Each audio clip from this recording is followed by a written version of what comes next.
The door to the store opened, letting in a young man who was looking sullenly in front of him. He did not respond in any way to the greetings of the employees, just as gloomily headed straight for one of the racks. The boy raised his head, carefully studying the products that were in front of his eyes.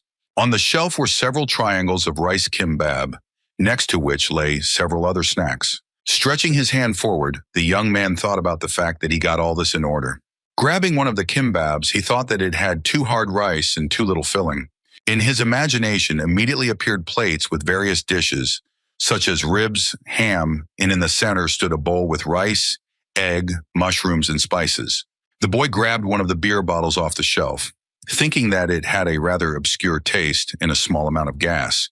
But he wanted to have in front of him now a mug of cool, carbonated hoppy drink, which would have a big foam and a rich smell. Approaching the cash register, he unloaded purchases onto the belt, after which the cashier told him the amount. When the young man returned home, the apartment greeted him with cold silence. Realizing that he was finally alone, he tiredly exhaled into the emptiness of the house. The boy took out a kimbap from his bag and began to unwrap it, which was accompanied by a rustling of the packaging. He sat on his bed, looking at his modest dinner and deep in thought. His gaze was indifferent to everything that was happening, and he did not show any interest in anything. For a moment, the young man closed his eyes, imagining the place where he would like to be now. Suddenly, a commotion was heard around him, which made him look up in surprise. Many people suddenly appeared around, joyfully raising glasses with foam, greeting the woman who was carrying a fried chicken in her hands. The young man looked in front of him in surprise, not understanding what was happening.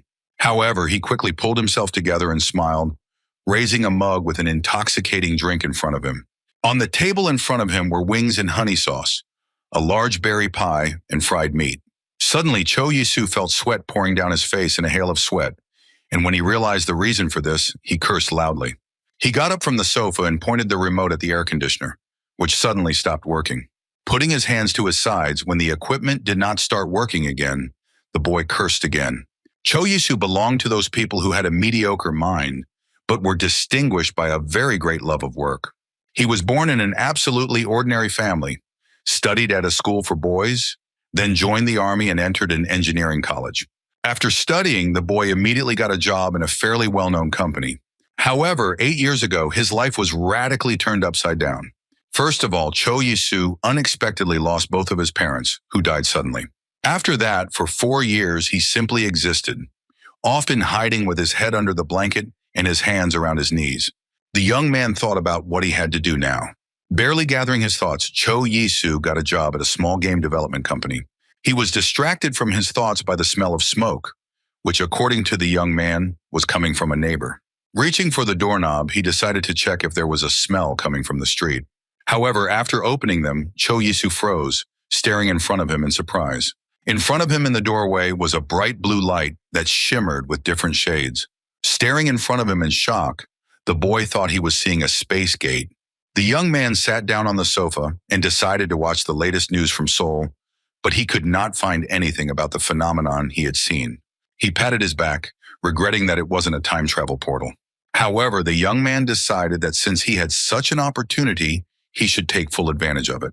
Cho Yisu remembered that he had once read about something like this and knew that it was possible to create various things there and bring them here. He took the book and tried to carry it through the blue vortex of the portal. However, in the next moment, the boy froze, looking in front of him in shock. The young man looked at the way the book rested against the soft portal at first glance. Realizing that objects cannot be moved from this side, he put his fingers to his chin and thought. Now he wondered if he would be able to turn back on his own if he entered the portal. Deciding that it didn't matter to him, Cho Yisu raised his hand and held it out in front of him. Not knowing what would be waiting for him on the other side, the young man closed his eyes tightly. Taking a step forward and feeling like you're on the other side, Cho Yisu flattened them in an instant. In front of him, he saw a large, spacious room, which was furnished with tables. And in the corner, there was a stove and a bar counter. Looking around, the boy thought that there was no problem with his clothes remaining on him. Staring in front of him in shock, he thought that judging from where he was, he found himself in some country town. Cho Yisu even assumed that he was even in some kind of game, so he decided to check for a status window. However, even after trying to check his skills and inventory in the air, nothing appeared in front of him. The young man lowered his head, realizing that he was in an unknown place without any skills. However, he decided to assess the situation around him, so he resolutely looked in front of him. Noticing a window, Cho Yisu slowly approached it to look outside. Against the background of the starry night sky, the blades of a large mill stood out, which testified to the medieval style. Outside the window, you could see a beautiful garden in which there was a small well and brightly lit lanterns. Suddenly, the young man's attention was drawn to a glow coming from the table next to him. Turning his head in that direction, the boy saw several sheets of glowing paper there. Taking them in his hands, Cho Yisu read that he was holding a spatial gate contract in his hands. It said that he could pass through the gate at any time and open it anywhere. However, the guy can perform these manipulations only twice on each side.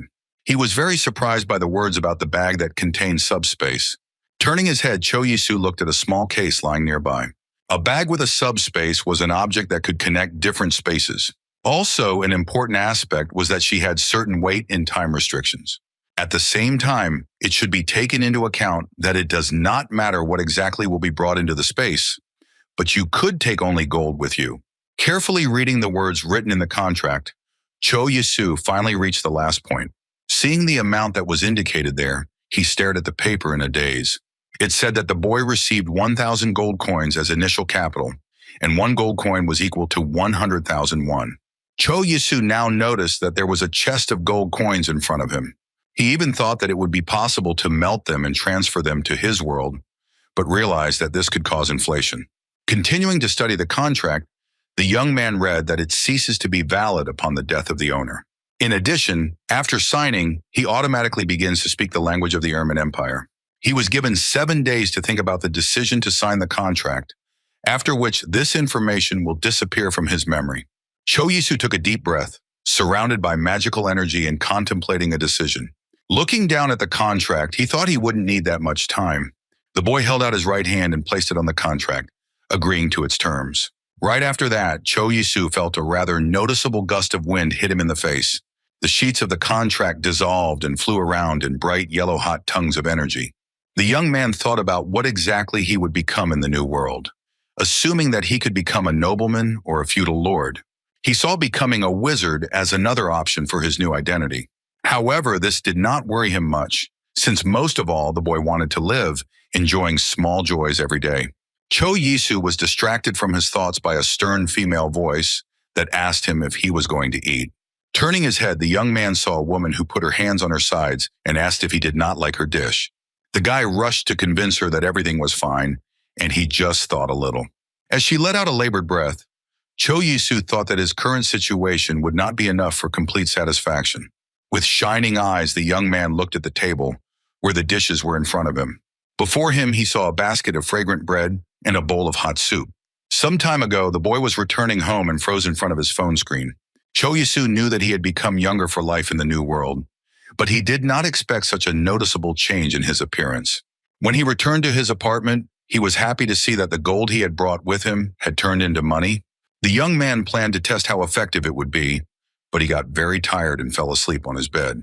The next day, he bought several things that were important to him, and now, looking in the mirror at his new face, he thought that it looked like he had spent 100 million on it. The boy noticed that he became much more attractive with his new appearance, as his skin and hair became noticeably lighter.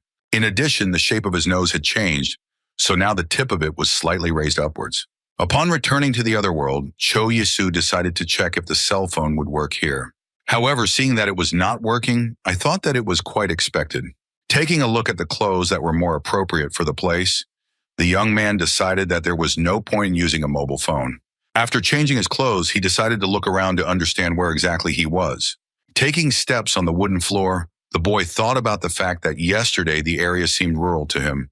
Cho Yisu went to the window and opened it sharply, trying to get a better look at the surroundings. Seeing the mill, the stream, and many trees, he realized that he was right in his conclusions. Looking at the beautiful view, the boy smiled widely and his eyes shone with delight. He was so engrossed in exploring the new world that he didn't even notice the woman watching him at first. Turning his gaze to her, Cho Yisu thought about the fact that this could be a local resident.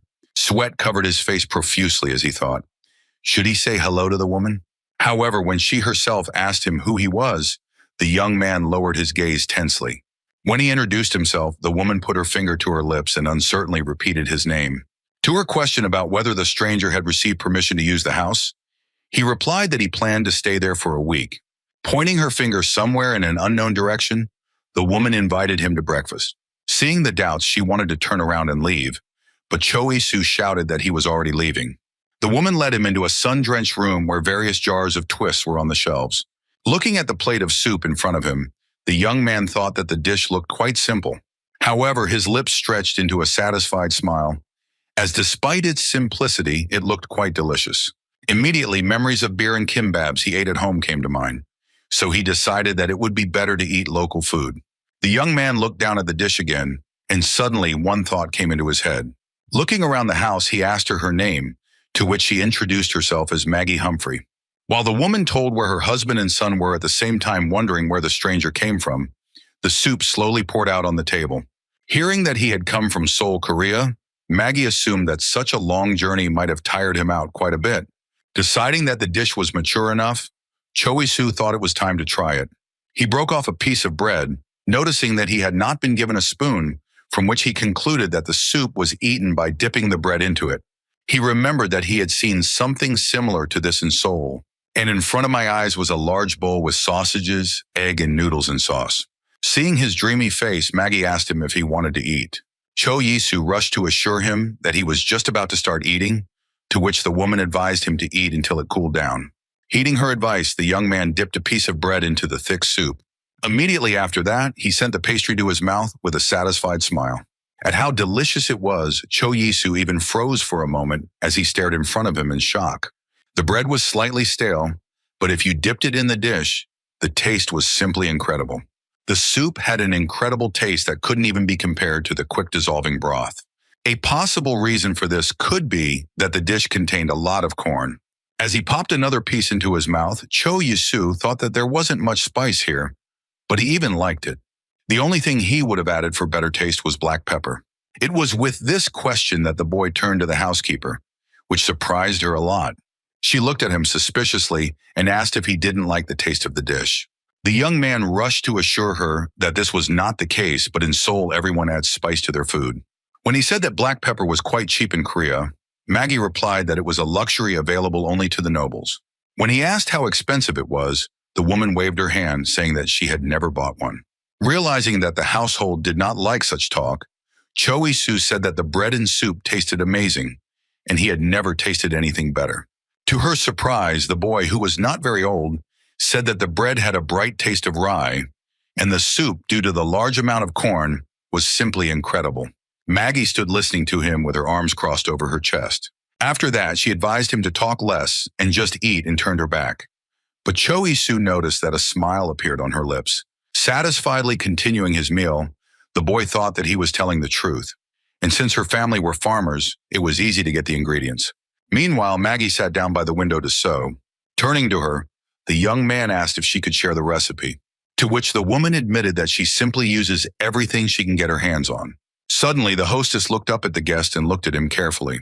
In the next moment, Choi-soo stared in surprise at the woman who got up from her seat. Maggie glanced at the visitor and told him to follow her. Looking around and admiring the garden and the mountains, Choi-soo thought that the air here was very fresh. Without even turning her head, the hostess commanded the boy to follow her. Fascinatedly looking ahead, the boy asked a new acquaintance what the name of this village was. Hearing the answer, he enthusiastically tried to repeat the name, getting used to it. However, he was distracted by Maggie's voice, who told him to look carefully at the table under the tree. There was a basket of cornmeal, the Humphreys' homemade butter, and lauter and onions. To begin with, the woman said that it is worth melting a piece of butter, then cut the onion into small rings and fry. At the same time, Maggie threw the named products into the cauldron, which made a loud sizzle. She explained that in this way, the soup will have a sweet taste. Looking at the caramelized onions, Choi-soo thought to himself that he had no idea that they could be used in corn soup. After that, the householder picked up a bag of cornmeal. Hearing that she bought corn from a merchant and would have to play with it, the boy concluded that this grain was not popular. Taking a handful of flour in her fist, Maggie said that rich people like fine grain. Grabbing a spatula, she stirred the onion in the cauldron a little more to prevent it from burning. After that, the woman said that it is worth adding a mixture of milk and water and cooking the dish over low heat. In a few minutes, the cooking was completed, and there was fresh, fragrant soup in the cauldron. Cho Yisu let out a loud breath as he gazed mesmerized at the cauldron of delicious food. He was surprised that the recipe was so simple, so he decided to ask the housekeeper about it. She took a pinch of salt and dropped a few crystals into the finished soup. The young man thought that the recipe and preparation looked quite simple. Maggie grabbed the cauldron and carried it into the room, throwing it over her shoulder to let it cool a little. The guy put his hand in his pocket and said that he would like to thank her for inviting him to the table. Handing her a mirror, he asked her to think it was a thank you for feeding him. The woman took the object in her hands with interest and began to examine it from all sides. Opening it, the hostess looked at her reflection in the mirror in shock. Watching her reaction, Cho Yisu thought that the woman didn't like his gift. Although at that time she thought that she had never seen such a clean mirror, so it could have a rather high value. In the next moment, Maggie pushed the lid and closed the mirror with a loud click. Handing it to the boy, she said it was too expensive, so it wasn't worth it. When the woman started pushing him out without listening to the explanation, the young man asked where he could find the library. Left alone on the road, Cho Yisu thought about his lack of sincerity. However, he decided that first he needed to visit the local library. Suddenly, someone's shadow flashed in the window of one of the houses. A figure of a fair-haired young girl with pointed ears appeared from behind the curtain, but she watched him carefully, never taking her eyes off his big brown eyes. However, in the next moment, she abruptly hid behind a dark curtain, which caused a strand of blonde hair to flutter near the window. Watching her, Cho Yisu thought that she must have been his neighbor. He looked around, heading for the central square where the library would be. The young man thought about the fact that on the way here he counted as many as 20 buildings that looked like residential buildings. Finally, approaching the old mill, Cho Yisu noticed that the destination was also located here. Opening the door, he stepped inside and apologized for disturbing him. The boy answered him, biting off a piece of pancake at the same time. He greeted the guest with a broad smile, ignoring the crumbs on his face. After saying hello, Cho Yisu thought he was about 30 years old, but he did not look like an ordinary librarian. In addition, the boy's attention was drawn to the fritters with berries lying in the plate in front of him. When the librarian said that they had not met before, the young man replied that he was an adventurer and decided to stop here. Looking around, he realized that there were only 50 books, so he concluded that they were rare here. Turning his gaze to the librarian, the boy now understood why he was guarding this place. Picking up fritters, the gentleman asked the guest if he was looking for something specific. Raising his finger, Cho Yisu asked if he could provide him with a map of the Ermin Empire. The librarian joyfully raised his hands and asked him to wait a moment. After some time, with a broad smile, he handed him the tattered binding. At the same time, he said that only residents of the village can take books with them, so you will have to read the map here. Zordillo crossed his arms over his chest and carefully watched how the stranger unfolded the map. In the old binding, several pages darkened by time with torn edges were visible. Cho Yisu noticed that the librarian was very excited, so he decided to be careful not to tear the map. He understood very well that in such a case he could also be torn to pieces. The map of the empire was drawn up 3 times, but no markings were visible on it. The young man was surprised by what the map itself looked like. He could see no mark on it except the outlined coastline and the continent itself. The librarian explained that in the Ermin Empire, it was forbidden to put cities or towns on the map. However, he confidently pointed his finger at one point and said that Lauterin was right here. Zdravilo confirmed the visitor's guess that all this is happening because of the war. That is why detailed maps were now either in the royal family or in the military. Frowning, Cho Yisu hoped that the war would not affect him, as he did not want to join the army in this world. Closing his eyes, he thought that it was better to die than to join the local army. The young man heard a negative answer to his question about whether wars are a common thing for them. The librarian explained that now the empire is protected by a family of wizards, so no one dares to attack them. Cho Yisu was happy at this news, as it meant that he would not have to join the army here. The librarian introduced himself as Hans, adding that he was responsible for the hard work in the village. The boy offered him to become friends since there were few boys of their age here. Cho Yisu agreed, holding out his hand and saying that he was 23 years old. Hans was very surprised because he looked younger, but he answered that he was 17. Hearing this, the young man looked at his new acquaintance in a daze. He added in his mind that it must be so because Europeans grew up faster than Asians.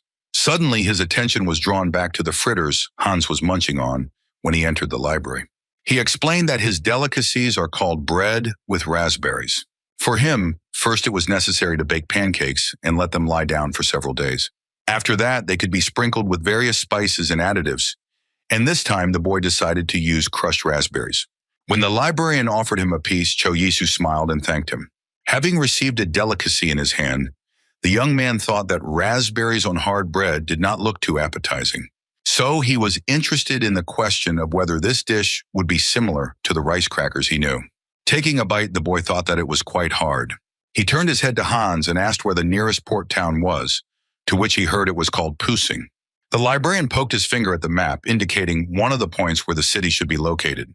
His finger shifted to the side when the guest asked about the largest city in the empire. Scratching his head, Hans replied that he had never been to the city of Romania before, but he had heard about it from merchants who visited the village. Cho Yisu thought that it would take a month to reach the capital, even if traveling by wagon. Suddenly, shouts were heard on the street announcing the arrival of merchants, which made the boys raise their heads. The appearance of this guild interested the young man and made him think. Hans exhaled enthusiastically and asked if he could come back tomorrow.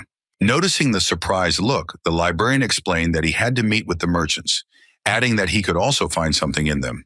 After hearing this, Cho Yisu looked at his interlocutor in surprise.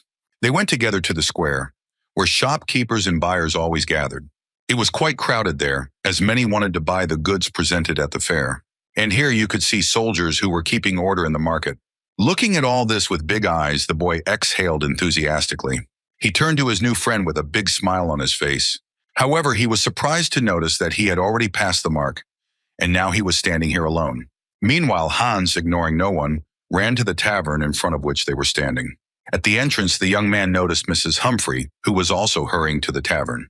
Unlike them, Cho Yisu ran in the other direction, deciding to return to his place to take some money. When he jumped into his apartment, he was surprised to find that his clothes had disappeared from his body. Remembering that he could not take clothes from that dimension with him, the boy stretched his lips in a smile. Looking down, he noticed that a subspace bag was lying at his feet. Turning on the water in the bathroom, the young man thought about what it could be worth more than gold. In his opinion, it was better to live in that house, so it was worth moving his things there. Approaching his closet, the boy decided that he would not need clothes. As he was getting dressed on the other side of the gate, Cho Yisu thought that walking through it in just one pair of underpants felt quite strange. Crouching by the bed, the young man decided that it would be safer to hide his gold under it. For now, he decided to take 2 coins with him to buy something for himself at the fair. When the boy came to the tavern, he saw farmers selling pumpkins. In addition, there were a lot of people who carried goods in whole boxes and shouted something loudly. Cho Yisu smiled, realizing that he still had time, so he decided to go inside. There were also many men in the tavern itself, carrying large boxes in their hands. Looking at the various people who were present here, the young man thought that there was simply an exciting atmosphere. Suddenly, he noticed Mrs. Humphrey and called out to her, much to her surprise. Looking at the boy, she warned him that he would have to wait a bit and asked if he would mind. Hearing that she would soon bring him food, Cho Yisu sat down at one of the tables. He thought about what the local beer might taste like. Maggie's voice pulled him out of his thoughts as she handed him a drink. On the table stood a large mug with a heady, foamy, dark amber liquid. Suddenly, one of the drops of foam could not hold back and rapidly rolled down the wall of the mug. Not wanting to lose a single drop, Cho Yisu grabbed the dish and put it to his lips. The one had a spicy taste of grain, but gave the other bright fruit notes. And although he never liked warm beer, now he wanted to take another sip. However, the young man was distracted by Maggie's voice, who asked him to wait a little. The woman came almost close to him and looked at the boy sternly. The landlady warned him that 1 more mug of beer would cost 1 silver and 5 copper coins. Putting her hands on her sides, she added that he must be paid first. Wasting no time, Cho Yisu held out 1 gold coin, hoping that would be enough. Instead, the woman handed him the palm on which lay the rest of the payment. Remembering the amount demanded by the household, the young man calculated that 1 gold is worth 10 silver. When he said that it could be considered payment for lunch, she added that he had just paid for everything.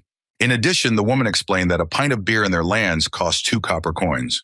Grabbing the mug, the boy decided he could enjoy a drink while he waited for his food. Placing it to his lips, he took several large, delicious gulps. After that, he took a deep breath and smiled widely, and tears appeared in his eyes.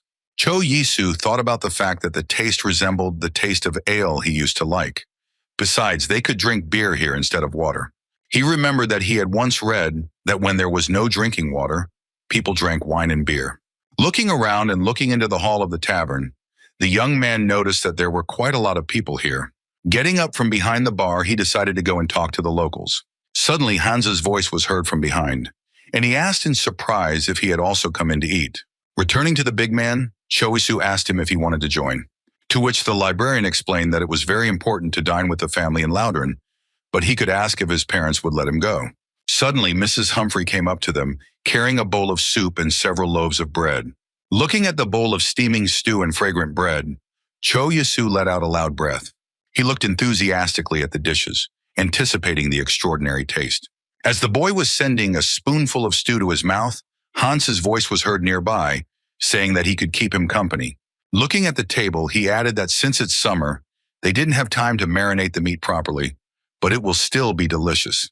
Waving his hand, the big man offered his friend to go to the merchants together a little later. Left alone, Choisu thought about how the locals tried to eat the meat before it spoiled. He really liked the taste of the juicy pork and the texture of the stew itself. In his opinion, many different herbs and salt were used for such a taste. His gaze turned sad as the dish reminded him of how his mother used to cook it. Instead of chicken and sauce, she made regular fried chicken. And there was samgyeopsal instead of ribs with spices, and crab with soy sauce instead of crab with spices. His mother always cooked spicy food and he used to like it, but now he wasn't into it. The boy happily bought his mother's food when she offered it to him while cooking. In addition, his mother constantly told him to always eat breakfast with other people. Smiling broadly, the woman explained that food always tastes better at the company. After some time, everyone present got up from their seats and went toward the door. Hans appeared again near Cho Yisu, who asked what his future plans were. Mentioning pork stew, the young man replied that he was planning to go to the merchants. Without wasting time, the boys went to the square where the fair was located. There were quite a lot of things, from clothes to cutlery. Cho Yisu turned his head in interest when he noticed Mrs. Humphrey standing not far from them. The woman looked in amazement at the small mirror lying on the nearby bench. Hearing that it was worth 8 silver coins, the young man thought that his mirror was better. The thought suddenly appeared in his head that if he sold 3 mirrors a day, he would become a millionaire. Meanwhile, Maggie was already discussing other offers, and the merchant drew her attention to another mirror created by the wizard. Suddenly, a voice came to Cho Yisu, telling him that he hadn't seen him here yet. He turned his head and saw the shopkeeper asking where he came from. While Hans ran off to look at something elsewhere, the young man explained that he had come from Korea. When the merchant said that he had never heard of such a thing, he added that he was lucky to get out of there alive. Putting his fingers to his chin, the boy asked him how much his spices cost. He said that he takes 6 gold coins for 1 pound of black pepper. The same price was in his shop for nutmeg. His sugar cost 1 gold coin, and he took only 2 silver coins for salt. After conducting elementary mathematical calculations in his head, Cho Yisu calculated that a kilogram of black pepper would cost 12 gold. It turned out that in his world it would be worth a little more than 1 million. Frowning, the boy asked the shopkeeper if such a price was kept throughout Armenia. After hearing that the prices did not vary much from place to place, Cho Yisu thought about it. He explained that considering the costs of transport, rent, and taxes, it would be possible to sell spices here cheaper. Noticing the shopkeeper's reaction, the young man guessed that the prices were so high because there were many peasants here. If he could find a way to sell them here, he could become the richest man in the empire. The thought of this brought to mind his manager Park, who never let him work properly. He would come to Cho Yisu's workplace every time, constantly whispering something into Cho Yisu's ear. In this world, the boy could very well become a great man of great influence. And then Park would be absolutely unable to do anything to him, remaining just a worthless insect. Cho Yisu was so engrossed in his thoughts of humiliating the manager that he didn't even notice the shadow following him from behind the tree. The girl looked at him intently, never taking her eyes off the guy. When asked how much it cost to deliver pepper, the shopkeeper said that he could not tell him everything. However, he frowned when he heard that in a foreigner's homeland, black pepper is worth almost a penny. Cho Yisu added that if they could come to an agreement, he could supply it at a reasonable price. Exhaling, the merchant said that the transportation cost 3 gold, but he was wondering where exactly the continent the boy came from was located. Cho Yisu thought that he should have talked to the other shopkeepers before making a decision. He in turn rehearsed offering the stranger to sell him all the black pepper he had. Putting his fingers to his chin, the young man smiled slyly and said that was why there were not enough goods. The shopkeeper explained that as soon as the pepper ships arrive at the port, the blue bloods take it apart in minutes. Also, one of the ships had recently sunk, so he was only able to get 5 pounds of spice. Cho Yisu now understood where the price of pepper came from this time, but he apologized and said that he didn't have any at the moment. The shopkeeper handed him a small piece of paper with something written on it. There the young man read that it was the business card of a spice shop by Colin McGuall. As he walked on, Cho Yisu thought about what else he could find here when he saw a boy sitting under a tree. He approached him and asked if he was a local, making the boy look warily at the stranger. Frowning, he said that he was absolutely not a boy since he was already 10 years old. He looked suspiciously at the young man and asked where he had come from. The stranger's reply that he came from Korea made the boy accuse him of lying. After hearing this, Cho Yisu lashed out at his interlocutor in surprise, not expecting such a reaction. He explained that he had read hundreds of books, but in none of them did he find a mention of such a country. The young man thought, as he had no idea what to answer now. However, he quickly found his way and said that he has been a traveler for 23 years, but still does not know everything. The boy frowned, but introduced himself as Mino Strive, the son of a commodity expert. He smiled and suggested that since he had read thousands of books, he must be very rich. It was at this moment that Cho Yisu remembered that thousands of books were equal to several 100 million won here. Looking at his interlocutor, the boy said that he still had a question. He handed him a mirror and asked him to look carefully at the object. When asked how much it could be sold for, Mino replied that the official price could be 3 gold coins. He added that given its quality, the mirror was created by a wizard, but there was no seal on it. And that could only mean that it was created by an illegal wizard who was disapproved of by the royal family. The commodity expert's son explained that there is a black market for just such things. Cho Yisu listened intently to everything the boy said, but he was more interested in how wizard families felt about such markets. A bead of sweat rolled down Mino's face as he began to pick the words to answer. However, he quickly returned to examining the mirror when the stranger said that it now belonged to him. Looking at him with a shocked look, the boy could not believe that this was true. Almost immediately, the look turned from shock to suspicious, as Mino knew there must be some ruse involved. He looked at the interlocutor as if he were a cat who had been sprinkled with valerian in its milk, because he knew that nothing comes for free. Raising a finger, the son of the commodity expert assumed that he had come to them from Pusing. And despite the fact that there was a large village called Russian 2 hours from here, he liked Laudoran much more. When asked why, Mino explained that there were selfless people here who sold premium hay, which the horses loved, at a low price. In addition, Mrs. Humphrey's delicious cuisine played not the least role in the love for the city. Looking at the enraptured face of his interlocutor, Cho Yisu thought that it was the food that played the most important role. When asked what he could tell about the city of Romania, the young man heard that it was wonderful for life. However, he warned that the houses there are worth a fortune, and not a small one at that. After hearing the cost, Cho Yisu thought that it reminded him of the real estate situation that was in Korea. For comparison, Mino said that a small house here would cost about 20 gold, which was equal to the cost of a horse. With his hands folded across his chest and his head proudly held high, the merchant's son said that their horse was worth more than 3,000 gold. Suddenly, the boy exclaimed that he would also like to give something to his new friend. He also handed him a scrap of paper, gripping it firmly between his fingers.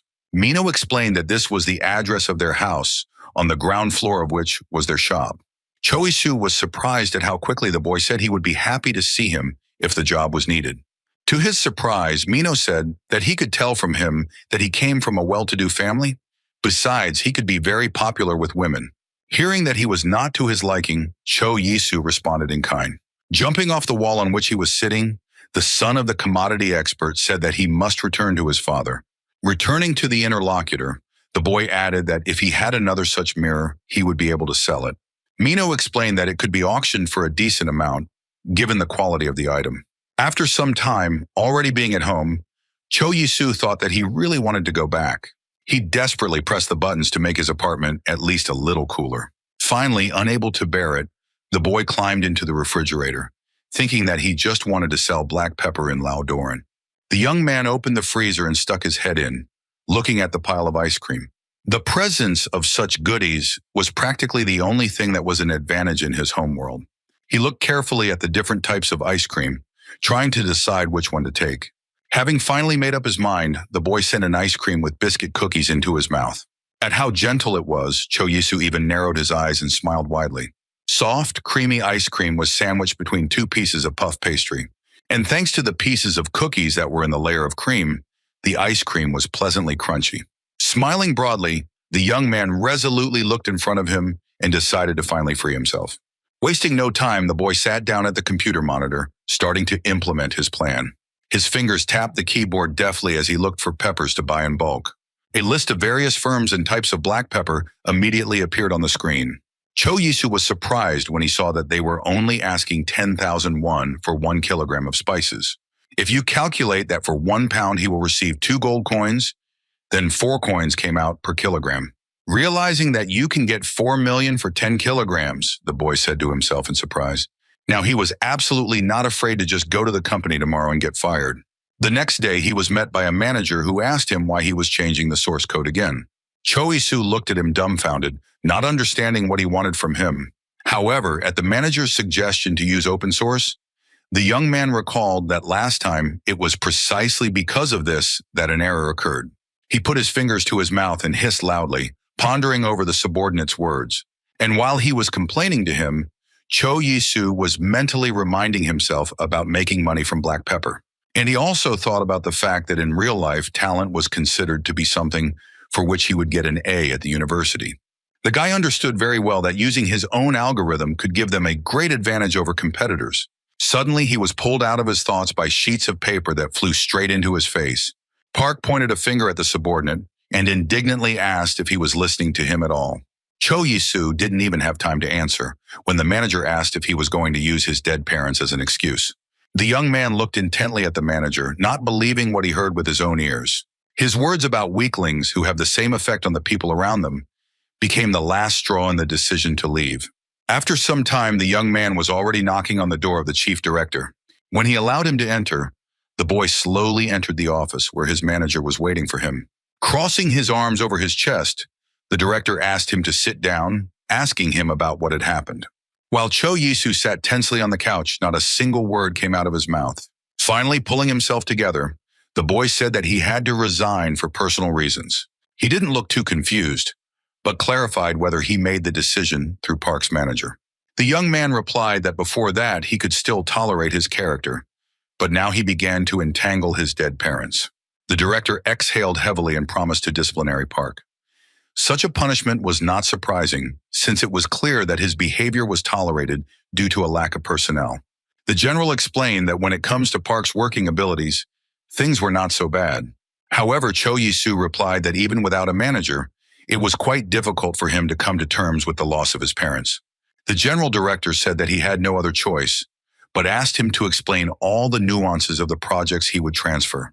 Firmly hooking his fingers into the lock, the man added that he himself had been trying to cope with such grief for 10 years. Cho Yisu mentioned the rumor that the principal's eldest daughter had died 10 years ago. All this happened in a terrible car accident when the car flew off the road. To get rid of the scary pictures that appeared before his eyes, the young man closed his eyes. The CEO smiled and expressed his hope that they would meet again someday, although he was not sure that the firm would still exist. The boy smiled and said that he believed in a good course of affairs with the director. Thanking him for his understanding, he left the office. As he left the company, Cho Yisu thought about the fact that he was able to hand over his work to other employees with ease. In his opinion, even with the usual disappearance, the rest of the people around him would have coped with their duties perfectly. The young man wondered what would happen to Manager Park now, but that was none of his business now. After some time, the guy was already sitting in his apartment and looking at his orders. A variety of spices, such as black pepper and sugar, were packed in boxes in front of him. Cho Yisu smiled as he thought that he had already moved most of his things, and now he was again preparing to transfer a kilogram of pepper, packing it in all his pockets. Rising to his feet, the young man resolutely headed towards the open portal. He now had 140 million won, if you consider the gold he had and the 40 million in his bank account. And although he was quite afraid of new things, now he felt that he could do anything. Returning to Laudorn, Cho Yisu took a deep breath and exclaimed that this place was simply wonderful to live in. He hid all the pepper that he managed to transfer through the portal in his room under the bed. After that, there was a knock at the door, behind which was heard the voice of Mrs. Humphrey, who asked who exactly had come to her. Hearing the name of her visitor, the woman asked him if he had come here to eat. However, the young man replied with a smile that he simply came to give her something. Letting him inside, the woman asked what exactly he wanted from her now. The young man said he had barley flour, apricot pits, and honey for her. While mixing the mass, he explained that this whole mixture should be applied to your face. Mrs. Humphrey looked at it skeptically, saying she didn't want to put it on her face. But Cho Isu said that was how the women of his continent took care of their skin. Hearing this, Maggie took the mixture and spread it thickly on her face, asking if she was doing it right. With a big smile on his face, the young man advised her to apply the product near the eyes and nose. After a while, after washing off the mask, Mrs. Humphrey thanked her new acquaintance. He left her institution, saying that it was time for him to go. Collapsing on his bed in his house, Cho Yisu thought about how he enjoyed this kind of freedom. He immediately remembered his Korean neighbor, whom he barely knew, and when communicating with whom a strong tension was constantly felt. Even when they were just riding in the elevator together, it was quite awkward for both of them to be in the same room. And now, lying on the bed and smiling, the boy thought that such a rest could well be called health-giving. Suddenly, Hans's voice was heard at the door, asking if anyone was home. Cho Yisu rushed to open it, wondering if he had managed to hide all the suspicious items. Zdravilo went inside and said that he already thought that the boy had left, since they had not seen each other for a long time. With a wide, enthusiastic smile, he asked his friend if he wanted to join the hop collection. From the mention of this cereal, Cho Isu immediately imagined 2 large mugs with a foamy, aromatic drink. Hans confirmed that he is constantly involved in such work. The librarian asked the young man if he was staying with them for a long time, adding that if he stayed, the old man would be happy with the extra hands. Zdrovin explained that they actually have a lot of work because they have to collect hay, feed animals, fetch water, brew beer, and grind grain. Besides, he had to go to the library himself. Suddenly, Cho Yisu decided to ask something, remembering his neighbors. The young man decided to ask who was the fair-haired girl he saw recently in the window. Hans froze, trying to understand who exactly his friend was talking about. Without taking his eyes off him, the librarian said that they don't have such girls in the village. Cho Yisu couldn't believe his ears, so he looked at his interlocutor in surprise. He added that they only had one girl, but she was a bit strange. The young man was surprised by such words, but asked why she was strange. Hans explained that she arrived 10 years ago and lives with her mother. They don't communicate much with their neighbors, but they are quite hardworking. After hearing the words that in order to stay in the village you need to work, the boy asked if this was the reason why he was calling him to collect hops. However, he only laughed, answering that this was far from the only reason. He added that all the fences in the village that fence off fields and animals look quite unstable. Clearing his throat, Hans said he was going to collect the rent from the people, as they were all spending money as soon as they got it. Cho Yisu immediately remembered the conversation with the son of a commodity expert, who praised the selflessness of the locals.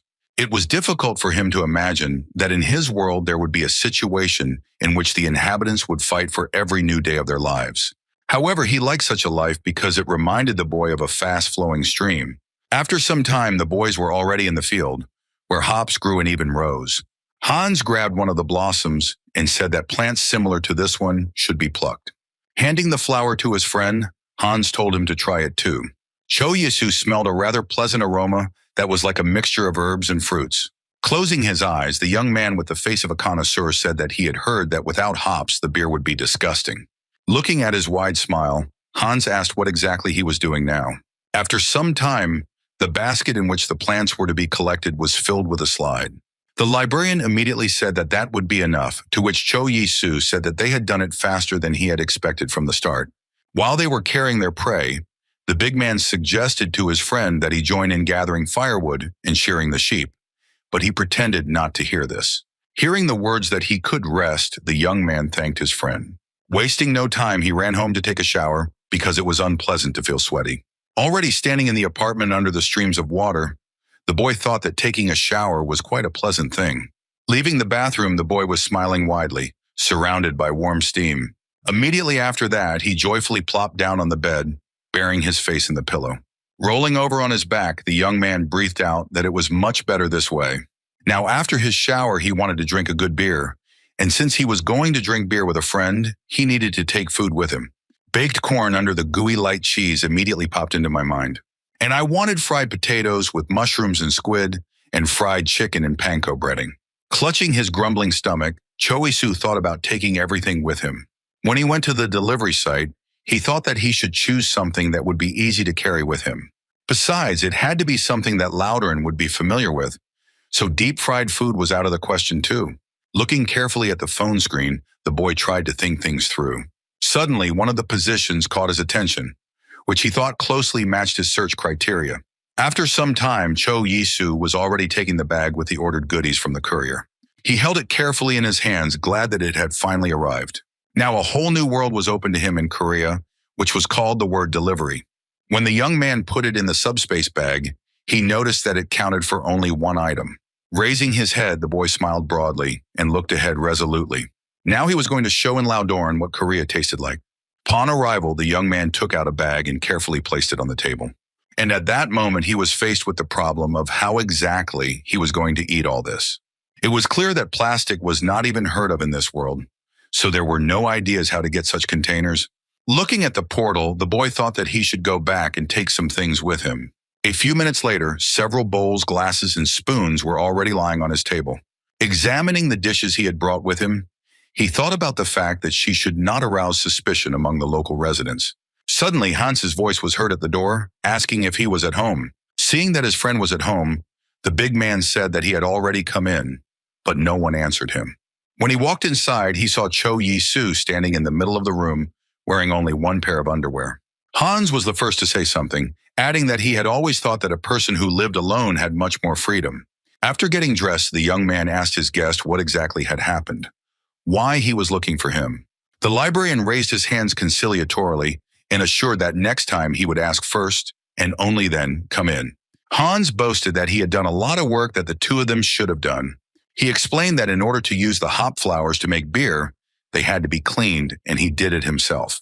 Cho Isu was surprised that he even did his part of the work for him. Remembering that he was no longer in Korea, the boy assured that he would definitely help his friend next time. Cheers immediately spread, which made Cho Yisu realize that compliments were his weakness. Suddenly, Hans asked him if he would like to have dinner with him tonight. Thinking about the containers of food in his house, the young man thought that he had forgotten about their agreement. He awkwardly began to agree, but such a reaction surprised the librarian. Noticing this, Cho Yisu rushed to make sure everything was fine, but he was also getting ready for dinner and had something prepared. Strovan looked at the interlocutor in surprise, because he thought that he only ate food prepared by someone. Cho Yisu froze for a moment, then said that he had planned to share his meal with Mrs. Humphrey. Hans offered to have dinner at her, adding that the village headman would also be there, but warned that he would have to apologize to his parents and ask them not to start without him. In a few minutes, a bowl of aromatic chicken, along with potatoes and vegetables, was already on the table. The old man, Maggie, and Hans looked at the food in amazement, trying to understand what it was.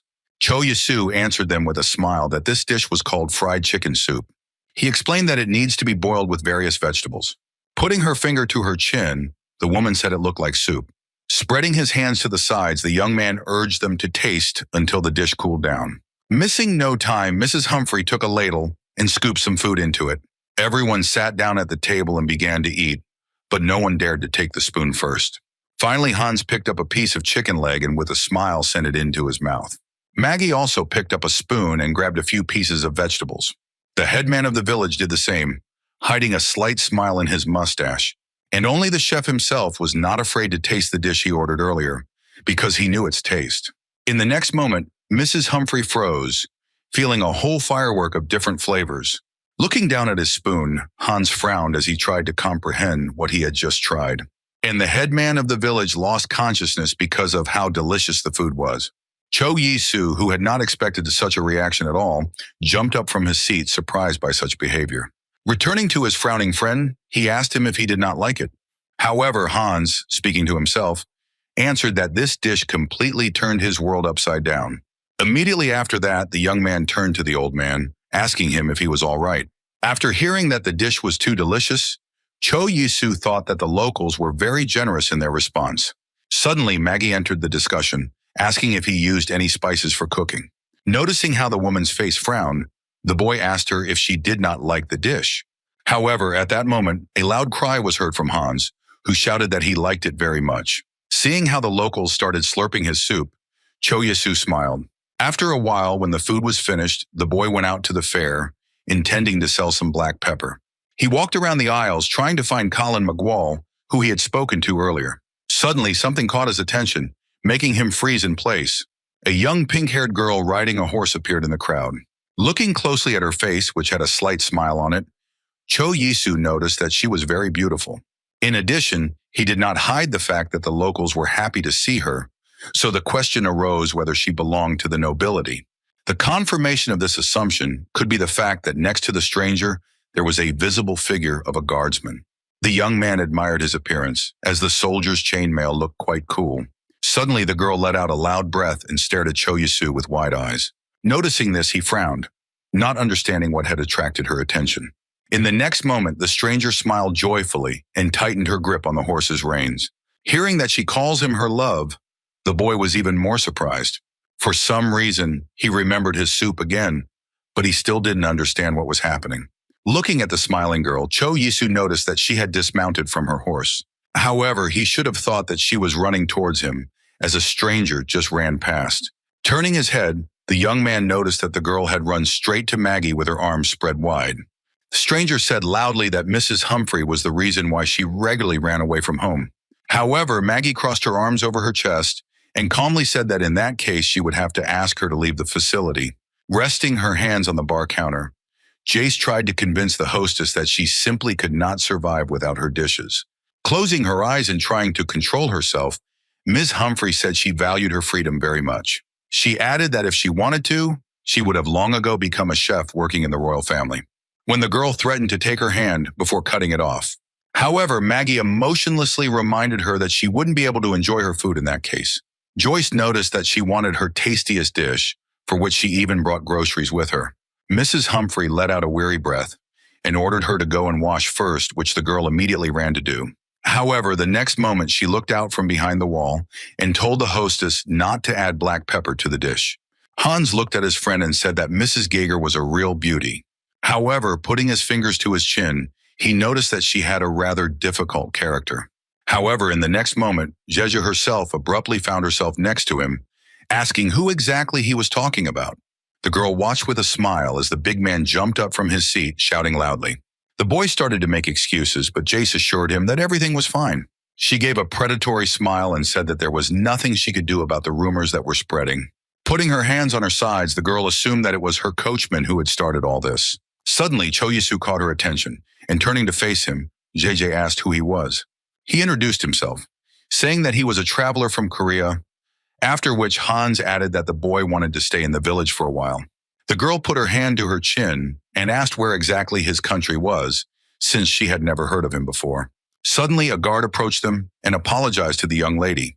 In the next moment, he grabbed her by the waist and threw her over his shoulder, ignoring the indignant look. Jace was indignant, not understanding what was happening and trying to turn forward. But she screamed loudly, demanding that he immediately let her go, at the same time actively waving her arms and legs. She tapped the guard on the back, saying that she had not learned the stranger's full name. Listening to the way the girl introduced herself, Cho Yisu thought she looked quite crazy though. When he returned to Hans, he said he could call her Ye. Hearing that the young man might be interested in her, Cho Yisu assumed that the librarian himself liked the new acquaintance. Clearing his throat loudly, Hans said that even if he had followed Mrs. Humphrey's recipe extremely exactly, his dish would still have been worse. Suddenly, his attention was attracted by a man who entered the tavern, and the big man drew Mr. Joseph's attention to himself. He raised his hand in greeting and ordered himself a beer, after which Hans ran to fulfill the order. After a few minutes, there were several cakes and 2 mugs of foamy drink on the table. When the friend went to the kitchen, Cho Yisu asked him how much he owed him. However, he just raised his finger and said that today everything is free, in honor of the day of Mrs. Jeja. Taking the mug in his hands, the young man thought that the people here were completely different. Mr. Joseph raised his mug and invited them to drink together. The guy smiled and introduced himself, simultaneously asking what exactly the man's business was. He explained with a smile that he sells spices in the city of Romania. Hearing that he was quite close to Miguel, Cho Yisu explained that he had seen the merchant last week. Squinting, Joseph asked if the man sold black pepper, to which he heard him say that he had very little stock. The spice seller said that wasn't true, taking a greedy swig that sent beer dripping down his beard. Banging his mug on the table, he made a fist and wiped the foam from his mustache with it. After that, the man pounded his fist on the table and said that he owned the largest spice shop, but he could not tear out a gram of pepper. All because the Meditz family had bought up all the pepper, which made him think they were taking spice baths and using it instead of perfume.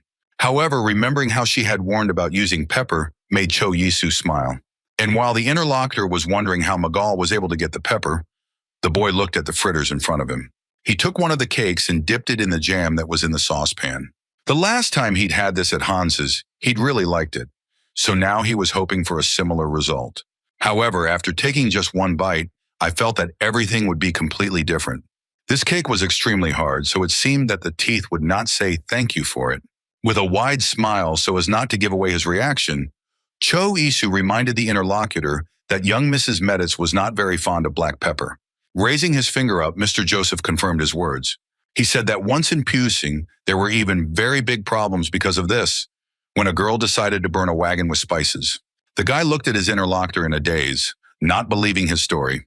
The man added that they then barely managed to distract her guards to stop her. Suddenly, Jeje appeared from the side and asked with a smile if they were discussing her behind her back again. Having quickly found his way, Mr. Joseph assured the girl that this was not the case and invited her to join them. Taking a mug of beer in her hand, Jace suggested that the merchants steal the wagon because that way they could make a decent amount of money. Watching her quickly down the intoxicating drink, Cho Yisu timidly said that it was his beer. Having finished with it in a few large sips, Jeje let out a loud breath and slammed the dishes on the table. Smiling widely, the girl looked at the boy and asked if he wanted her to spit the drink back out. Looking ahead in disappointment, Cho Yisu asked if she even liked it. Pointing to the interlocutor with her finger, she asked what his name was, since she did not hear his answer last time. Trying to come up with an answer that would stop the questioning, the young man said that his father was a teacher and his mother was a housewife, and he himself had started traveling after graduating from the academy. Having lashed out at the boy, Jeje assumed that since he had entered the academy, he could not belong to the common people. When he said that anyone could study at the academy on his continent, Jace asked if even girls could. However, when she stammered about visiting Korea, her bodyguard immediately appeared next to her and told her not to even dream about it. Suddenly, dishes appeared on the table, prepared by Mrs. Humphrey, who apologized for taking so long to prepare everything. Lady Meditz smiled and said that she had almost starved to death, but as the smell was wonderful, she was ready to forgive. Holding up the cutlery, the girl invited everyone present to eat. Suddenly, a guard stopped her, asking her to wait a little. When he said that he had never seen such a dish, the girl was indignant that he wanted her to starve. Looking at the gloomy night, Cho Yisu thought that he felt sorry for him. Having stuffed the spoon with the dish, Jeje felt such a bright taste that it seemed as if she was in paradise. Hearing Maggie try to explain the ingredients of the dish, she held up her spoon, telling the woman to be quiet. Staring in front of her with wide open eyes, the redhead said that she could explain it herself. She could clearly taste vegetables like carrots there, as well as mushrooms. In addition, the consistency of the cream in the soup was given by a generous amount of butter and milk. Hearing about the aroma of truffle mushrooms, Cho Yisu marveled at the absolute sense of taste this new acquaintance had. After the soup, Jeje started tasting the dish with rice. Taking a piece of root vegetable on a spoon, the redhead looked at it enthusiastically, thinking about its properties. Observing her reaction, Cho Yisu concluded that potatoes were not very popular here. Not wanting to be left behind, the boy also took some food on a spoon. Having sent it to his mouth, he began to chew with shining eyes. Hearing his question about where exactly she managed to get the clams, the redhead turned an interested look at him. Chewing her food, Jay swallowed loudly, her throat straining. Raising her hand, she replied that it was all thanks to magic, as she had been forced to pay the wizards well. Watching the red-haired woman eat the dish, the young man wondered what it tasted like. Looking down at his spoon, he thought it tasted like regular clam chowder. Glancing at Maggie, Cho Yisu thought that she managed to achieve a pretty harmonious taste with the potato and clams. Suddenly, there was a loud knocking on the table. A single tear ran down Jeje's cheek as she said that this simply could not be. When her guard rehearsed again, the girl calmly told him to sit down. Suddenly, her attention was drawn to a bowl of strange food that looked like small scraps of paper. After hearing from Maggie that it was cabbage pickled in fruit juice and sugar, the redhead told the woman again that she loved her. After some time, when the meal was finished, Cho Yisu took his bag and went to sell allspice. He knew very well that Mr. Joseph stayed at the tavern, so he knew very well where to look for him. Suddenly, the boy stopped and looked in surprise at the night sky, full of stars. Looking up in amazement, the young man thought that the sky looked completely different in Korea. Admiring the beautiful picture, Cho Isu raised his hand and knocked on the door. He opened it, asking who was there, to which the boy inquired whether it was too late. Joseph came out, asking what had brought him here, to which the young man recalled how he had complained that he had not received black pepper. With a big smile on his face, the boy took out a bag and said that he would like to give him some spices. Seeing this, the man glared at the guest so much that his eyes almost popped out of their sockets. When asked where he got so many spices from, Cho Yisu replied that he brought them from his hometown. The merchant said he was taking everything he had. On hearing this, the young man said he had about 20 pounds. Joseph was offering 3 gold for every pound, so after calculating carefully, Cho Yisu realized that he could get about 6 million. After concluding the deal, the boy handed the buyer a whole bag of black pepper. Looking at the wallet with money, he asked if it was convenient to carry so much money with him, to which he heard in response that merchants travel with mercenaries. Besides, no bandit would dare to attack those accompanied by the Medit's family. The next morning, with the sun already shining brightly through the window, Cho Yisu stretched deliciously after waking up. The sun was shining brightly outside and large and small ships floated down the river. Looking out the window, he wondered if this was how rich people woke up. Looking out the window, the boy suddenly realized that it was unusual for him to have such a large sum of money. The young man always tried to save, so he had no idea how much money he should spend now. Looking at the wonderful scenery outside the window, he decided to go and see everything in the market first. Approaching one of the merchants, the boy asked how much the candles he was selling cost. The grocer explained that oil candles would cost 5 coppers per pound and wax candles would cost 2. When Cho Yisu was ordering 4 pounds of oil candles, he suddenly heard a girl approach a nearby merchant. He remembered that he had already seen the girl who lived next door to him and was now ordering raw mackerel. The shopkeeper raised his hand and said that this fish is quite difficult to catch, so it is customary to pre-order it. Putting her fingers to her chin, the girl said that in that case she would like to make a pre-order. After hearing how the merchant demanded from her 5 pieces of silver in payment, which was equivalent to 500,000 won, the boy opened his mouth in shock. Sitting down next to the merchant, his neighbor asked him to give her a red herring that he had prepared with him.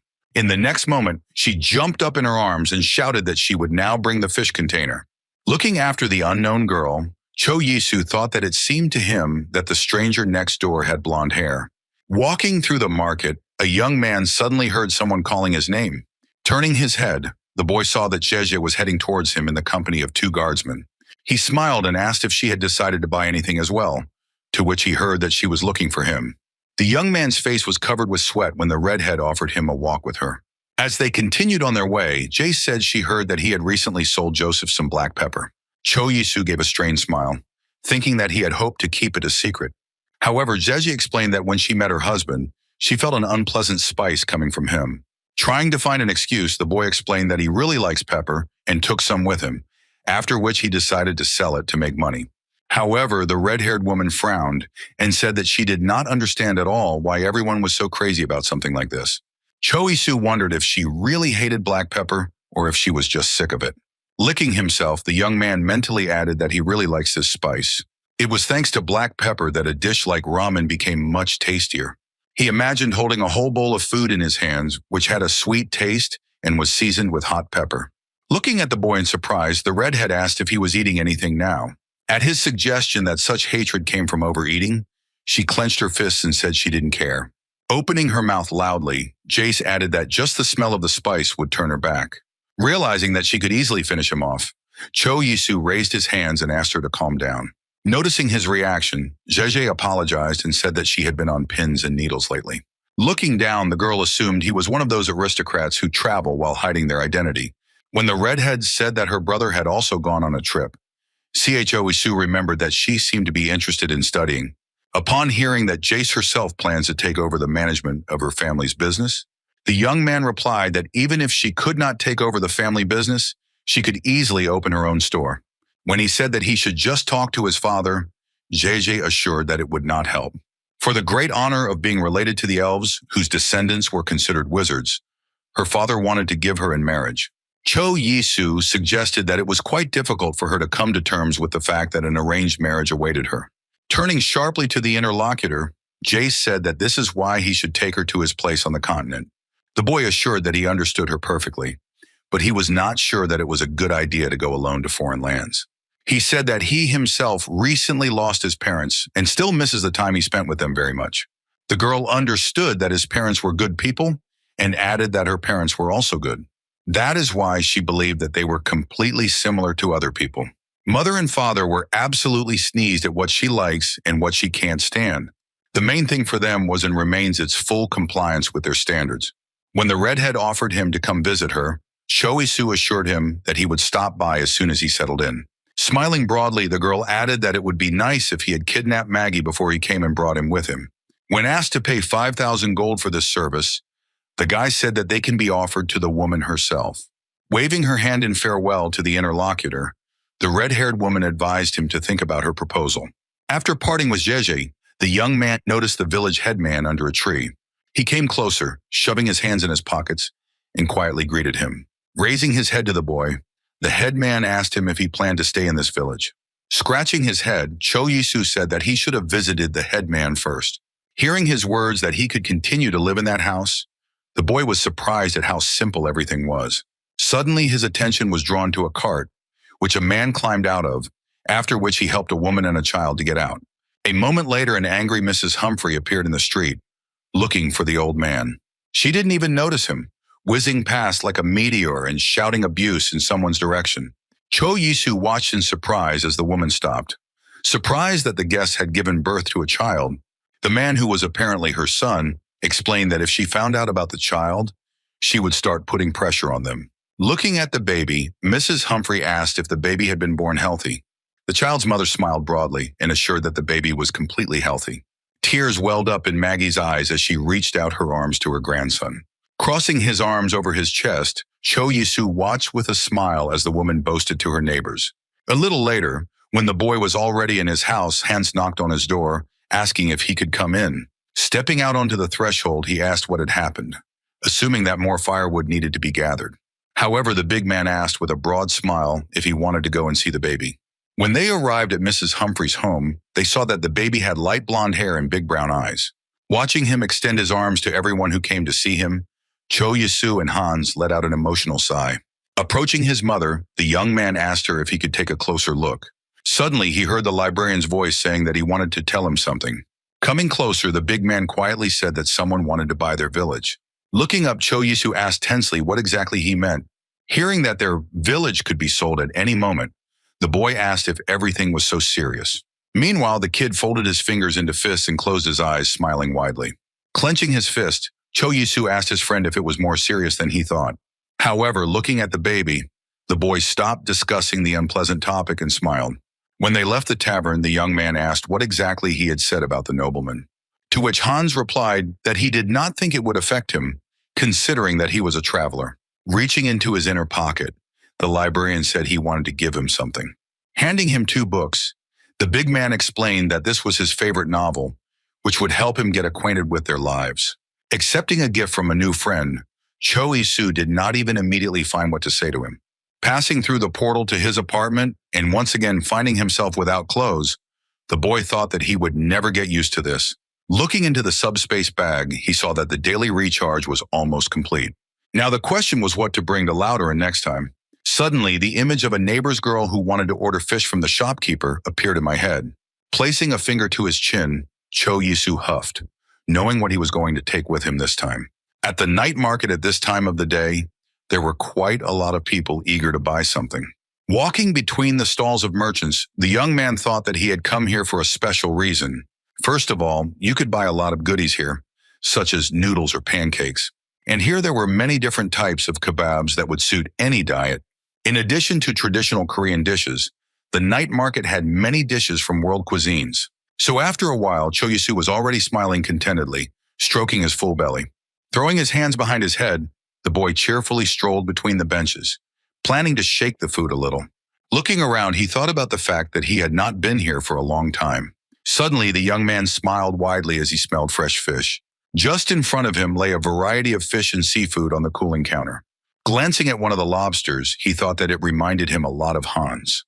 At that moment, the voice of the shopkeeper was heard shouting that he was selling fresh mackerel that had just been brought in.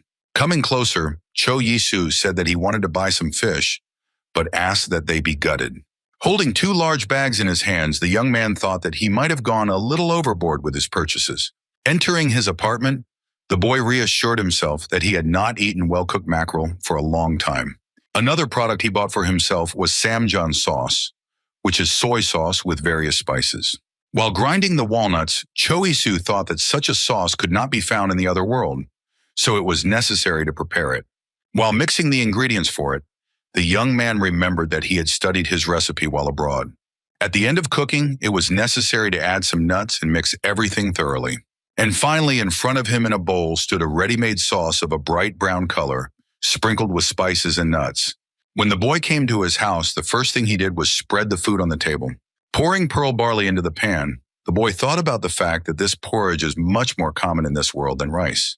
I remembered again the words of my mother, who said to watch the fire while it was cooking rice. Regarding the fish, she said that the outside of the fish should be fried first so that it does not burn. From the memories of his mother, the young man stopped for a moment, looking gloomily in front of him. After some time, a woman who lived next door opened the door and looked at the unexpected guest in surprise. She introduced herself as Masa, and Cho Yisu introduced himself with a big smile on his face and explained that he had recently moved in next door. When she asked why he came, the boy explained that he did not introduce himself properly and decided to invite them to dinner. The woman's daughter, Haeun, approached them and asked what was happening here. Hearing that the stranger wanted to invite them to dinner, the girl looked at him in surprise. Holding up a finger, Cho Yisu added that he had recently heard Hyun wanting to buy a weasel, and while at the market he decided to buy some fish. Smiling broadly, he asked the women if they would mind if he cooked fish for them.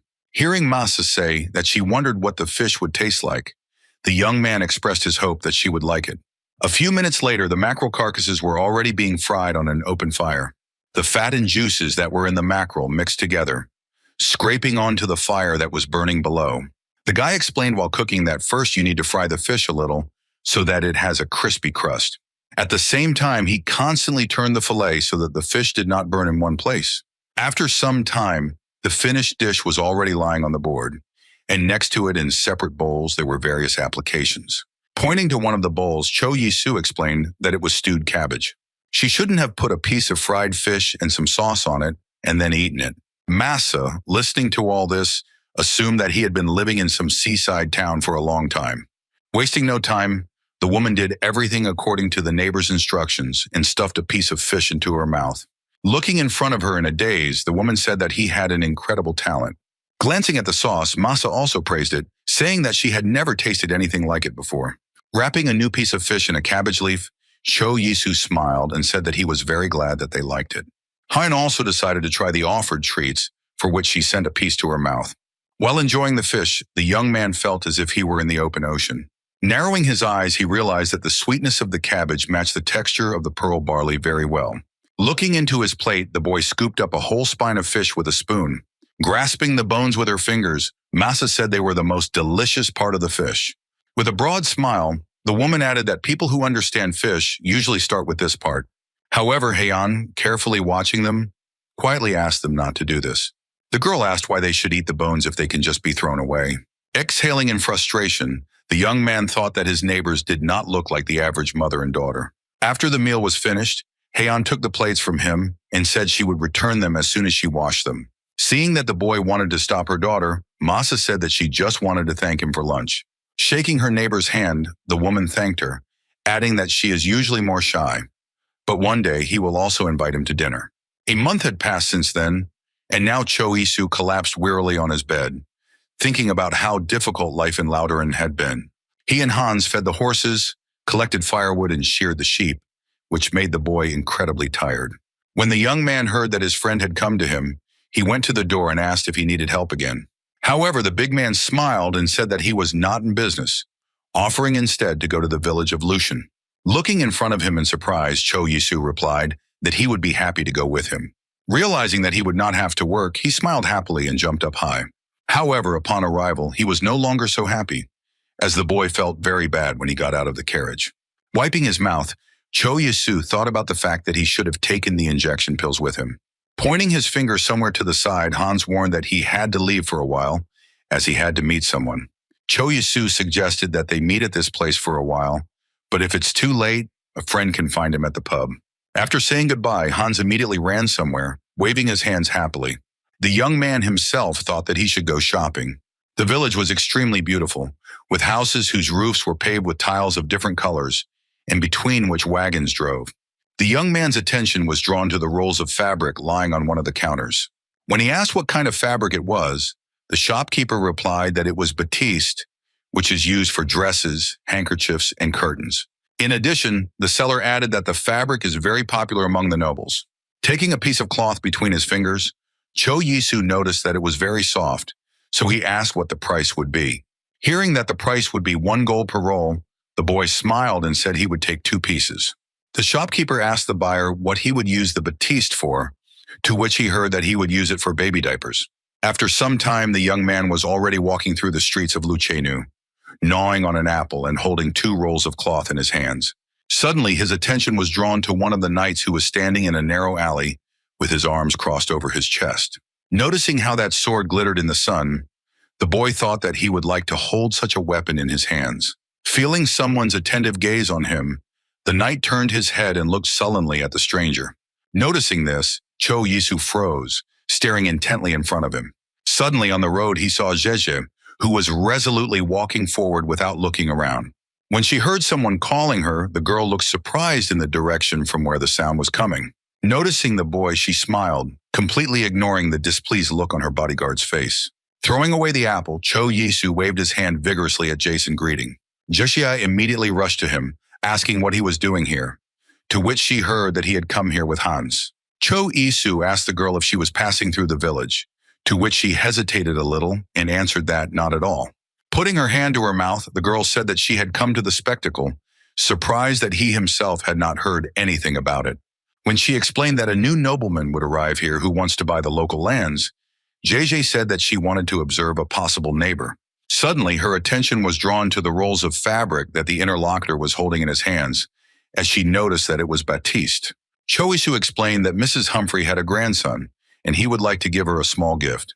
Hearing this news, Jace looked at the boy in surprise, not believing her ears. The redhead decided that she didn't want to be left out either, so she ordered the boy to follow her. After a few minutes, she handed him a package containing 3 solid bars of soap. After that, JJ held out another jar of shea butter and chamomile that could be used as a lotion. Smiling, the girl explained that if she gave more things, Maggie would simply refuse her gift. Cho Yisu thanked and asked the interlocutor to share if she heard news about their village.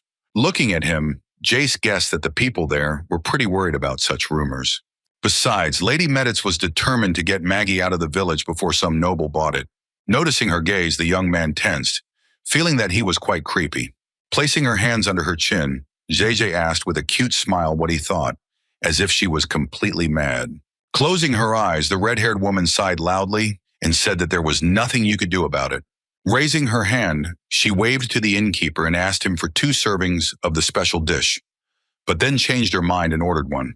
Cho Yisu thought about this, remembering that every tavern had a dish that was reserved for the nobles. In a moment, there was a pan with strange porridge and sausage on the table in front of them. Several pieces of bread were lying on the board, and a mug of beer was standing in it. Looking carefully at the boy, the red-haired woman offered him a try with a smile. He wasted no time in taking the spoon and thanked him, but he was disturbed by the smell that came from the food. Shoving some food into his mouth, Cho Yisu tensed, his face covered in sweat. Pointing her finger at him and laughing, Jeje reminded him not to forget the bread.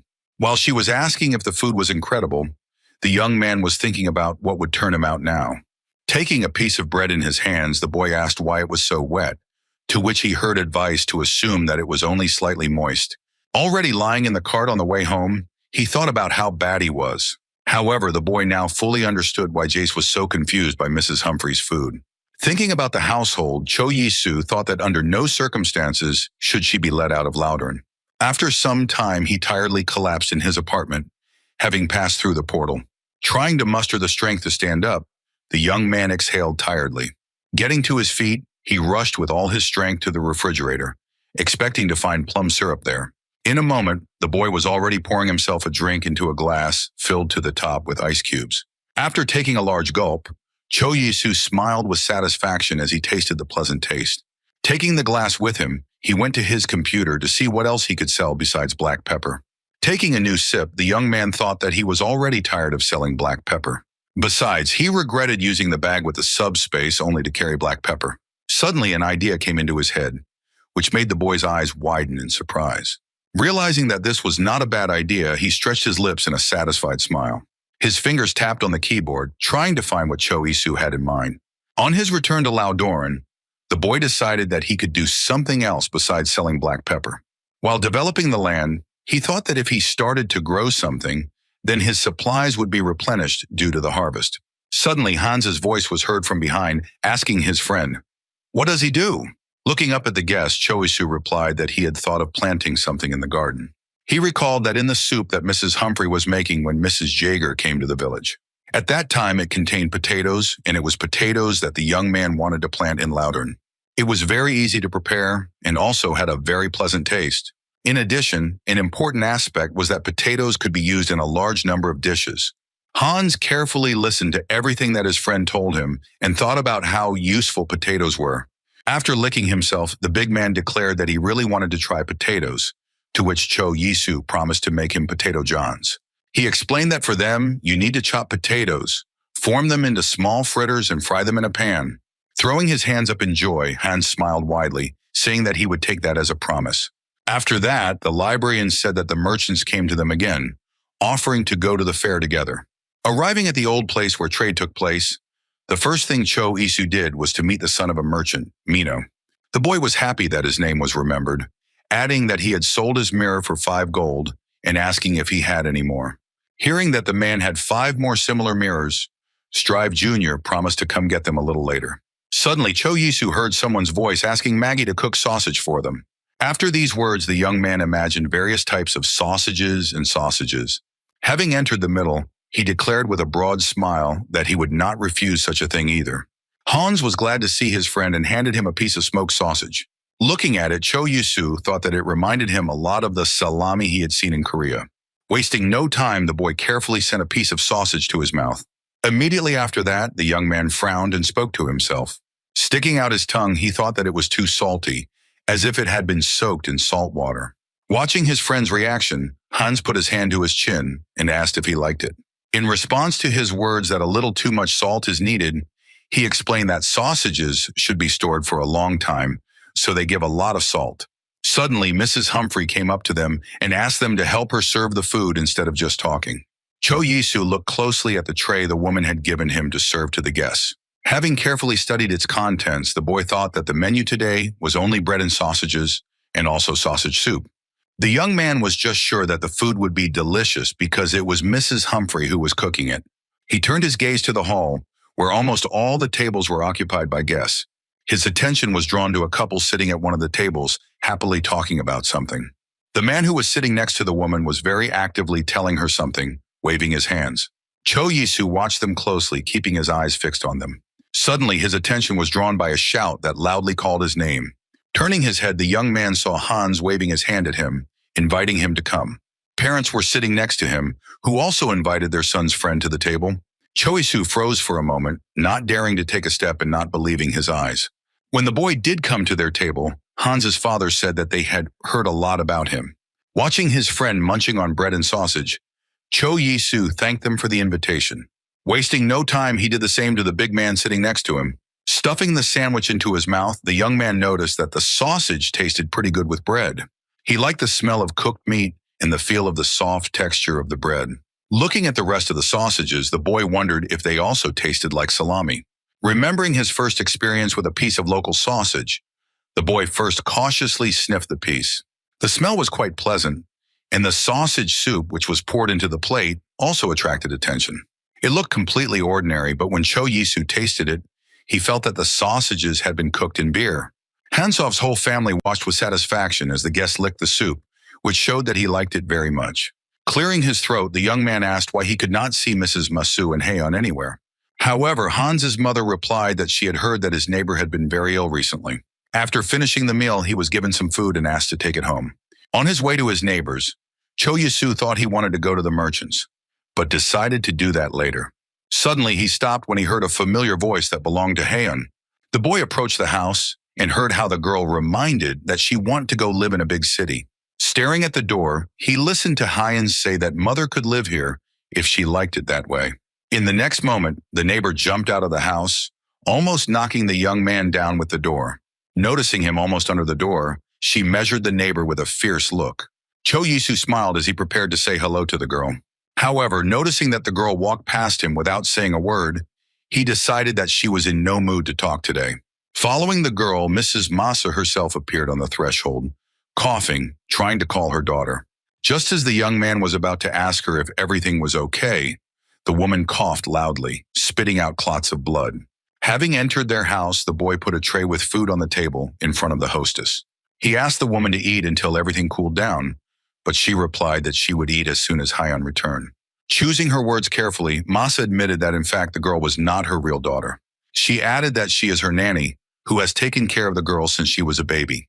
Cho Yisu now understood why their relationship seemed so strange to him last time.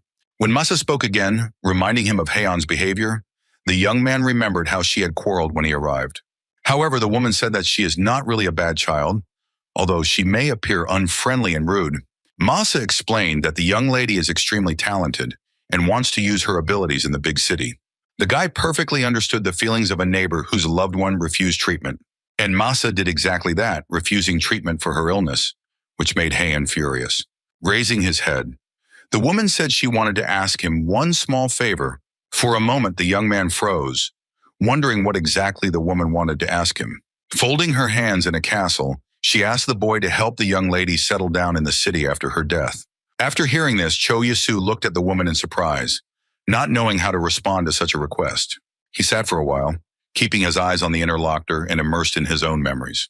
Before his eyes, there was a picture of him in the hall where his own parents' funeral was held. Then the boy did not want anything at all, and he looked in front of him with a completely empty gaze. Lowering his head, Cho Yisu promised that he would do his best, although he knew that it would not be easy. Masa smiled and said that it sounded a lot more convincing than if he just said he would definitely do it. The young man did not answer this because he could not find the right words. Returning to his house, he thought about the fact that he was not good enough to be responsible for a girl he barely knew. In addition, for some reason, it seemed to him that it would be quite difficult for him to establish a relationship with Haeun. However, thinking about the fact that Masa will soon be gone, the boy understood that he knows this feeling of loneliness very well. After changing his clothes, he went to meet Striao Jr., who was already waiting at the place of their acquaintance. The young man handed the boy 5 more mirrors that he had promised him earlier. Mino said with a smile that the rumors about them have already spread, which means that the goods can be sold at a higher price. And selling at a higher price means that the man himself will also be able to get more money. When asked whether it is fashionable to sell soap instead of mirrors, the son of a commodity expert answered that it is not so popular. Hearing this, Cho Yisu looked at the boy in surprise, not believing his ears. Suddenly, Mino asked him who he really was, which put the interlocutor into a stupor. When he ordered that he was an adventurer, the boy clarified that he was asking about his background, assuming that he was of noble birth. Sniffing like a dog, Strive Jr. said it smelled of nobility, as commoners rarely washed. When asked how they showered despite the water shortage, Mino said that there were public baths built by wizards. To the young man's surprise, the boy explained that wizards collect water with the help of magic, since there was not enough of it here. Looking ahead, Cho Yisu thought that it was simply impossible to survive in this place without wizards. At that time, Haeun was sitting in her house and holding the hand of the dying Masa, who was lying on the bed. The girl did not take her eyes off the nanny, knowing full well that she did not have much time left. Now she did not hide either her blonde hair or her pointed ears. Masa apologized for not being able to be with her until the very end, to which Haeun replied that she had protected her for 30 years. In addition, the girl perfectly understood that the nanny had done everything she could, so she could not cry now and go in peace. Turning her eyes full of tears to her pet, Mesa wanted to say something else, for which she desperately tried to find words. However, in a moment, her hand drooped helplessly, caught in the hands of a young lady, which indicated that everything was over. At the funeral, Cho Yisu noticed that Hyun didn't shed a single tear for her nanny. Fulfilling this promise, the guy regularly came to the girl's house, bringing her a variety of food. However, she never opened it for him, instead leaving an empty dish at the doorstep.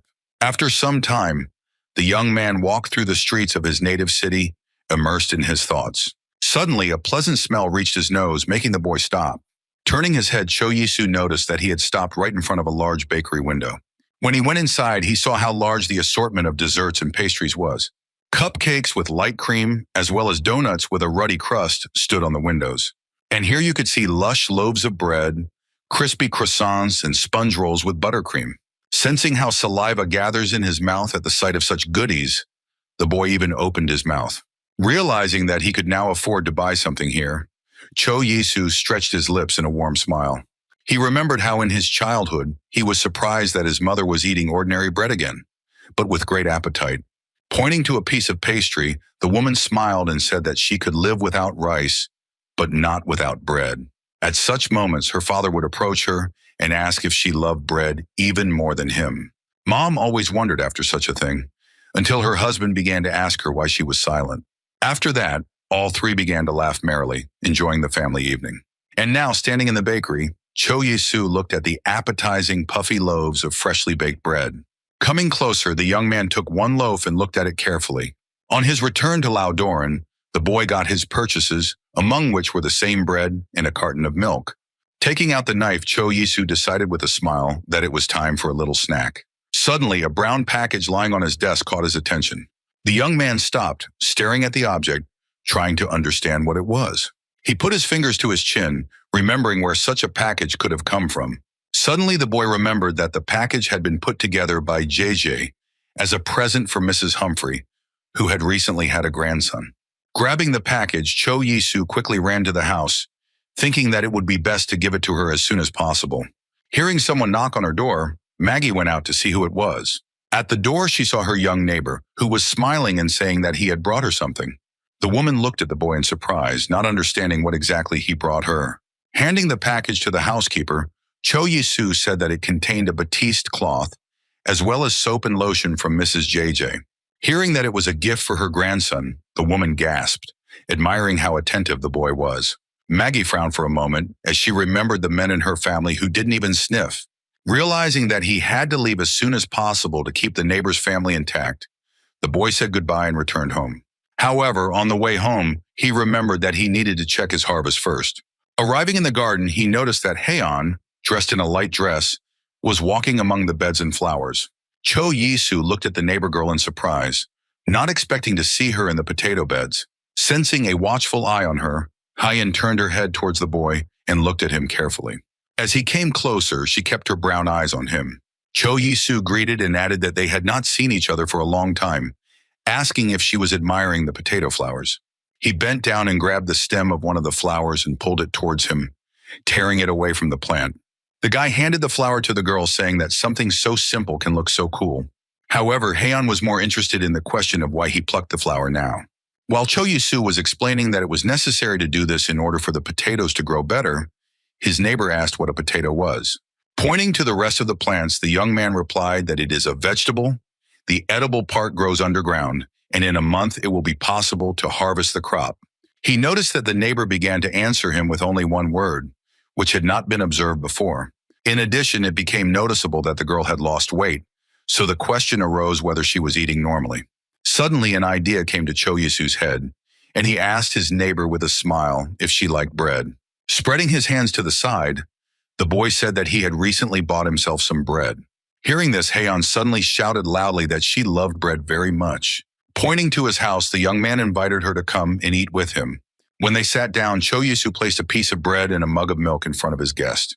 Heian frowned, clenching her fists tightly and staring intently at the piece of pastry in front of her. Watching her eat bread with a smile, the young man realized that she really likes bread. Besides, he always wondered why she changed her hair color so often. Now he understood that she was simply a witch. Suddenly, it dawned on the boy that a real live elf was sitting in front of him right now. Sensing a watchful eye on her, the girl turned and asked if he had ever seen anyone eat bread. However, hearing that he was interested in her ears, she warned that it was better not to talk about it again. After that, she returned to the meal and ordered not to talk to her while she was eating. In a few minutes, the plate and milk mug were completely clean. Having finished, Heian said without raising her head that she understood everything, and the boy could deceive anyone, but not her. Frowning again and looking at the neighbor with a fierce look, the girl said that he is not an ordinary person. Trying hard not to show his excitement, Cho Isu asked her what she meant. In the next moment, the neighbor accused him of being a sorcerer himself. Clenching her fingers firmly into fists and pounding them on the table, the girl added that he was a bread wizard. Hearing this, the young man froze for a moment and had no idea how to react to such accusations. Hyen explained that the bread she was eating had an extremely soft texture and was very fluffy, and the use of eggs and butter gave the flour product a pleasant aroma that filled everything around. Pointing her finger at her neighbor, the girl concluded that no one but the bread wizard could have created such delicious bread. Banging her hands on the table, Hyen said that since he treated her to delicious bread, she would also help him with potato flours. Raising his hands in a conciliatory gesture, Cho Yisu agreed, thinking that it would be better than if the girl shut herself in the corner of the room. Meanwhile, the girl added that she remembers perfectly the mackerel that he treated them with, so she promised to pay for it as well. But the boy wanted to say that if she wanted more, she could ask him. Hyen said that she couldn't stand fish. Cho Yisu agreed and asked what kind of magic his neighbor was using. Looking carefully at the interlocutor, the girl said that she would not reveal all the secret information to him. After some time, the young man stood in his apartment and looked at the products needed for baking bread. Grabbing the large bowl, he thought he could just carry the dough with him to the other side. Then when they talked with Hyen, she demanded more bread if the boy wanted to know everything. As he rolled up his sleeves, Cho Yisu thought about the simple ingredients used to make a pound cake. All it took was eggs, sugar, flour, and butter in equal proportions. In addition, it was fashionable to add bacon, chocolate, green tea, and lemon to it so that the taste was richer. Mixing all this in a bowl, the boy smiled, glad that the preparation should be easy. Having already returned to his house in Lodorn, he still doubted that the bread would turn out to be tasty. Looking at the cauldron containing the finished dough, Cho Yisu thought that everything was too simple. Suddenly, Hatsun's voice was heard from behind, coming closer and asking if it would be bread. Crossing her arms over her chest, the girl asked her neighbor when she would be able to eat it. However, the young man was not confused and said that the pastries could fall due to the wind, so he needed information. Pointing to herself, Han admitted that she was a witch who could control water. Exhaling loudly, Cho Yisu wondered if his neighbor belonged to the family that controls the water in Armenia. When he asked to show his abilities, the girl began to demand 10 pieces of delicious bread for it.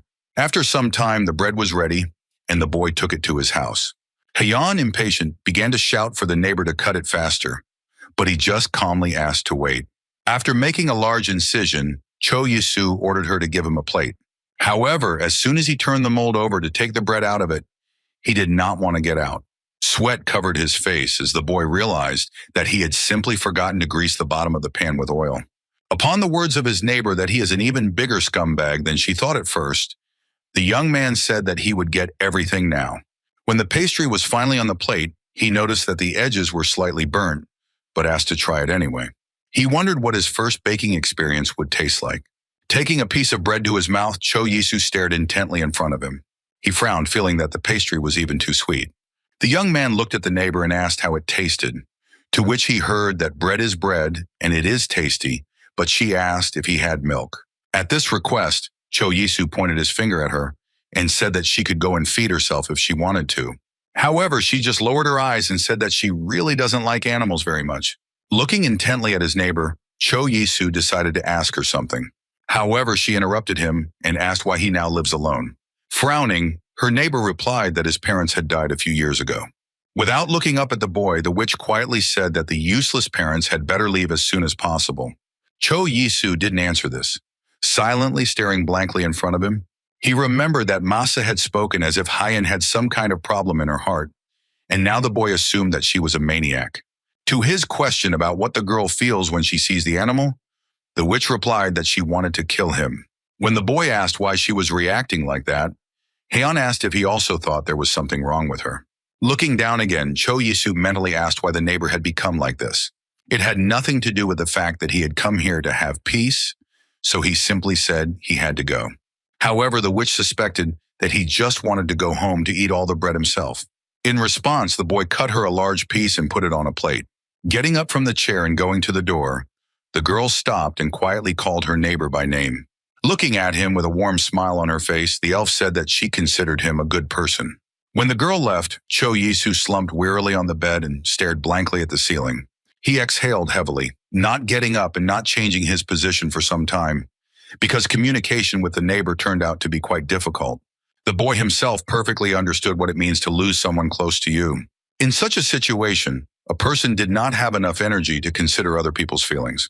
Smiling, the young man thought that Haeun herself had a much worse situation. Meanwhile, on the street, the residents of the city ran in different directions to escape from the robbers. Those of them who were unlucky and fell into the hands of the knights had to cover themselves from the blows. One of the men hid under a haystack, trying not to reveal his presence there. He could hear one of the robbers approaching, his shadow already falling on the steed. Beads of sweat rolled down the man's face as he mentally prayed that he wouldn't be found here. Suddenly, one of the robbers shouted to his partner that it was time for them to leave the city. Turning around, he agreed, pointing out that he was done with everything anyway. Listening to the sounds of footsteps rapidly moving away from him, the man put his hand to his heart and breathed a sigh of relief. Frowning, he decided that he should return to his home as soon as possible. Wasting no time, the man got into a carriage that was standing nearby and drove away, hurrying to warn others about the attack. The next thing he saw the next day was him waking up, clutching the blanket he was covered with in fear. His parents and brother immediately came to the bed when they heard him shouting something about the village of Lushan. Looking at his son, his father explained that he passed out immediately after getting out of the carriage. He arrived at night, and leaving the wagon immediately fell unconscious in the arms of a surprised Hans. The man frowned and stated that they should hurry as Lushan village was under attack. He said something about the robbers coming their way, but the father said it was all right. He strenuously explained that if they really wanted to attack them, they would have been here a long time ago. Listening to all this, Cho Yisu thought that the elder was right, as their village was 2 hours away from Lushan. Returning to his fellow villagers, the man suggested that everyone disperse and gather next time. Listening to their headman, the people of Laudoran slowly began to leave Mrs. Humphrey's tavern, going to their homes. Shoving his hands in his pockets and heading towards his home, Cho Yisu couldn't get out of his mind that robbers might appear here. He thought that his lack of great fear of them might be the result of having somewhere to turn. The next day, a guard from the Meditz family appeared in Laudoran, saying he had an announcement, so he asked everyone to gather in the square. Looking sternly at the crowd, the boy added that he would stay in the village to monitor the robbers' movements. Immediately after that, he was approached by several people who asked what was happening in the village of Lushan and whether there were many victims there. One of the girls, hearing that there were many wounded, shouted that she wanted to see everything with her own eyes since her family was there. Cho Yisu raised his hand, drawing attention to himself, and asked why exactly the Meditz family decided to interfere in this. To which the guard replied that it affected them as well, so he was ready to accompany the two representatives who would go to Lucan. Already sitting in his house, Cho Yisu thought that it all looked rather strange.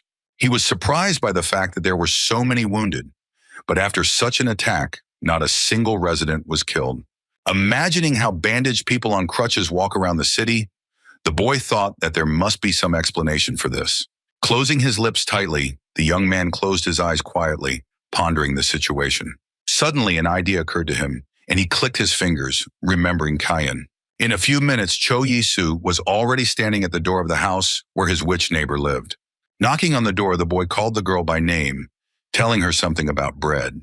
Hearing this, she suddenly jumped outside, looking sternly at her unexpected guest.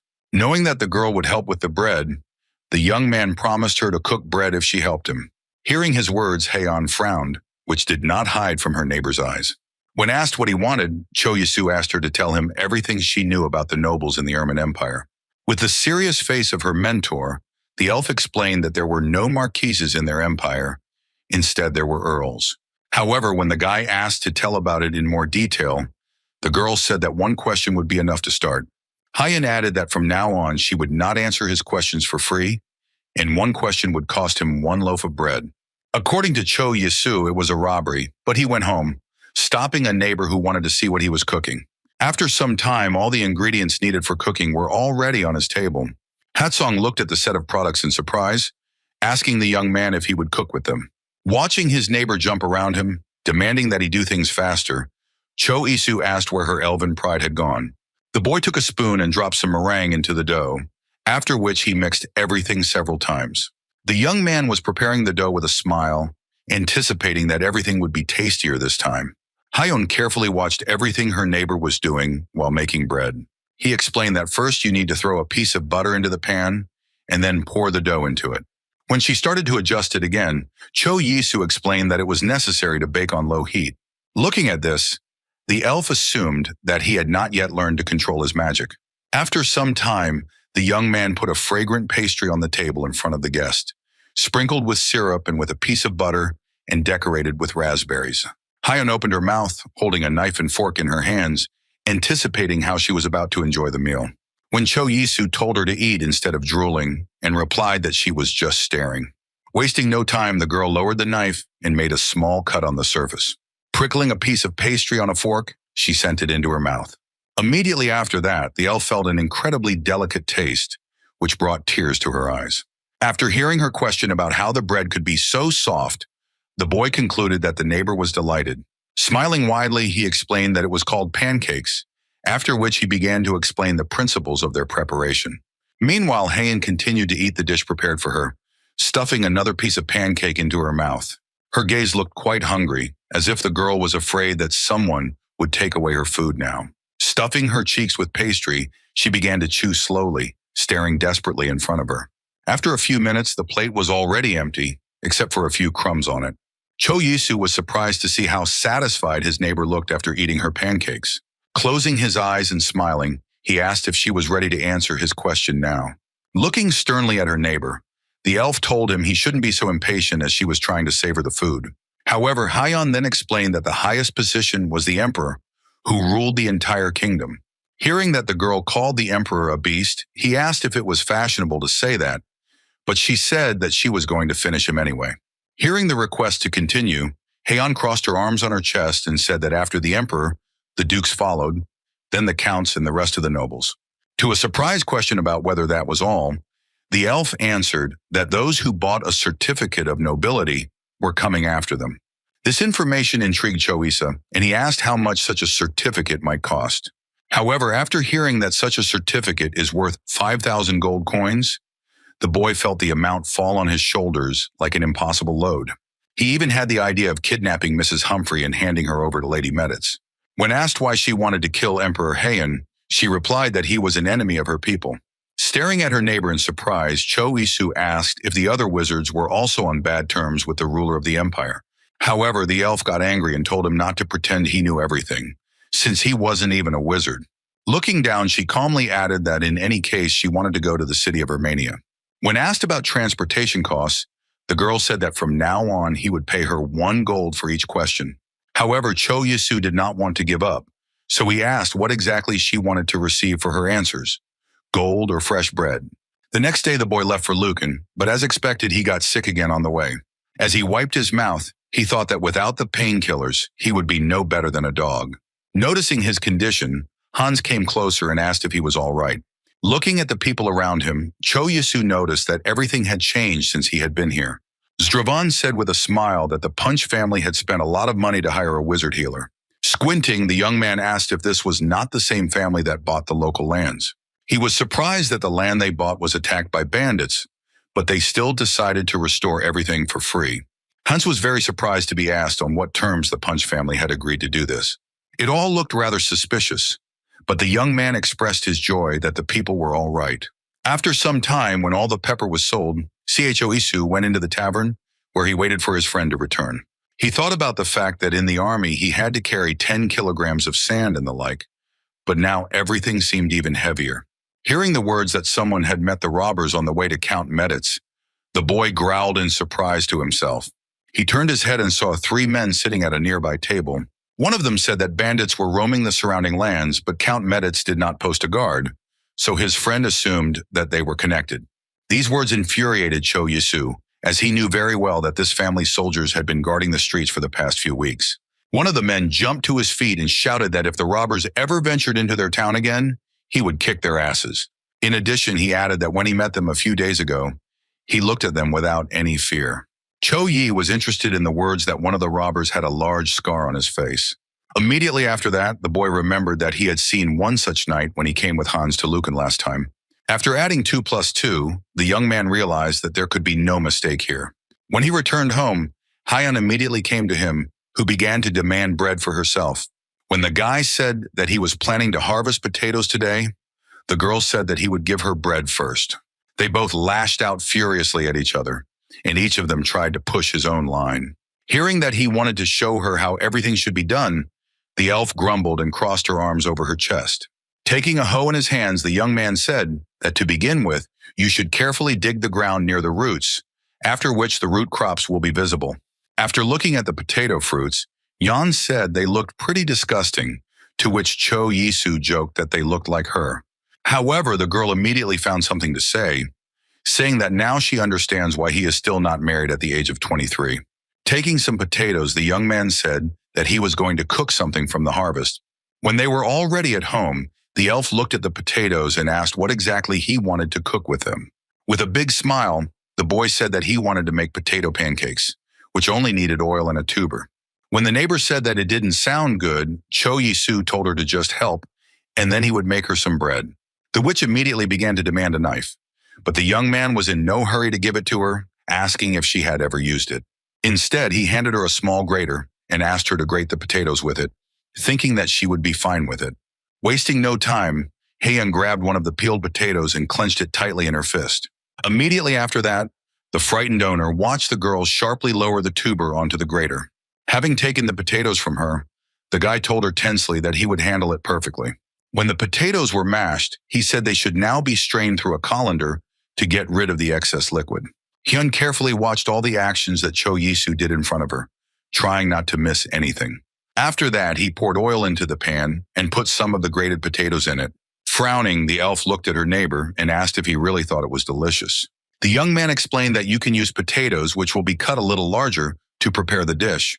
And you can add other vegetables, but this will affect the consistency, so it all depends on personal taste. Finally, with a broad smile, Cho Yisu pointed to the finished dish and said that the guest could taste it. Noticing that the witch looked at the fritter quite skeptically, he began to urge her to eat everything until it was cold. Grabbing the pancake, the elf told him not to push it while tearing off part of the dish. She slowly sent a piece to her mouth, not expecting to like the taste. Chewing a pancake, the witch looked in front of her with big eyes. Watching the guest reach for the rest of the meal, Cho Yisu knew she liked it. Looking down at his plate, the boy thought that the edges of the fritter had turned out particularly well. He also noticed that Han rejects particularly sophisticated dishes and enjoys those that are extremely simple to prepare. Addressing the girl, he promised her that next time he would make potato bread from the harvest, she would harvest herself. However, turning her head to him, she answered that she liked the pound cake much more then. The next day in Lauteren, Jaeger came again, who joyfully rushed to Maggie as soon as she entered the gate. Looking at the redhead hurrying towards her, Mrs. Humphrey hid her hands behind her back, not much surprised by her guest. But with a big smile, she said that she will be staying here for 3 days, so she definitely wants a lot of delicious food. Suddenly, Cho Yisu came up to them and said hello and asked the girl to give him some attention. The appearance of the boy surprised the redhead, so she looked at him with big eyes. When they reached the riverbank, Jace asked what exactly he wanted to talk to her about. She was very puzzled by the fact that the young man wanted to ask her for one favor. Glancing at the interlocutor, Cho Yisu said that he had heard something when he arrived in Luchen. Juzzy asked what exactly he heard, as she still did not understand what he meant. The boy immediately raised his hands and said that he had nothing against her family, especially knowing that they had assigned guards. However, he reported that someone had started spreading false rumors about the Meditz family. He added that they said that a man with a scar on his chin was working with the robbers. So the request was for the girl to check the presence of such a man among her people. However, Jace instead wondered what they would do if they did find a traitor among them. With a big smile on his face, Cho Yisu pointed to himself and replied that he had already come up with a plan of action. The red-haired woman reminded him that the reputation of the nobility should not be harmed, as punishment would follow. However, when they sat at his house and a plate of food stood in front of her, the girl completely forgot about all the punishments. While stabbing a piece of potato, she wondered how he managed to make it so soft and tasty. Sending the potato to her mouth, the girl asked why he didn't treat her earlier if he knew how to cook something like that. However, Cho Yisu smiled and reminded her of his request, to which she assured him that there was nothing to worry about. Jeji clarified whether the boy wants her to send him a letter when she learns some information. The young man agreed and said that as soon as he received news from her, he would go to her. In the next second, Jace was screaming again, demanding to know how he prepared such a delicacy. Cho Yisu said that he took the potatoes she brought last time, wash them, and cut them up. However, the redhead didn't believe him, asking why he was telling his secrets instead of selling them. The girl explained that this is how artisans can earn more than ordinary farmers, and therefore only teach their own children. After that, the Ionians become rich enough to buy themselves a certificate of nobility. Georgie even thought that instead of kidnapping Maggie, she could have taken him, but the boy advised her to enjoy the meal. A few days later, Jace stood outside the door that led to her father's office. She ordered the guards out of the way, but one of the guards said he had been told not to let anyone in. Realizing what the young lady's reaction might be, her maid closed her eyes and covered her ears tightly. Jace shouted loudly that she wanted to know the truth, as she had heard all sorts of delusions about their family. However, the sentry's face showed no shadow of doubt, even in front of the angry maiden. Clenching her fingers into a fist, Jace asked aloud if it was their family that had hired thugs to rob Lucan. The red-haired girl walked furiously down the corridor, loudly pounding her feet on the stone slabs of the floor. Suddenly, a father's voice was heard from behind the door, ordering the guards to let his daughter pass. Going inside, Jeje saw several more men sitting at the table in the office. One of them politely addressed her and asked how she was doing. However, the redhead didn't answer, instead keeping her eyes on the guard kneeling next to her. Raising her hand, she screamed loudly for him to raise his head before she crushed it. Grabbing the guard's hair, the girl herself sharply pulled his head up. What she saw on his face made her freeze in shock. The man closed his eyes tightly, realizing that nothing good would come from an angry lady. And a large scar was visible on his face, which went down to the neck and went under the collar. Jace immediately looked at her father and with a serious expression on her face stated that she needed to speak with him one-on-one. When everyone present left the office, the girl sat down on the couch and asked what exactly the head of the family was planning to do. Folding his hands in a castle, the man reminded his daughter that he was the manager of their lands. And although he guessed that the nobles were up to something, he could not even imagine that they would ruin their reputation by bribing the manager. When the daughter asked whether the suspect told about who paid him, he said that he claims that he planned everything himself. Red-haired and with a serious expression on her face, she offered to put the suspect's head in a barrel of water until he confesses. After a while, Cho Yisu was staring in wonder at the window of the carriage that was to bring him to the Medit's house. All around were neat houses with tiles of different colors, and next to them stood a large estate. Looking at all this, the boy thought that it all looked incredible. The coachman stopped the carriage and opened the door, reporting that they had arrived. When the boy got out of the carriage, he immediately heard a voice calling his name, which made him turn his head in the direction where the sound was coming from. There he saw Jeje running towards him, holding the hem of her magnificent red dress. Seeing her in such rich clothes, the young man stared at his acquaintance in a daze. He thanked for the invitation, but the only thought in his mind was that she really was the Duke's daughter. The girl was surprised by such a reaction. She said she understood the improper meeting, but offered to get straight to the point. They went into the hall where Jeje sat down on the couch and crossed her arms and asked how the boy was going to act. After untying the pouch he had brought with him, Cho Yisu said that this item was his family's treasure, which had been created by a wizard of lightning and wisdom. He explained that the item was called a lie detector, mentally adding that it cost 129,000 won. Jace assured her that she didn't need to go into too much detail, only asking if the item was an artifact. Putting a lie detector on the table, the young man confirmed her guesses. Looking at the object more closely, she thought that it looked like a simple piece of metal. Without looking up at her interlocutor, Jeje tried to understand who he really was. Looking at the boy who was smiling widely, Jace knew that he had a powerful thing as a family heirloom. In addition, the maiden thought about the fact that there were wizards on his continent, since the artifacts were not available to ordinary people. Jumping on the spot, Jace suggested that he use the lie detector right now. When he asked if she wanted to know the consequences of lying, Jeje only asked with a smile if the traitor would die from it. After some time, the hand of the person suspected of treason fell into a special place on the lie detector. Looking at the prisoner's frightened face, Cho Yisu warned that if he told a lie, he would simply burst his blood vessels. He tensed and his face was covered with sweat, but the man asked with a smile why he should believe him. The young man said that he could prove his words by advising him to answer no to all the questions. Holding up a finger, the boy asked the first question, which was whether the young lady liked Mrs. Humphrey's food. At the same time, he did not notice how the girl herself tensed up behind him, feeling the attentive eyes of those present on her. Looking intently at the apparatus on which his hand rested, the guard replied with a denial. Thinking that he wanted to see the result of his lie, The man paid attention to the lights that flickered on the device.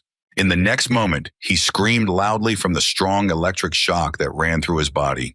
Cho Yisu smiled and said that he felt as if his demonstration could be considered quite complete. He smiled predatorily and said that now, if he continues to lie, his family, children, and even grandchildren will suffer. Realizing that he was not joking at all, the suspect shook, fearing punishment.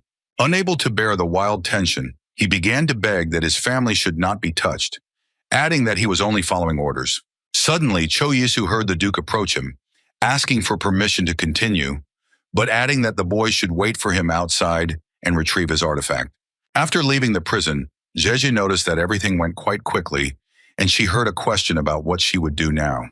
Excitedly clapping her hands, the girl said that she had something for him. Closing her eyes, she added that she was sure he would like it. A few minutes later, a shelf full of all kinds of desserts stood in front of the young man. Cho Yisu looked at it all and couldn't believe his eyes, admiring how appetizing it all looked. Jeje approached him and asked if everything looked really tasty. She pointed to a few rose petals, advising them to try them first. Without wasting time, Tak took one of them and sent it to his mouth, which the girl watched carefully. He began to chew on the treat, expecting to taste the delicious, sweet taste. However, in the next moment, a taste arose in his mouth, which reminded him very much of the taste of soap. It was just awful, but Jace insisted he try the rest, reaching for one of the cupcakes on the shelf, hoping that it would be tastier. Watching the guest sample a new dessert, Jeje said that he could taste whatever he wanted. Cho Yisu himself thought that he did not understand the flavors of the desserts offered to him by the red-haired woman, and although they were terrible because they resembled the taste of cosmetics, but he did not stop smiling. Covering her smile with her hand, Jace asked him if he wanted to try all the dishes here.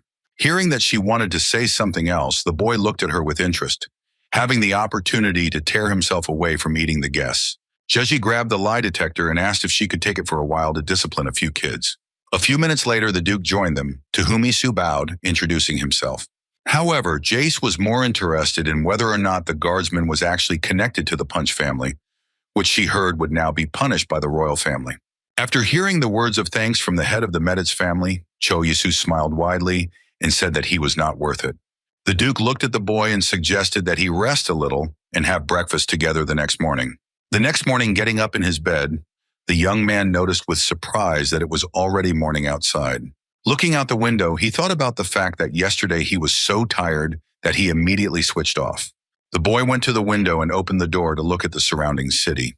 He saw that the city was still asleep, but it was gradually warming up with the sun's rays reflecting off the roofs. In the next second, Cho Yisu closed the door as he felt a chill run through his body. There was a knock on the door behind him, and the butler asked the young gentleman if he had woken up yet. Having warned him that he was coming, a guy appeared in the room, brought a towel, and said that he was taking a bath for him. At his words that he would bring him a robe, Cho Yisu awkwardly thanked him. After some time, the boy enjoyed the hot tea, thinking about the fact that he did not feel the proper peace. There was another knock on the door, informing him that breakfast was ready. Jace greeted him joyfully in the dining room, leaning his hands on the table and smiling widely. Looking carefully at her guest, who was dressed in luxurious count clothes, the girl noticed that he looked simply incredible.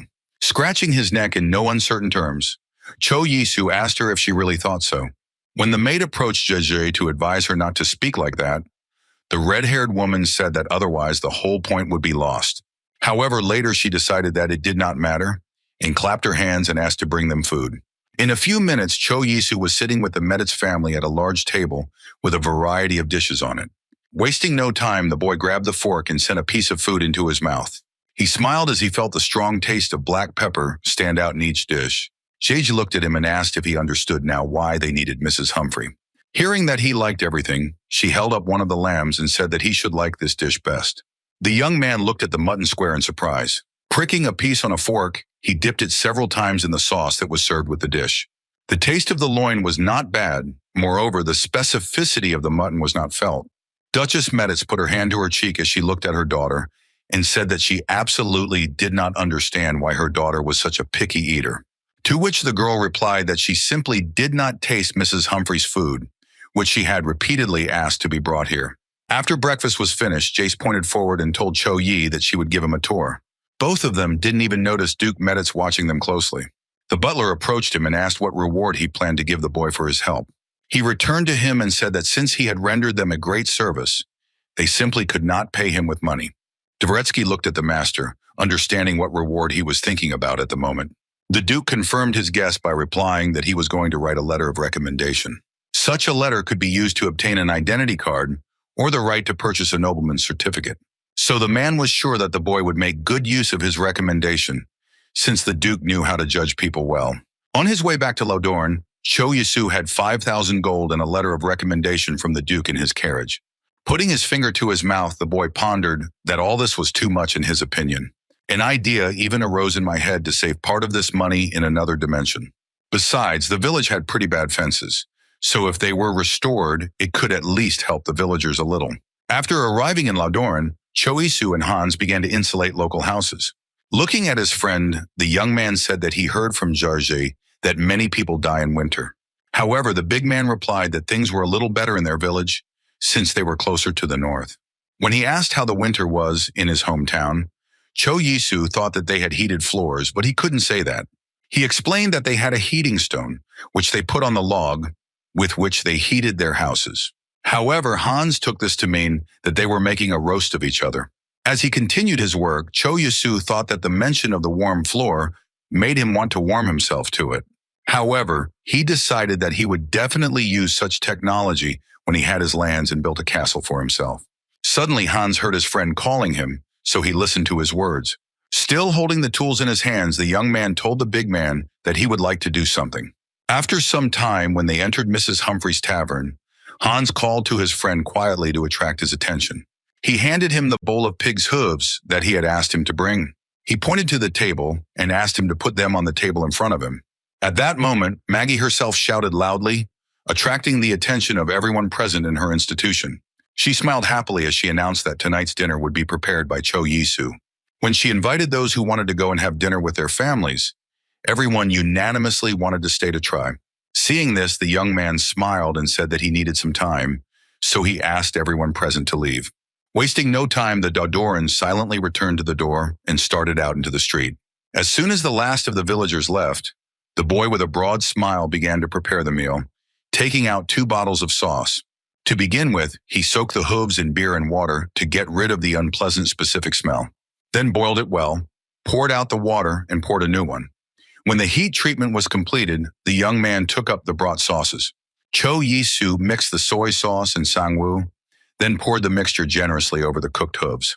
Frowning, he decided that it was necessary to proceed to the finishing touch. At this stage, in his opinion, it was worth praying that the hooves would turn out tasty. Finally, the guests entered the tavern, where a meat dish was already waiting for them, and the cook invited everyone to try it.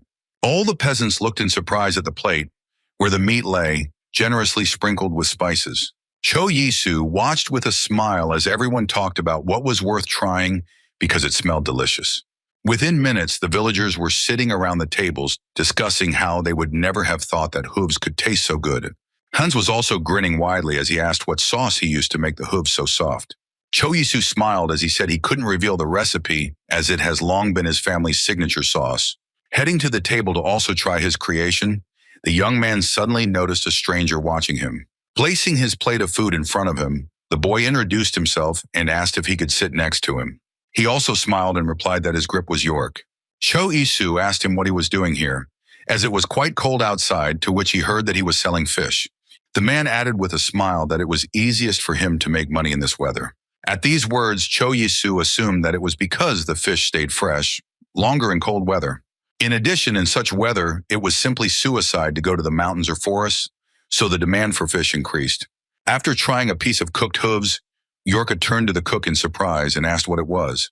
At that moment, young Cho Yisu himself thought that doing business with risk to his own life sounded pretty good. He asked him for a business card, to which he gladly handed him a piece of paper. When asked by a visitor about how he managed to achieve such an extraordinary taste, the young man replied that it was a secret family sauce. A few days later, he was sitting in his house wrapped in a blanket and trying to warm himself by the fire. Looking at the burning flame, the boy thought that at such rates he could simply freeze to death. However, Cho Yisu knew very well that the battle would soon be over, so he decided that it was worth holding on for a little while. Suddenly, he heard a loud cry that reported a fire not far away. The young man went outside and froze. noticing a big glow in front of him. Just in front of him was a house completely engulfed in flames, and frightened villagers were running around. Suddenly, someone's panicked scream came to his ears again, trying to call him. Hans ran up to his friend and asked why he was barking and demanding that he help them deal with the fire. Rushing to the burning house, the big man warned that if they could not control the flames, they would have big problems. The rest of the Lauderians tried their best to put out the fire with water, and one woman sat among the crowd. She cried, shedding bitter tears and fighting for her burning house. Suddenly, something caught Cho Yisu's attention, and he turned his head in that direction in surprise. The young man lunged at Hyun, who was approaching the burning house and whispering unknown words. Gathering a lot of water around her, the girl asked the water spirit to help her. The rest of the villagers also froze, carefully watching what the witch was doing. Meanwhile, Hyun put her hands forward and created a large ball of water between them. All the villagers watched her actions in surprise, trying to understand what would happen next. The fair-haired elf's face remained completely calm, even indifferent, as she cast the spell. In a moment, her figure was surrounded by drops of water, which suddenly rushed to the burning house. A moment later, a hissing sound was heard from the building, and a cloud of white vapor rose into the air. When everything was over, questions began to be heard from various quarters about what exactly had just happened. Hyun looked down as everyone wondered where a wizard had suddenly come from in their village. Cho Yisu turned his attention to the headman of the village, who approached the girl and carefully thanked her. Everyone present watched in amazement as the grandfather knelt before the elf. Hyun, on the other hand, stood silently in place, having no idea how to react to his actions and words.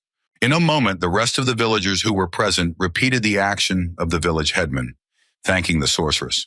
Cho Yisu stretched his hand forward and took a step, trying to call the girl by name. However, the girl simply turned around and walked away, ignoring her neighbor's words. Meanwhile, the old man turned to Hans and asked him to lead the owners of the house to the tavern. Meanwhile, Cho Yisu continued to look around in amazement, trying to comprehend everything that had happened. The next morning, holding a bag of goodies tightly in his hands, the young man knocked on the door of his neighbor's house. The elf opened the door and indifferently looked at the guest and asked what he needed. Immediately after that, she slammed the door, telling him to go where he came from, but the boy said that the bread wizard had brought her something. Hyun looked outside again and said he was acting like a child, to which Cho Yisu said he could read her mind. Suddenly, he noticed that something was wrong with her eyes, which he immediately asked his neighbor about. Crossing his arms over his chest, sternly replied that magic is never given for free. Cho Yisu, hearing these words, smiled and thanked her for saving the village. The elf froze for a moment, choosing the words to answer him. In the next moment, she crossed her arms again and said that she was of no use here and that this was all the bread wizard's business. Grabbing the package from the guest's hands, the girl added that he should take better care of himself, after which she asked him to leave her alone. A moment later, Han looked surprised at the paper bag in her hands. Raising his finger up, Cho Yisu wanted to explain to her exactly what kind of gifts he had brought her. However, noticing the closed door in front of him, he threw up his hands, thinking about what a terrible character his neighbor had. However, he was sure that there were egg biscuits in this world, so he decided that there was simply no need for further explanations. Hyun, meanwhile, was drilling his back with a careful look, looking after him through the window. After that, her attention completely turned to the guest that the boyfriend brought her, and the smell of which was very different from the usual smell of egg biscuits. Having broken one of them, the girl sent it to her mouth, which was accompanied by a loud crunch. A moment later, the girl continued to greedily eat the cookies brought to her, crunching them. Meanwhile, the villagers of Laodoran were all gathering under a large tree that was their relic. Cho Yisu was also there and suddenly heard someone calling him loudly as he came closer. Zdrovan was surprised that he had come alone, as he was interested in where Hechin had gone. When Cho Yisu asked him why he was interested in his neighbor, Hans explained that he just wanted to thank her for saving the village. Suddenly, he started dancing and showing off his new clothes that he was wearing. While the friend was happy, Cho Yisu said that he really likes his updates. Having finished his dance, Hans handed the young man a large metal vase as a gift. To the boy's surprised look, he explained that every year they throw a stone there, symbolizing their age. When Cho Yisu accepted the gift, the big man added that he could look for beautiful stones by the river. A young man asked the librarian what holiday it was today, as he noticed many people on the streets.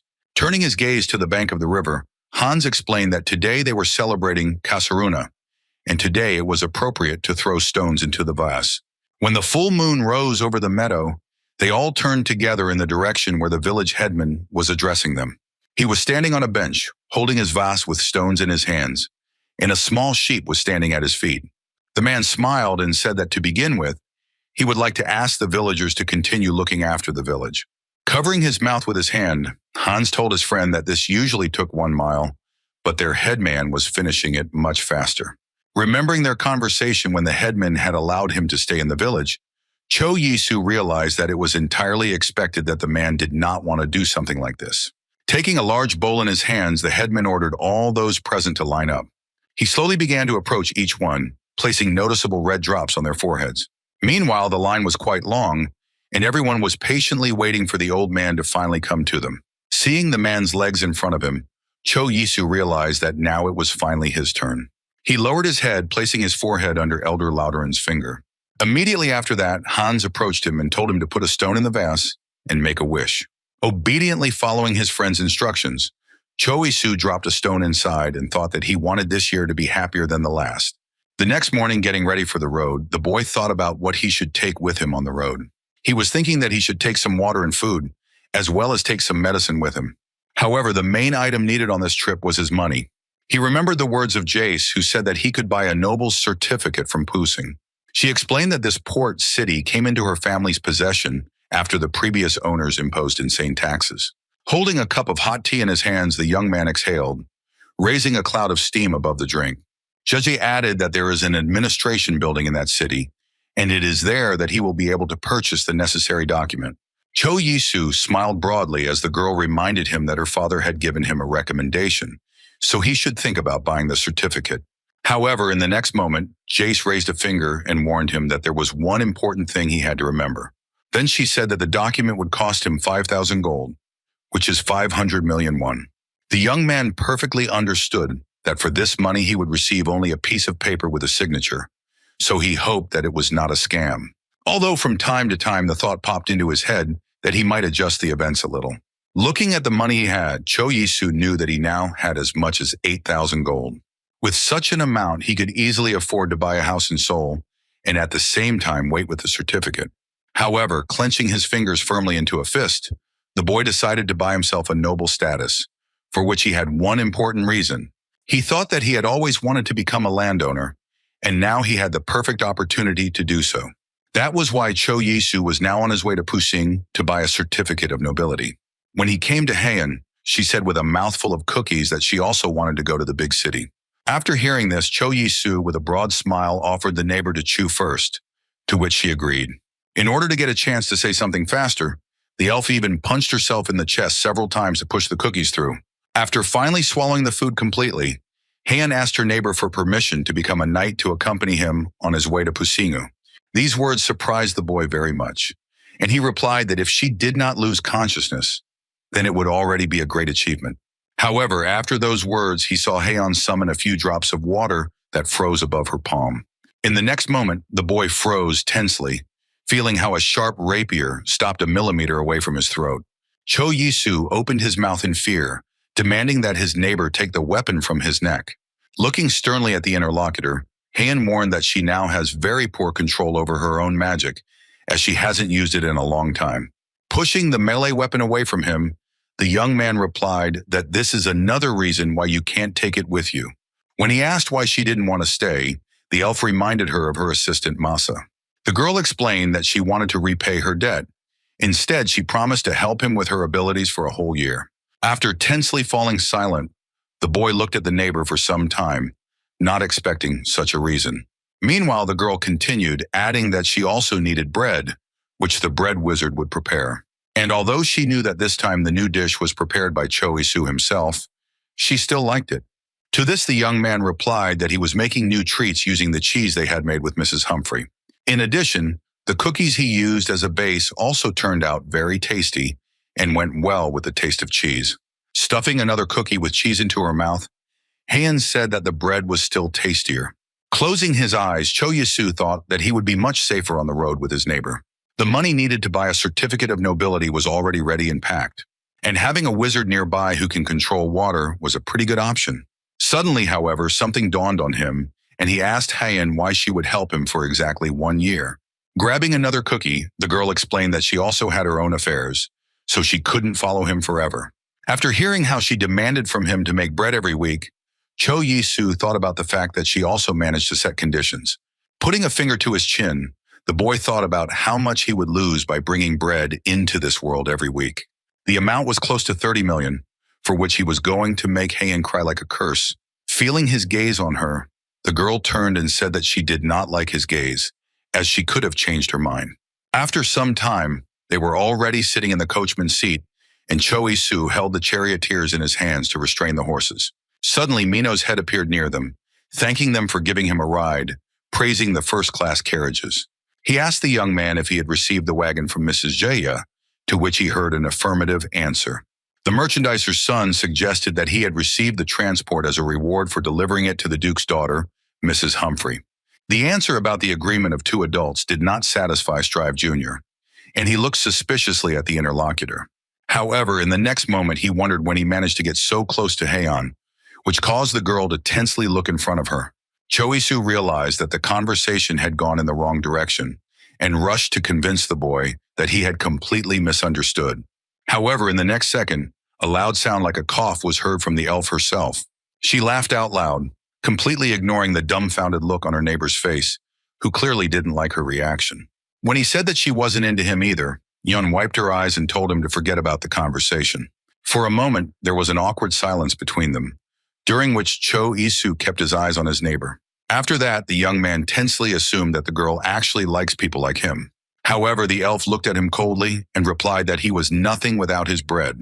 She knew very well that full-blooded elves could only have one child. However, the pure-blood elves disappeared a long time ago, and there were no longer any left on Earth, and now all were half-bloods.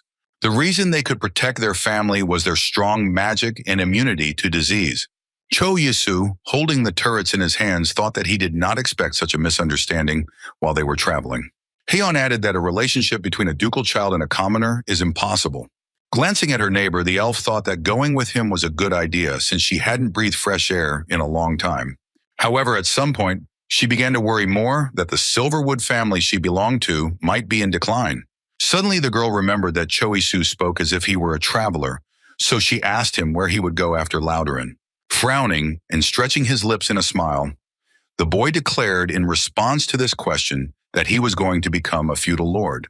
After that, Haein asked why he was traveling without knights in such a case, to which she was told that he simply did not have any.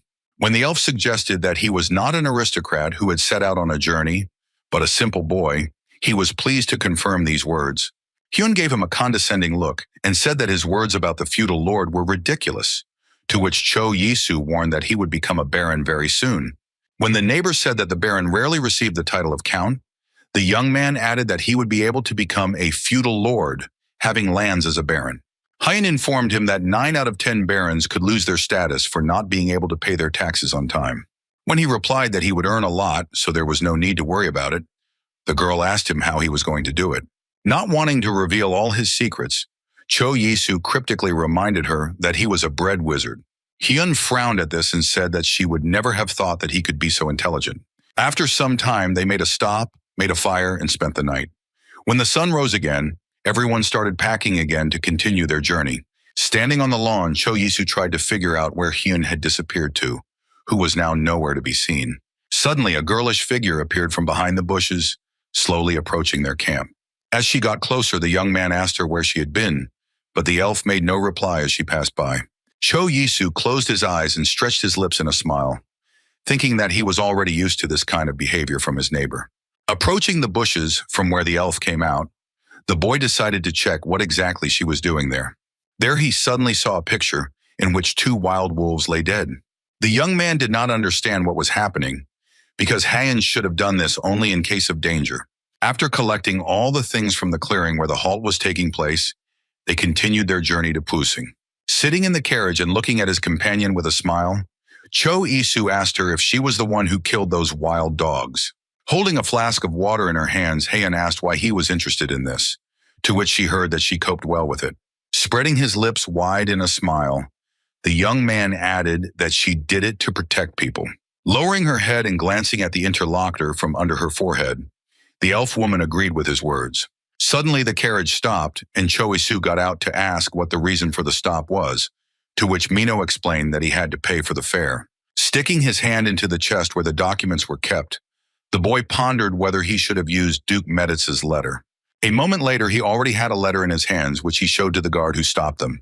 Having carefully read the text written on it, the guard said that they could pass, pleasing the boy with a good economy. Turning his head in the direction where the passengers were sitting, the son of the commodity expert asked the young man to show him the document as well.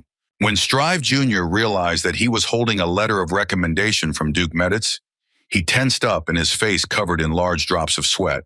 Sometime later, Cho Yisu was already in the Pusingu administration building, having laid out the money and the letter of recommendation on the table. The man who processed all the cases enthusiastically took the document in his hands, carefully studying what was written there. After that, he looked up at the visitor and asked what his last name would be, since he could not find any information about it. Noticing that he was thinking hard, the man suggested that he choose the surname available in their book. After opening the book, he thought about the fact that his real name was too strange for this world, so he began to go through the names of the world stars that were in his world. Suddenly, an idea appeared in his head, and the young man looked in front of him in surprise.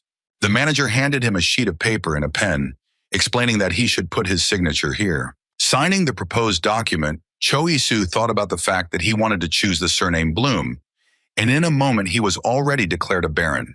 He thanked, asked the manager, and he can go now. However, he explained that the newly minted baron now has to study for 3 years in the count's family, in addition to paying 1,000 every year, so title of count will cost 50,000 gold.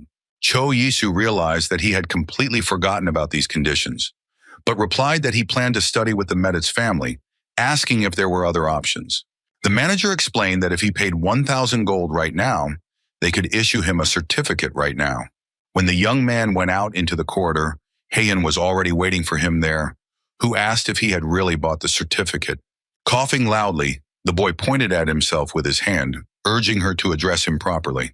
To her indignation that he didn't respect her as a wizard, Cho Yisu replied that he didn't want to be captured. However, the elf declared that she did not care, so now the newly minted Baron Bloom had to call her a witch. When the neighbor said that she wanted to eat, the young man said that he had already looked at the restaurant he wanted to visit, so he offered to have dinner. When they got there, Cho Yisu was looking at the plate of large lobster in front of him with a greedy, loud gaze. Glancing at his neighbor, the young man asked why she had such a face, to which he heard that she wanted delicious bread and soup. Trying to convince her that seafood is very tasty, the guy suddenly realized that she hates everything related to the ocean. Crossing her arms over her chest, Heian stubbornly stated that he could eat anything since she only wanted a pound cake right now. While skewering a single shrimp on his fork, Cho Yisu told her that she just doesn't know how to enjoy food. When he put the food on her plate and offered to try it, Heian raised one eyebrow skeptically. Having skewered it on her fork, the girl froze for a moment, not daring to take it into her mouth. In a moment, Cho Yisu watched with satisfaction as the elf tasted the piece of shrimp he offered. Chewing the seafood, the girl opened her mouth in surprise, experiencing completely new tastes. The young man was already smiling broadly, asking the girl if she liked the taste of the shrimp. However, instead of answering, Heian raised her hand and loudly called the owner of the tavern, which surprised the woman very much. Looking at the house, the elf said that they were served a dish with the aroma of fish, but they did not bring water with lemon to it. Cho Yisu watched intently as the woman anxiously rushed to carry out his neighbor's orders. Turning his gaze to the girl, the young man paid attention to the fact that she could have said it more gently, but heard in response that she always talks like that. He noticed that her speech only changed when the owl was talking about bread, although he wasn't sure about that either. Heian explained to him that since his bread was tastier than the most prestigious in the empire, it was obvious that she had become more polite. Pointing to the dish in front of her, the elf said that the lobster was very expensive, so it was unprofessional not to serve it with lemon water. Closing his eyes, Cho Yisu agreed, to which Heian asked him to hand her another shrimp. Suddenly, she noticed how her neighbor was trying to eat the shrimp on his plate, and for a moment the girl froze. Cho Yisu held a spoon in one hand and a fork in the other, and it was with these that he tried to break the tail of the seafood on his plate. A condescending smile appeared on the lips of the elf, carefully observing this picture. After the meal was finished, they both went to the market, where they immediately approached the fish row. Holding her nose firmly with her fingers, Yun said that it stinks so much that her nose is about to fall off. However, Cho Yi-soo explained that it was actually the smell of the ocean, while simultaneously asking if she had ever been to the coast. After hearing the objection, the boy understood why his partner looked so agitated when she complained. Finally, they came to where the port was located, and the young man said that they had finally arrived. Hyen froze, looking in surprise at the sea distance that stretched out near the city. It was almost the first time she saw such a large space and felt such freedom. Picking up one of the pebbles lying on the cobblestones from the ground, Cho Yi-soo asked her if she wanted to see anything special. Holding it tightly in his hand, the boy frowned and stretched his lips in a wide smile. A moment later, he withdrew his hand and forcefully threw the pebble into the sea, sending it flying across the surface of the water. Continuing to look in the direction where he flew, Cho Yi-soo said that he bounced off the water 7 times. Hyeon decided to try the same trick, but her stone just fell into the water, which was explained by the fact that she did not throw it correctly. However, in the next moment, the boy fell silent, stunned, looking at how the stone reflected from the surface of the water. At his indignant words that it was not fair to use magic, the girl threw up her hands and said that if he wanted to complain, he should have been born a wizard. She turned and said it was time for them to go, calling him a baron. Cho Yi-soo immediately asked her not to call him that in public, as he was still not used to his new status. After continuing his journey for some time, the young man stopped in front of one of the signs, suspecting that he had found what he wanted. The plaque depicted a hammer with another working tool, which was the sign of the Builders Guild. When he opened the door to the pew, he was immediately greeted by a male voice welcoming him to his pew. The master asked the visitor how he could help him, to which he heard that he wanted to build a storage cabinet. When they sat down at the table to discuss the details of the order, the man asked the customer, "How big should it be?" To which Cho Yi-soo replied that it would be a storage room intended for the entire village. In order for the master to understand the scale of the work, the boy added that about 70 people live in the village, and it takes 3 days to get there. After counting everything, the craftsman said that it would cost the customer 52 gold coins.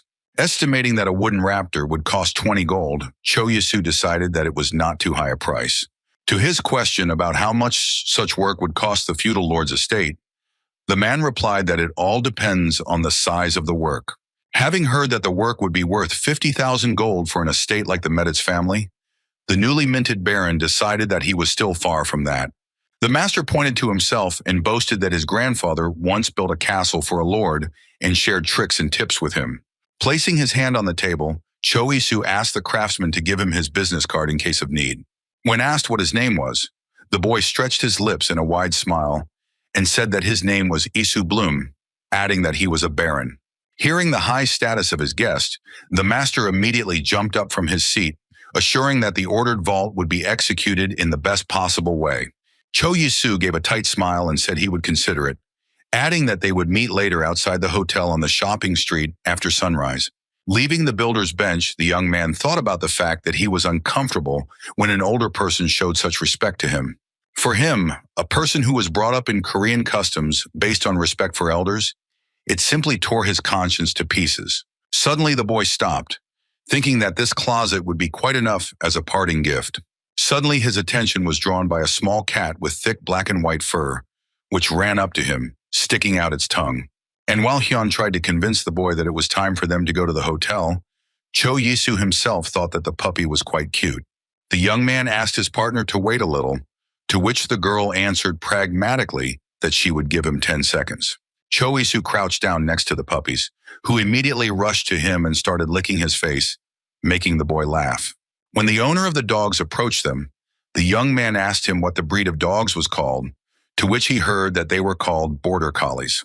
He added that they are very intelligent and are also considered the best herding dog breed. Imagining how such a dog would follow a flock of sheep, Cho Yi-soo thought that he definitely needed such dogs. While the owner was explaining exactly how to give commands to the dogs, the boy asked how many dogs he needed if he wanted to add them to a flock of 50 sheep.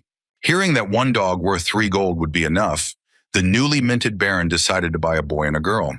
Handing the money to the seller, the young man thought about the fact that there is always a shortage of workers in the village, so the dogs could be useful there.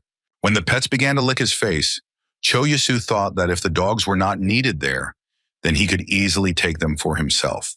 Suddenly his eyes fell on Haeun, after which the boy suddenly remembered that she does not like animals very much. The face of the elf was focused, and her eyes were looking somewhere in the distance, completely not paying attention to what was happening nearby. A drop of sweat rolled down Cho Yisu's face as he decided that the girl had a psychological trauma or something. The next morning, when they both went to the hotel, the master, from whom the young man had previously ordered a storage cabinet, was already waiting for them. Looking at him, Cho Yisu suggested that he pass through to begin work on the order, to which the craftsman happily agreed. Looking at the contented baron, whose face was being licked by happy dogs, the master noticed that he looked very happy, assuming that he managed to sleep well. Hayan, however, looked far from pleased, surprised that her partner was acting as if he was also a dog. And when the boy put the dogs in the carriage and said that they could go there, she was indignant that the puppies took her place. Approaching the craftsman, Cho Yisu warned that the villagers did not yet know that he had become a baron. Therefore, I asked him to address him as Mr. Isu for a while, without emphasizing his new status. He just smiled broadly and assured that he understood everything and would fulfill his request. Cho Yisu didn't say anything, but just looked at the master gratefully and stretched his lips in a warm smile. When he and Hayan got into the wagon and the boy took the wheels in his hands, he asked the neighbor if she liked pussing. However, she angrily snarled that it was supposed to be a fun trip with entertainment, but instead he had plunked down money to become a noble. Glancing at the girl, the newly minted baron assured her that they would have a whole year ahead of them on their journey. Looking closely at the boy, the elf remembered that he had said that he would study with the Meditz family. When he asked why she needed to know this, Yun replied that she also needed to prepare for the trip, so she wanted to know how much time she had for it. When the boy said that she could attract a lot of attention, the elf assured her that she had a plan, but he had to go with her. As their carriage entered Laudoren, everyone began to converge on the main square to meet Cho Isa and his companion. The villagers looked in surprise at the two herding dogs and the expensive seafood stored in the refrigerated containers. Puppies, should they see the headman of the village, immediately rushed to him and began to lick his face. Suddenly Cho Isu, who was watching all this, heard someone calling his name loudly. Hans ran up to him, grabbed his hand, and with tears in his eyes asked if he was really leaving their village. The young man gave a strained smile and explained that he had planned to visit several other places. Strobin wiped his tears with his fist, saying that he was a little offended by the fact that his friend was leaving the village. However, Cho Yisu was more surprised by his words that he was very sorry. Closing his eyes and blushing slightly, the young man added that now he was already offended. Pointing to the hygiene products lying on the table in his house, the boy asked if there would be enough of them. He understood very well that in order to officially become a baron, he had to learn a whole 800 hours. Placing a finger to his chin, Cho Yisu thought that opening another gate for 3 or 4 months would be unnecessary, so he decided to leave it in Laudoren. Suddenly, a memory of an elf girl who was going to go on a journey with him popped into his head. He remembered the words of Masa, who said that the young lady did not like big cities, so that she would not be recognized there. So he thought about whether it would be okay to take her with him. Meanwhile, the girl herself was standing on the grave of her nanny, looking intently at the small mound. She remembered everything that was connected in her life with the woman who replaced her mother in her time. Kneeling down, the elf said that she was very troubled by the thought of just leaving her here and going. Her eyes watered when Hayan said that she was a good mother and a reliable friend. She remembered the day when the girl broke into her father's office, asking where her real mother was, if Masa was only a nanny. Pointing her hand at the confused woman, the elf demanded that she be removed and her real mother be brought. After some time, she was sitting in her bedroom, covered with a blanket and leaning her elbows on her knees. Suddenly, the voice of Masa rang out overhead, quietly trying to call the young lady. But she sharply raised her head and growled rudely enough for the woman to get out of her room. However, at that moment, she saw the nanny handing her a handkerchief and asking her not to cry. Masa smiled and apologized for having fooled her for quite a long time. Continuing to furrow her brows, Hayan looked intently at the woman who had worried about her all these years. A few days later, Masa was accused of stealing the necklace, although the woman tried her best to deny her guilt. The noble elf stood with his arms crossed on his chest and tried to understand how impenetrable the woman was, since she still hadn't confessed to what she had done. Suddenly, the figure of Hayan appeared between him and Masa, who shouted to her father that her nanny could not have done what she was accused of.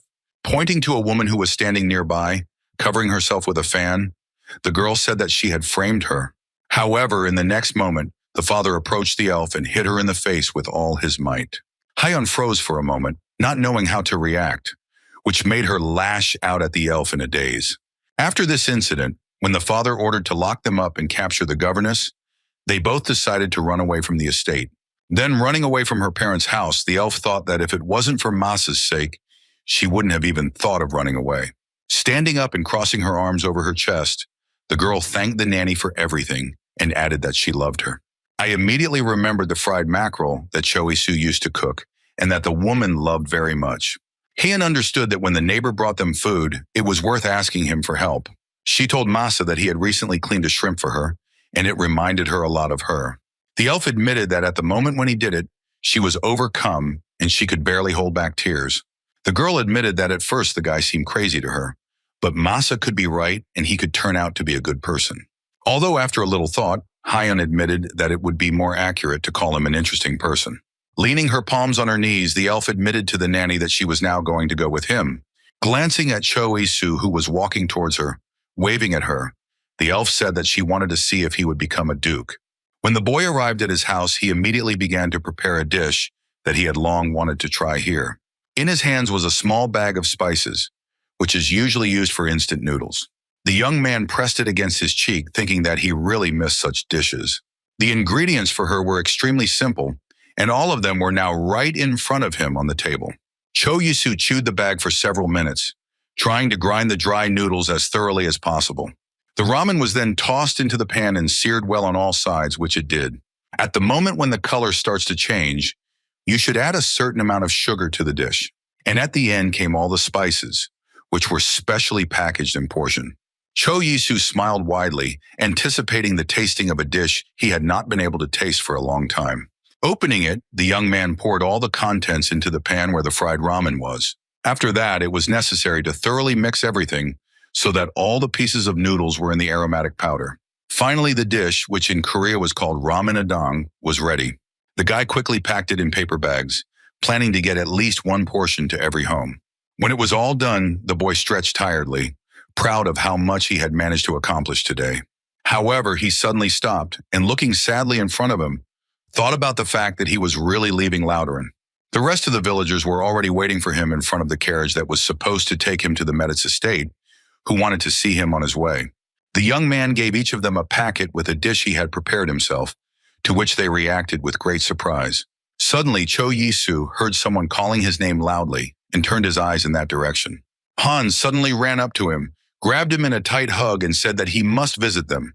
When the big man let him go and the boy tried to catch his breath, the village headman approached him from behind. He called the boy over and quietly thanked him for everything he had already managed to do. The man especially thanked for the warehouse and herding dogs, but the boy smiled and assured that these were ordinary little things.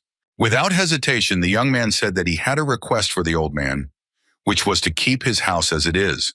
The mayor smiled and assured that there would be absolutely no problems with this. Heading towards the carriage, Cho Isu once again looked at the crowd of Lauterians who were seeing him off and assured them that he would definitely visit them again. The boy sat in the coachman's seat and grabbed the horses by the bridles, heading for the exit from the village. When they had gone far enough, he shouted to Haeun with a smile that she could come out of hiding. In the next moment, the young man was surprised to notice that the elf had already stuck out her head next to him. Glancing at her, the boy said that she should also say goodbye, so he did not understand why she was hiding in the carriage. To which Hyun explained to him that if fellow villagers see that they are leaving together, they will think that they are a couple or something. It was at this point that Cho Yisu said that she did everything right, and he completely agreed with her. After some time, their carriage was already approaching the gate that led to the estate of the Medit's family. The guards displayed spears, demanding that the guests stop and introduce themselves, stating the purpose of their visit. The young man, with a wide smile on his face, asked them to tell Lady Jace that Baron Bloom had arrived. They said that they would do everything, asking to wait a little. In a few minutes, the gate opened wide, giving way. A red-haired girl dressed in a red dress ran to the carriage and ran to the guests, happily meeting the boy. Cho Yisu also smiled widely as he greeted Lady Jeju, who ran to meet him. The girl looked at him admiringly and happily assumed that he must be tired from the journey. Descending from the coachman's seat, the newly minted Baron apologized and said he had to ask her something. At that moment, Haeun got out of the carriage and silently looked at the red-haired Miss Meditz. But she froze, not understanding who was in front of her, and not expecting to see her friend in the company of a female representative. Pointing a finger at his companion, Cho Yasu asked the redhead to say that Jan Silverwood had arrived with him. Hearing the name of the female elf accompanying the young man, Jane jabbed her finger and screamed loudly. However, the butler did not let her swear to the end, quickly covering her mouth with his hand. Cho Yisu watched in amazement as the man dragged the girl back to the castle, and she flailed her arms in an attempt to escape. Heian's voice was heard from behind, and she clarified whether she wanted to call her a family of wizards, adding a swear word to it. However, the boy immediately rushed to convince her that this was not the case, asking what she meant by calling Jace a bitch. As they entered the estate, the young man bowed in greeting to Count Meditz, introducing himself to him. He replied that he had heard about what had happened, so he asked permission to start talking to his companion. The Count immediately rose from his seat and bowed slightly to Heian, welcoming her to his home. Meanwhile, the elf was carefully watching the man, never taking her eyes off him. Cho Isu, meanwhile, stood nearby as if struck by lightning, digesting the appeal that had just been made to his companion. Remembering everything that happened between them, the boy suddenly remembered the neighbor's words about the fact that all wizard families have a ducal title. Therefore, now he was interested in whether he would remain in order after everything he had managed to say to her. In families, only one of the children could become a wizard, so he became the sole heir to everything. However, money, lands, and castles were extremely unimportant to wizards.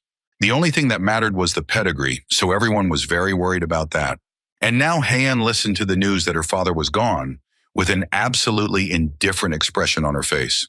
The Duke confirmed his words by adding that he had attended the funeral of the Duke of Silverwood. Suddenly, the girl clenched her teeth tightly and filtered through them, whether other people had grabbed his fortune. She assumed that the woman who forced her to leave home and her accomplice bought an estate in Armenia with the money they received as an inheritance. Firmly twisting her fingers into fists, the girl clarified whether the Duke's son had also bought himself a title certificate. When the Count said he had no such information, Heian quietly thanked him for giving her the news of her family.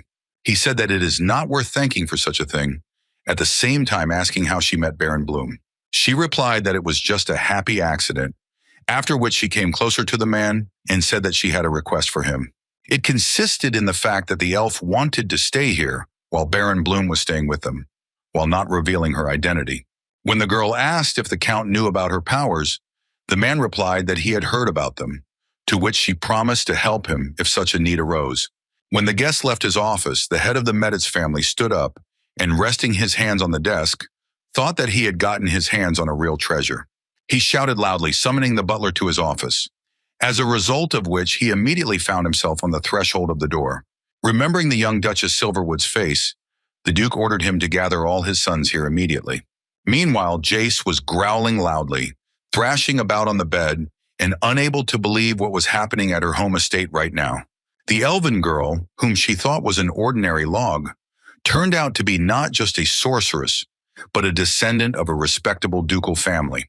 Out of powerless rage, the redhead even bit the edge of her bedspread with her teeth, trying to control her anger.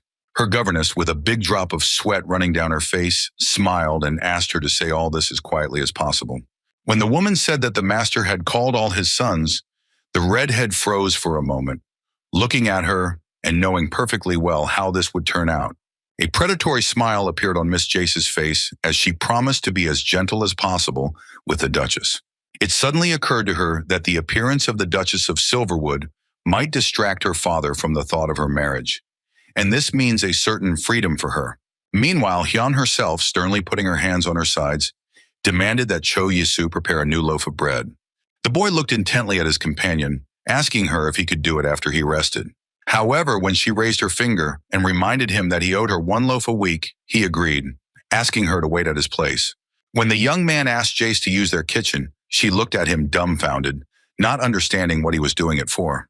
Raising her hand, she said that he was not allowed to enter the kitchen, which surprised the boy very much, so he asked why exactly. To which Miss Meditz explained that if the servants do their job badly, they will definitely be punished, and if an aristocrat comes to them, they will be uncomfortable. However, the idea immediately appeared in the redhead's head that they could use an additional kitchen, to which Cho Isu agreed. At his request that she give him some more ingredients, the girl asked what he was going to cook this time. In a few minutes, there were eggs, chicken, bacon, and a paper bag of flour on the work table. Rolling up his sleeves and getting ready for work, the boy assured that everything would be ready soon. He froze for a moment, staring sternly in front of him and trying to remember the correct recipe. After that, with a wide, warm smile on his face, Cho Yisu got down to cooking, gently kneading the dough. After that, spreading it among the molds, he added egg yolk and pieces of bacon. At this moment, the boy really felt like a bread magician who waved a magic wand. And from under it, creations of bakery art appeared. Stunned, Jace watched his every move in shock, unable to believe her eyes. When it was finally done, she stormed over to the table and asked if she could try one, to which the boy asked to keep one for Hien. The young man watched in fascination as the redhead savored his dish, waiting for the reaction of the man who he thought had perfect taste. In the next moment, he saw that the girl's face stretched out, and her eyes widened in surprise. When the boy asked her if she liked him, Jace couldn't even immediately find the words to describe how she felt.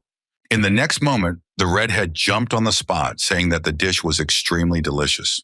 When a satisfied Cho Yisu took the rest of the cupcakes to take to Hyun, Miss Meditz said she would be in the guest room. At the door, they saw a waiter who bowed and introduced himself as Lucas.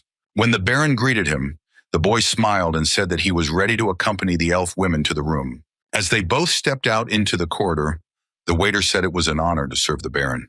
At his offer to help with the change of clothes, Cho Yisu gave a strange smile and assured him that he would handle it himself. After some time, Cho Yisu was already standing in the corridor, adjusting the lapels of his coat. Trying to calm his excitement, the boy put his hand to his chest and took a deep breath. When Jace saw him, she put her hands to her sides, her mouth agape and staring at him in bewilderment. The girl started running around him and talking about how now he looks like a real aristocrat. Suddenly, Hyen's voice was heard from behind, who said that such behavior is quite distracting. Glancing in her direction, they saw that the elf had changed her dress to a dark purple evening dress. Looking at his companion, Cho Yisu exhaled enthusiastically, unable to take his eyes off her. Coming closer, he asked the girl if she liked the bread, to which she said that she liked it very much. Jace also came closer and noticed that she had eaten absolutely everything, but she was stingy with emotions, to which she heard in response advice that she should not interfere in her own business. The young man, who was friends with both girls, watched their quarrel intently, not daring to intervene. Placing her hands at her sides, Miss Meditz noted that the elves were quite comfortable in Cho Yisu's company, so she could do the same to her. However, she only turned her head to the side and indifferently said that she did not see much sense in this. They both walked up to the newly minted Baron, and the redhead told him to stop being so polite and finally make friends with her.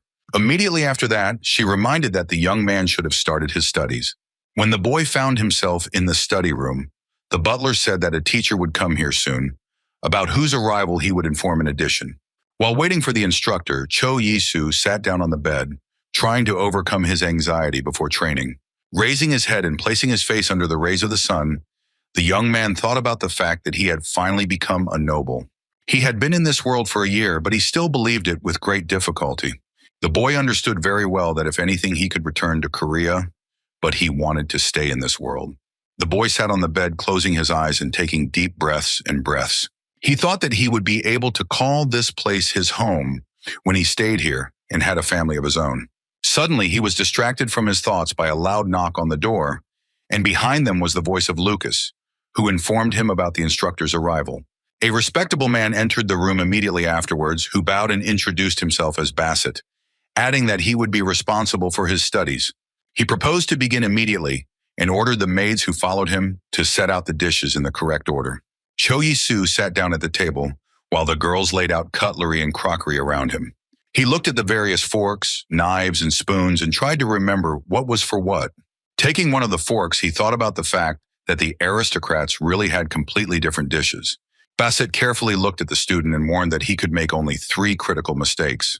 The first rule was that it was indecent to touch the dishes unless you had washed your hands beforehand.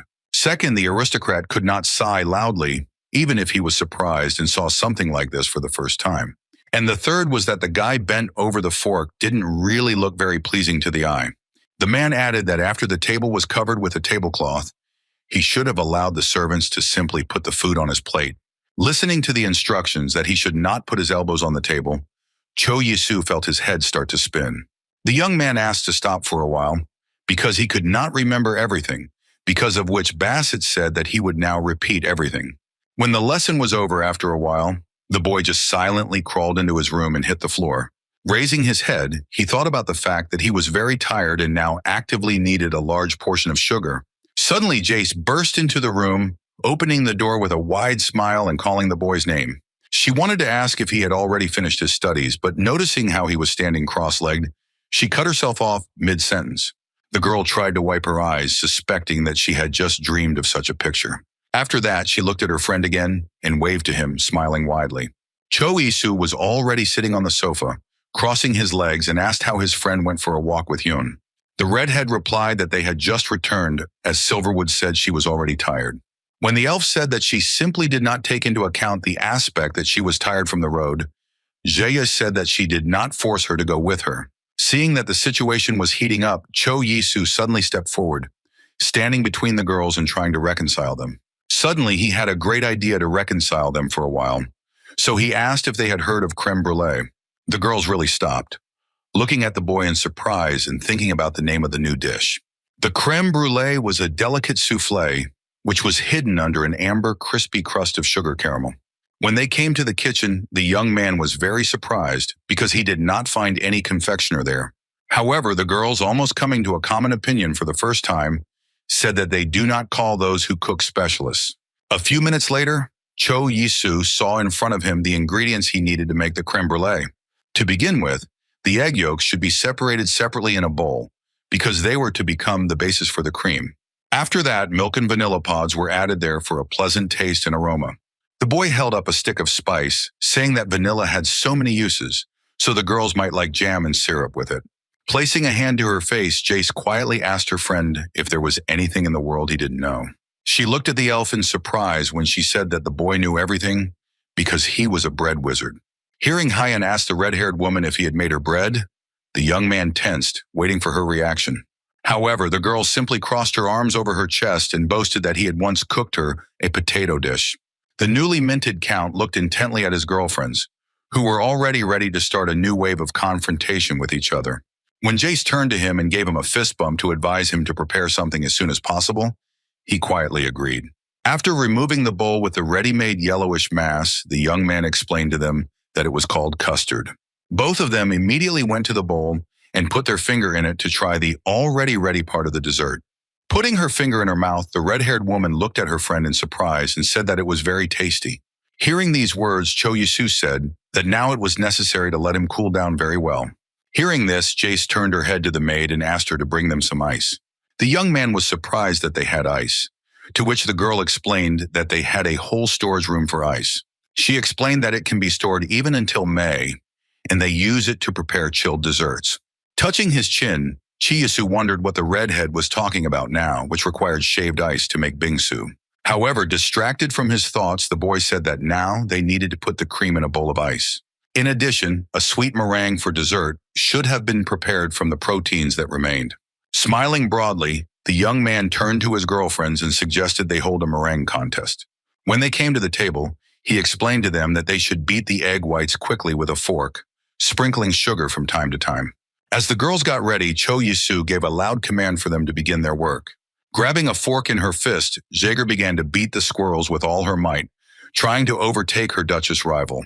However, Heian paid absolutely no attention to her, using her water magic to work so that her hand wouldn't get tired. Cho Isu, completely ignoring the angry look of the red-haired woman, who resented the use of magic, added that when the foam appeared, it would be appropriate to add sugar.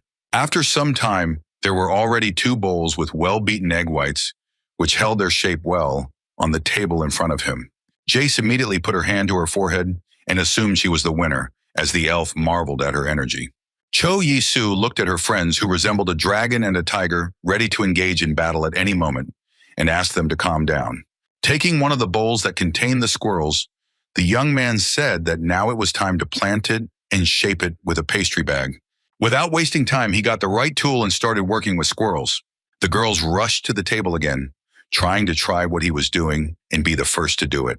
Taking the baking sheet by the hand, Cho Yisu smiled and said that it was time to bake the meringue over low heat. When he asked if he could entrust him with such a job, the cook replied that he would try very hard. After a few minutes, JJ closed her eyes and began to demand that they finally be allowed to try the promised creme brulee. Seeing the small cream cups filled with yellowish cream, the girls exhaled enthusiastically. They turned their eyes to the cook, asking him if they could taste the dessert right now. However, he said that now it is necessary to sprinkle it with sugar and heat it well with a lighter. It was at this second that it dawned on the boy that there is no such thing as a burner in this world. Grabbing a piece of burning head, the young man brought it closer to the dessert, watching how a crust formed on the surface. In a moment, he told his friends that now everything was ready, so it was time to taste. Everyone present looked enthusiastically at the cream cake, where it was fashionable to notice the dessert under the amber caramel crust. When JJ impatiently asked again if they could finally be worth it, the maid reminded her to eat in the dining room. She followed the advice and went to a separate room, where she showed the audience how to break the caramel and eat it together with the cream. Wasting no time, the girl sent a spoonful of cream to her mouth, closing her eyes from impatience. Hyen did the same, sitting on the sofa and looking in front of her. Noticing the red-haired woman's reaction, the maid fearfully extended her hand to her, asking if she didn't like it. However, she enthusiastically wrapped her hands around the spoon and, looking at the newly baked Baron, said that it was extremely tasty. Grabbing him by the shoulders, she shouted that she should have taken him into her family before he became a Baron. Shaking the boy behind the window, Jace asked him why the hell he doesn't work for her family as a pastry chef. When she let him go, Cho Yisu reminded them that they still had custard left, offering to share the dessert with the others. The redhead spread her hands, agreeing that it would really be more fair. Hearing that the girl wanted to make sure that he would definitely try a new dessert, the court chef tensed up. Meanwhile, Cho Yisu turned back to Hyun, who was sitting on the couch and staring intently at the empty cream jar that contained the dessert. When he asked if she liked it, the girl replied that the dessert turned out to be quite good. In the meantime, Jeji turned to the maid to tell the cook to bring the dessert that the Baron had ordered for him earlier. The young man explained that she could be called an ordinary sugar cookie, and in his opinion, they would be perfect as an addition to a cup of herbal tea. He added that it would be better to try it once, so the girls grabbed one trick each without missing an ace. Hyun froze for a moment, frowning and chewing on the crunchy sweets. Jace had a similar face, and she could also hear the crispy meringue falling apart in her mouth. In the next moment, both girls grabbed hands and started circling the room, laughing merrily. And while the elf rushed to get a new portion after that, JJ ordered that the additional kitchen was now at Cho Yisu's disposal, and if he needed any components, they should be brought immediately. Immediately afterwards, she turned to the cook, who was standing nearby, and asked him if he had managed to write down the recipe. At this moment, Cho Yisu thought that it was not a problem for him to speak like he knew or understand them, but he could not write at all. Approaching the cook, the boy assured him that he would tell him the entire cooking process a little later. Meanwhile, in the dining room, the lord and his wife were also sampling the dessert that the young Baron had prepared. The woman admired the interesting aroma, but her husband said that the creme brulee was very tasty. He explained to his wife that the boy had used the vanilla they had received a few days ago, so he hoped they could continue to purchase the spice. Suddenly, there was a loud knock at the door, and the lord shouted loudly that the visitor could enter.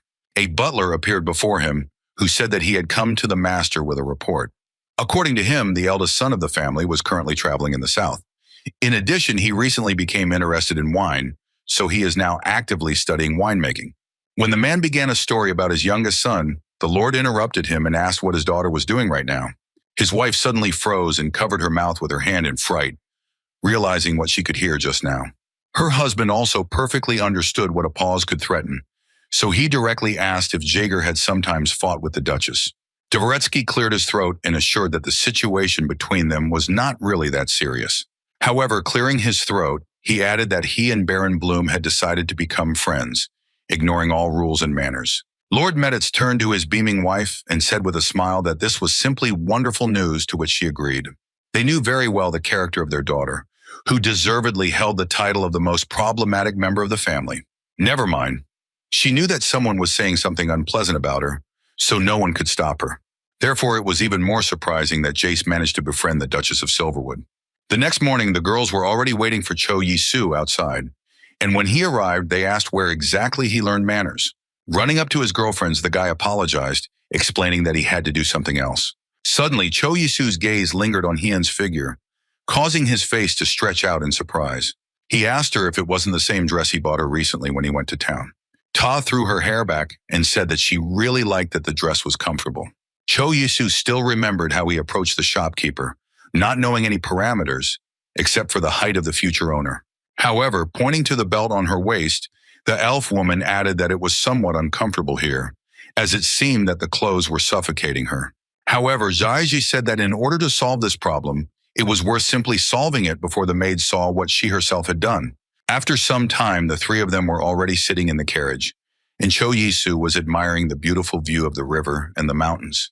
He was fascinated that the river and town were named after the family, so he promised that if Hyen would give him land, he would name the river Bloom. The boy assumed that there could be quite a lot of different fish in such a large river. However, Jace immediately replied that there were actually absolutely no fish in their river. The girl added that even the nearby fields did not produce the required amount of harvest, so they were now expanding the territory. However, Cho Yisu immediately advised her that it is possible to raise cattle in the highlands and grow crops in the lowlands. Suddenly, another idea popped into his head, and he asked with a smile if they made cheese. The redhead confirmed this and added that if he wanted to see the city, he could stay and they would return home sooner. Hearing this, the young baron froze, looking at his friends in surprise and asking if they were sure about this. However, the girls only smiled and assured that there would be no problems with this. When the carriage stopped, Jaeger and Hyan jumped out of it, heading to where the horses were standing. The servants tried to stop them, but the redhead only waved her hand, advising her friend to enjoy the walk. Continuing to sit in the carriage, the boy watched the cheesemakers make cheese, as many did in the spring.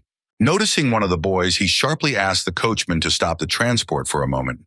The young baron called the boy to him, because of which he raised his head and looked at the nobleman in surprise. Hearing that he wanted to ask him a few questions, the boy asked what he was interested in. Holding out his hand, which contained a baked meringue, Cho Yisu invited him to try it. The boy wasted no time in taking the candy and carefully put it in his mouth. After taking a bite, he smiled and said that it was actually very tasty. After that, paying attention to the loaded wagons, the young baron asked where exactly they were going, to which the boy replied that they were going to the lord's castle to bring the manufactured cheese into the storage. Cho Yisu hummed under his breath as he carefully observed what was happening in the city. He suddenly wondered if they made ricotta from the whey left over from cheese making. After hearing an affirmative answer, the young man clarified whether they used lemon juice for cooking. Having received answers to all the questions that interested him, he thanked the boy and said goodbye to him. After some time, when everyone returned to the count's manor, Cho Yisu placed a cup with an unusual drink in front of the Meditz family. All three looked at her intently, not understanding what exactly was in front of them. Turning his gaze to the baron, the lord asked him if this would really solve the crop problem on their lands. Holding up a finger, Cho Yisu explained that he had heard that there were no fish in the river and that the fields were not producing the desired harvest. Lord Meditz confirmed all this, but did not see how what was in the cup before him could help solve the problem. He promised to explain everything later, but first they should try the drink. Wasting no time, the entire Meditz family grabbed the cups in front of them and tipped them over in one swift motion. Wiping her mouth, Jace said the taste was sweet and sour, but she liked it. When her mother asked what exactly the drink was made of, the young man explained that he had replaced the lemon juice used to make ricotta with milk. All this occurred to him when he was walking through the city and saw many people cooking cheese. Then he realized that the waste from the lemons got into the ground and spoiled the soil near the river. However, if you replace lemon juice with milk, there would be no need for lemon juice. And accordingly, there would be no substance that would spoil the soil and the crop would grow normally. At the same time, the boy perfectly understood that people needed cheese. Besides, it was worth more than milk itself. Hearing these words, Jejai immediately asked her father if they could make cheese a little further from the pastures. Therefore, the girl offered to bet not on the quantity of cheese produced, but on its quality. After hearing her say that solving the crop problem was more important than the profit from the cheese, Cho Yisu suddenly understood why this family was so respected. Suddenly, Lady Meditz stood up and said that he had found the cause of the bad harvest and offered her a solution. So now she understood why Jace spoke so highly of him. Smiling widely, the woman added that it was not a complete delusion. Hearing how she cursed, the daughter and husband looked at the woman in a daze, not expecting such a thing from her. Covering her mouth and laughing, she reminded herself that they used the word all the time, so she could too. With a strained smile, Cho Yisu thought that Madame Jejei's mannerisms were clearly inherited from her mother. He turned back to the lord's family, telling them that he now understood why the people loved them so much, as he was well aware of the difficulty of deciding to change priorities. However, Lady Meditz immediately replied with a big smile that they were getting some benefit from it as well. The young man thought that he did not know what kind of relationship this family had between wealth and generosity, but they definitely knew how to help each other. Meanwhile, in the luxurious dining hall of another estate, several women were sitting at a table, enjoying desserts. However, one of them, holding a cup, drew the attention of her friends to the fact that an international festival will be held in the city of Medit. The others also began to discuss this event, thinking about what they would do when they first asked permission from the imperial family. However, the one who mentioned it first asked sternly if they were going to go there. Back at Miss Pete's, the girls immediately said they didn't need to go there, as they didn't need to make friends with a family that had money but was completely devoid of manners. Another of the girls asked if they had heard the news that the Meditz family was expanding their pastures by taking over the wool market. When she said that they were affecting the Pete family in this way, she was immediately approached by a woman who started this conversation. However, one of those present, putting a cup on the table, added that the Duke's family had recently paid a visit to the Meditz family. After hearing these words, Mrs. Pete looked up in surprise, asking the girl if it was really so. In their kingdom, the wizarding family could rarely be seen outside of an official meeting organized by the emperor. That is why the nobles always tried to make friends with them, and that meant that the Petes had to go to the celebration, even if they didn't want to. Cursing her lips in disdain, Miss Pete gave a loud squeal, showing her full attitude to the whole thing. She said she wasn't sure about that, as she thought it was a waste of time to travel so far for some rumor. The girl sitting across from them explained that they weren't going there because they liked the Meditz family. She added that they will have the chance to befriend the Duke family or accuse a rival family of false rumors. The rest also agreed with this statement, hoping to embarrass the Meditz family in a good way. Mrs. Pete thought for a moment, because she did not want to go to the celebration just as much as she did not want to lose the opportunity to humiliate her competitors. A second later, her full lips stretched into a faintly devious smile. She wanted to take revenge on the Meditz for buying wool at a higher price, thus humiliating them. During the preparation for the holiday, everything from the dishes to the design and decoration was criticized. Cho Yi-soo watched with a wide smile as the two workers sweatily tried to decorate the hall. Suddenly, he felt someone touch his shoulder and heard Jace's voice calling him. Pointing to the door behind her, the girl asked him if she could talk to him. In order for no one to hear them, they went for a walk around the city, enjoying the local scenery at the same time. Cho Yi-soo looked at her friend and said that he had heard about the festival, wondering if the redhead attended festivals organized by other families. When she said that she used to ride them as a child, the boy asked why she doesn't do it now. Jeji explained that every time after coming there, her mood deteriorated. However, crossing her arms over her chest, she added that this time, the festival was being organized by her family, so she was going to give it her all. Because holding such a celebration meant recognizing her family as emperor. Immediately afterwards, Jace sharply asked him to discuss the matter with Hyon. At his uncomprehending look, the redhead explained that no one would dare utter a single word in the wizard's presence. When Cho Yi-soo said that she would decide for herself and that it would be better for Zio to talk to the elf herself, the girl said that he was much closer to her. At this, the newly minted Baron surprisingly reminded that the matter concerns her family. With a big smile on her face, Jace agreed, adding that she would ask the teacher to be a little stricter with him. Hearing her words, the young man stiffened, feeling as if he had just been struck by lightning. In the evening, when the next class was completed, Cho Yi-soo collapsed on the bed tiredly. He remembered the teacher who was standing over him with a book, reading new rules, which at some point began to resemble a devil. The newly minted Baron shouted loudly, demanding his friend to stop taking revenge on him so cruelly. And now, staring at the ceiling in front of him, the boy thought that he needed to eat at least some food. And now he wanted a dish called samgyeopsal, which was fried pork belly. Thinking about it, he jumped up sharply, finding himself in a sitting position on his bed. Twisting his fingers into a fist, the young man decided that he would immediately leave for Laudorn. When they arrived, the boy ordered the coachman to take the carriage and return here in 3 days. Rushing to his house, he mentally turned to the interspatial gate to wait for him. When Cho Yi-soo found himself on a busy street in Seoul, he opened his mouth wide and took a deep breath. From the feeling of the Seoul air entering his lungs, tears even appeared in Cho Yi-soo's eyes. Having entered the nearest cafe, the boy ordered 3 portions of pork and 1 portion of soy sauce. After some time, a bowl with an application, a sauce, a plate, salad leaves, and a bottle with a drink were placed in front of him. Grabbing a bite, the young man smiled and thought about how much he missed Korean food. Wasting no time, he sent the snack to his mouth, exhaling heavily at the same time. The only thought in his mind now was the joy of being back in Korea and being able to try many delicious things.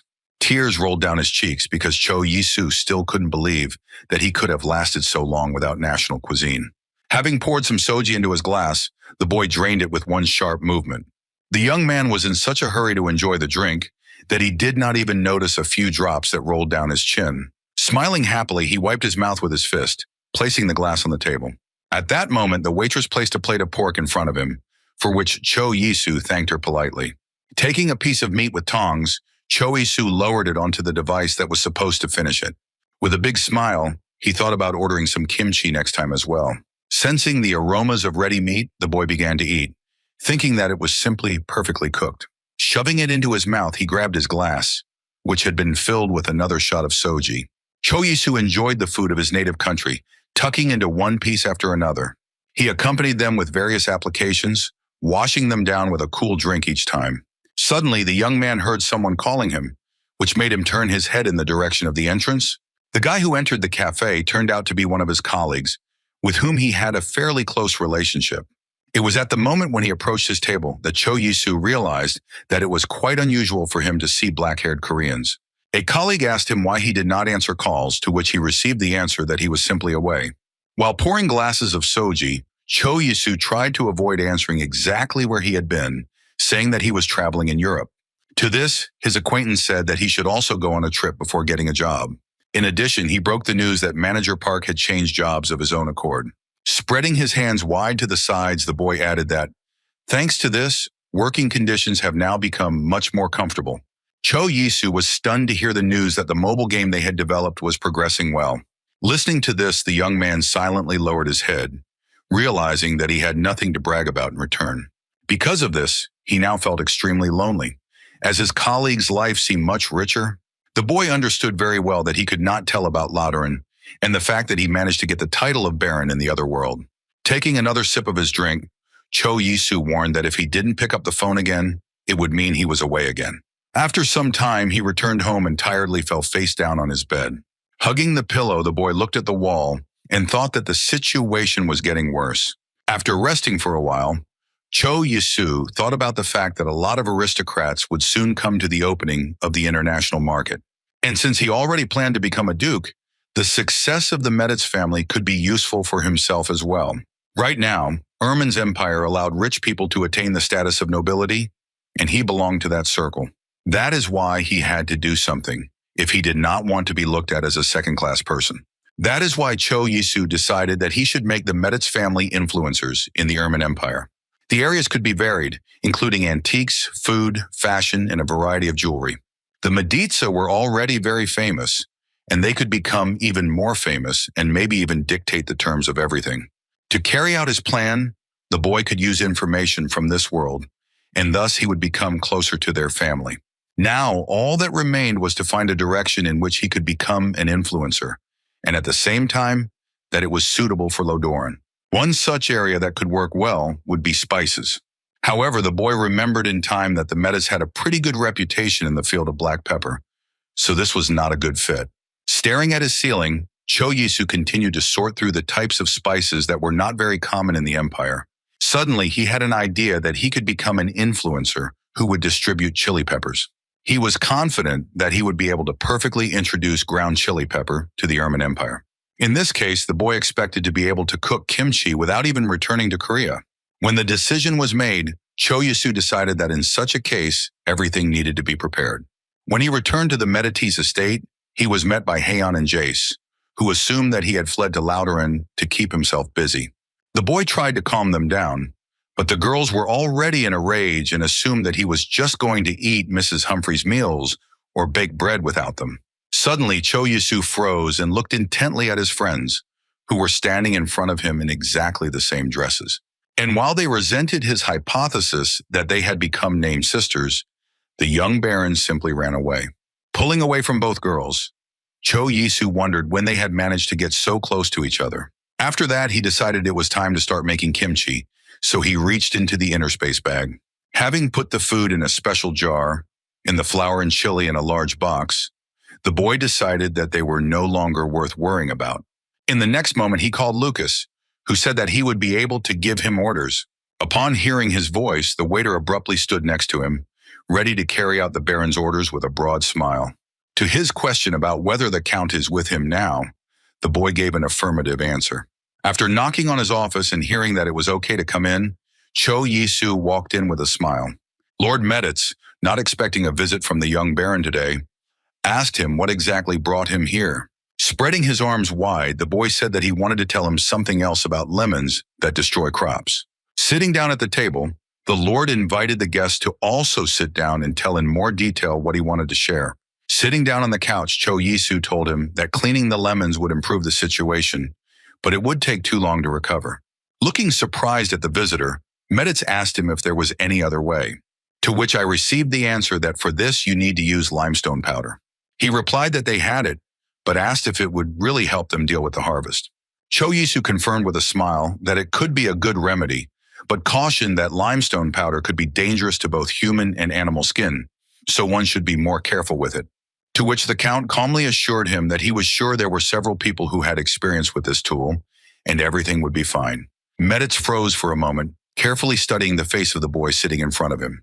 After that, his lips stretched into a noticeable warm smile. To his question about whether he had already found land to buy, the Baron replied that he had not yet, as he had received the status only a month ago. Hearing this answer, the Lord asked if it would be okay if he offered him a plot of land. Thinking that the Lord was very kind, Cho Yisu thanked him for such a favor.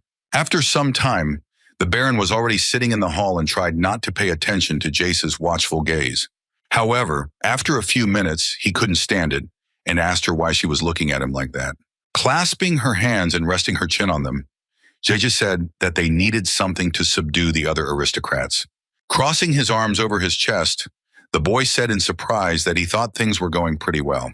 To which the redhead replied that she wanted to hit her opponents as hard as possible, imagining Mrs. Pete. Cho Yisu continued to watch as her friend pondered her plan of action while biting her fingernail. Suddenly, he raised his finger and said with a smile that he had an idea. They went to the additional kitchen, where ice, raspberries, milk, vanilla, sugar, and salt were already on the table. Looking at the set of products, Jeje assumed that he wanted to prepare an ice delicacy. When asked how it is prepared, the girl explained that they crush ice and mix it with honey or fruit. The boy turned to the elf and asked if she had tasted it, to which he heard that she did not like it. Jace pointedly explained that ice was hard to come by, but it wasn't much of a problem for the nobility. However, Cho Yisu smiled and assured her that she could calm down as he was going to prepare something else. In front of his eyes was a small ice cream cone, in which there were 3 scoops of various ice creams. Looking at their friend's determined look, the girls were surprised as they had never heard of such a dish. However, the Baron said he would first make it vanilla and raspberry for them to try. First, he should have mixed the vanilla and sugar with the milk, and then added the beaten egg. When the aroma begins to stand out, it was necessary to pour the mass into 2 bowls, then add vanilla to one and raspberries to the other. In parallel, it is worth filling 2 large bowls with ice to use them for cooling. The next step, which surprised my girlfriends, was mixing the masses together with salt in equal proportions. When JJ tried to deny such preparation, the boy calmly asked her to wait a little. He placed the bowl of mixture in a bowl of ice, stirring it constantly. Cho Yisu himself thought that he had read such a recipe on the internet, so he was not completely sure that he had done everything correctly. However, Jace suddenly noticed that the mass began to freeze, which is why she asked her friend if he had become a wizard. However, Heian answered instead of the boy, raising her finger and reminding him that he is a bread wizard. Leaving a little of the mass, Cho Yisu said with a smile that it would be worth stirring a little more when it hardened a little more. After similar actions were repeated 2 to 3 more times, the Baron took a spoon and scooped up the finished ice cream with it. In a moment, there were already 2 balls of ice cream in the creamers, ready for tasting. With a smile, the young man invited his friends to try, saying that there would be a lot of people at the festival. He watched intently as the girls tasted the dessert he had just prepared. The next moment after they shoved a spoonful of ice cream into their mouths, they were suddenly bent over the table. The redhead frowned as she asked her friend what the correct name was for the delicacy they had just tasted. She added that she had never tasted such a delicious ice cream treat and she loved the texture of the dessert. To the boy's question about whether she thought the rest of the aristocrats would like it, the girl replied that she would. Looking down at her spoon, Heian said he could have called the dessert ice cream. After that, the girls continued scooping ice cream without letting go of the ice cream cones. Suddenly, Jace grabbed her head and said she felt like her brain was freezing. Throwing a spoon into the creamer, she added that it was so delicious that she didn't even want to share it with others. When Heian said that she didn't really like cold food, but this one was quite good, JJ reminded her that she had attacked the dessert like a man possessed. Watching the friends begin to figure out their relationship again, Cho Yisu smiled, glad that they liked the ice cream. Approaching the redhead, the boy asked her to get permission to cook it from her parents. But she smiled and agreed, asking to make 2 more portions so that her parents could also try. Suddenly she turned to the elf, asking her if she had ever been to international festivals. Heian returned to her friend and said that she had never attended them before. The elf, who was called her father, took only her stepmother and her son there with him. Not expecting such a story, Cho Yisu and Jaije froze, trying to find words to react, after which the boy offered bread to his friend. After some time, when he was already sitting in his room, there was a loud knock on the door. After permission to enter, the cook appeared at the door of the room, asking the Baron if he had summoned him. Pointing to a place near him, Cho Yisu asked him to sit down, as he wanted to discuss something with him. Having no idea what the conversation would be about, the cook humbly sat down on the sofa opposite the young gentleman. Handing him a cup, the young man said that it was herbal tea, which had a widow's taste and would allow him to relax. The cook thanked him and asked what exactly the young baron wanted to talk to him about. With a warm smile, Cho Yisu asked him if he was worried about inventing a new recipe. However, the cook assured that he was absolutely not worried about this, since this was his job. He believed that he should work hard day and night because many people would come to the holiday. However, after that he smiled and added that he could not invent anything better than the dessert prepared by the boy. Cho Yisu replied that where he came from, there was an extraordinary variety of pastries. Besides, his mother also baked well. Also, ingredients like cinnamon and ginger were extremely easy to come by. Hearing the proposal to teach him the recipes that the Baron's mother prepared, the cook looked at the boy in a daze. Cho Yisu emphasized that he doesn't force himself to cook according to his recipes, but that way he could get a few ideas for new dishes. He immediately started thanking, saying that he was actually very worried about the new dish. Handing the man a piece of paper and a pen, the boy suggested that he first write down the recipe for himself. Thus, he was able to teach the chef of the Meditz family how to make churros, which were deep-fried custard dough. In addition, small butter cookies became another dessert that the cook discovered for himself. And from drinks, he learned about ginger tea, to which a wedge of lemon was added. Looking at the recipes written down, the chef said in a daze that they were really just incredible.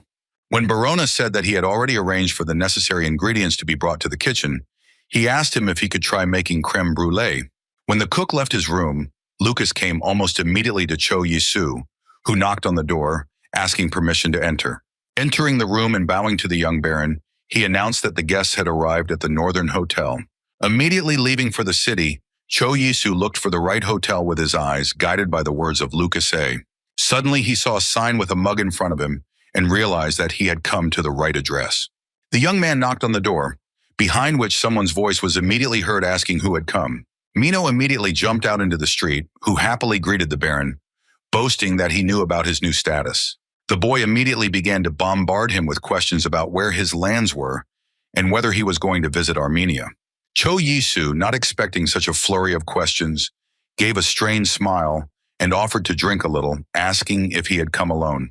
Covering his mouth, Mino smiled and said that he had come alone since his father was still working. Hearing this, the young baron invited his friend to take a short walk, after which they set off along the avenue of the garden. When asked by Strive Jr. about his classes, he got an honest answer that they were extremely boring. When Cho Yisu asked him if the boy knew about the festival, he replied that because of it, he and his father decided to stay in the city for a week. This was good news, so when the Baron asked him to spread the rumor, Mino put his hands to his sides proudly. When asked if he would cope with the task, the boy said that it was just his element. However, slyly looking at the interlocutor, he reminded that nothing comes for free.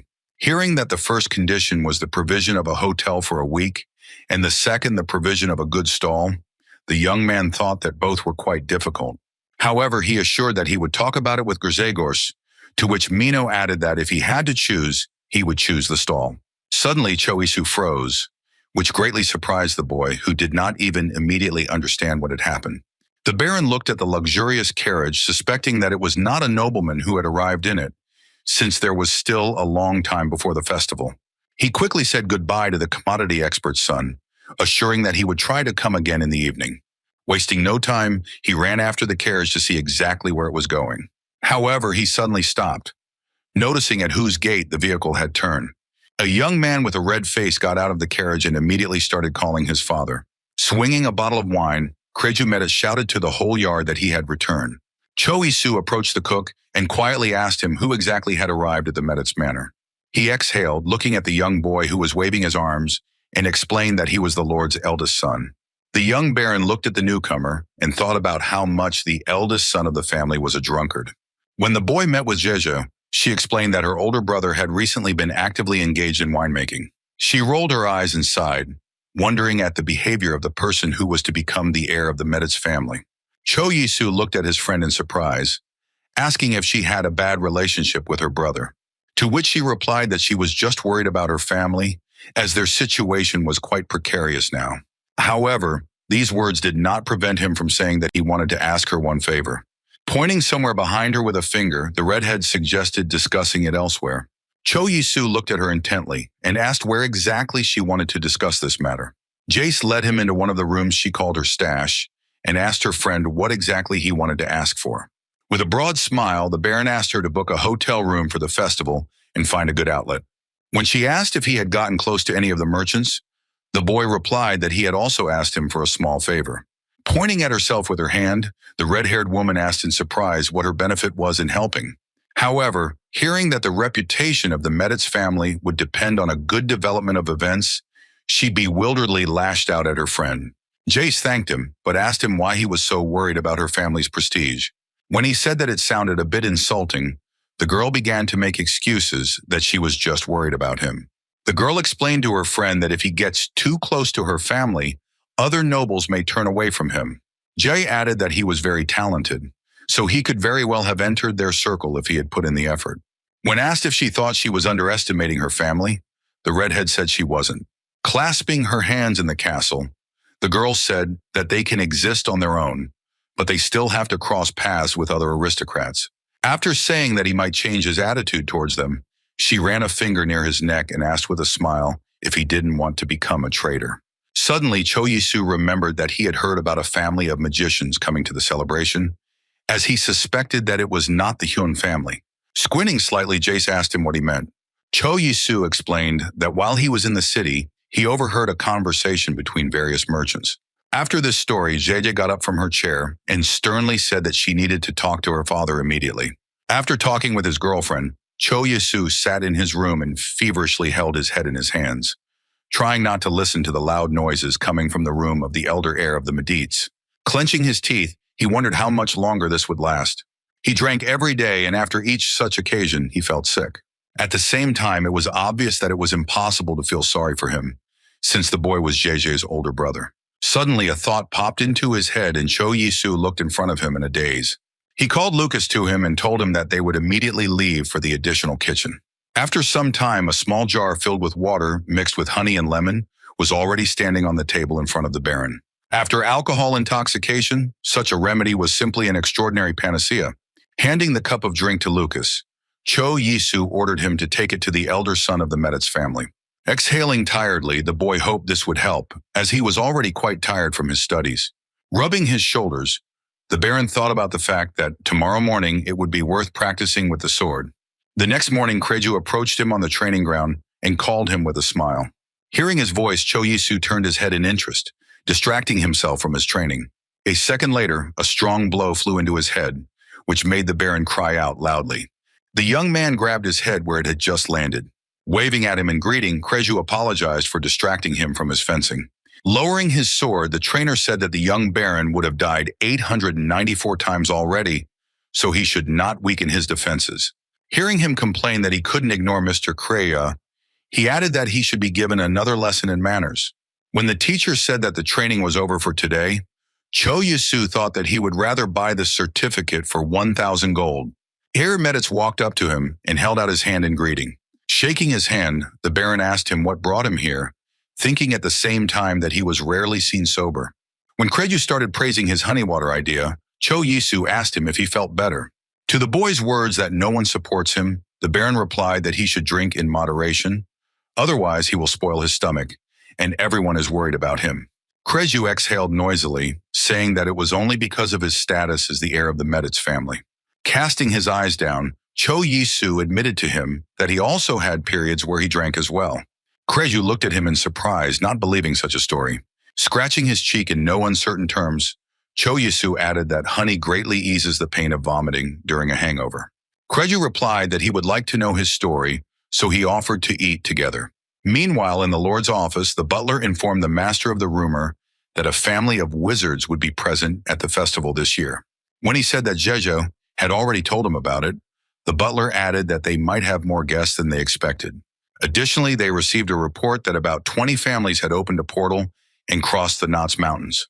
There was only one wizard in the entire Ermin Empire who was capable of opening an interspatial portal, and it was practically impossible to open many portals at the same time, so this service cost a lot. Grabbing his head, the Lord sighed, realizing that many people were heading to them because of the rumors, who even had to open portals.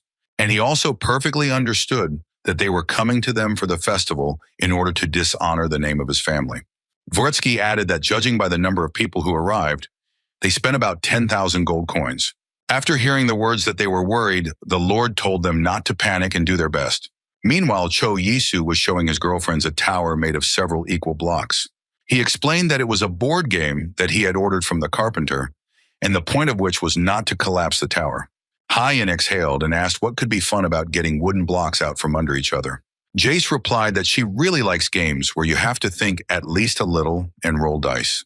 Clapping his hands, the Baron smiled widely and said that they would appreciate her when they played. Frowning slyly, he added that whoever destroyed the tower would receive a slap on the forehead. When the girls asked what it was, the boy promised that they would find out when they lost, to which JJ eagerly agreed.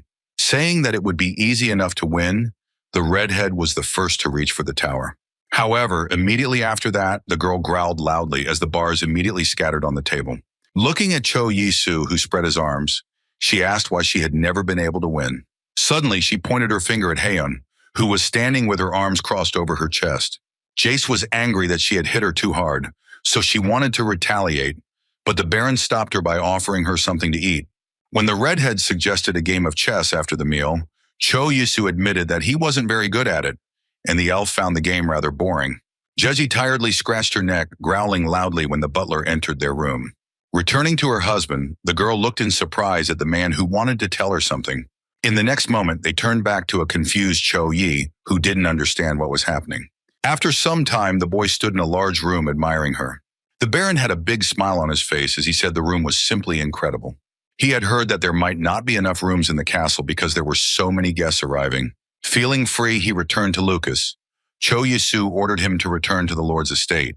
At the frightened look of the boy, who thought he had done something wrong, the Baron explained that he just wanted to be alone with himself for 2 to 3 days. Lucas agreed, but warned that before leaving, he would order the servants to take a bath. Left alone, Cho Yisu thought that he would have kimchi stew for dinner tonight. Putting the ingredients in the pot, he understood that they would be enough to prepare a meal for him alone. Meanwhile, the kimchi itself was simmering, slowly simmering and releasing extraordinary aromas. The young man inhaled them deeply, enjoying and stirring the dish. Suddenly, a loud knocking reached his ears, attracting the owner's attention. Cho Yisu was surprised because he wasn't expecting anyone, and especially considering what time of day it was now outside the window.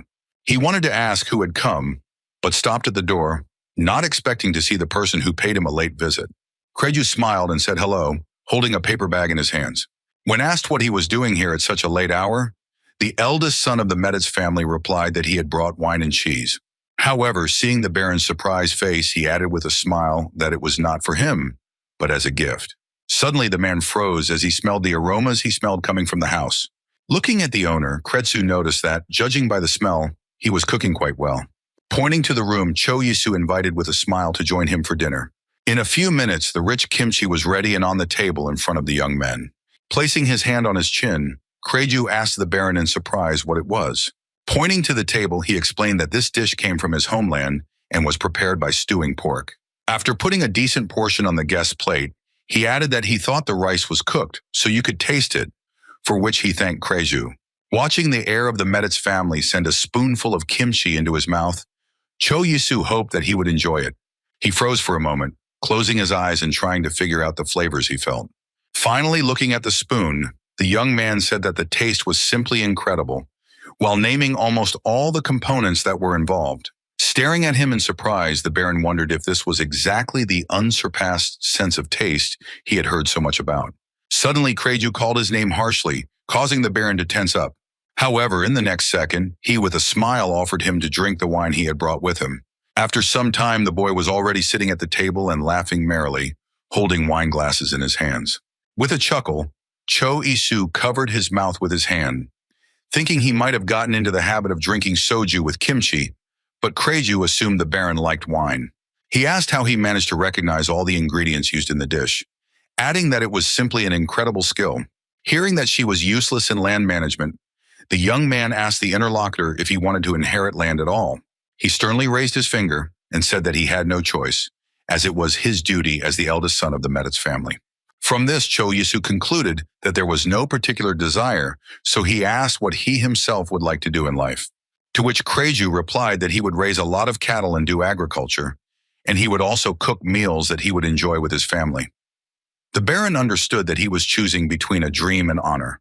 A few days later, an international festival began, where everything around, including the main square where the carriages drove, was covered with flowers. On the first day, the nobles who arrived for the holiday greeted each other, and on the second day, there was a big dinner. On the third day, the gates of the castle were already open for ordinary citizens, who happily went to the festival. Cho Yisu stood in the manor, examining his formal attire and thinking that he was quite uncomfortable. Lucas held up a finger and said that the cobbler had worked quite hard on his outfit. Hearing his words about the fact that the color blue suits him, the Baron froze for a moment. Putting a fist to his mouth, the boy cleared his throat and clarified whether his job today would consist only of greeting the nobles. He smiled and explained how the festival would go, then added that Lady Jace and Lady Heian were waiting for him in the waiting room. Meanwhile, on the street, among the covered tables, harpists were sitting, plucking the strings, releasing beautiful melodies. Looking around, Cho Isu suddenly realized that there was much less space here than he expected. When he and Lucas entered the waiting room, he was immediately greeted by Heian and Jace, also dressed in festive dresses. The red-haired woman immediately wanted to greet him as a friend. However, she stopped in time and greeted him according to etiquette. The young man smiled and noticed that since they had not communicated officially for a long time, the feelings were quite unusual. When asked by the redhead about what made the Duchess of Silverwood go to the party, Heian replied that she had a conversation with the Earl. Her friends looked at her dumbfounded, and Jace added that she hadn't heard anything about it from her father. Cho Yisu wondered at this moment if everything would be okay, as he thought that exposing the girl's elven origin would put her in danger. He remembered well that wizard families are closely related to the imperial family.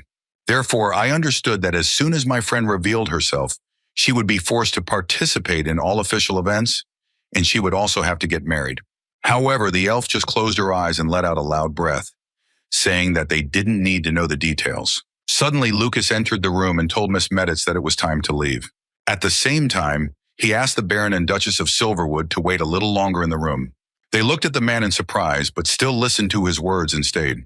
But as soon as they were alone, Cho Isu immediately rushed to the window to see what was happening there. Seeing many snow-white carriages drawn by white horses and decorated with gold, he exhaled in delight. However, Heian did not share his delight, saying that her crew was many times better than these. Laughing softly and covering his mouth, the Baron reminded his friend that she had no crew at the moment. After these words, he saw how a ball of water began to form on the girl's palm. When the sharp blade was right at his throat, he said she had made a habit of threatening him. Sitting down on the couch, the young man asked the girl what she planned to do when her identity was revealed. To which Heian seriously replied that she would go to Armenia because she wanted to return what belonged to her. Suddenly, there was a knock on the door, and the voice of Lucas was heard, announcing that it was time for them to leave as well. When the boy called out to her, the elf reminded her that she should leave a little later, causing Cho Isu to leave first. The garden, where the dinner with the nobles was supposed to take place, was now very crowded, unlike in the morning. The Baron looked at the arrivals in a daze, thinking that there were a great many of them. Approaching the red-haired woman, he said hello, but remembered in time that etiquette should be followed, after which he asked why she was alone. Waving her hand, the girl replied that those she was talking to had not yet arrived, so she was spending time alone. After some time, everyone present began to sit down in their places, next to their relatives. The day was clear, so the guests felt extremely hot, which made some even want to take a bath immediately. With a strained smile on his face, Cho Yisu thought about the fact that the guests had so many complaints. Glancing to the side, he signaled, seeing this as just the perfect moment to serve the first course. Immediately after that, waiters appeared in the dining gazebo, simultaneously carrying trays in their hands. On the trays, there were ice cream cones with 2 scoops of ice cream. Cho Yisu decided not to deviate from the classic set, but decided to make strawberry ice cream instead of raspberry ice cream. Lord Meditz stood up and told the guests that they had prepared a special cold dessert, especially for their arrival. And while the waiters were handing out cream cakes to those present, he wished everyone a delicious meal. Some of the guests looked at the inn in surprise, as they had never seen such a thing before, and they wondered how the Meditz learned to cook such a thing. Taking a small piece on a spoon, Mrs. Pete decided to try a new dish. In the next moment, her cheeks were covered with a blush, because the ice cream turned out to be very tasty. Covering her mouth with her hand, she breathed out softly that she did not expect the dish to be so delicious. Turning back, the woman saw 2 boys who were happily eating the dessert, praising its taste. One of the guests asked for extras, while another asked what the ice cream they were served was made of. Lady Meditz explained that the main ingredient in the dessert was vanilla, stressing that it was made by the Kruno family. They stood and smiled warmly, while the woman said that they have a lot of experience when using such a component. Lady Kruno said that the food was cold and sweet, which made her tiredness disappear quickly. Cho Yisu watched as she asked her husband if he agreed with her. Stretching his lips in a smile, he thought that if the rumors spread, it was only a matter of time before they became rich. Suddenly, the Baron heard JJ softly calling him, which is why he turned in her direction. The girl asked if he planned to distribute his recipe with the help of the merchant he mentioned earlier. Covering his mouth with his hand, the young man replied that he was going to pass it off as the signature recipe of the Meditz family. Suddenly, Miss Pete's voice reached them, saying that she agreed with Miss Kruno that the taste was really excellent. However, she added that it would be inconvenient to store such an amount of ice, so she assumed that magic was involved. Looking at the Lord, the woman added that thanks to their advertising, they were all in a premonition. The rest of the guests tensed and looked at each other, not quite understanding what was happening. Locking her fingers, Mrs. Pete asked the Lord to at least answer her something, to which he replied that they had never spread such rumors, so he simply had no idea how they reached the nobility. Everyone present began to whisper, due to which a great buzz arose around. Spreading her hands, Mrs. Pete smiled condescendingly and said that she had definitely heard about the wizard, but if he wasn't there, then she shouldn't suffer from the heat in the province. One of the attendees agreed that Lord Meditz was aware of the rumors, but deliberately ignored them. The rest of the nobles were also indignant at how irresponsible his act was. However, the Lord quickly calmed everyone down by assuring them that it was all true. Suddenly, the nobles heard someone's steps approaching and turned their heads at the sound. As the guest approached, Meditz added that he saw no reason to worry about the rumors, so he let things go as they were. The next moment Heian approached, the Lord introduced the Duchess of Silverwood to everyone. Mrs. Pete looked at the elf in a daze, not believing what she saw with her own eyes.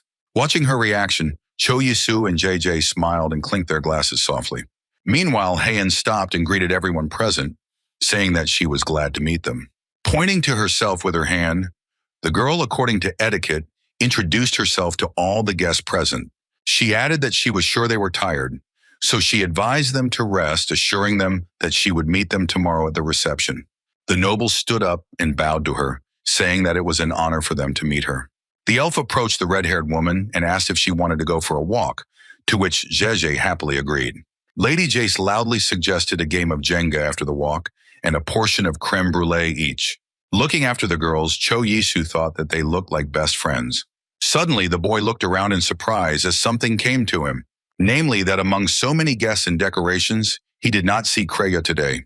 When the young man came to his room, one of the servants met him there, asking who had come.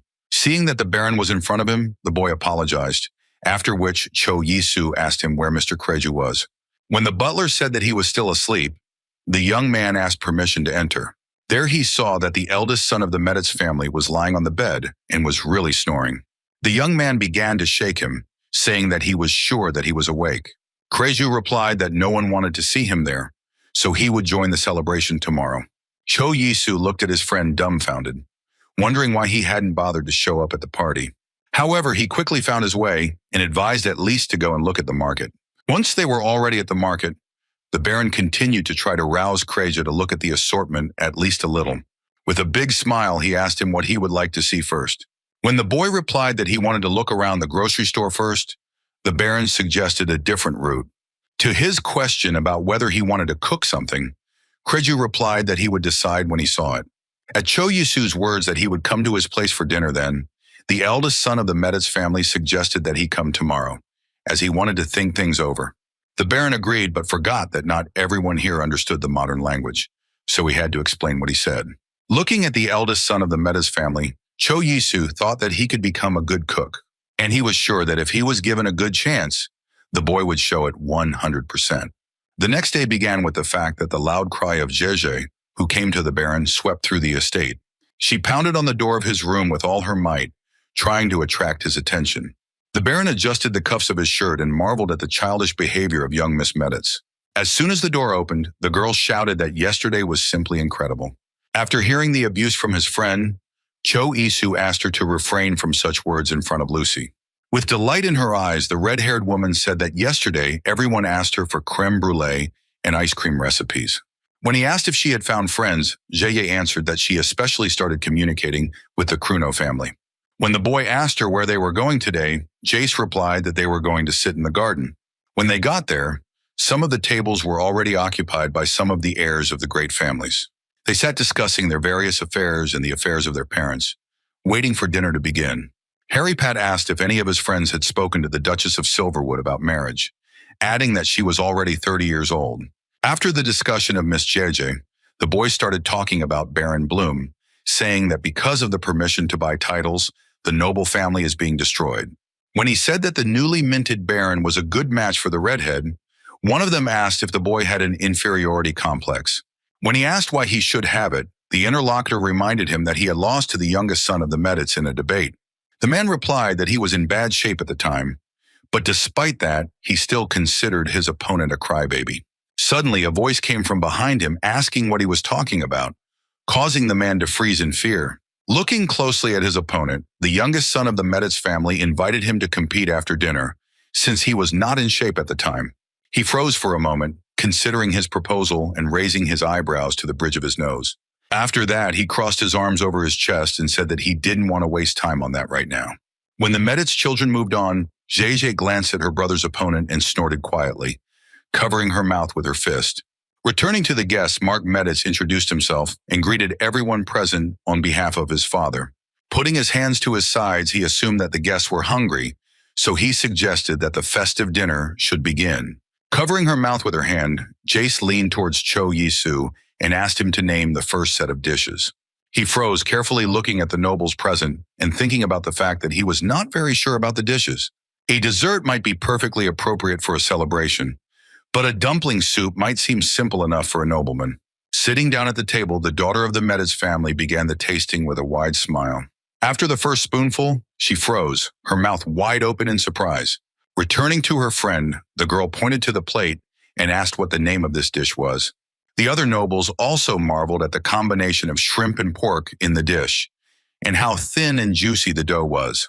Cho Yisu smiled broadly as he listened to the discussion around him, and he understood that everyone was enjoying it.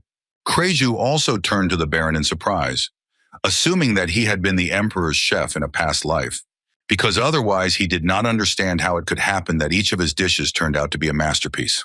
After some time, when the meal was finished, the descendants of noble families began to discuss things that were interesting to them. Cho Yisu was talking to the children of the Meditz family, and they were listening intently and laughing happily. Suddenly, hearing someone's voice behind him, calling him by name, Kreju froze. Harry came practically up close and said that the food today was nothing short of incredible. The heir of the Meditz family looked at the guest and said that he was very glad to hear such words. However, he continued to stand over him, talking about the luxurious taste of the dishes served today. Harry pointed out that the soup was particularly good, as he had never had anything like it before. While Pat was talking about where the boy could find such a recipe, Cho Yisu suddenly felt the tense atmosphere around them. Grasping the medic's eldest son by the shoulder, Harry advised him to behave more aristocratically and stop learning how to cook from the lower classes. Mentally indignant at such behavior, the Baron raised his hand and timidly added that he himself had prepared this dish. Pointing a finger at him, Pat clarified if he was the same Isu Bloom who had recently bought himself a baronial title. Hearing the words that his brother couldn't get a chef like Cho Yisu, Mark clenched his fingers tightly into a fist. In the next moment, he suddenly jumped up from his seat, advising the guest to behave more politely. Hearing his father's voice behind him asking what the noise was, the boy turned to face the voice. Kreju also rose to his feet and looked at his mother and father as Cho Yisu approached him. Seeing the lord and lady, Harry tried to excuse himself that he was just voicing his concern about Kreja. However, Lord Meditz only raised his eyebrows in surprise and asked if he was really that worried. Looking at the Lord, Miss Pat said he looked quite intimidating, and everyone knew exactly what he was worried about. Hearing her words about how everyone knows about his poor performance as an heir, Kreju lowered his head gloomily. When the woman turned on him, saying that it was irresponsible to trust a baron with cooking, Cho Yisu thought that she was a pretty disgusting person. Suddenly they were approached by Madame Cruneau, who, surprised, asked if she did not like the food. To which she replied that compared to her appearance, her taste was quite good, but she noticed that the interlocutor really liked the dishes. Cruneau replied that the food was simply wonderful, and it was more like Ms. Pat was taking revenge on the Lord because of her pride. To which the woman burst into an angry tirade about the fact that the food was not really cooked by the eldest son of the Meditz family. The rest of the nobles present also began to discuss the situation before them. Not finding the desired support in the crowd, Mrs. Pete turned around, calling her son after her. Trying to somehow calm his friend, Cho Yisu said that there were idiots in that family. However, Kreju exhaled and said that they were right since he couldn't do anything normally. Realizing that the boy would soon fall through the ground, the Baron advised him not to listen to those people. Spreading his hands, he suddenly remembered that yesterday they went to the market, so it was possible to cook something from the products bought there. And while Kreju doubted the success of this venture, Jace's eyes were already burning with adventure. She stood up and thumped her fist loudly on the table, raising her hand and attracting her father's attention. With a wild look, the girl asked him to let his elder brother prepare something for tomorrow. Without even listening to the boy's objections, JJ turned to him and asked if she was right. Under her watchful gaze, Kreju fell silent and agreed, realizing that his sister had lost her mind. He was distracted from his unhappy thoughts by his father's voice, who asked if he would really be able to prepare something for tomorrow. The boy hesitated to answer, but suddenly he heard Cho Yisu softly calling him. With a broad smile, the Baron told him that now was the right time to show what he was capable of.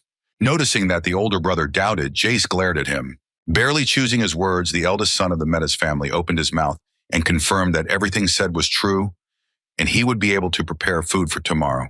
Late at night, when it was already dark outside, Cho Yisu knocked on the door of Kreju's room, worried about his friend. In the next second, the voice of the Lord's eldest son was heard, allowing him to enter. Freezing in the doorway, the Baron looked anxiously at Kreja, apologizing for disturbing him. Suddenly, his eyes widened in surprise as a scent wafted over the young man. He reminded him of a dish of rice, chicken, and spices called curry in his country. The voice of the eldest son of the Meditz family was heard from the stairs, asking him to wait for him on the first floor. A moment later, he came downstairs holding a pot of fragrant food in front of him. Having put it on the table, the boy invited to try the dish, saying that it was Oriental chicken soup. When asked if he was going to cook it tomorrow, Kreju said that he had decided to let him try it first. Shoving a spoonful into his mouth, Cho Yisu realized that the dish was indeed very much like curry, as he had thought from the smell. Smiling widely, the boy said that when he tasted something similar, however, it was much tastier. To a surprised question about whether he had tasted something similar, the Baron explained that he had once been a traveler, but he had met such a person in Armenia.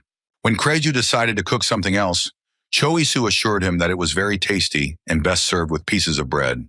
Chewing a piece of bread with the dish, the young man noticed that the dish had a rather exquisite taste. The eldest son of the Meditz family began to list with a smile which spices he had used in the preparation of the soup. Cho Yisu observed that this was quite enough, to which Kreju replied that his parents would be upset to learn that cooking was his only talent. At this, the Baron cried aloud that it was a very great mistake that he alone tasted it. Looking at his friend, the young man said that if he had not been born a nobleman, he could have become a great chef. Kreju listened to his words, looked shocked at his interlocutor. After that, he smiled broadly and thanked for the kind words that gave a lot of confidence. He added that if he were a commoner, it could be a good compliment and he could open a small shop. The next morning, the nobles were already gathering in the garden, preparing for new dishes. He met noble guests, introducing himself as the eldest son of the Meditz family. Looking at the people sitting in the gazebo, the boy reminded them of his promise to treat them to a meal he had prepared himself. Expressing his hope that they would like it, he introduced a dish called Oriental chicken soup. For a moment, everyone at their tables froze, looking at the plates in front of them. Mrs. Pat condescendingly asked if they themselves were sick of the soups they were serving. The eldest son of the Meditz family approached the woman and offered to cook something else if she wanted. However, when she began to complain that she was not one of those people who go through food, Kreju found it delicious. Suddenly, one of the nobles said that everything was quite tasty, and he even liked the texture of the dish. The eldest son of the Meditz family froze in surprise, waiting for the verdicts of the rest of the aristocrats present. Those sitting or at the table were surprised to feel the taste of milk in the soup and various spices, and were also surprised that the dish was tastier with bread. Cho Yisu, looking at all of this, thought that they would have no choice but to acknowledge Kreju's cooking talent, which would greatly boost his confidence. He walked up to the Lord's eldest son and called him softly, drawing attention. However, he suddenly apologized for interrupting the meal and would like to say something to them. Cho Yisu didn't understand what was happening, so he watched his friend in surprise. Stepping forward a little, Kreju said that he fully understands that he is not at all suitable for the role of the eldest son in the family. Pete's family hung on his every word, guessing what would happen next. Jace froze as well, chewing on the bit of food she managed to send to her mouth. When Kreju said that he wanted to give up the privileges of the first son, Lord Meditz and his wife came to the bower. Kreju, meanwhile, continued to speak, pointing to himself with his hand and looking at the crowd of guests. They froze for a moment, trying to comprehend what they had just heard.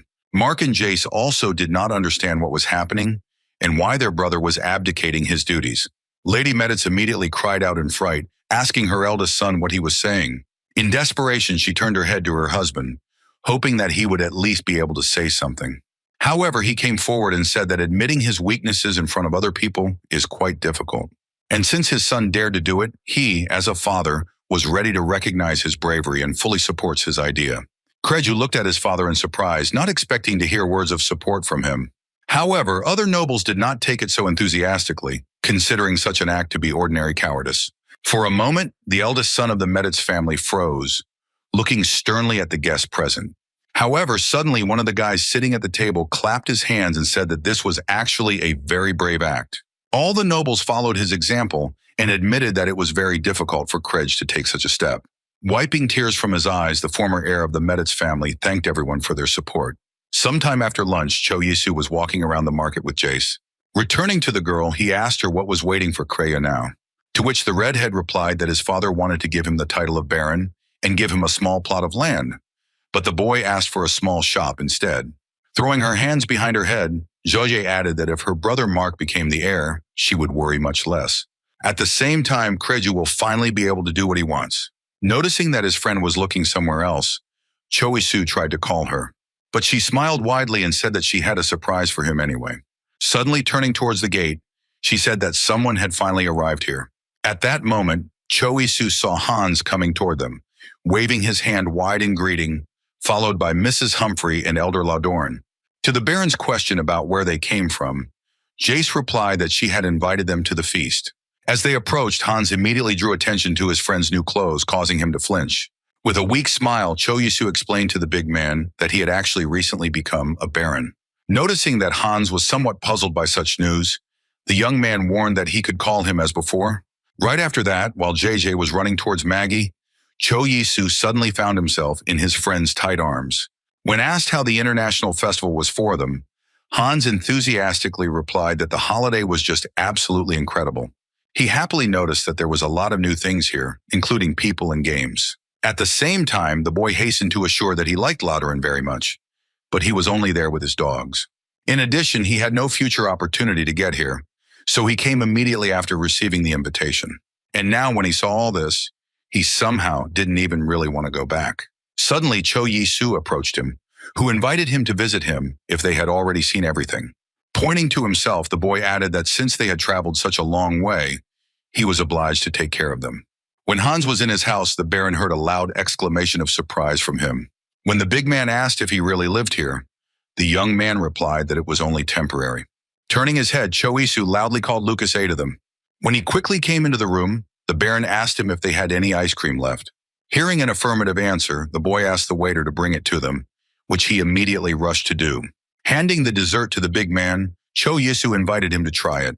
Looking at the spoon, Hans asked him if he had made it, to which the Baron explained with a smile that he now had ice.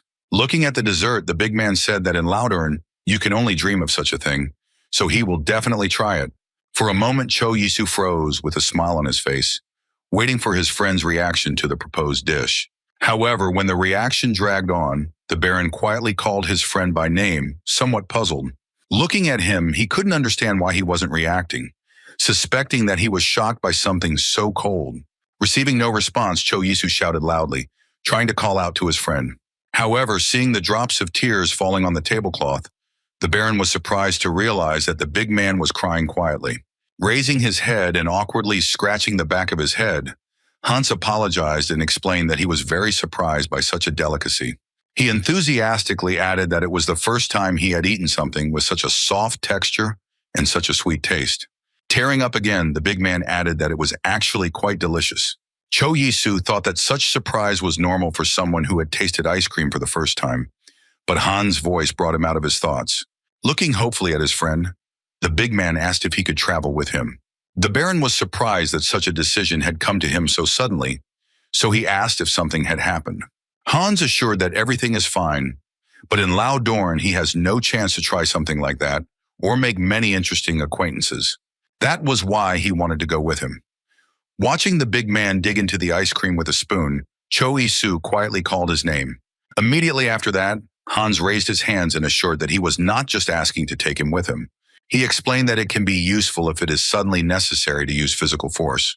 In addition, at one time he worked in a library, so he had a lot of different knowledge.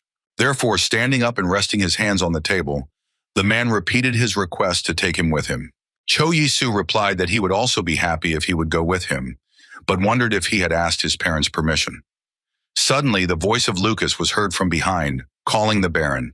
A drop of sweat rolled down his face as he remembered that he had him, ready to do anything at the first command.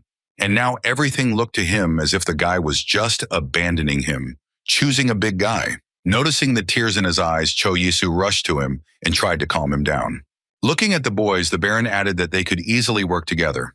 At this suggestion, Lucas looked at the stranger with an indifferent look. Hans frowned, beginning to resemble a bear preparing to attack. Cho-Isu stared dumbfounded at the boys' interaction, which looked quite strange from the outside. Coming closer, he advised Hans to ask permission from his parents, and Lucas to remove the used dishes from the table. Falling tiredly on the sofa, the Baron exhaled loudly and said that now he could finally rest. Remembering Hans's face when he tasted the ice cream, the boy thought that he was bored without his peers in Loudern, but he had no idea that he would want to travel with him. However, before thinking about such things, the Baron decided that first he should have a good rest. Suddenly, someone's loud voice was heard outside the front door, and Cho-Isu asked who had come to him. Opening the door, he saw Haeon and Jace, who immediately rushed into his arms. Looking at the girls in surprise, the Baron asked them what they were doing here at such a late hour. The redhead folded her arms and said with a smile that today was the last day of the celebration, so she offered to go for a walk. Holding his hands out in front of him, Cho-Isu tried to explain that he was very tired and wanted to rest. However, Jeje did not listen to this, and grabbing him by the collar, dragged him toward the square. In a few minutes, the three of them found themselves on a high wall, walking through the night city. Turning her head towards the Baron, Jace asked him how he felt about the first international festival in his life. Recalling the presentation of Haeon at the beginning of the celebration itself, the boy replied that during that time a lot had happened. However, remembering the Oriental chicken soup and the determined look of Krej during the abdication of his duties, the Baron added that he liked everything. Looking at the girls, the boy added with a smile that all this was thanks to them and Haeon. The girls stopped for a moment, looking at the young man in shock and not expecting such words from him. After slapping him on the back with all the strength she was capable of, Jae said that she was very pleased to hear his words. She added that they also learned a lot from him, but asked why he traveled alone if he knows so much. The memory of how he stood under the wall at the funeral of his parents came to mind again. For a moment, Cho Yisu froze, staring blankly in front of him. When Jace called out to him quietly, he explained that he had once told Hyun about his parents being dead. Then 2 cars collided on the night track, and one of them suffered much more. It was in that car that Cho Yisu's parents were, who died immediately at the scene of the accident. The boy remembered how he desperately rushed to the hospital, hoping that his parents were all right. However, when he arrived, he was immediately directed to the wing where the morgue was located. Unable to utter a single word, Cho Yisu froze in the doorway, staring at the 2 carts. On them lay the bodies of his mother and father, covered with white blankets. At the trial, the judge admitted that the defendant was drunk. But given that it was dark outside, the accident was ruled an accident. Listening to the sentence of 1.5 years in prison and 3 years probation, Cho Yisu tried to understand how this could be considered a coincidence. The man who was responsible for the accident looked at the judge and thanked him, assuring him that he would regret what he had done for the rest of his life. Sweat ran down Cho Yi's face when he heard that the trial was over. The boy encountered the murderer of his parents on the way out of the courtroom. In a moment, he noticed that he was smiling widely, rejoicing in his victory. At that moment, Cho Yisu felt the pick fall and rushed at the man, grabbing him by the beggars. Court security grabbed him and dragged him away from the defendant, while he defiantly waved him goodbye. Tears welled up in Cho Yi's eyes from helplessness, and he shouted loudly, threatening to kill the person responsible for the accident. After the trial, he sat on the internet very often, trying to distract himself from unhappy thoughts. Now the boy was thinking that thanks to this, he had read a lot of web novels. The Baron assumed that it was precisely because of this that a gate to another world suddenly opened in his apartment. Suddenly, he was brought out of his thoughts by the voice of Jace, who persistently called him, not taking his eyes off his friend. When he returned to her, the girl explained that he stopped too abruptly. Lowering his head, Cho Yisu briefly explained that his parents were killed by a carriage driven by a drunken man. When the redhead apologized for asking him about it, the boy replied that everything was fine. Smiling, the Baron added that this is how he began to travel the world, as a result of which he later got used to this place. The next day at the manor, Lord Meditz was sitting in his study when a butler brought him a letter from the Kruno family. Taking the letter in his hands, the man carefully ran his eyes over the written lines. A few minutes later, when he finished reading, the man's lips stretched into a wide smile. The man said that the food they served at the banquet had become very popular in the city, and not the last role in this was played by Mino, who actively distributed the recipes, thereby increasing the sales of ginger and vanilla. The centers of influence in the empire were the Peth family and the Kruno family. That is why Lord Meditz felt that it was necessary to increase the sales of vanilla and ginger. He added that, according to Jeje, the idea belonged to Baron Bloom, to which the butler replied that the young lady really knew a lot. When the butler asked if the Lord really wanted to give certain lands to Baron Bloom, the Lord asked him if he thought it shouldn't be done. He replied that the boy's personality was not so clear, so it was better to think things over. Clasping his hands in a castle, Lord Meditz said with a smile that he had heard that the Baron had no talent for swordsmanship. Hearing back that his limbs were uncoordinated when swinging the sword, the man smiled, saying that it could be luck. At the same time, he explained that if everything was like this, the boy would not put a sword to his throat, so he wanted to meet him as soon as possible. Meanwhile, Cho Yisu himself was on the training ground as Hyun and Jace watched his training. Taking a piece of cookie from the basket, the redhead shouted to her friend that no one can be good at everything. When JJ said that she thought Cho Yisu was worse than Kreja, the elf asked her if her brother knew how to use a sword. Suddenly, the Duchess turned to her friend, suspecting that she had eaten much more cookies than her.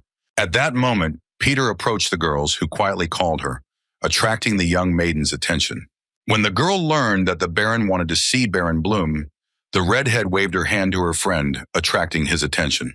Returning to his teacher, the boy asked if he could go, to which he allowed and added that he would not be upset, to which the Baron added with a smile that he just wanted to be able to defend himself if left alone. The teacher promised that tomorrow he would let him hold a real sword, after which the butler reminded the Baron that he should take a shower before the audience. After a while, Cho Yisu stood in the Lord's office, talking about what he heard, as if the Lord wanted to see him. Hearing the offer to sit down, the young man asked him what the conversation would be about. Lord Meditz replied with a smile that he had an excellent offer. However, to begin with, he wanted to ask the boy a few clarifying questions. Locking his fingers, the man asked what purpose he had in helping their family during the incident with the Punch family. The Lord's face was stern, and he kept his eyes on the young baron. Cho Yi-soo suddenly realized that he was talking about the incident when he used the lie detector. Firmly hooking his fingers into the lock, the boy admitted that he really wanted to help not his family, but the residents of the village of Lodoran. Recalling the places there, the baron added that it had become his second homeland, so he did not want the residents to lose their freedom. Smiling broadly, Lord Meditz offered to discuss the details, asking if the example had any lands. Hearing the objection, the man added that he owned certain lands that he would like to give to him as a sign of gratitude. When the baron tried to deny that he could not accept it, Lord Meditz said that he had helped his family much more, and for this he should have been well rewarded, for which a lot of ideas were spinning in his head. However, Cho Yi-soo, smiling widely, asked him to give him some. Hearing this, Lord Meditz thought about who the boy sitting in front of him might be demanding now. The idea even appeared in his head that he could demand that he let his daughter go with him, and in such a case he was ready to cut off his head without wasting time. However, the man did not show his excitement in any way, so he asked with a smile who exactly he wanted to take with him. Cho Yi-soo replied that he was talking now about Lucas, who was attached to him earlier. The baron explained that he was very impressed by this guy and the way he performed his duties. Noticing the surprised look on the Lord's face, Cho Yi-soo asked him if there would be any problems with this. However, in a moment, Lord Meditz smiled and said that there is nothing more valuable than good people around, so he will inform Lucas about his decision. The man knew very well that the boy's family had served the Medites for several generations, and their families knew everything about each other. The man liked that the baron paid attention to a person to whom he could be very condescending. After hearing that he would give him the land, Cho Yi-soo thanked him and asked if it would not be too generous. Hearing this, Lord Meditz asked with a smile if he really planned to start his own business without having his own land. He explained that if he had money, it would not be a problem to build an estate and buy land, but the question remained where he would find people to live on his lands. Cho Yi-soo, realizing what this conversation was going to, looked at the Lord in surprise. Therefore, he was going to give not only the land, but also the cattle, the estate, and the townspeople who would live there. Frowning, the man asked with a smile if he still wanted to refuse his offer. Clenching his fingers tightly in excitement, Cho Yi-soo said he wanted to ask one more thing. Pointing to himself, the baron asked why he treated him so well.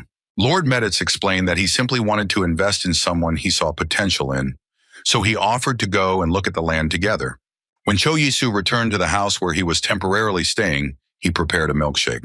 After that, he called out to Lucas, who was looking at the dish in surprise, thinking it was another iced treat. When the baron offered the boy a try, he pointed a finger at himself in surprise, doubting that he could try something like that. Taking a spoonful of chocolate drink to his mouth, Lucas closed his eyes tightly, feeling the incredibly rich taste.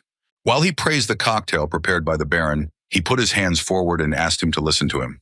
When he asked if he had not heard anything from the Lord, the boy said that Meditz had spoken to him about going with the baron. Cho Yi-soo asked his opinion on this, thinking that it was more like a child abduction.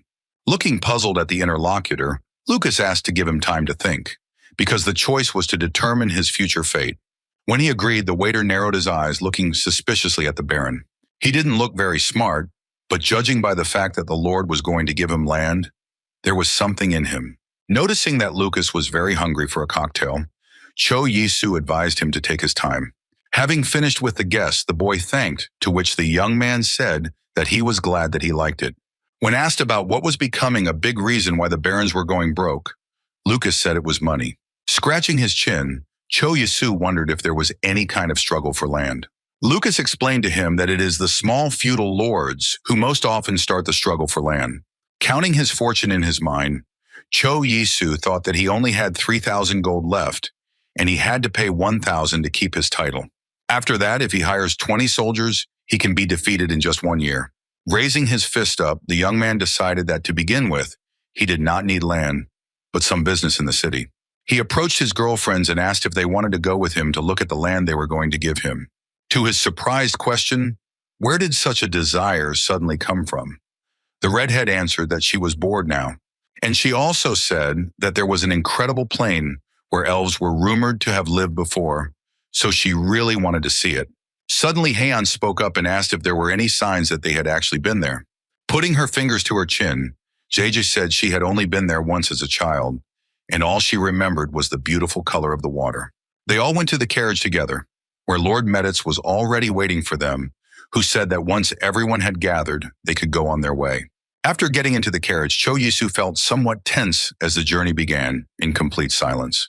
He could feel himself getting pumped up, as he hadn't been in a carriage for a long time, and the atmosphere was quite tense. Looking at the enthusiastic redhead, the boy wondered how she could be in a good mood.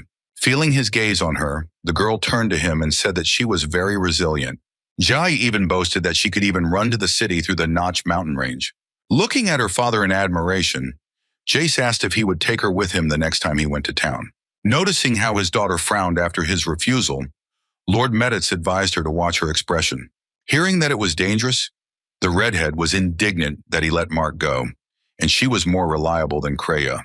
The eldest son of the Meditz family seemed to feel that someone was talking about him, which made his body start to feel goosebumps. Crossing his arms over his chest, the Lord closed his eyes and sternly said that he would not change his mind, adding that being cute wouldn't work. Haeyeon calmly watched how her friend tried to get what she wanted with compliments. Crossing her arms over her chest, she turned her back to the window and began to look at the surrounding scenery. Noticing her condition, Cho Isu quietly called her name, only to be interrupted by the Lord who said they were there. Hearing this, Cho Yisu looked out the window to look at the road. Their carriage was passing by a large, luxurious estate nestled among the trees. Looking at the house, Cho Yisu thought with shock that it was extremely large. Stepping out of the carriage, Lord Meditz said that they were spending the night here today. One of the servants who approached their carriage was ordered by the man to prepare the best room for the Baron. When the boy reached her, he only had the strength left to flop down on the bed tiredly. He thought about how difficult the journey on the dirt road would be if it was already difficult for him to get here. However, he quickly told himself not to think about tomorrow, as he hoped the medicine would help him. The next morning, yawning, the young man thought that he had fallen asleep quite early yesterday, as he had not woken up late either. Having gone to the courtyard of the estate, he was surprised to notice in the garden Haeyeon, who was walking without hiding her elven face. Hearing him call out to her, asking if she was out for a walk too, she turned to face him.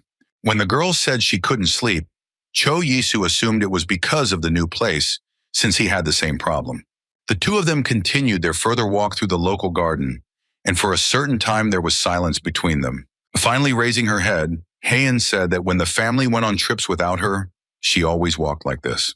Looking at her sad face, the young man assumed that she was very lonely. Suddenly, the Baron remembered that it had been months since their journey began, to which the elf said it felt like it was only yesterday. When the boy said that time flies too quickly, she, without looking up at him, agreed. For a moment, Cho Yisu was confused because he didn't expect her to agree with him right away. Suddenly, an idea came into his head when he saw Kaeyeon continue on his way. The young man offered her to continue the journey together, if everything was fine for her. He paused for a moment, anxiously waiting for his girlfriend to answer him. However, Haeyeon, pausing for a moment, avoided the answer by saying that they should prepare for departure. After a while, everyone sat in the carriage again, continuing their journey through the lands that Lord Meditz wanted to give to Cho Isu. The boy felt like he was in an amusement park, so he was interested in the question of when they would finally arrive. He was pulled out of his thoughts by a voice that persistently called his name. Looking out the window, Lord Meditz told him that this was where the Over lands began. Outside the window, the young man saw the estate, as well as mountains covered with green forests and neatly fenced fields. However, he also noticed that it was too empty here, and he informed Jeju's father about it. In the next moment, a stone flew into his head, as a result of which the boy grabbed his head, groaning loudly, and the red-haired girl jumped up in panic. A second later, a new stone flew into her head, making the girl scream. Jace cursed loudly and asked what happened, then noticed that Cho Yisu's forehead was bleeding. However, when her father told her that her situation was no better, the redhead grabbed her head. Looking out the window, Lord Meditz asked what was going on, to which the guard said that some rascals were making trouble. Frowning, the Lord ordered him to bring them to him. When the guards brought the perpetrator of the stop to him, he kept asking to kill him. The boy shouted that he was tired of living where only the landowners had food, so he preferred to die at the hands of the knights. Lord Meditz said that he had no idea of the reasons that led him, but that did not justify the boy's action, then ordered the guards to take care of the assailant. As Hyun handed him the handkerchief, Cho Yisu smiled, saying that he didn't think he would live to see her worry about him, to which he heard that she didn't like it when people close to her were hurt. Placing her hands over her mouth, Jace asked the Duchess to take care of her as well, but the elf answered that if she said it, then she was fine. Casting an alarmed glance at the Baron, Count Meditz asked him if he was all right. After hearing an affirmative answer, the man added that this is exactly what happens when the lands are managed by an unsuitable person. Lowering his handkerchief, Choisu asked him who now ruled the lands on which they were. He said that they are managed by his distant relative. After some time, they arrived at the estate, where a man and a woman greeted them with wide smiles. Noticing that an angry Jace got out of the carriage, they rushed to her in alarm, asking where she got such an injury. However, the Lord interrupted them and ordered them to leave immediately, promising that if they did it themselves, he would leave them a small house in the city. The man looked at him in surprise and asked what he meant, arguing that they were on their own land. But Meditz did not listen to anyone, warning about the use of force in case of disobedience. When asked why everything was so sudden, the Lord snarled angrily that the population had halved, and those who remained had become criminals. Looking at the angry Meditz, Choyisu suddenly realized that they had actually come to see more than just the earth. Humbly closing his eyes, the man who ruled the land said they agreed to leave. The Lord sternly said that from now on he was being kicked out of the lands of Overpowered and would rule the lands himself until the new owner arrived. Hearing the man ask him to follow him, the Baron tensed but agreed. Lord Meditz apologized for the sight he had seen, but the boy said he was sure he had done the right thing. Smiling broadly, the Lord asked him if he liked it here. Responding with such a smile, Choyisu admitted that he really likes these lands. Walking through the garden, the Lord said that the port of Inch was 3 days away. Returning to the man, the Baron noticed that the port was closer from here than Pussing. The Lord shaved and asked the boy if he knew that the ermine fishermen belonged to the imperial family. Choyisu froze, wondering why Jerje's father was telling him all this. If you think about it, the city of Medit and the port were connected by 2 roads. However, Pussing was already a bustling city, so it was safe to say that it was pretty stable now. Looking surprised at the Lord, the young Baron asked him if he wanted him to rule Enshi. Instead of answering, Jace's father just stretched his lips in a wide approving smile. The man added that Medit was a busy city, and if many merchants came there, they would have nowhere to camp. Choisu then realized that he wanted to take the road between Ensh and Overpowered, as it passed not far from his city. According to the Lord's plan, if the road is repaired, it would be fashionable to reach Medit in half a day. After looking closely at the Baron, the man looked at the Baron and asked if he would like to do it. Cho Yisu thought about the fact that the Lord had ties to many aristocrats, so he wondered if it would be okay if he got involved. Pointing to himself, the young man replied that he would like to gain a little more experience. Lord Meditz replied that he must have rushed things too much, so he agreed to wait another 3 years. Cho Yisu suddenly looked at the interlocutor with a surprised look, as he was interested in one question, namely what potential the Lord saw in him, which he immediately asked him about. Turning away, Meditz smiled and said that it was very difficult to explain.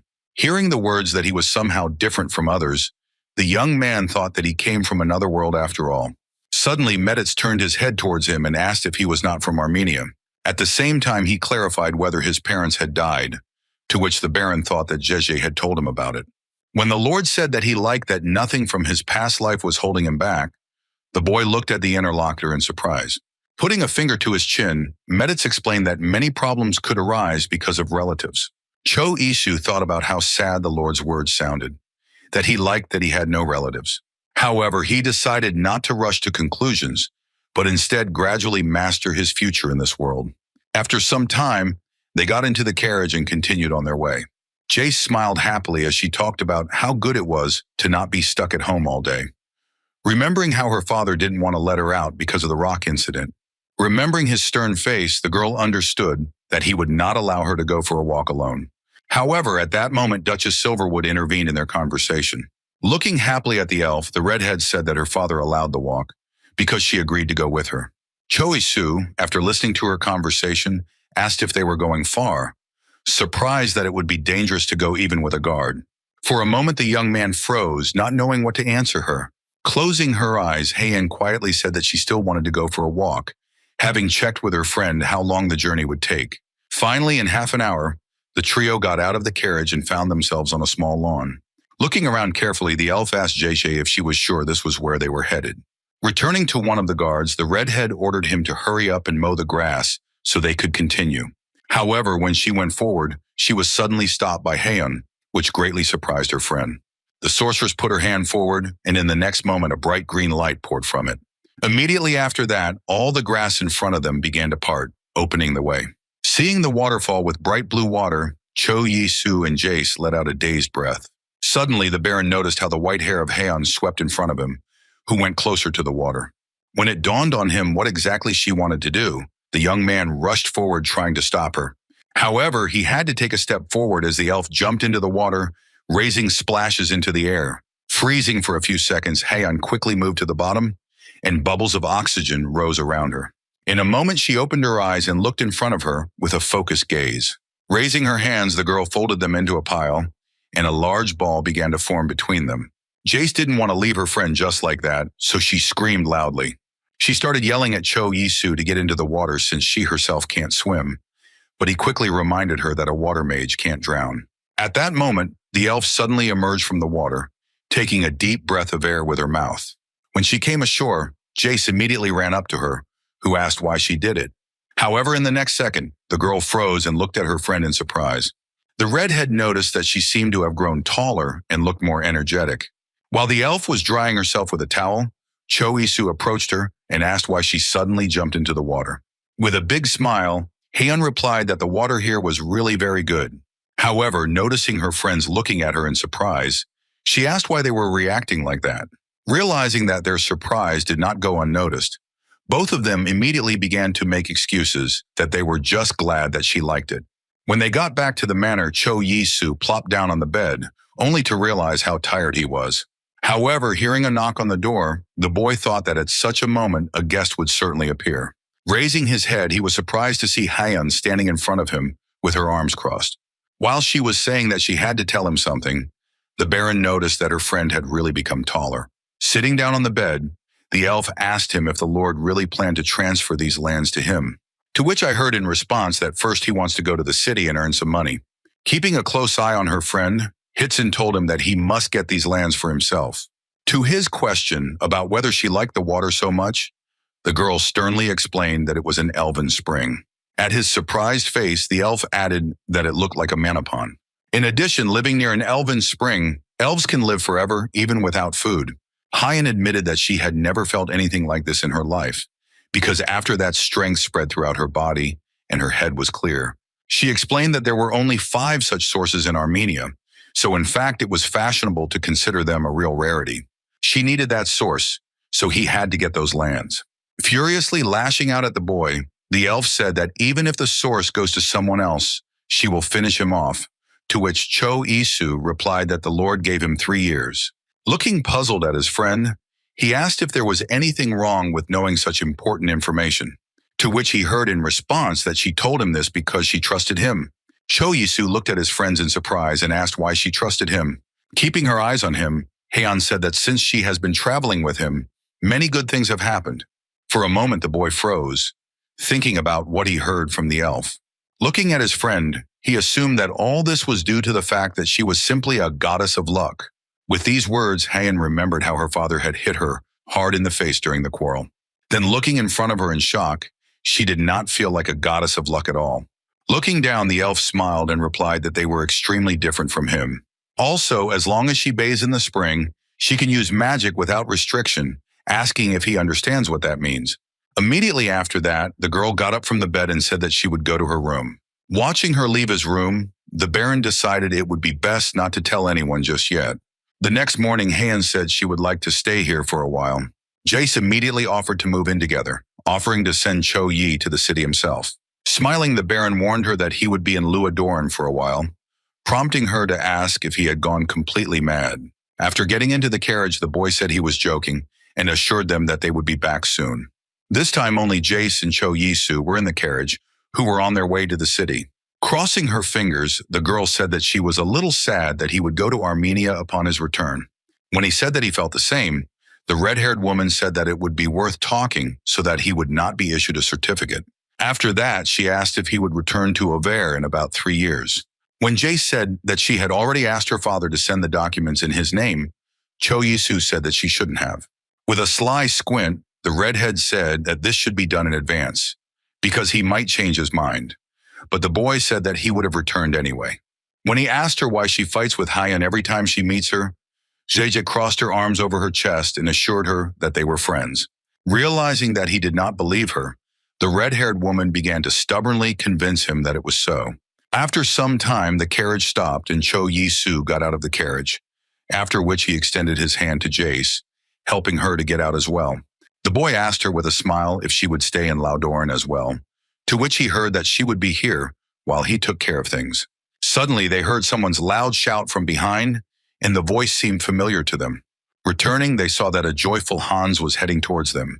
Zrovan was glad that Mrs. Jeje had arrived with him, so he asked what they were doing here. There was even a suggestion in his head that the Baron had come specifically for him. Pointing to himself, Hans said that his parents had allowed him to travel with him, so he was going back to Medeth. When Choisu gasped in confusion, the big man was afraid that the Yude had forgotten about their conversation. Noticing that he began to cry, the young man rushed to comfort him, saying that he could go with them when they finished. Wiping away his tears, Hans stood up and asked if he could really go with them. When the big man offered to show them a place to spend the night, the Baron assured them that he had a place to spend the night. Jace assured her that she would go to Maggie, as she was not going to let her go just like that. Watching the girl walk with Hans, the Baron waved his hand to her in farewell. After walking through the portal, Cho Yisu thought about the fact that he hadn't been to his apartment in 4 months. Looking at the bag, the boy noticed how dusty everything was. Now it was worth thinking about what to take back. However, he decided that he would deal with it later, since he wanted to go somewhere else right now. After a while, Cho Yisu stood in front of 2 urns containing ashes. Holding a bouquet of white chrysanthemums in his hands, he smiled and greeted his parents. Coming closer, he mentally asked them how they were. After that, he began to tell about himself, assuring that he was fine. After placing the bouquet next to the urns with their groins, Cho Yisu admitted that he did not want to celebrate his birthday after their deaths. The memories of how he was happy with the candles on the cake when he was little, and his mother and father were standing next to him, immediately appeared in his memory. He now admitted that he could travel between different spaces. After that, the faces of Heian and Jace, who have now become dear people to him, appeared before his eyes. And now, remembering his friends, Cho Yisu decided it was time to tell them about his own birthday. In the end, he decided to take with him encyclopedias about animals and plants, snacks, ramen, a compass, a gas gun, and cartridges for it. After that, the boy began to organize clothes for himself and his companions. Cho Yisu knew very well that it was cold and dangerous in the mountains, so he carefully checked that he had not forgotten anything. At some point, the young man decided that it would be better to inform Hans and Jeja that they would soon be leaving. When they arrived at the estate, Lucas immediately came out to them with a smile. Noticing him, the Baron immediately asked if he had informed the Lord that he was going on a journey with them. Hans also greeted the waiter with a smile and a wave. However, Lucas simply turned around, completely ignoring the big man. Looking at the waiter, Cho Yisu asked if he had said goodbye to his family. When the carriage was ready, Lucas announced that it was time for them to get into the carriage. Suddenly, the Baron's attention was drawn to Heian, who was looking completely in the other direction, because of which the boy wondered why she was not sitting down. When she answered that she was worried about Jeji, the boy clarified whether it was because she did not come out to say goodbye to them. He tried to calm his girlfriend, saying that now the redhead is crying alone in her room. When the elf said that it wasn't that sad, however, Cho Yisu said that Jace was much more emotional than she appeared. Lord and Lady Meditz also came out to take their guests on a journey. The Baron, together with his retinue, thanked them for their hospitality and for everything they had done. After a few days of the trip, Cho Yisu was already moaning loudly from the fact that they had spent so much time in the carriage. Looking at the elf, he asked if she sometimes had a familiar portal wizard, to which the girl said that she would not be sitting here.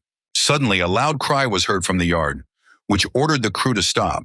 Looking at the guard, he asked if they would stop here, but he heard that they would now clear the place of trees. Immediately after that, the guard added that he would go set up a tent, to which Cho Yisu agreed. Looking out the window of the carriage, Hans happily asked if they would spend the night in nature. When the tent was set up, the friends lit a fire and sat around it to warm themselves a little. The Baron kept his eyes fixed on the only girl who was now among them. He noticed that Han looked rather frozen and tired right now. Suddenly, the young man remembered that there were warm clothes for everyone in his suitcase. Without wasting time, the boy rushed there, and ignoring the surprised looks of his friends, began to break everything in the chest. A second later, Cho Yisu called Hyun to him, who looked up at him with a tortured look. Handing her a cloak, the Baron asked her to try it on with a smile. Taking the item of clothing in her hands, the girl asked what it was, to which she heard that it was a down jacket with goose down in the middle. Approaching Hans and Lucas, Cho Yisu handed them a down jacket, much to their surprise. After trying them on, the big man began to rejoice that he was no longer pierced by the fierce cold wind. Looking at her down jacket, Haeyeon asked why he kept buying her clothes of the same color, to which he heard that it just suited her. The girl looked at the warm clothes, realizing that she had never thought about it. Wearing a down jacket, the elf admitted that it was quite soft, light and warm. Looking at her friend, she smiled warmly and thanked the Baron. Hans stepped forward and scratched his chin to ask if the new clothes fit them too. Suddenly, Cho Yisu turned to Hyun again and asked if she could create some water.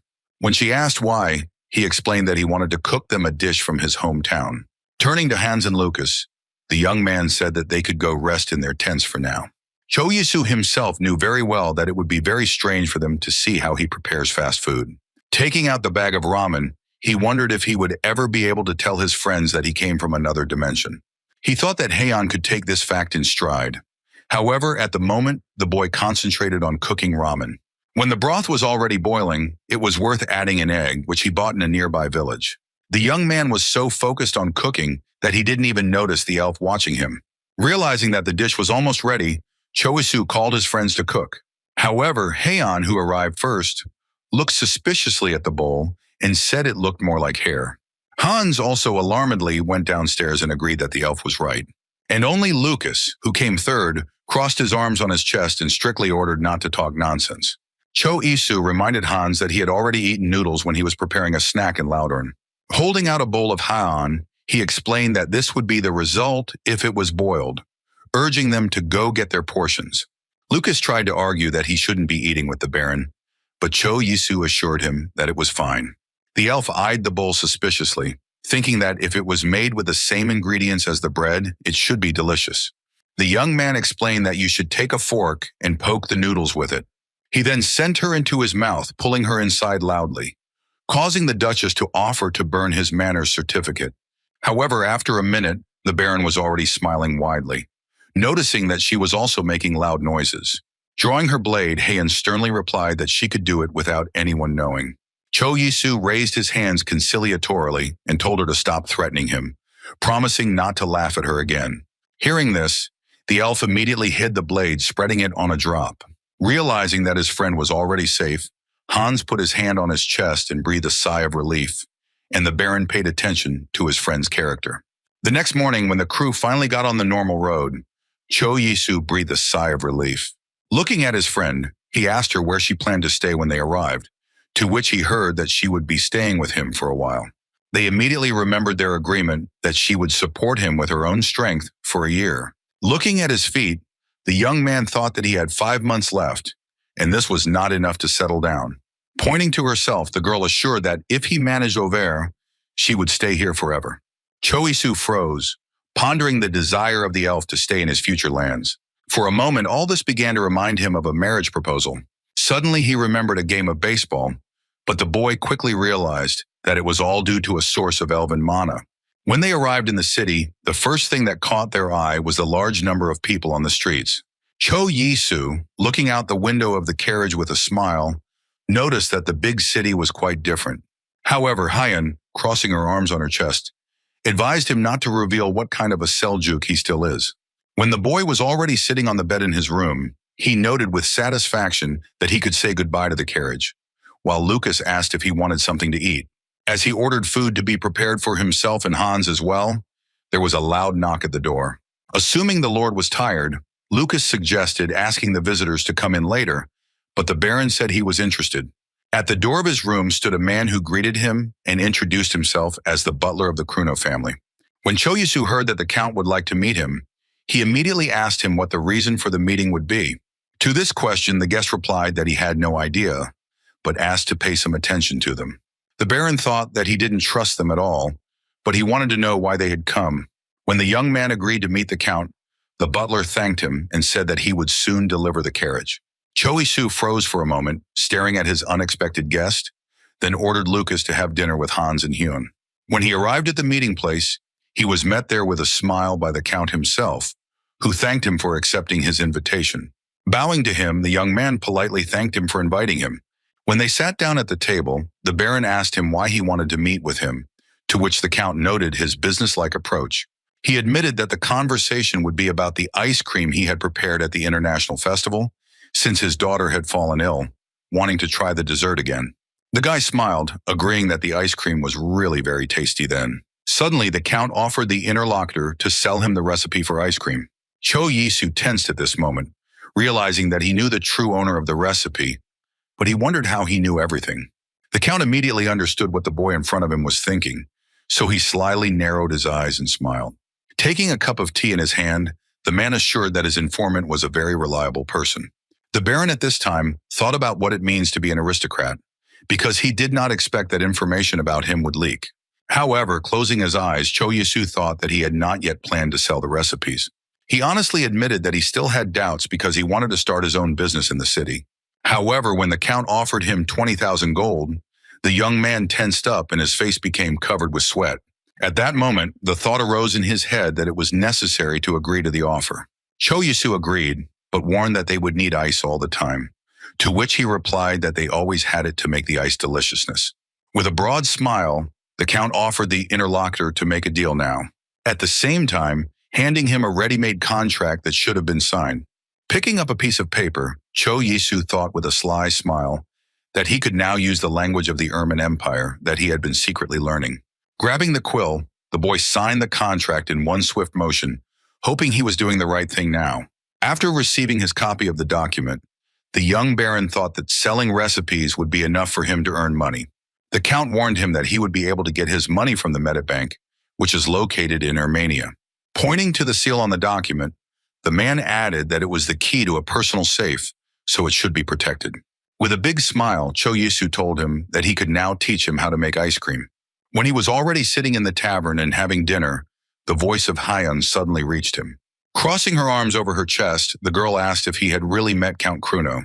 Hearing that he wanted to know the recipe for the ice cream, the elf went on an angry tirade about how he could just give it away. Trying to calm the angry girl, Cho Yisu added that he received money for the recipe. Noticing that she froze after hearing the amount received, the boy called his friend by name uncertainly. A minute later, Hyun said she was worried about having to stay in his house, which only has one room. However, she found a mansion that had at least 10 rooms. After these words, Cho Yisu tried to convince her to start her own business using her powers and try to make money. However, Hyun crossed her arms and reminded that the year of agreements has almost passed, reminding that it would be worthwhile to maintain good relations after it. Hearing this, the young man immediately became kinder and, smiling broadly, offered her to cook bread. After this conversation, they went to the bank together, where they were greeted by a smiling employee. Handing her the contract, the guy said he wanted to take his money. Having carefully read the document, the girl asked him to wait a little. In a few minutes, a cart appeared in the hall, on which a large chest with money was loaded. Noticing that she looked quite heavy, the Baron added that he would also like to open his own bank account. The employee explained that when he will open the account, then he will be issued a personal symbol, and he could also take contract forms. After hearing about his possibilities, the boy asked to deposit money into this account and give him 10 banks. Giving him documents to sign, the girl warned that it is difficult to forge a sign, but there are criminals who do it. Looking at the documents he received, Cho Yisu thought that this would be enough for him to buy a house for the first time. After some time, having bought the necessary things, Hyun and the Baron returned to the estate. Placing a finger to her chin, the girl said that since he had actually bought it, he no longer needed her help. Noticing the wild delight in Hans's eyes as he expected them to stay here, Lucas calmly noted that they would be living in the annex. However, Cho Yisu informed him that they would live on the first floor so that they could come to him in case of emergency. Hearing this, the boy looked at the Baron in surprise, not believing his ears. Spreading his hands to the sides, the young man told Lucas to go to the hiring office tomorrow, as about 7 staff members are needed. On his return to Haeyeon, he said that she would also need to hire a maid, to which the Duchess agreed. The girl said she felt uncomfortable because she couldn't help, so she offered to create as much water as she could. However, Cho Yisu replied that they had a lot of people at the moment, so she shouldn't express herself, to which the elf responded that she wanted bread anyway. Giving her a light bow, the Baron assured her that he would do everything as soon as he finished unpacking his things. Returning to Lucas, the Baron ordered him and Hans not to work, but to rest well. He advised them to collect water and take a bath, using as much wood to heat the water as needed. Handing them a small package, the young man said that he had bought them each a bar of soap. Looking at the young Baron, Hans and Lucas are impressed that he is very kind. Cho Yisu added in his mind that he would never have thought that he would be a good boss if he handed out soap to his subordinates. Entering his house, he put his fingers to his chin, thinking about where to open the interdimensional door. The guy remembered well that he can move them only 2 times on each side. Suddenly, an idea occurred to him that he should open a portal in his room so that no one accidentally finds him.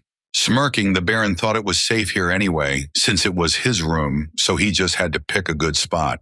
Approaching the interspatial hole, the Baron thrust his hands into it, intending to collapse it. Looking at the bright blue light, Cho Yisu was glad that he had practically memorized the spell.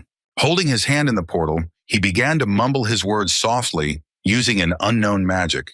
A funnel began to form in the center, which signified the closing of the interspatial door. The young Baron was fascinated by what was happening right in front of him. When the young man returned to his Korean apartment, the first thing he did was clean it. Wearily wiping the sweat from his face, he thought about what would happen when he moved to a bigger house. Suddenly, there was a loud knock on the door, and the voice of the courier was heard from the other side, who announced the delivery of black noodles. After taking his order, Cho Yisu looked happily at the bowl of noodles, egg and mushrooms with sauce. Arming himself with sticks, the young man thought that he could not afford such a thing in the other world. Shoving a large amount of food into his mouth, he began to think about where he could buy a new apartment. Logging into his phone, the boy began looking for housing in different areas of the city. However, he immediately noticed that they wanted as much as $2 billion for an apartment of 20 square meters, after which he began to sort through other areas. But suddenly an idea appeared in his head that if he could sell 2 more recipes, then such an amount would not be a problem.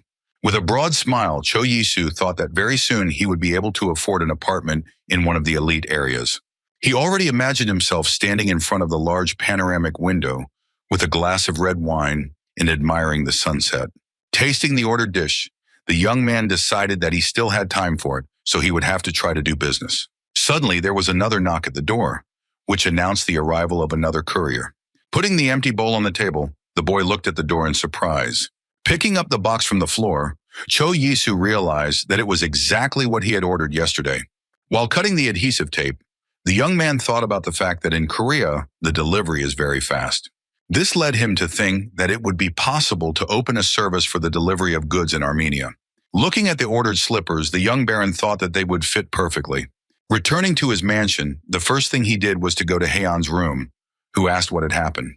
Handing him a box, the boy said, with a smile, that he had a present for her. Sharply tearing the lid off the box, the girl asked if there was bread in the box. However, in the middle she saw a pair of slippers that had warm fur on the inside. Taking the box in her hands, the elf looked at the gift in surprise, not understanding its meaning. Cho Yisu explained that it was getting cold now, so he invited his friend to sit down and then helped her put on her shoes. Leaving, he asked her how she felt. Rising to her feet, Haeyeon smiled kindly and said that it was warm and beautiful in the slippers. Seeing her such a rare smile, the Baron blushed slightly as they immediately noticed the elf being surprised by such a reaction. The next morning, Lucas listed that he had hired 1 cook and 1 experienced butler. In addition, the staff included a handyman, a valet, a maid, and 2 servants. In addition, the boy added that the Baron could call them with Hans if he suddenly needed something. Collapsing tiredly on the couch, Cho Yisu sighed that he had no idea how hard it was to hire people, so he praised them for a job well done. Lucas smiled genuinely and assured them that it was nothing special, adding that it was time for them to leave the estate. When the master said that he would like to see them here often, the boy replied that the rest of the servants might feel deprived. Cho Yisu called Hans with him to the market, and when they were there, the big man asked him what he wanted to buy. Answering that he had come for groceries, the young man asked his friend if there was anything he would like to taste. He just smiled broadly and said that whatever he wanted to cook would suit him. Hans tensed, assuming Lucas was going to scold him, but Cho Yisu promised to keep it a secret. Without looking away, the big man said that when he is sick, he would like some kind of warming soup. Hearing this, the Baron slammed his fist on his palm and said that he had a great idea for this. He pulled his friend along while he tried to ask what exactly he was going to cook. With a broad smile on his face, the young baron replied that it was still a secret. When they returned to the manor, the young man immediately set about preparing the planned meal, saying that he had bought pork bones and liver. Suddenly, Seth, who was hired as a cook, came into the kitchen and offered to cook on his own. Pointing to the bag, the baron asked him to drain the blood and clean the liver well. In addition, he remembered that the dish would be ready tomorrow, so he asked him to prepare something for tonight's dinner. After some time, a butler approached Cho Yi-soo and informed him that his bath was ready. Looking after Corky, the baron thought that he looked a lot like Peter, who served in the Meditz family. After getting into the bath with hot water, the young man thought that it was very relaxing. The butler suggested adding hot water, to which the boy assured that the temperature was just perfect. Corky said that the building had been empty for a very long time, so there was a lot that needed to be repaired. Pulling out a notebook, the man suggested raising chickens or cows since they have an empty barn. In addition, Cho Yi-soo ordered that he summon a glassmaker and a shoemaker, and also build a training ground for swordsmanship. And the baron wanted to know the current prices of goods in the empire, so it was worth finding someone who understands this. Corky assured him that he didn't have to worry about anything because he had learned to memorize everything after so much time on the job. Looking at him, Cho Yi-soo thought that they had hired a good butler. The next morning began with the baron storming into the kitchen, startling Seth. To the chef's surprised question about what he was doing here, the young man mentioned pork bones and liver. He asked him to put everything in the cauldron and boil it well, which he immediately proceeded to do. Stirring the stew, Seth wondered what exactly the baron wanted to cook with the pork bones. After that, going out into the garden, Cho Yi-soo met Hyun there, who was walking under the trees. With a smile, he looked at the girl and asked what she was doing here, arguing that it was cold outside. When he noticed that she was wearing his gift, the elf noticed that they were warm, which pleased the boy very much. Suddenly, a loud shout was heard from the gate, and Cho Yi-soo looked at Kreja in surprise. He said hello and said that he heard that he had bought a house, so he couldn't help but visit him. The baron greeted the guest and said that he looked much better since their last meeting. In the next second, the eldest son of the Meditz family was interested in the question of what the Duchess was doing here. However, Haeun did not answer, but only looked carefully at the man with a stern look. Scratching his head in no uncertain terms, Kreju smiled and assumed that she had reasons for this. With a big smile, Cho Yi-soo told his friend that he was about to cook a new dish and invited him to take a look. In a few minutes, the boys were already standing over a large cauldron where a rich broth was already bubbling. The eldest son of the Meditz family said that it all smelled very appetizing, after which Cho Yi-soo invited him to have dinner with them. When everything was practically cooked, the young man deftly chopped the leeks. After that, barley rice and boiled pork had to be added there. The result of the effort was a bowl of fragrant soup in which pieces of pork and aromatic herbs floated. Portioning the meal into 3 bowls, the baron ordered them to be taken to the dining room. Hearing that the other part was left for the servants, Seth was surprised that they could eat the same food. To which Cho Yi-soo replied with a smile that he liked this dish very much, as it warms well in the cold season. He explained that it can be prepared as a welcome to new family members, to which the cook looked at him in surprise. After some time, all the staff looked in surprise at the plates of food that the cook served them. However, one of the maids came to the table and asked what it was, to which she heard that it was a soup made from beef carcasses and pork broth. Olin, one of the servants, said he couldn't eat anything with pig organs because of their smell. Seth resented that everything had been cleaned, which led him to assume that he wasn't very hungry, as he regretted not even trying. Lucas smiled, saying that if the dish was prepared according to the baron's recipe, then it should be very tasty. Dipping his spoon into the bowl, he added that even the Meditz family had praised his recipes, so he decided it was worth a try. Immediately after that, other servants followed his example, praising the soup. After tasting the dish, Seth wondered how the baron managed to get such a taste out of pork bones. Meanwhile, in the dining room, Kreju said with a broad smile that the dish turned out simply incredible. Looking into his bowl, he said that he couldn't possibly cook better dishes, but the baron's dishes gave him inspiration. The guy suggested to his friend to think about selling the recipes to the hotel association, as the profit could be quite large. When Cho Yi-soo asked if he really thought his recipes would be bought, Kreju replied that it would be an incredible success. Suddenly, Haeun came to the table, forcing the boys to shut up and turn to her. Immediately after that, the girl took the bowl and sharply tilted it, drinking the soup. After hearing how delicious she was, Cho Yisu smiled and concluded that she liked it too. Krezu took the spoon and began to eat, at the same time smiling broadly. When they moved into the tea room, the eldest son of the Meditz family asked if she wanted to open her own business, as he thought she would be able to make good money. However, looking down into the cup, the elf answered that, in order to open her case, it was necessary to obtain permission from the imperial family. Putting the cup on the table, she added that it was not difficult to get a permit, but she had no plans to open a case. Cho Yisu listened with a smile as she offered the Lord's son to fetch water if he needed it. To his surprise, the girl replied that she could do it for him, since the boy was one of his friends. As he sipped his tea, Cho Yisu thought that Eon was extremely cute right now. After discussing the issue of water, Kreju decided to ask the Duchess one more question. He was interested in where she got such slippers, to which he heard that they were a gift from the Baron. Smiling widely, the eldest son of the Meditz family asked for permission to take a closer look. The elf agreed, but strictly asked him not to bring them close to his face. Taking one of the slippers in his hands, Kreju wondered why such an idea had not occurred to him earlier. He thought it was just a great thing to sell, specifying if there was wool in the middle. Looking at the Baron, the boy asked why he comes first when he hears about the Meditz family. Suddenly, Cho Yisu realized that the woolen factory was their main activity. In addition, according to Craig, they could sell such products to the middle and lower classes. Smiling broadly, the Baron assured that he would offer it to the Lord as soon as he met him. Hyun calmly added that when he was telling him that, she would also add some good words to make things look more convincing. Watching Kreju clap his hands in praise of the Duchess, Cho Yisu thought he knew how to flirt. Suddenly, the eldest son of the Meditz family noticed that it was getting dark outside the window, which indicated the late hour. He invited his friends to visit him as well, while the Baron asked Lucas to bring a small gift. Looking at the glass jar, the young man explained that it was jujube tea. Taking the gift, Kreju noticed that the tea had an incredible smell. After he left, Hyun and Cho Yisu went out to the balcony to finish their tea. The boy smiled and said that he really likes to drink tea in the cool wind. However, the elf did not answer, silently looking ahead and sipping the warm drink. When asked by a friend whether she really did not intend to earn money, the girl replied that she simply did not want to be associated with the imperial family.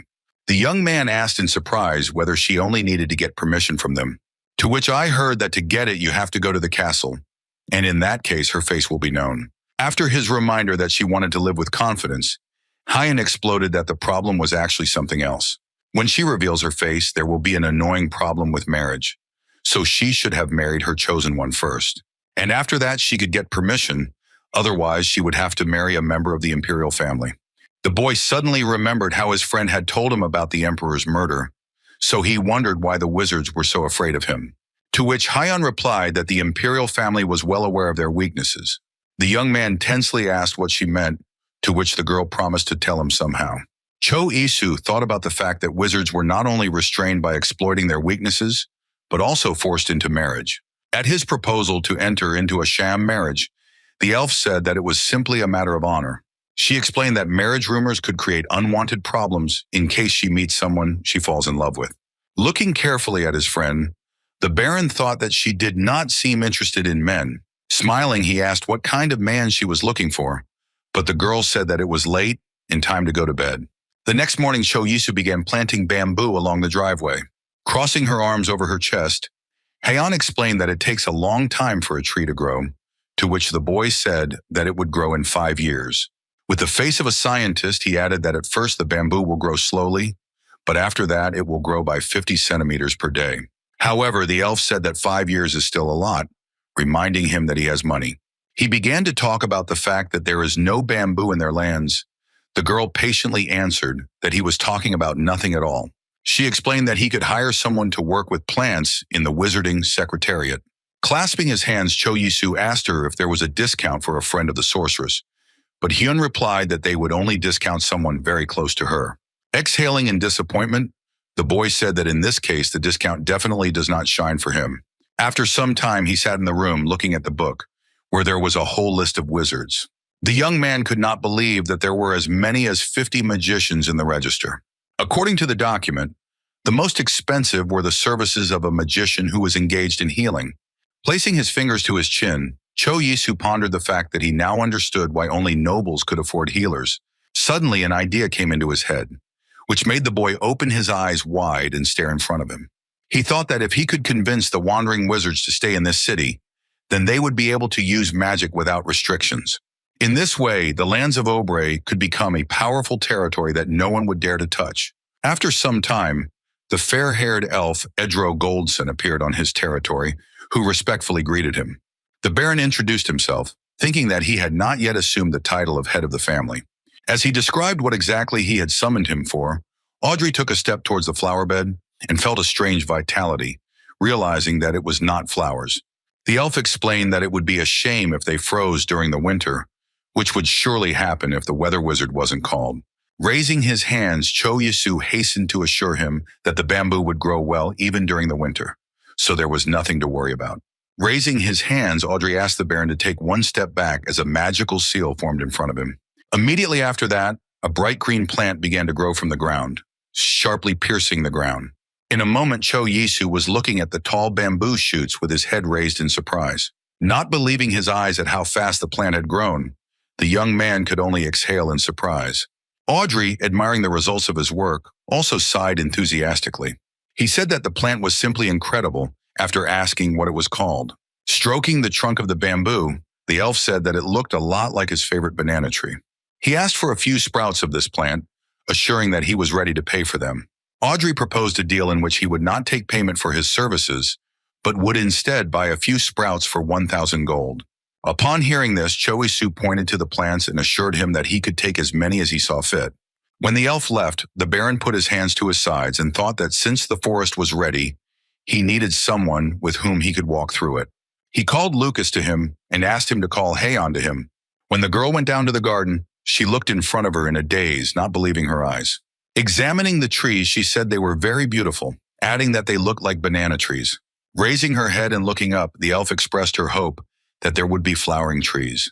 After that, they continued to move on in silence, admiring the new plants in the garden. After a while, Cho Yi sat and listened intently to the details of the project he was currently ordering. According to the drawings, warm air was supposed to enter through the floor and exit through the chimney.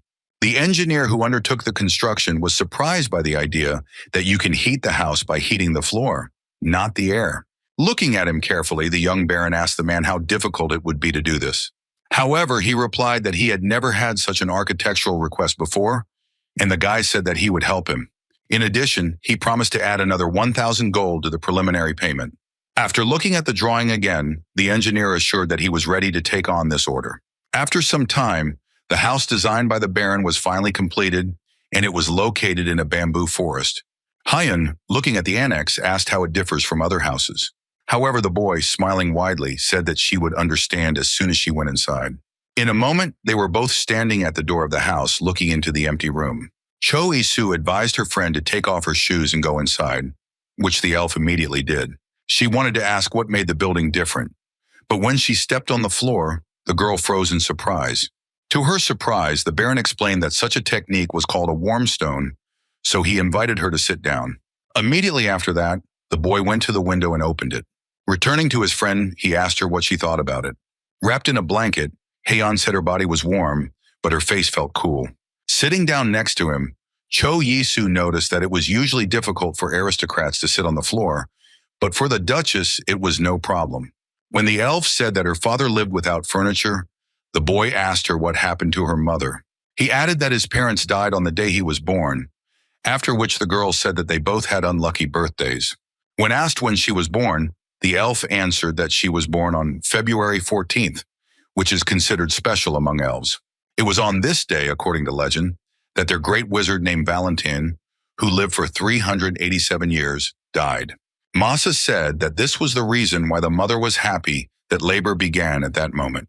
When asked by his girlfriend when his birthday was, Cho Yisu admitted that it was a few days ago. At this, Heian burst out angrily, asking why he didn't say anything, to which the Baron replied that the time wasn't right.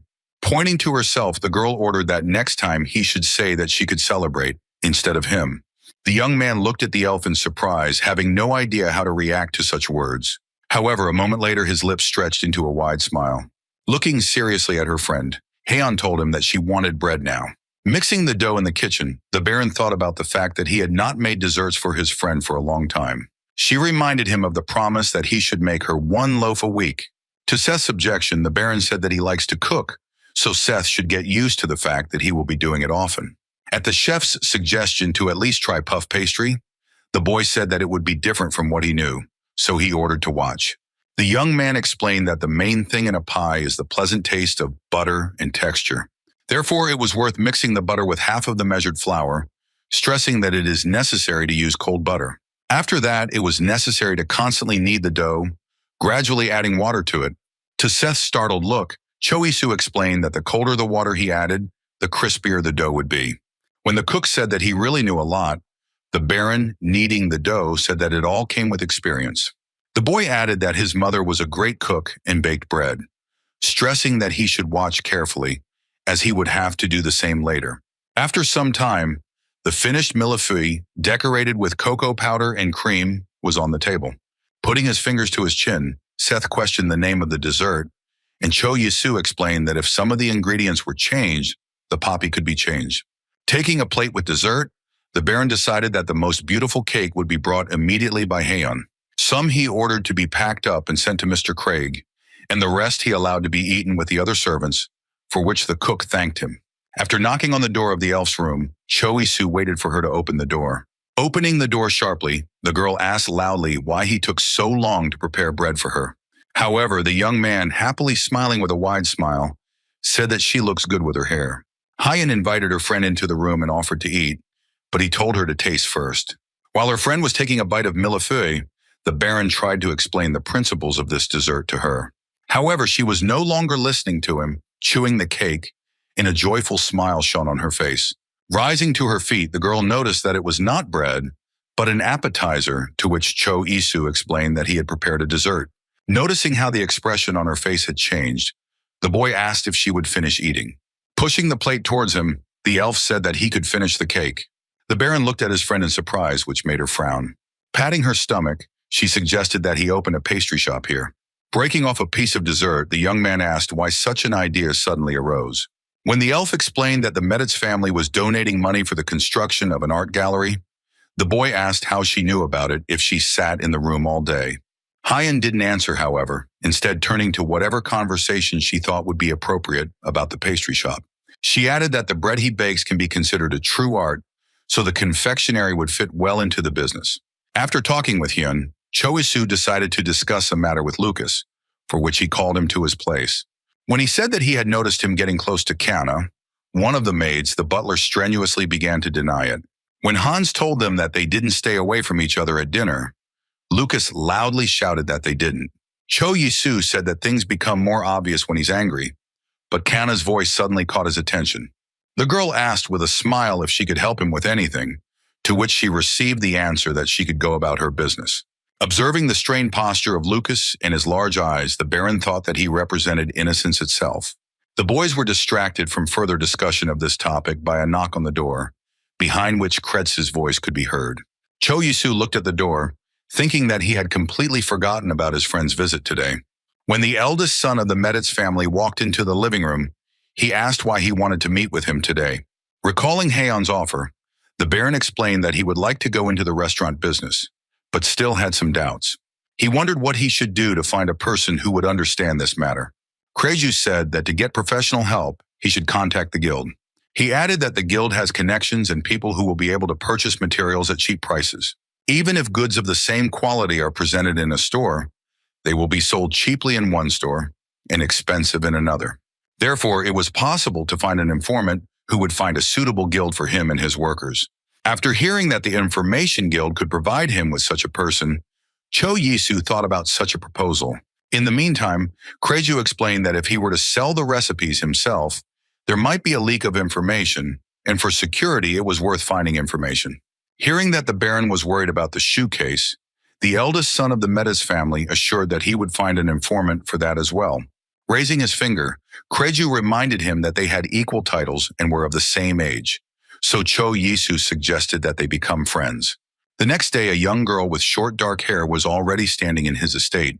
Looking intently at the Baron, she greeted and said that she had been contacted by the Information Guild. When the boy thanked her for coming all the way here, the girl assured her that it was empty. Stretching her lips in a smile, she told the Baron that her name was Reina. Cho Yisu started to talk about the restaurant business, but coming to his senses, he offered to discuss the details of the contract first. According to his terms, the contract could be terminated at his will, and that he would move in 3 years, after which they shook hands. To his question about whether she would like to go with him, Reina replied that it was her duty to follow him wherever he went. Looking closely at the girl, Cho Yisu asked if her father was a high-class knight, to which he heard that he had taught her how to wield a sword. A drop of sweat rolled down the young man's face as he said that he imagined her differently. Shyly lowering her eyes, Reina said that during training, they wore gloves to prevent blisters. Suddenly, the young baron said he would like to see the skills she possesses.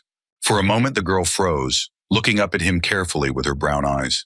In the next second, the blade of a short knife drawn by Reina flashed at his throat. Smiling sweetly, the girl explained that the maid had searched her badly because she was a girl, so women had an advantage. Taking a seat, Reina apologized and asked him not to scold the maid, since no one had yet managed to find this knife. It didn't matter to her what kind of work he assigned her, but the condition was that upon moving, she wanted to become the head of the guild and build a building for it.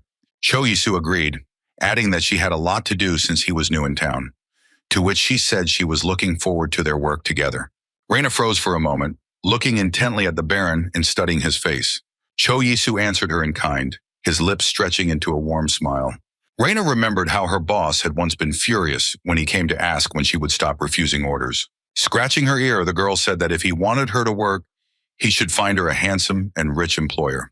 Hearing that he had a handsome young baron as an example, Reina jumped on the spot and began to demand that he get her.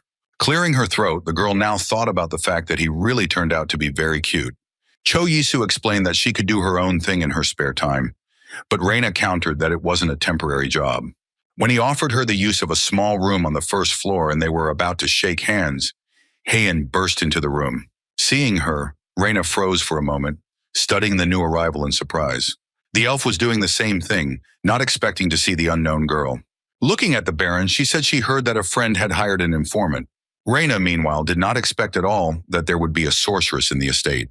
The young man tried to defuse the situation, trying to introduce the children to each other. While he said that they would be living under the same roof, Reina suggested that the two of them might be engaged. Understanding the possible development of the elf, the girl bowed and said that she was glad to meet and was looking forward to working with them. To which Heian sternly asked that she take good care of the Baron, as she would not take her eyes off of her. For a moment, all three were silent, looking at each other, and the room fell into a tense silence. Cho Yisu went back to Reina and asked him to find the necessary information within a week, as well as to find an apprentice and a livestock master. When the informant left, the Baron asked her friend if she didn't like Reina, to which the elf said that she had no idea, since it was the first time she had seen her. To her question about what he was an informant for, the guy explained that he needed a restaurant business guild and also an apprentice in shoe manufacturing. Crossing her arms over her chest, Heian approved the hiring of the informant, but warned him to be careful. After hearing her explanation that a handsome and rich man could be a target, Cho Yisu decided that it was an unexpected compliment. The first thing the next morning, Lucas told the Baron that Reina had come to him. Entering his room, the girl said that it had been snowing outside all day, which was evident from her dress, which was soaked through. After asking if she was not cold, the boy with a smile offered her to come closer to the fireplace. To his question about the reason for her visit, Reina said that all restaurant business guilds have similar conditions. Therefore, handing him the report, she added that she had learned more about 4 of them. However, at this moment, the Baron was more interested in where she could get it now, to which the informant replied that it was a secret. Taking out the papers, Cho Yisu asked how things were going with the search for an apprentice, to which he heard that she had found one. Sitting down by the warm fire, Reina added that he was very talented, but he had not had a very happy life at one time. She explained that such people become very loyal, even if you show them even a little kindness. After some time, Tori's boyfriend, who introduced himself as a cobbler, sat in front of the Baron. Cho Yisu smiled and introduced himself as Baron Yisu Bloom. He explained that he wanted to open a shoe business, and therefore he needed his help. Scratching his cheek, Tori said that shoes were usually made by a craftsman, so he assumed he was talking about ready-made pieces. The Baron confirmed his guess by explaining that they would make shoes in different sizes and sell them in stores. The journeyman was surprised to realize that this meant that their buyers would be ordinary people, to which Cho Yisu added that maybe even aristocrats would buy.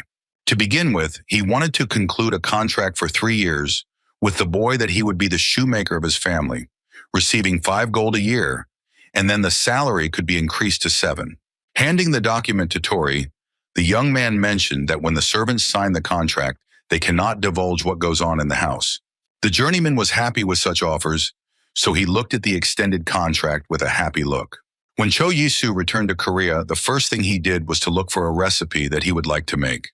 Hyeon's birthday was coming up soon, and he wanted to prepare something special for her. Suddenly, one of the recipes caught his attention, and the boy snorted loudly, thinking. After a short thought, the boy decided that for the elf's birthday, he would cook lasagna for her. After that, returning to his estate, Cho Yisu decided to visit Edro, who greeted his guest with a smile. To his question about what brought him here, the Baron replied that he was looking for something. Looking around, the young man noticed that he had a very nice mansion. There was plenty of light around as the walls and ceiling were made of glass. Plus, the elf had used the services of a weather wizard. When asked what exactly he was looking for, Cho Yisu said he was looking for tomatoes that grow red fruits. Smiling, Edro told him to follow him. A few beds away, he pointed to several rows of large, deep red tomatoes. The elf was surprised at such a search, since few people looked for them, so he asked what they were for. Holding out his hand, Cho Yisu asked him if he could take 5 tomatoes from him. Immediately afterwards, the Baron noticed that Edro's face showed how upset he was. Leaning over the beds, the elf assured him that everything was fine, but asked him to cut the fruit on his own. As a result, Cho Yisu received 5 rather large tomatoes in a few minutes. Wiping away tears, Edro said that this is why he likes to grow flowers that have only aesthetic value. Returning to his estate, the Baron began to prepare lasagna with a smile. Looking at Seth, he asked him to prepare the dough for the dish, telling him his recipe. When the young man began to prepare the sauce, Haeun's voice was heard behind him, and she asked if he was preparing bread. Not expecting the elf to be behind him so quickly, Cho Yisu jumped up in fright. However, pulling himself together and continuing to prepare the sauce, the young man explained to the man that he was making lasagna. When the girl said that there could be nothing better than bread, the boy offered her not to eat, which she refused. Cho Yisu tried to explain that there are many things that are delicious besides bread, after which Hyun asked if this dish would taste better. When the dough was ready, the Baron said that it was now necessary to roll it out thinly. After that, cutting it into layers, he began to alternate them with milk and tomato sauce. When the dish was ready, the young man told Seth to practice as they would be making it for Haeun's birthday, allowing him to sample the finished lasagna with the servants. Cho Yisu tried to prepare well for the day when the wizards paid their respects to Valentine, as well as the elf's birthday. Returning once again to Korea, the young man went to one of the jewelry stores. When he said he wanted to look at the necklaces, the seller immediately asked if the gift was meant for his girlfriend. Cho Yisu hesitated to answer, not sure if Hatsun could be considered his girlfriend. When the boy asked if he could buy a necklace with native stones from them, the seller handed him a necklace studded with light purple stones. When buying it, the Baron decided that 2 million for it was not so expensive, comparing it with the prices in Armenia. Suddenly, the idea came to him that it would be possible to sell amethyst there, but before that, it was worth knowing the prices of precious stones. Upon arrival at the estate, the young man asked Reina to find out the price of precious stones for him. However, the girl smiled and surprised those present that the mission was completed before it even began. Closing her eyes, Reina explained that she was interested in jewelry, giving the example of how men are interested in houses they cannot afford. She added that diamonds are worth 50 gold per carat, amethysts, sapphires, and rubies are 14 each, and other stones like topaz, opal, and pearls are 1 to 5. Holding up a finger, the girl suggested with a smile that now that he knew the prices, he needed a jeweler. Standing up, Reina said she would take care of the matter immediately, for which the Baron thanked her. When the girl left, Cho Yisu smiled and said he would go to the kitchen and make a cake. He was met in the kitchen by Seth, whom the boy immediately asked if he knew how to make a pound cake. After receiving an affirmative answer, he announced that they would prepare a cake Victoria with sponge cake, cream, and berries for Haeun's birthday. Seth assured me that he had been practicing making Genoese, which turned out to be much lighter than pound cake. After hearing this, Cho Yisu asked him to prepare the biscuit, and he decided to take care of the rest of the ingredients himself. While cooking, the Baron asked the cook if the surprise party was well prepared and if they had practiced singing the song. While kneading the cream, the young man offered to do the pie, adding that he was sure of their singing talent. After some time, Everything was ready and there were several appetizing dishes on the table, and the servants were standing in the hall with the Baron. Looking ahead, Cho Yisu quietly called one of the maids by name. Hearing the request to bring the Duchess into the hall, the girl smiled and narrowed her eyes. Darcy blindfolded the elf and placed her hand on her elbow to keep her from falling on the way. When they stopped in front of the door, the maid carefully removed the bandage from her head. Hyan lowered her head and looked down at her feet, avoiding the bright light and trying to understand what was happening. When she opened the door, she saw all the residents of the estate smiling and clapping their hands happily. In the center stood Cho Yisu, also smiling and holding a large cream and strawberry cake. Those present smiled, shouted happy birthday to her, and called her dear Duchess. Not expecting such a reception, Hyan looked at all this in a daze, not knowing what to say. Handing her a cake, the Baron told her to blow out a candle and make a wish. While he was explaining that this was done in his homeland, the girl took a lock of her hair and bent over the cake. When the fire died down, leaving behind a cloud of white smoke, the elf thought about her wish. Everyone present laughed and clapped their hands, again wishing her a happy birthday. Cho Yisu, immediately after the greeting, reached into his pocket, taking out a gift for his friend. Taking out the box, the boy showed the necklace and asked Darcy to help the Duchess put it on. Touching the stones around her neck, Han said that the ornament was very beautiful.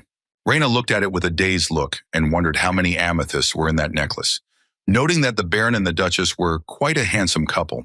At one point, Cho Yisu put the cake down and dipped his finger into the snow-white cream. Squinting her eyes at the drop of cream on her nose, the girl froze, not understanding how to react to it. With a smile, Cho Yisu explained to his friend that this is how love for loved ones is shown in his homeland. However, in the next moment, the smile disappeared, as a decent amount of cream flew into his face. Wiping his face, the Baron squinted slyly and asked Seth to fetch the leftover cream from the kitchen. Realizing what was going on, the elf ran away, ignoring the young man's loud exclamation. Wasting no time, she opened the door and flew outside, completely unconcerned about her outerwear. Trying to stop her, Cho Yisu shouted loudly that she might catch a cold. Turning to him with a happy smile, Hyan said that today was the happiest day of her life. Suddenly, the full name Hyan sounded, which sounded like Monkusareto no Onar de Hyon, which made the girl's eyes widen in a daze. After that, the elf spoke the spell Argentis Sirum, which caused a large ball of light to form in front of her. All those present, who jumped out into the street after her, looked in surprise at what was happening in front of them. Observing the actions of the sorceress, the Baron suddenly thought that she was putting too much pressure on herself. And the next moment, the girl fell unconscious, causing Cho Yisu to scream in fear. He asked Darcy to help the elf into the room while they started their meal first. Returning to the table, the first thing they did was cut the lasagna.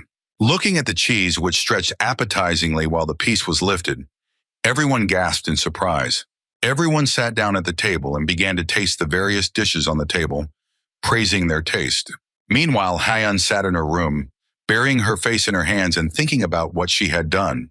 Her face was covered with a strong blush, and suddenly the thought appeared in her mind that Cho Yisu had bewitched the gift necklace. She touched the Baron's gift with her fingertips again, trying to figure out if there was a curse. Calling Darcy to her, the girl asked to find out from the master when his birthday is. In addition, she asked to know what he liked and if there was anything he wanted. However, then she sharply rose to her feet and said that none of this was necessary and that she would do everything herself. When the elf offered him a walk, Cho Yisu looked at her friend in surprise, looking up from the book he was reading. Noticing his reaction, Hyan asked him if he was busy, to which she heard that he was completely free. She ordered him to pack up and leave, adding that she would wait for him outside. After some time, the two of them were already walking along the wide streets of the city, where the shopkeeper was selling. While Raina was walking behind, the Baron asked her friend what had come over her that made her want to take a walk. And when the elf asked if there was anything he wanted, the boy was even more surprised. Hyun turned sharply to him and repeated her question, after which Cho Yisu asked her to give him some thought. Suddenly, the elf felt a hand appear near her neck, which abruptly ripped the necklace from her. Returning, the Baron and his girlfriend saw the thief, who with a broad smile ran away into one of the alleys. Raising her hand, the elf immediately began to shout a spell, planning to stop the thief. Her teeth were clenched tightly in fury, and a muffled growl could be heard through them. Her eyes burned with hatred, but she suddenly realized that she could not use magic outside. Realizing that something had to be done, Raina said that she would handle catching the thief herself. Without waiting for an answer, The girl picked up a dress and rushed in the direction where the thief rushed. Suddenly, Hyun heard Cho Yisu calling her, who suddenly realized that she had almost used magic in the middle of people. The Baron snorted in surprise, as she said she had already spoken to him on the subject before. After these words, the girl recalled her words that one day she would go so far as to kill the Emperor. He had an artifact that could control mana, so wizards couldn't use magic in the city or near the Emperor's palace. Clenching her fingers tightly into fists, the girl added that it was because of this that the elves had been through a lot. Not even giving the boy a word to insert, the sorceress cursed loudly out of powerless rage. Clenching her teeth, the girl said that all of this was really bothering her. Placing a hand on her shoulder, Cho Yisu said that Reina would return the necklace, so she could not worry, and the main thing was that she herself was not hurt. When they returned home, an unexpected guest was waiting for them in the living room. Count Meditz greeted them and apologized for such a sudden visit, but added that he had something to tell them. Realizing that men would decide important matters, the Duchess said she would go to her place. Cho Isu immediately decided to ask what brought the Lord to him, but the Lord offered to talk inside. Already in the study, he explained that he had come to check how his training was going, adding that he needed the Baron's opinion about something. However, the young man replied with a smile that he still wanted to discuss one matter with him. Returning to Lucas, Cho Isu asked him to bring them one moccasin. Hearing the unfamiliar word, Meditz looked at the young Baron in surprise. When the slipper was in his hands, the man examined it carefully and realized that it was made of fine wool, so the target audience could be the middle class. Cho Isu suggested that it was fashionable to make them in the form of shoes so that the nobility would buy them. Having put the sample on the table, the Lord suggested that he do what he sees fit, since he was still learning something new, so it didn't matter if the case burned out or not. After that, the man returned to the business that brought him to the Baron's estate. Cho Yisu looked at the guest in surprise, asking what advice he was expecting. A moment later, Peter brought and laid out on the table a variety of spices used in confectionery and cooking. Pointing to them, Lord Meditz said that none of these had yet taken root in the Empire. That is why he was interested in which of these components the Baron would pay attention to if he were in his place. Thinking that it was very simple, Cho Yisu said that he would choose coffee and cocoa beans. With that, he pulled forward the chosen ingredients and looked at them. In the age of discovery, chocolate was very popular among aristocrats, and such a drink as aromatic coffee was very popular among representatives of the middle class. To the Lord's surprised question as to whether he would really choose them, the boy confirmed the choice. He explained that there are different varieties of coffee with different tastes and aromas, so it was important to find different varieties from everywhere. Clearing his throat, Meditz realized that there was indeed some logic in the words of the young Baron. At his thanks, Cho Yisu smiled broadly and said that there was no need to thank him. Suddenly, the idea that coffee and chocolate might suit him for the confectionery business came into his head. After the conversation, Lord Meditz thanked him once more, to which the young Baron advised him to be careful on his way home. With a big smile on his face, the young man thought that coffee and chocolate were important, but he had more important things to do right now. He recalled how he had returned to his Korean apartment yesterday to pick up a new product he was thinking of doing. There were 2 kilograms of precious stones, which were worth about 10 billion in the empire. Suddenly, there was a loud knock on the door, and Reina's voice was heard from the other side. The master and his apprentices, whom he had demanded to find earlier, entered with her. Smiling, the Baron greeted those present and asked everyone, except the masters, to leave the office so that they could discuss matters. When everything was done, the young man asked the master to come closer and take a good look at the stone on the table. When the jewelry box opened in front of him, the master's eyes widened in surprise. For a while, he couldn't even get the words out, admiring how wonderful the engraving was. Cho Yisu immediately said that he had heard that he had more experience in creating jewelry than in polishing minerals. After hearing an apology from the master for his skill, the Baron assured him that it was nothing to be ashamed of, as he was considered the best master in the empire. After these words, the master froze, staring dumbfounded at the Baron in front of him. Cho Yisu thought that most of the stones were already worked, so he needed someone to make the jewelry with him. He warned the master that if he needed anything else, he could tell the butler about it. Turning to Corky, the Baron asked him to take the master to the hotel where he would now live. After finishing all the work, Cho Yisu let out a loud yawn and stretched, stretching his muscles. The young man decided that he would sell jewelry through Mino's store, so there would be no problems. The reason he chose this particular boy was that after several visits there, The Baron noticed that they were catching all the new trends, and now he hoped that everything would continue to go well. Now he was wondering what his friend Haeon was doing at the moment. The young man found the girl in the garden, where she was admiring various flowers. When she said that the flowers were beautiful, Cho Yi-soo said that it was all because of Yedro. The elf smiled and said that according to rumors, people who love flowers have a good heart. Covering his mouth with his hand, the Baron laughed and said that it was very different from what he knew in practice. Narrowing his eyes, he added that in his homeland, they say that a guilty soul needs no prosecution. The guy did not explain what this meant and said goodbye, saying to enjoy the flowers. Hyen looked after him in surprise, not understanding what he meant by his phrase. Putting her fingers to her chin, she frowned and thought hard.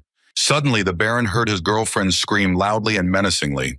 However, in the next second, a loud cry rang out, which made him turn back. The elf sat on the ground with her legs tucked under her and grimacing in pain.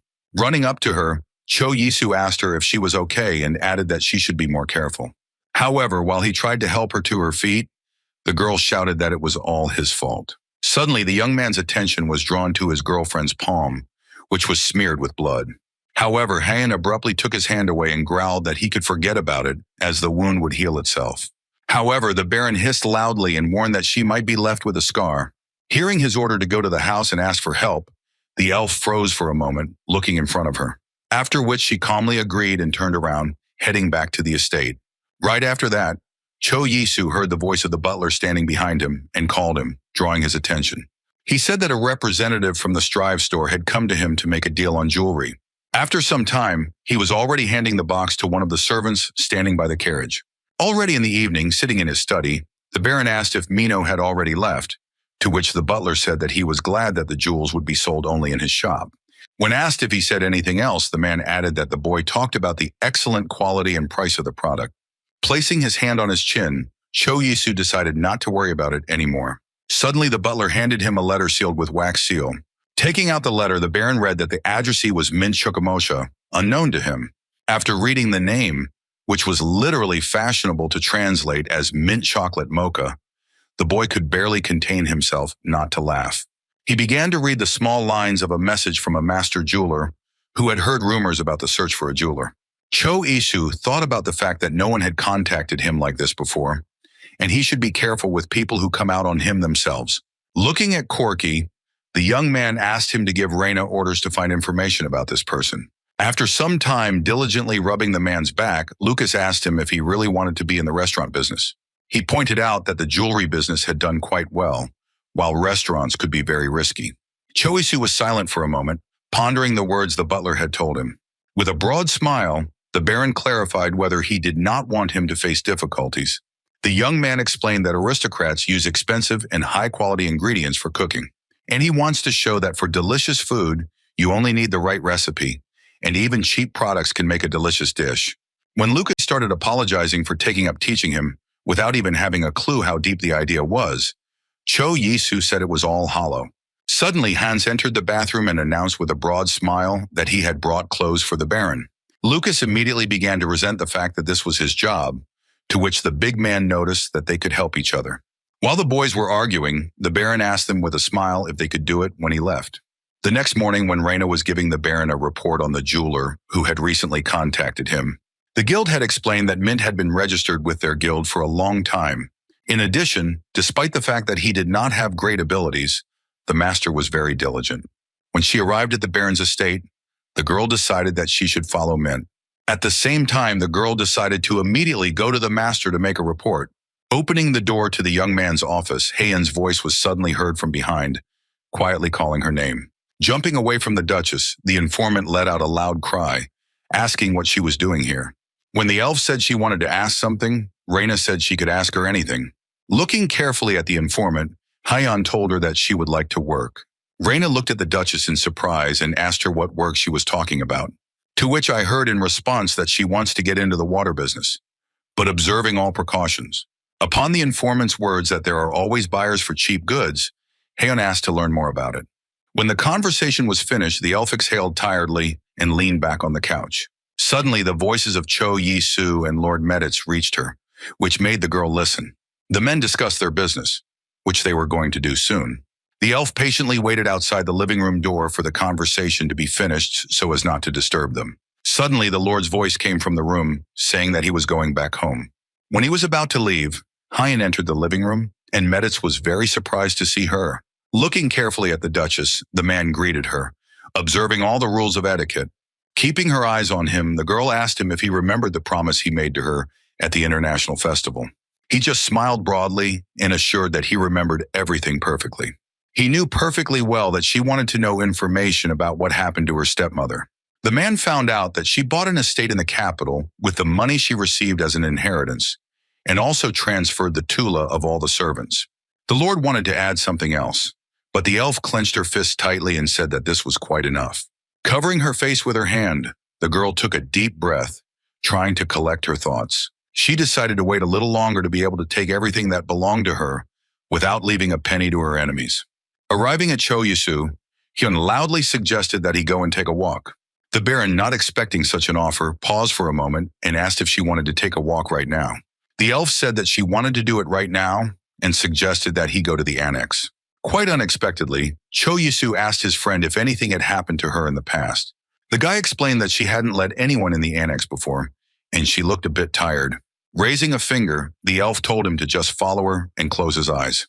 When she again sternly repeated the demand to close his eyes, the Baron obeyed, and a drop of sweat rolled down his face. While they were walking to their destination, the young man felt his girlfriend's hand squeezing his hand and tried to understand what kind of surprise she was preparing. When Hyan allowed her eyes to open, the idea that this was some incredible gift appeared in her head. However, seeing in front of him a pool of clear water that was bubbling, for a moment the young man froze, not knowing how to react to such a gift. However, the next second he smiled, realizing that the elf had built a real bathhouse. To his question about whether she did it herself, the girl answered that she did it herself with the help of the money she earned. The sorceress explained that it was a gift, and since he had been working a lot lately, he could go inside and rest. After these words, she noticed how the Baron's lips stretched in a warm smile. Choyisu walked over to her and grabbed the confused Hyan by the cheek and shook her a little. He wondered when she had managed to become such an adult, to which the girl said that she did not like this way of talking. When the young man said that he would immediately go and use her gift, the elf retorted that she would join as well, and hearing the surprise in her voice, the Baron just silently spread his hands to the sides. When he asked if they would go together, Hyan crossed her arms over her chest and reminded her that all the baths in the city were shared. Raising his hands in a conciliatory gesture, the young man added that this was rather unexpected for him. When the elf went to Darcy to bring them a cape, Choyisu was finally convinced that they would get into the water together, causing his face to become covered in sweat. Going to the house, the girl ordered the boy to get ready as well. Being alone, the Baron thought about the fact that he had not been in a bath for a long time, remembering its warm stones that resembled a sauna. He froze for a moment, considering the idea that had come to him. After some time, Hein returned to the bath, wrapped in a spacious white robe. Noticing Choyisu approaching, she asked him why he had been walking around for so long. Suddenly, her attention was drawn to a basket of eggs, which her friend was clutching tightly in his hands. When asked if they were not eggs, the Baron explained that they were not quite ordinary eggs. The young man took one of them and squeezed it tightly in his hand. And in the next moment, the boy hit the unsuspecting elf on the head with it. Looking fiercely at him, the girl assumed that he was very comfortable with her lately. However, Choyisu proceeded to peel the shell from the boiled egg, after which he advised to cut it in half and salt it. Showing the peeled egg, he assured his surprised friend that it would be very tasty. Having done what he was going to do, he added that they were Isu's hard-boiled eggs. Taking half an egg, Heian still couldn't understand how it was different from a regular boiled egg.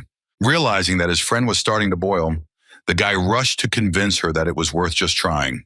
After listening to him, the girl stuffed the snack into her mouth, chewing it with full cheeks. Shoving it into her mouth, the girl froze, chewing a snack and keeping her eyes on the Baron. A second later, she took the plate out of his hands and hit his friend on the head with it, saying it was just a boiled egg. The next day, he made an almond cake and a pecan sponge cake with whipped cream.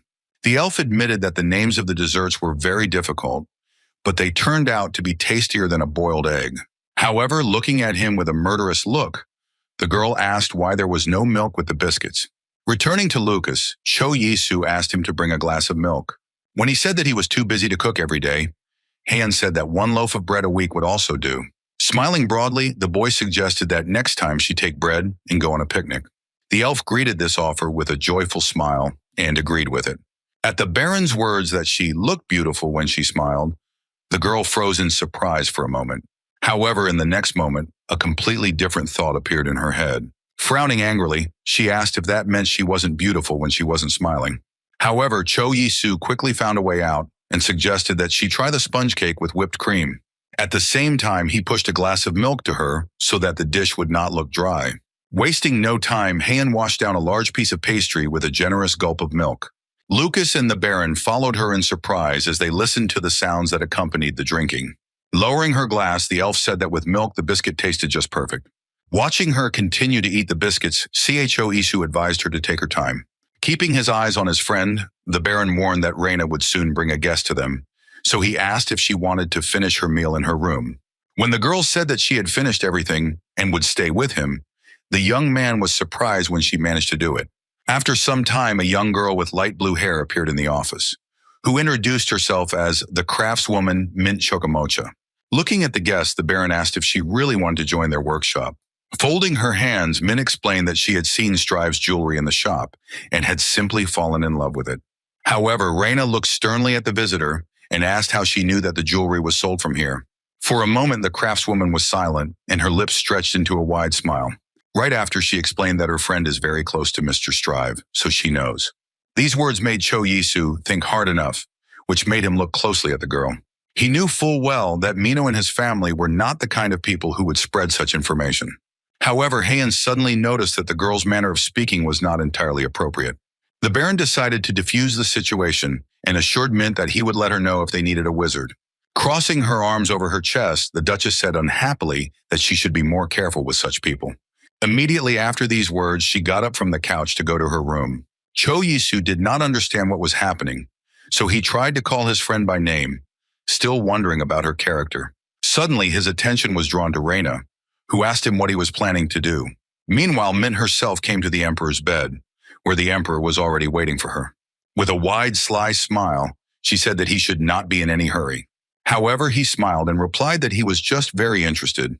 Putting her fingers to her chin, the girl said that she did not see anything special. Spreading his hands, the Emperor asked if there was anyone of note there. Mint thought for a moment, remembering the sullen Hien with her arms crossed. Taking off her blue wig and shining her pointed ears, she said that a distinguished person was then in the room. After that, showing purple braids, she said that this person was her, giving her real name, Priscilla. Laughing out loud, the Emperor agreed with her words, assuring her that she was right. Approaching the man, the elf asked when he would finally show her his treasures. However, he reminded that he did not have full control over this, to which he heard that he was the most powerful man in the country. When she said that he could not do even such a small thing, the Emperor assured that he would do it when the time was right. Priscilla did not answer this, but only cast an attentive, piercing look at the Emperor. The next morning, Cho Yi-soo asked where Hyun was, to which Corky replied that she had gone to the wizard Edro's castle. Hearing this, the young man was very surprised, as this was far from the first time. Lately, the elf had been leaving the house very often, and more often she went specifically to Edro. Remembering the satisfied face of his friend, the Baron assumed that she was hiding something from him. Upon her return, the girl told Lucas that they needed to talk to him. When the boy came closer, the elf asked him how often the young master took a bath.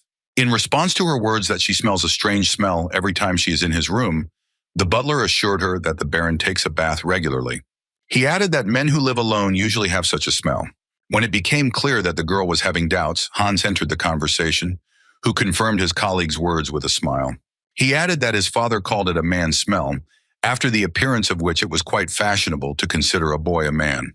Placing her fingers on her chin, Hyun thought about the fact that every time she met Cho Yi-soo, she always smelled good. It was this smell that she smelled in his room, but she had never been in other men's rooms. Remembering him cooking kimchi, the elf assured her that she would take their words into consideration. When she entered the Baron's office, he looked at her friend in surprise and asked what brought her here. Without saying a word, the girl placed a pink scroll wrapped in a ribbon in front of him. Taking it in her hand, Cho Yi-soo asked what it was, only to hear that it was a scented candle she had received from Edro. Jumping up on the spot, the Baron asked her if she didn't go to the elf because she was angry with him, to which the elf asked why she should be angry with him. The young man recalled that on the day she left, she did not say a word to him. Realizing how her behavior might look from her friend's side, Hyan let out a loud breath. Gloomily looking down, the sorceress assured that all this was not because of him.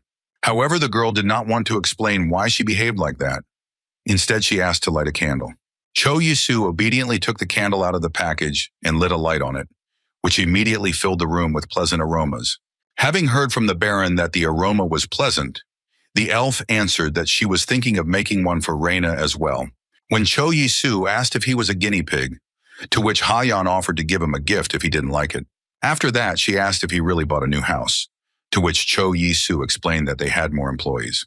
When he allowed her to occupy one of the free rooms, the elf smiled and thanked him. Scratching his head in no way, the Baron only blurted out that it was not worth thanking. Rising from his chair, he added that he had plans to build a greenhouse, but Hyan did not know what it was.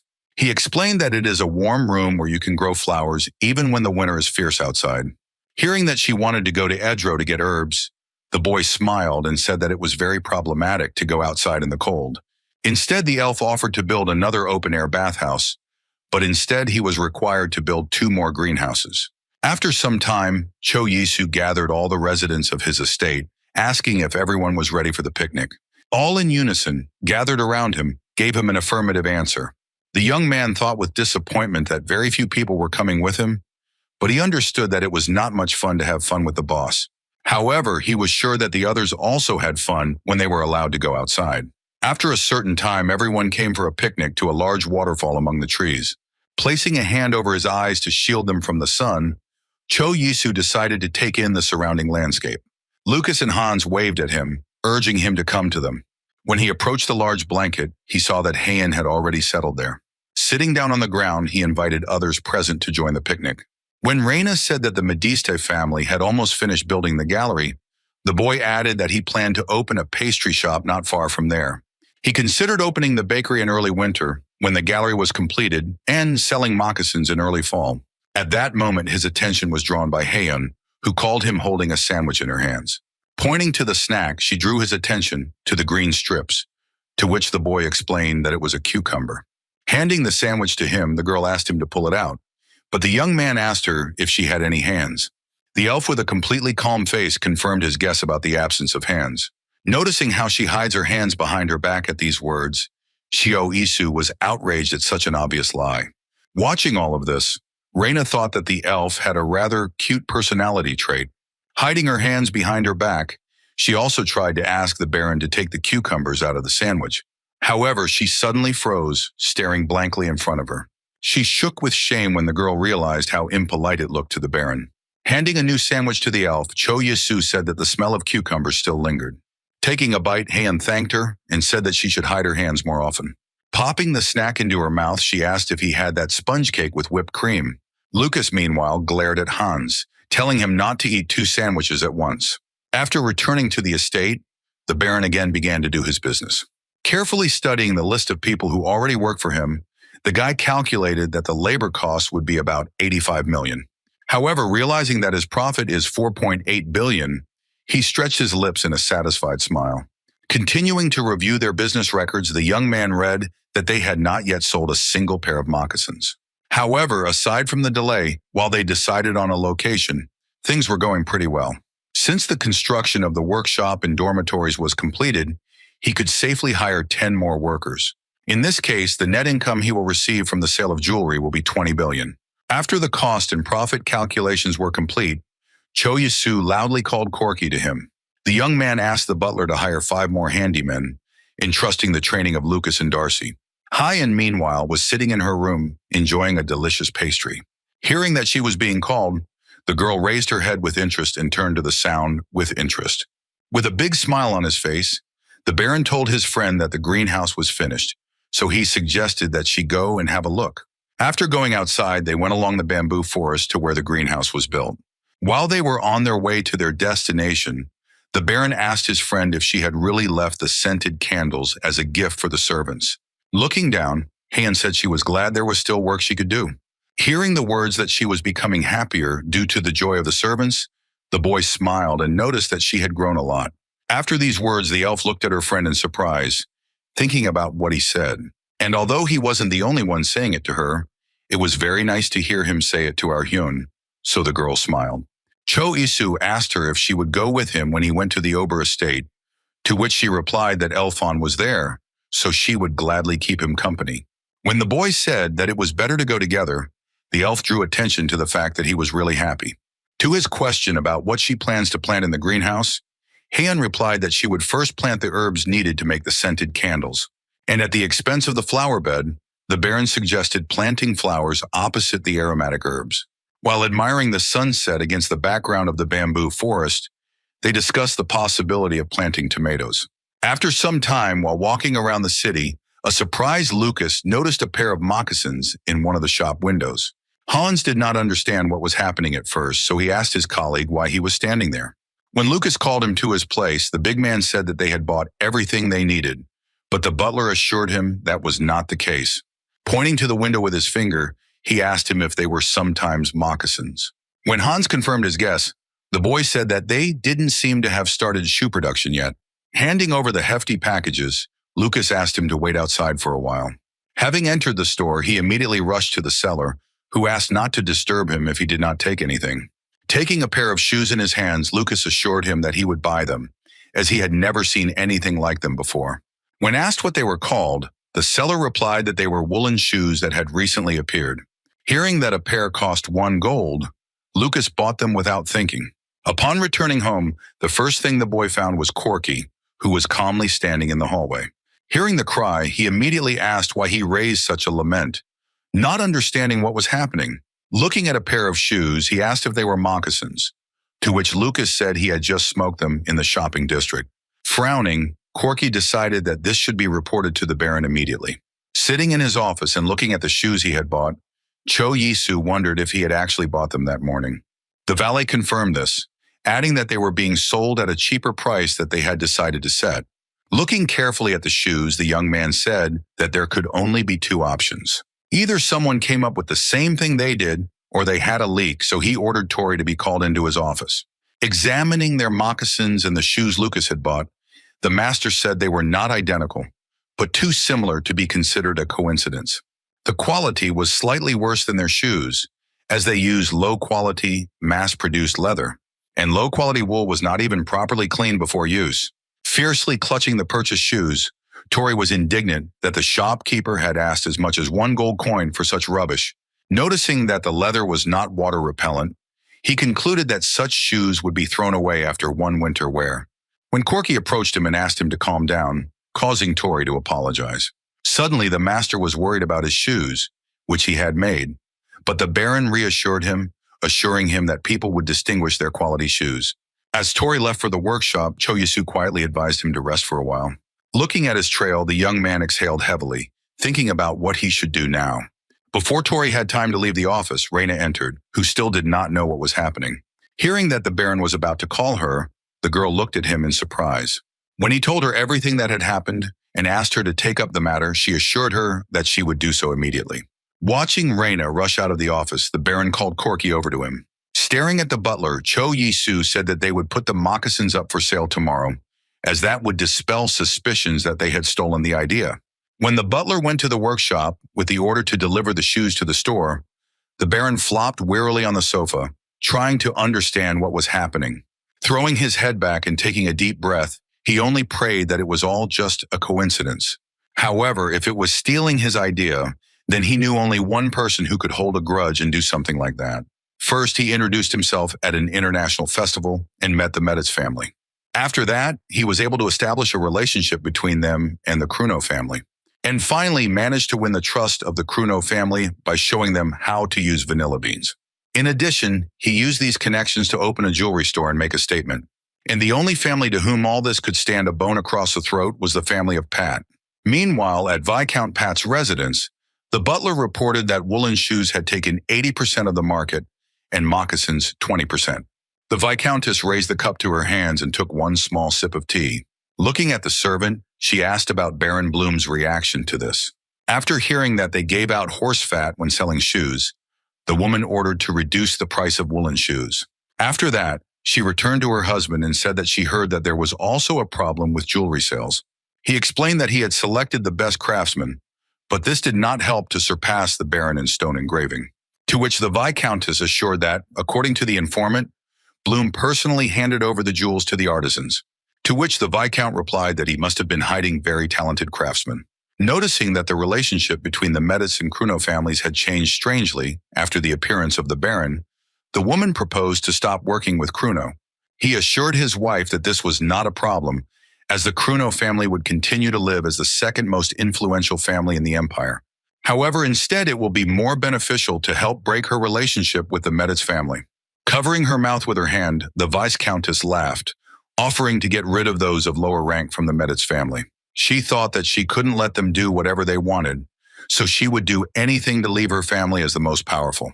The next morning, Corky entered the Baron's office, saying that Reina had delivered them some extremely important information. When asked why she did not come in person, the man replied that the girl was still busy finding out information. He explained that there are 20 shops in town that sell woolen shoes, and all belong to the Namba Shoemakers Guild. So Reina tries to sneak into the tavern where they are meeting. This guild supplied fabric and materials for the dresses that were made by the Pat family, and the leather used for woolen shoes was produced by their distant relatives, the Lark family. Placing his fingers in his mouth, Cho Yisu thought that there was some secret power that supported the shoemaking, as he thought. However, now he only had guesses and no evidence to prove them to anyone. After thinking carefully, he again called Corky to him, who immediately answered. Frowning, the boy asked him to send a message to Lord Meditz to tell him what was going on. After that, he came to the kitchen, where he asked Seth if he had prepared everything that was necessary. After looking at the cocoa beans, the Baron warned the cook to make sure he remembered the recipe well, as it would be quite complicated. Putting the component on the pan, the young man said that first they should be fried well. After half an hour of roasting, it was necessary to remove the skin from them. Looking at the pan, Cho Yisu noticed what color the beans had turned, asking Seth to clean them all. When asked what to do with the product later, the Baron said that they can be used to make simple desserts, such as chocolate. And you could also make a cake with chocolate sponge cake and sprinkles, decorated with strawberries, which will complement its taste well. And chocolate was also used to prepare a delicious and hot drink. Cho Yisu promised to teach the boy everything, but warned that he would first teach him simple recipes. After a while, Seth, Hyun, and Lucas were standing in the kitchen, staring intently at the dessert Cho Yisu had prepared. Trying to understand what it was, the elf said that it was black. The Baron smiled and said it was chocolate, adding that if they didn't try it, they would regret it later. He reminded himself that Lucas had already cost him when he tried the chocolate milkshake. Taking a cube of dessert to her mouth, Hyun said she would pretend to believe him. Waiting for her reaction, the Baron asked with a smile how she was feeling now. Pointing to her mouth, she asked him what it tasted like. Looking at the shocked elf, the Baron began to urge the boys to try as well.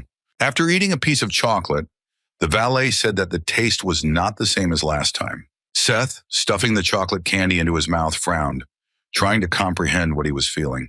Suddenly noticing Hyun grabbing a mug of hot chocolate, Cho Yisu tried to warn her to take her time. However, in a moment, the girl slammed the empty cup on the table with all her might. Smiling widely, the elf said that the drink was very tasty. However, remembering that Lucas paid for such a thing, the girl was indignant, to which the Baron assured that he would let her try it next time. After some time, Lord Meditz appeared in the mansion, who greeted the owner of the house with a smile. Sitting down on the couch, the first thing the man did was ask if he had started selling moccasins. Taking a seat across from him, Cho Yisu answered affirmatively, saying that they were trying their best. However, he warned that they ran into a small problem just before they launched sales. The boy told the Lord everything that had happened and expressed his suspicions that a third party was involved. Holding a cup of tea in his hands, Lord Meditz smiled and said that he should apologize. Looking at the interlocutor, he added that he had to warn him, although he suspected that he was guessing a lot. After hearing that the third party had been doing this for quite some time, Cho Yisu realized that the Lord really knew everything. Lowering his head, Meditz continued the conversation, assuming that the boy was now wondering why everything was happening to him. When he said that it happened to many others, the Baron looked at the man in surprise. However, his eyes widened in surprise at the words that the others just fell over when something like this happened. A large drop of sweat rolled down Cho Yisu's face as he thought that being under the sights of the Empire's most powerful family could be frightening. But he himself was not going to sit quietly and hide from problems. Clasping his hands and resting his chin with them, Lord Meditz invited the Baron to the opening of his art hall.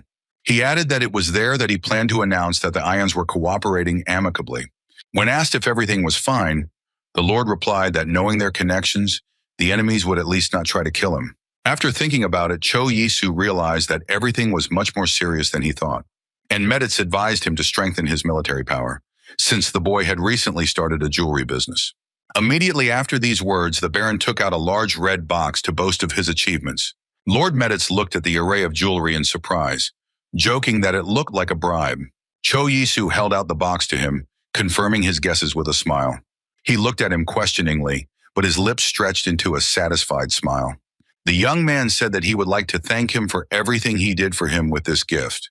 Looking in surprise at the box that the boy placed in front of him, the Lord asked what was in it. When the man lifted the lid, he saw many different desserts, while Cho Yisu explained that this was the answer to the question of which spices to use. Lord Meditz froze for a moment, staring at the chocolates in surprise, unable to understand what was happening. Noticing his surprised face, the Baron said that they were made from the cocoa beans he had brought him earlier. Looking at the desserts, Lord Meditz asked if they were decorated with gold dust, to which he heard that Bloom wanted to make them look more luxurious. After asking permission to taste one of them, the man took the candy and sent it to his mouth. In the next second, an expression of wild delight, similar to a child's, appeared in his eyes. He noticed that the chocolate just melted in his mouth, which looked quite incredible. Having thoroughly tasted the candy, the man suddenly felt the aromas of vanilla and cinnamon. With a broad smile, Cho Yisu asked him what he thought of the Kruno family's cocoa bean trade. Hearing this, Lord Meditz looked at the interlocutor in surprise and asked in surprise what the Kruno family was for. The young man responded by reminding that half of the production of a spice like black pepper is controlled by the Pet family, while the Krunos own 30%. In addition, he was sure that chocolate would bring them huge profits for the next 10 years. And by handing over the cocoa beans to the Kruno family, the Meditz could ask them to lower the price of the pepper they sold them. With such schedules, even in the absence of a signed contract, if the main producers of a certain product sold it at the same price, then both would benefit. However, if only the Kruno family lowers the price, the losses will be borne by the Patton Hampshire families, who were also involved in the case. At the same time, the face of the enraged Viscountess Pat appeared before the Lord's eyes, her eyes burning with fierce fire. At the Lord's words that it was like an attack on the Pat family, Cho Yisu pointed out that they had behaved rather meanly towards his family. The Baron understood very well that only by lowering the price of black pepper they would not overthrow the Petives, and it was not possible to just sit there either. Putting his fingers to his chin, the Lord snickered and thought about whether he would cross the line with such a chin. However, immediately after that, he stretched his lips in a light smile and decided that he was not doing anything like that. Watching the interlocutor, Cho Yisu tried to understand what he was thinking about now. Looking at the boy, Meditz assured him that they would soon meet again, this time with the Kruno family. After some time sitting in his office, the young Baron heard a knock on the door, behind which Reina's voice could be heard. Opening them and going inside, the girl apologized for bothering him at such a late hour, and the boy followed her. He closed his eyes tightly as she pointed at him, saying she had a present for the Baron. In the next moment, Reina kicked the boy with all her might, causing him to fall to his knees and let out a loud cry. Totally not understanding what was happening, Cho Yisu stared at the girl in a daze and asked who she was. Just looking at the young master, she informed that he was the one who cooperated with the Namba Guild and took the information about the moccasins from the mansion. Realizing that there was no great choice, the boy immediately raised his head and desperately began to ask the Baron for forgiveness for his act. However, the question that interested the young man himself was whether Tori was involved in this case, to which Reina confidently replied that everything was done exclusively by this guy, the Namba Guild and their recruitment agency. Looking at the apprentice in surprise, Cho Yisu asked him how he passed on the information if he didn't even have time to leave the estate. Reina replied that the boy explained that he was using a pigeon he bought from an animal wizard. Raising a finger, the Baron wondered if using a dove for a crime would dishonor the wizard himself, to which the girl said that if they find out about it, they will not just leave it like that. Flooding with tears, the traitor asked to save him, justifying his act by the fact that he was threatened. However, Reina with all her might pressed her hand on the back of his head, telling him to shut up. Clenching her teeth tightly, the girl clucked her tongue loudly, mentally advising the boy to be thankful that they were in front of the Baron. Looking at this picture, Cho Yisu thought that he could not allow the apprentice to be killed, but he could not forgive him either. Raising his finger, the Baron ordered her to leave the boy on the street for a week and write about exactly what he had done. Reina agreed, adding that after that she would send the traitor to the wizarding legal department. At the same time, the girl perfectly understood that the Namba Guild could take care of the boy faster than she could get there. When asked if she had reported such results to Tori, the young man praised her for the work she had done. After his advice to get some rest, Reina assured her that she would rest after taking care of the traitor. As she left, Corky came into the office and informed them that the Poland Guild had given them their permission. Taking off his shirt, Cho Yasu smiled and said that now they don't have to worry about the pastry shop. While the butler was holding the new shirt, the boy added that now all that remained was to open a shop. While he was getting dressed, Corky reported that the revenue from jewelry sales for the month was 32,530 gold. Looking at the man in shock, Cho Yasu was surprised to calculate that the net profit was 21,000 gold. When asked if the ad worked so well, Corky replied that the scribes liked the product the first time and were therefore willing to buy expensive things. Clenching his fist tightly, the Baron smiled and thought that in this world he was very lucky with money. Finally, he was ready to go out, slung his jacket over his shoulders, and looked at the butler with a smile. He calmly announced that he would immediately leave to prepare a crew for the Baron. Looking resolutely ahead, Cho Yasu decided that he was now ready to go meet Count Kruno. The Earl, who had already been present at Lord Meditz's visit, noticed that the boy looked much better. Sitting down at the table, Meditz offered to proceed immediately to the matter, adding that he had already explained the situation a little to Count Kruno. He also smiled widely and said that he also wanted to try the chocolate. Wasting no time, Cho Yasu handed him a bar of chocolate, next to which stood a cup of thyme. Taking one piece, the Count carefully sent it to his mouth. Chewing the chocolate, he frowned and thought about what he was feeling right now. While he washed down the dessert with tea, the Baron asked him with a smile what he thought of the taste. After swallowing the candy, he carefully returned the cup with the drink to the saucer. Stretching his lips in a smile, Kruno noticed that he could smell vanilla and also assumed that ginger was used in the filling.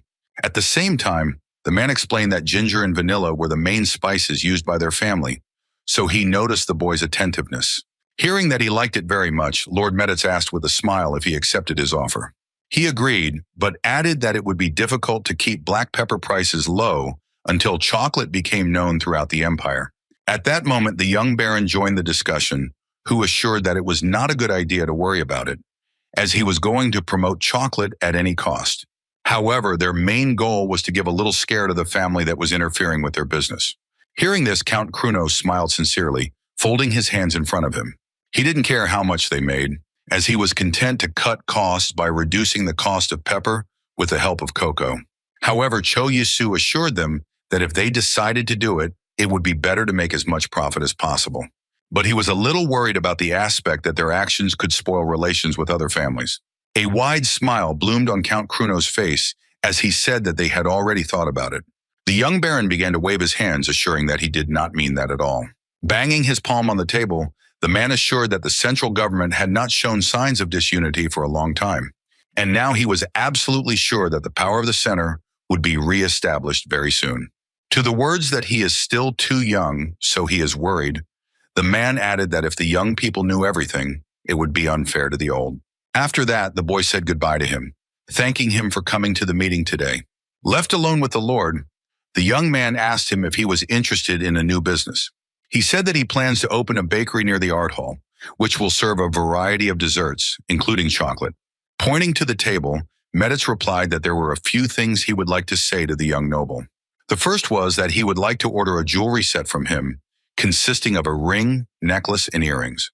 The Lord announced that he was finally sending one of his sons, Mark, who married the eldest daughter of the Kruno family. With a big smile, Cho Yasu congratulated his husband on the upcoming holiday from the bottom of his heart.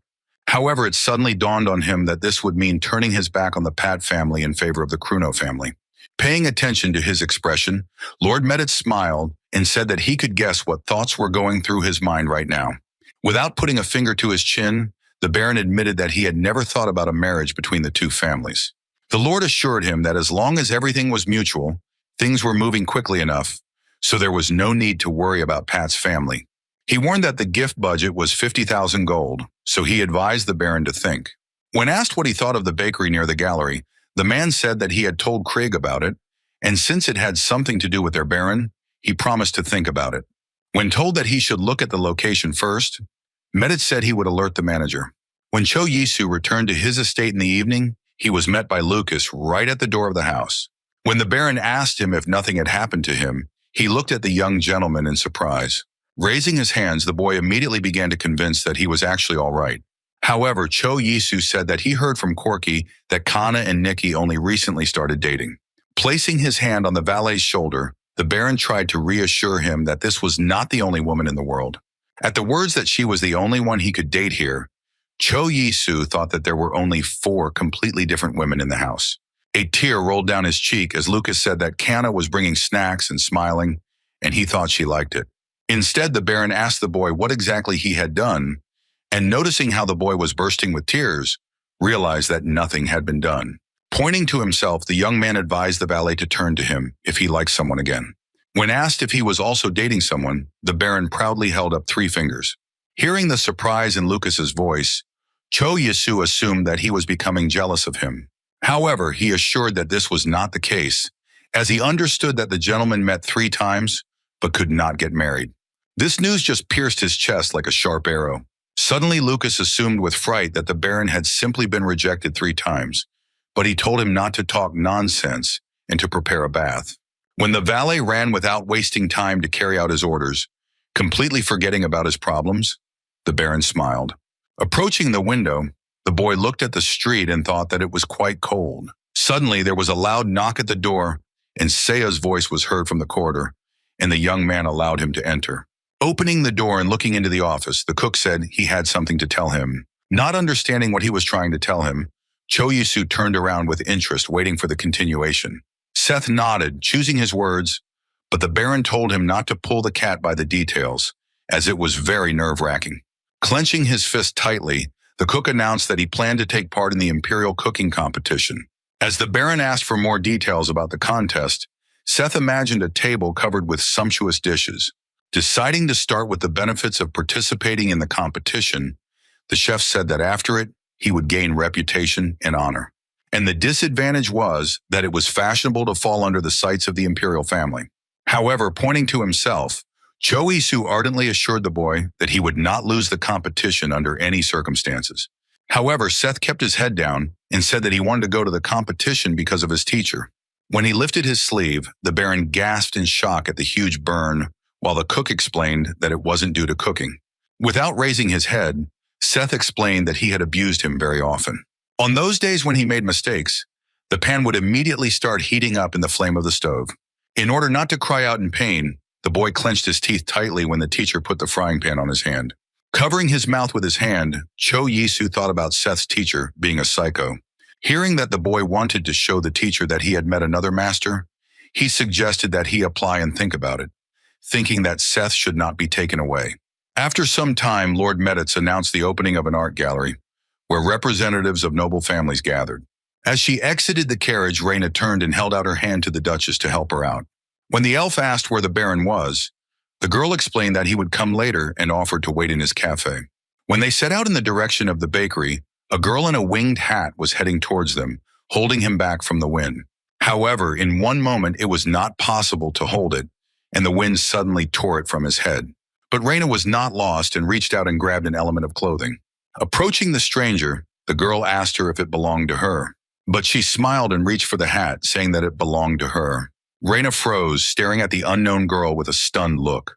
When she thanked her, the informant asked her if they had met before. However, she only looked at her in surprise and asked what she meant. Reina didn't answer anything, just looked indifferently at the stranger.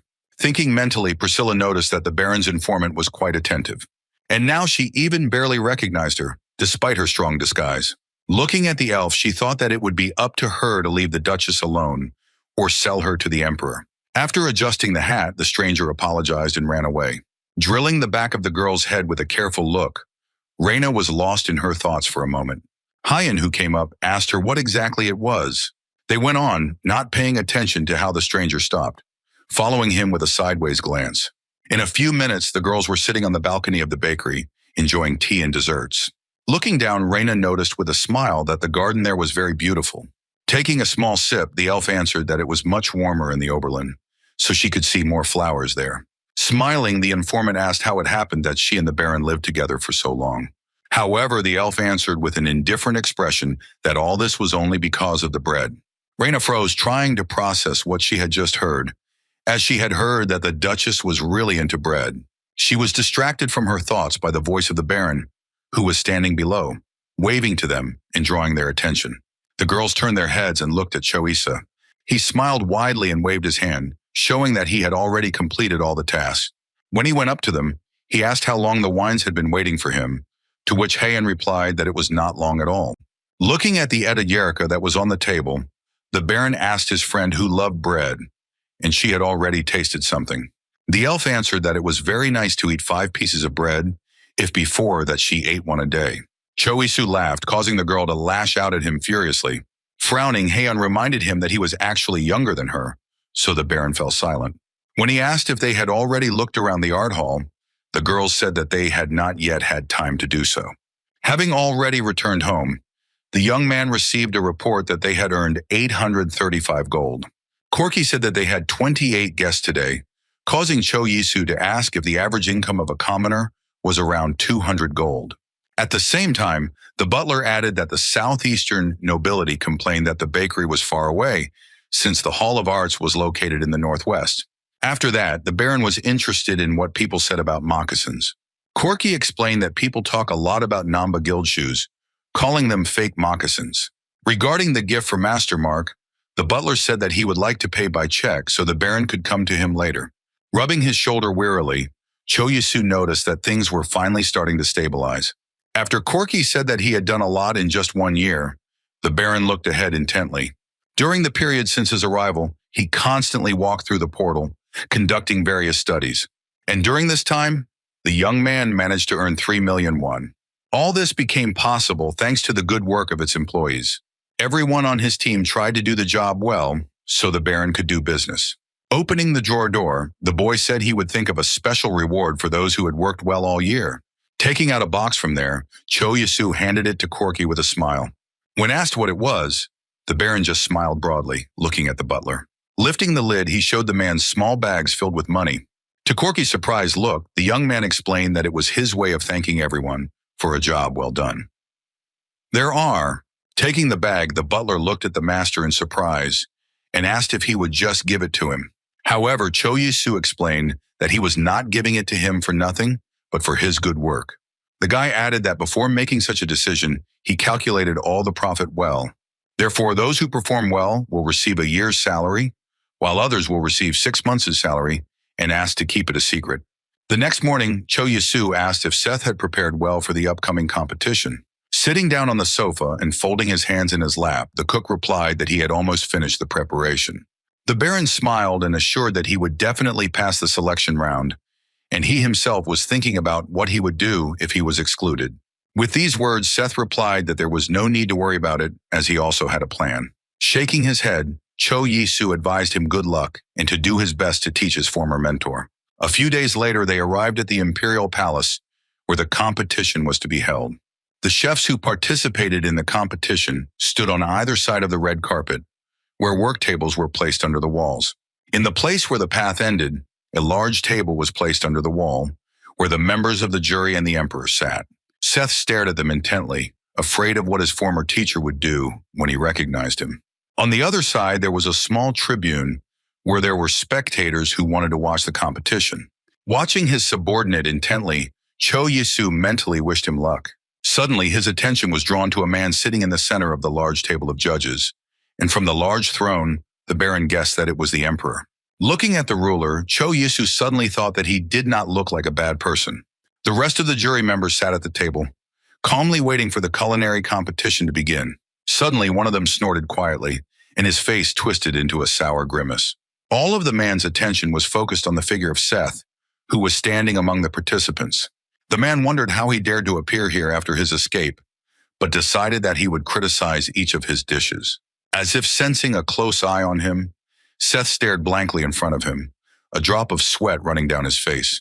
The host announced that they were starting the 87th Ermin Empire cooking competition. And this time, participants will need to prepare soup, seafood, meat, and dessert. Turning the hourglass that stood next to him, The presenter started the countdown for the soup. Everyone immediately grabbed the pans and began to fry various vegetables and herbs. Looking at Seth's focused face, Cho Yisu thought about what he was going to cook. Noticing that he had a red substance in the jug, the Baron assumed that it was tomato paste.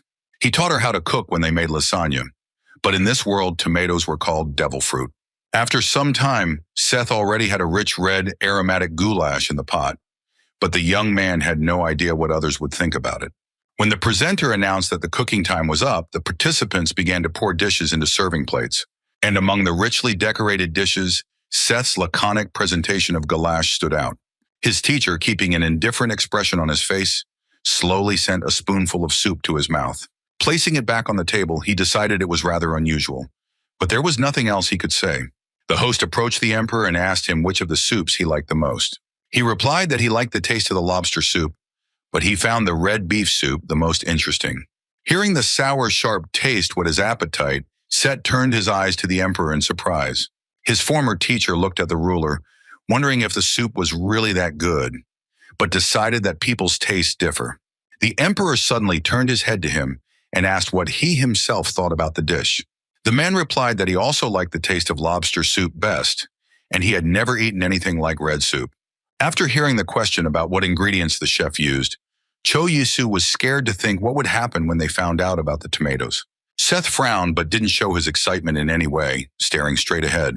The emperor smiled, keeping his eyes on his former teacher, and asked if he was interested in the new ingredients. He only smiled strainedly and assured the ruler that everything was fine and they could continue. When the host announced the second round of seafood cooking, Seth grabbed the pan with a determined look. His gaze darted across the table in search of a component he could use. Suddenly his attention was drawn to pale combs lying nearby. First, he took white wine, applesauce, shallots, and pepper. Then cooked the scallops in this mixture. After that, it was necessary to add butter and mix well with wine, boiling over low heat. In order to emphasize the piquancy of the dish, the boy decided to fry them in hazelnut oil. Finally, on the plate was a ready-made scallop in a creamy sauce, decorated with fried vegetables. A moment later, the presenter announced the end of the cooking time for the competition dish. His former teacher looked at the piece of comb and thought that there should be nothing special about it. Wasting no time, he sent it into his mouth without even biting. Suddenly, it seemed to him that fireworks of extremely bright flavors began to explode around him. Clenching his teeth and chewing on the comb, he thought it tasted very spicy. After carefully looking at the plate, the man suddenly realized that it was all about the oil, and now he had to figure out whether it was because of this. Clenching the fork tightly in his fist, Seth's former teacher thought that such a dish could cost around 5 gold. He also understood that the cook could not afford such a thing on his salary, so he glanced at the Baron, who was scratching his ear. Seth continued to stand, frowning sternly and staring straight ahead. The Emperor, meanwhile, turned to his teacher and said that he liked it very much, to which he replied that he did too. Looking resolutely at his former student, he decided that in the next round he would definitely find something to pick on. Meanwhile, the host announced with a smile that they were starting a meat cooking competition. Picking up the raw steak, Seth reflected that the reaction to his dishes had been pretty good, so it was worth the distraction. Now the Baron's cook wanted to prepare a steak with vegetables and foie gras on the side. During the specified time, a large piece of meat was presented on a plate in front of the judges, next to which lay mushrooms and vegetables. His teacher meticulously examined the dish, trying to understand what kind of yellow substance was on the meat. After trying it, the man froze, looking surprised. The Emperor also noticed this thing and asked in surprise what it was. Prickling it on a fork, he said that he was not in the mood for meat at the moment, as the unknown component had conquered him. Seth's former teacher understood very well that the ruler was right, but he did not understand how this could happen. The woman sitting next to the Emperor said that she was also a cook, but she had never tasted anything like this. Gritting his teeth tightly in rage, the former mentor tried to understand when Seth taught how to cook like this, but he was about to pick on his dessert. When the presenter announced the start of the next stage of the competition, the Baron's cook immediately began to knead the dough. Cho Yisu realized that he was using chocolate and meringue, so he guessed that he was going to make a souffle. At the words that the cooking time was up, Seth smiled slyly as he finished the dish. At that moment, he was throwing berries that he wanted to decorate the prepared dessert with. Within a minute, the sweet dishes were already on the table in front of the judges. Prickling a chocolate candy on a fork, The teacher said he heard they were being sold in the art hall the Meditz family had built. Closing his eyes, he silently sent her to his mouth to try it out, in the hope of finding something to latch onto. The woman sitting next to him said with delight that the bread also tasted great, as the dessert simply melted in the mouth. The emperor, observing their reactions, smiled and said that judging by their reactions, asking their opinion makes no sense. Closing his eyes, Seth's former teacher thought that he couldn't vote against him against the opinion of the rest of the jury. Within a minute, the presenter loudly announced that the results of the competition were ready. Cho Yi-soo stared intently at the participants and eagerly awaited whose name the boy would call. Seth, who was no less worried than the Baron, had a similar expression on his face. However, when the presenter said that Baron Bloom's cook was the winner, his eyes widened in surprise. A second later, Seth's face bloomed with a wide smile of victory. Suddenly, it dawned on Cho Yi-soo that because of winning the competition, the chef might just be taken away from him. The emperor stood up and ordered Seth to come closer to him to present the award. The presenter approached the winner and asked him to briefly talk about the dishes, but allowed him to withhold details about the ingredients. With a big smile on his face, Seth said that the first thing he did was prepare a red soup with tomatoes and beef, which shocked the Baron. While waiting for the reaction of the guests, he looked at the stands where they were located. According to the chef's plan, the tomato soup with root vegetables symbolized the emperor's generosity to his people. Cho Yi-soo thought that he was very good at juggling words, but in the next moment, Seth's former teacher jumped up, indignant at the use of tomatoes in the dish. However, hearing the emperor softly calling his name, the man fell silent and turned his head. Returning to the winner, the ruler said that he liked the presence of history in his dish. When asked about who taught him to cook so well, the boy said that he really owes a lot to this person. Hearing his words about a wonderful teacher, Abeno froze for a second, trying to understand who he was talking about. When the emperor asked where his teacher was, the man pointed to himself, mentally adding with a smile that he had taught the boy for 10 years, so he deserved the praise. However, instead of calling his name, Seth calmly pointed his hand to the tribune where the audience sat and called Baron Bloom his teacher. As the cook explained that he had taken him after 10 difficult years under another teacher, Cho Yi-soo himself smiled widely. Abeno clenched his teeth and fists furiously, mentally venting at his former student, who did not appreciate his efforts at all. Still sitting on his throne, the emperor said with a smile that he would like to take the boy into his service in the palace. However, Seth put his hand to his chest and apologized, saying that his master was only Baron Bloom. Hearing the words that he could not leave him, regardless of the amount offered by the ruler, the Baron himself smiled warmly. However, Abeno continued to rage, asking his former student how he could say such a thing. He was once again reassured by the emperor, who advised him to spend his energy on cooking and not on empty chatter and shouting. In a moment, the hall was in a great commotion as everyone clapped and shouted congratulations in honor of the winner of the next cooking competition. After some time, the emperor was sitting in his room drinking tea with Priscilla, who was not at the competition. Taking the cup in her hands, the girl asked him with a smile how the culinary test went. Without raising his eyes from the drink in the cup, the emperor calmly answered that this time the cook who worked for Baron Bloom had won, which surprised the elf very much. Sensing a note of interest in her tone, he raised his head and asked if she knew anything about the young man, to which he heard that she did plan to find out something about him. At this moment, a butler intervened in the conversation, who said that Baron Bloom is one of those who recently became close to the Meditz family. When the ruler ordered him to continue, the boy added that he had heard the Duke of Meditz introduce the Baron a few days ago at the opening of his Hall of Arts. Putting her cup down on the saucer that stood on the table, Priscilla replied that for now they should not touch the people who are on the side of Duke Meditz. The emperor agreed with his pretty advisor that they should be watched carefully for the time being. The Meditz family belonged to one of the 5 great families of the Ermin Empire. If they suddenly wanted to unite their military force, it would certainly be able to surpass the imperial army. He knew very well that all wizards were connected to the imperial family by artifacts, so it would be difficult for them to plan treason. However, at the same time, he was well aware that if war broke out, there was no guarantee that the wizards would stay away or side with the imperial family. Picking up her cup again, Priscilla said that the weakened unity of the 5 families would be much better for them, as Murtis was at the center and would therefore take a long time to strengthen themselves. The emperor, meanwhile, warned that the war of interest could become more violent if the forces of the parties in it were equal. At this, Priscilla stretched her lips in a sly smile and said that there might be a war there too. Taking a large swig from his cup, The emperor said that they needed to maintain a neutral position as long as possible and build up their military strength during this time. Looking at the map of his lands, he thought that when the war captured the 5 great families, he himself would be able to capture them. At the same time, what was running through his mind was that the 5 great families had done a lot, but if his ancestors were in their hands, then he was completely different. The marriage between the Kruno and Meditz families was an opportunity given to them by the gods themselves. But if it happened, the rest would try to become stronger. Having folded his hands in the castle, the man thought that he must stop this at any cost, so he called Duchess Adelia to him. A few days later, Han was sitting in Baron Bloom's office and calmly drinking hot tea.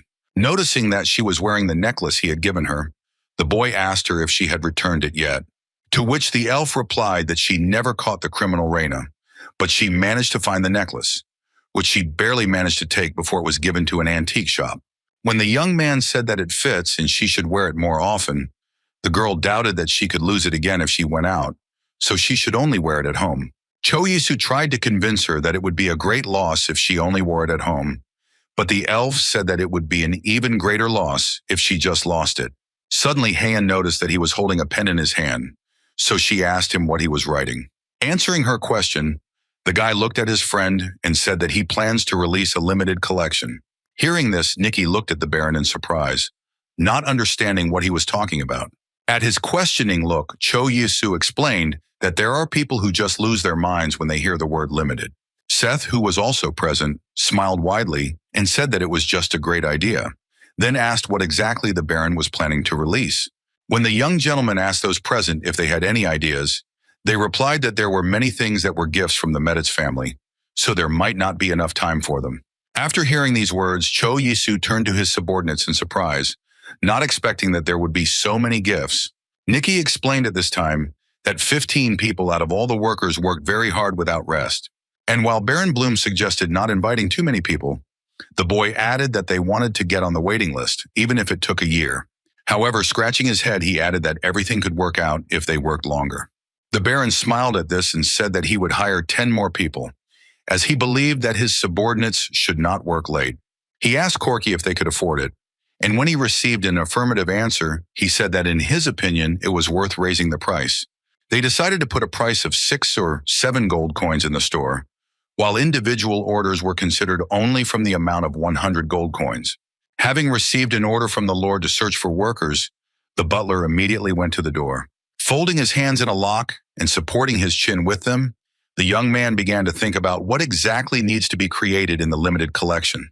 Suddenly, the thought appeared in my head that it would be possible to make a box for cookies, but not just any box, but from silver. After hearing this idea, Nikki said that they have been on the market for a long time. Cho Yisu explained to the boy that they would not just create silver boxes, but decorate them with their precious stones and put delicious cookies inside. Suddenly, the boy realized that the Baron was counting on the fact that when the cookies were eaten, the box would become an ordinary box in which you could keep small things. Baron explained that their goods would be decorated with beautiful gems, and inside would be a delicious dessert, so there would be a difference between the regular boxes and theirs. Pointing to himself, Seth assured that he would take care of making the cookies for the boxes, then was ordered to make more cookies as gifts. As all the subordinates left the office, Cho Yisu stretched sweetly, thinking that he had done all the work after saying he was going to rest. However, after that, the thought crossed his mind that everything was going as planned, because making money was quite fun. After returning to his Korean apartment, he decided to rent an apartment built on the Hangang River, after which the workers began to move his belongings. When the loaders finished their work, the boy smiled widely and sincerely thanked them for the work done. The night city was mesmerizing in its appearance, as Cho Yisu walked up to the large panoramic window and looked out at the vivid landscape beyond. With some admiration in his eyes, he thought about the fact that this would now be his new home. In order to avoid problems in the future, he hired an expensive tax consultant who took care of the money spent. After that, the boy thought about the fact that it would be safer to open the spatial gate in the bedroom. Looking at the lanterns of the night city, he thought about how good it would be if everyone could come here, imagining the shock they would be in. After several minutes of standing under the window, the young man folded his hands on his chest and shrank sharply. Looking at the stairs, the boy thought that the house was really big, but next to that it seemed too empty. When Cho Yisu came back to his estate, He immediately went to the kitchen, where he informed Seth that they would be making fish pie today. Answering the chef's question, the boy explained that it is prepared by frying chopped fish fillets. Paying attention to the grimace of his employee, the Baron realized that he must have wanted to complain about the cutting of expensive seafood.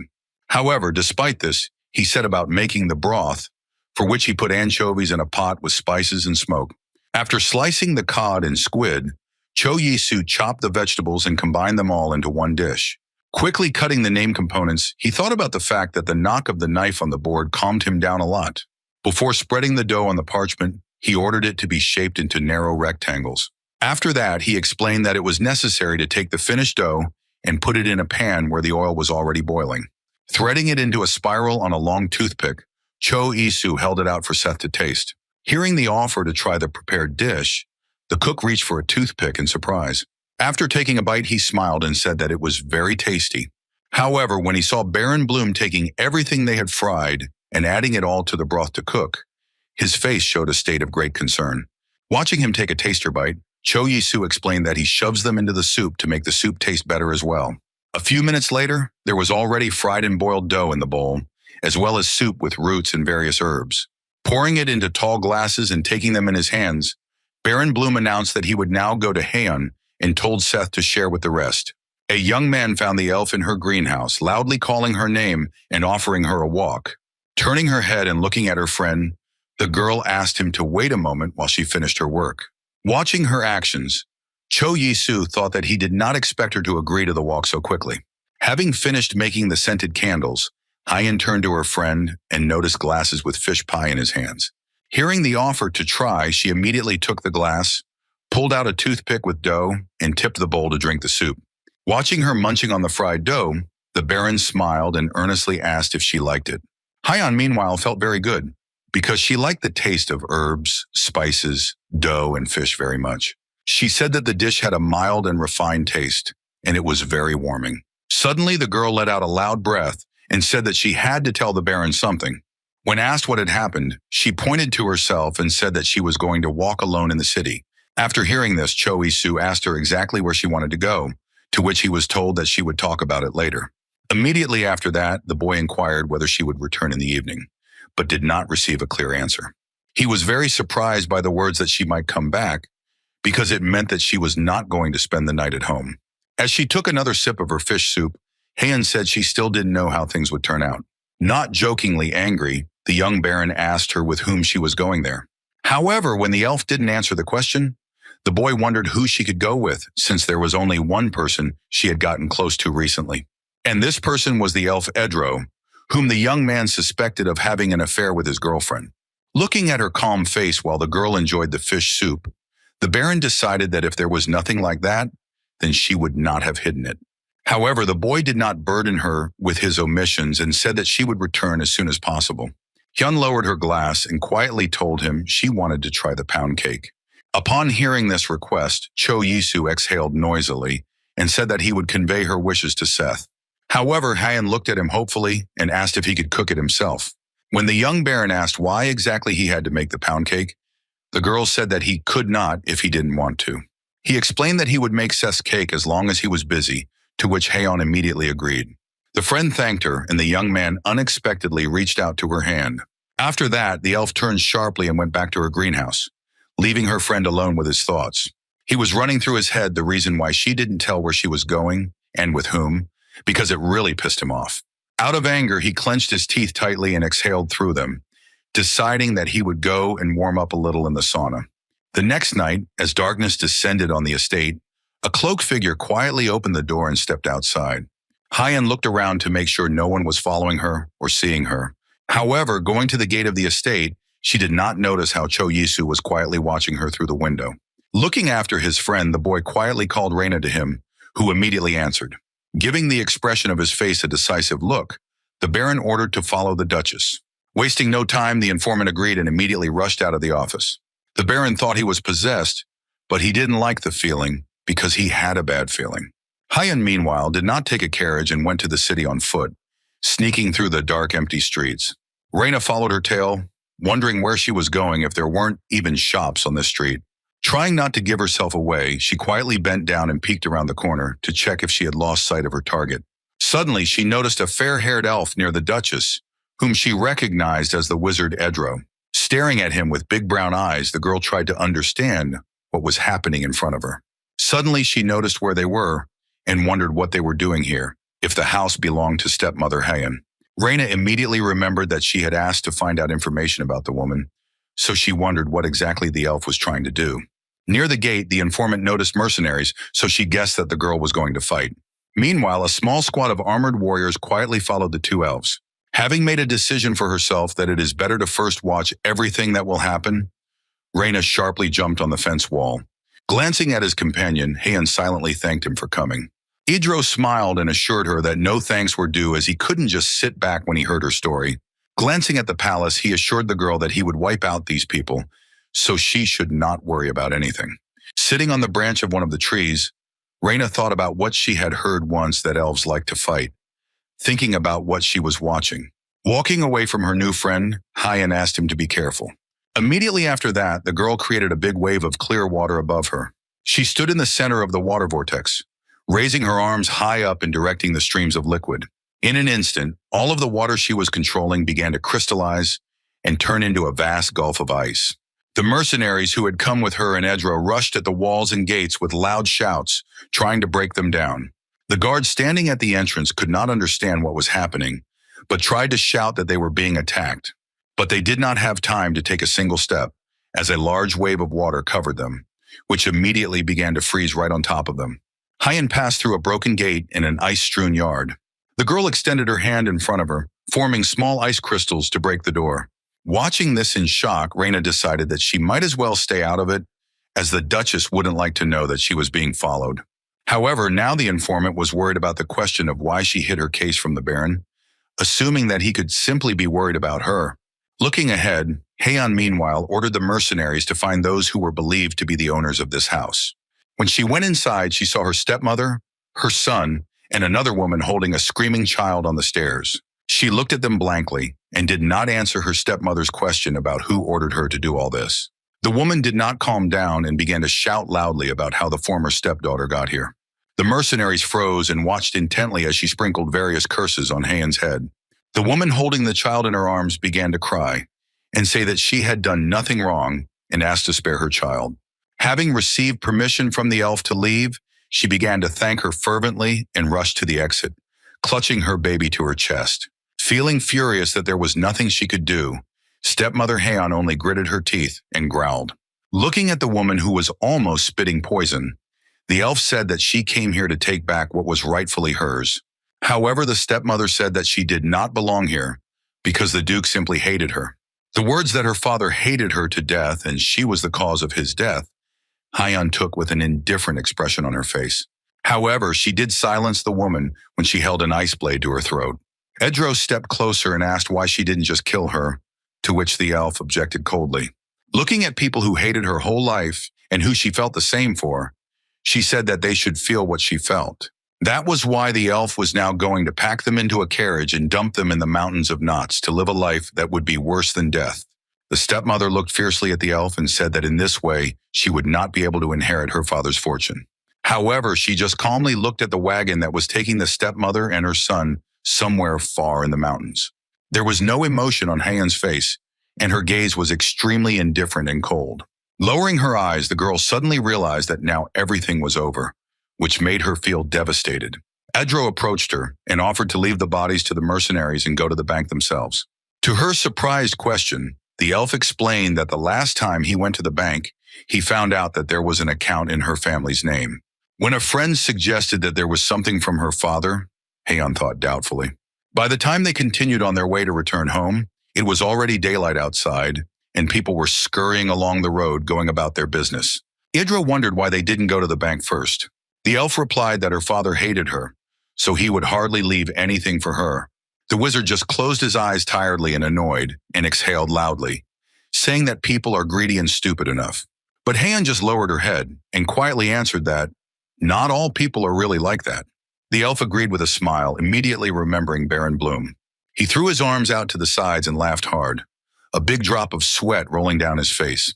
Hyun smiled and said that in any case, she was very grateful for his help. He just lowered his head and exhaled noisily, saying that it is not worth thanking for this. After some time, when they arrived at a large bright building, Edro invited his friend to go inside.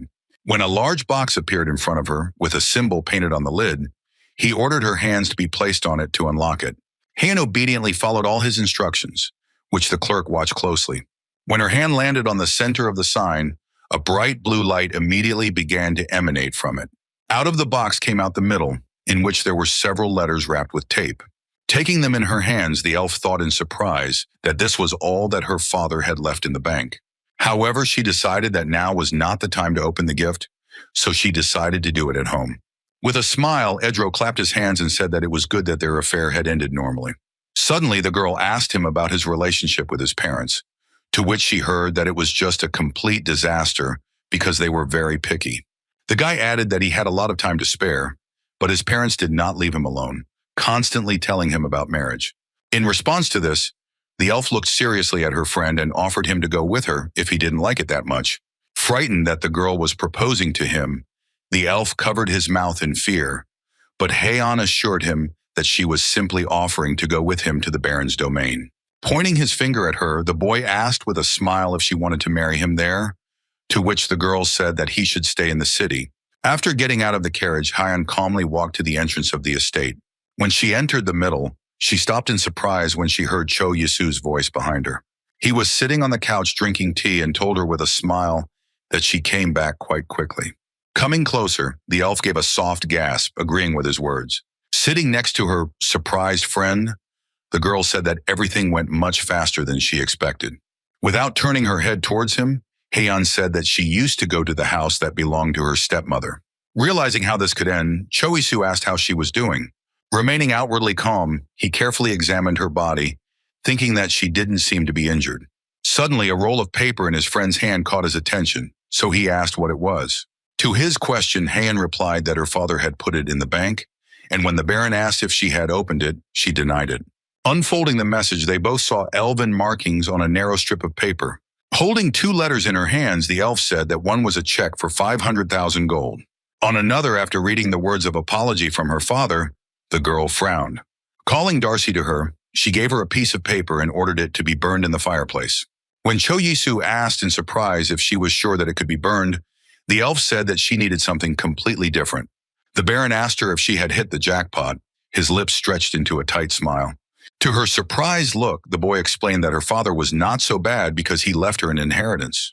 To this, in an extremely cold tone, Haeon replied that her father was not just a bad person, but a real nobody. At the same time, she added that 500,000 gold coins will not be able to heal what happened to her in the past. Realizing that the moment was right for his gift, the Baron placed a blue box on the table. When the elf opened it, she saw a wonderful little pendant in the shape of a horseshoe. After answering her question whether the blue stone was aquamarine, the boy offered to try on the pendant. Rising to his feet, he took the gift in his hands and helped to put it on the neck of the girl, who had pulled back her hair. With a warm smile, the young man explained that she did not wear the amethysts because she was afraid of losing them. However, as he fastened the pendant, he added that now she could wear the gift without worrying about losing it. Haeon looked at the gift and thanked the Baron, to which she heard that he liked her very much. Finally looking up at him, the elf crossed her arms over her chest and asked, if he was preparing such a gift for her, why couldn't he bake bread? When she suggested that all of this was just because she didn't say where she was going, Cho Yisu tensely fell silent, clenching his teeth tightly.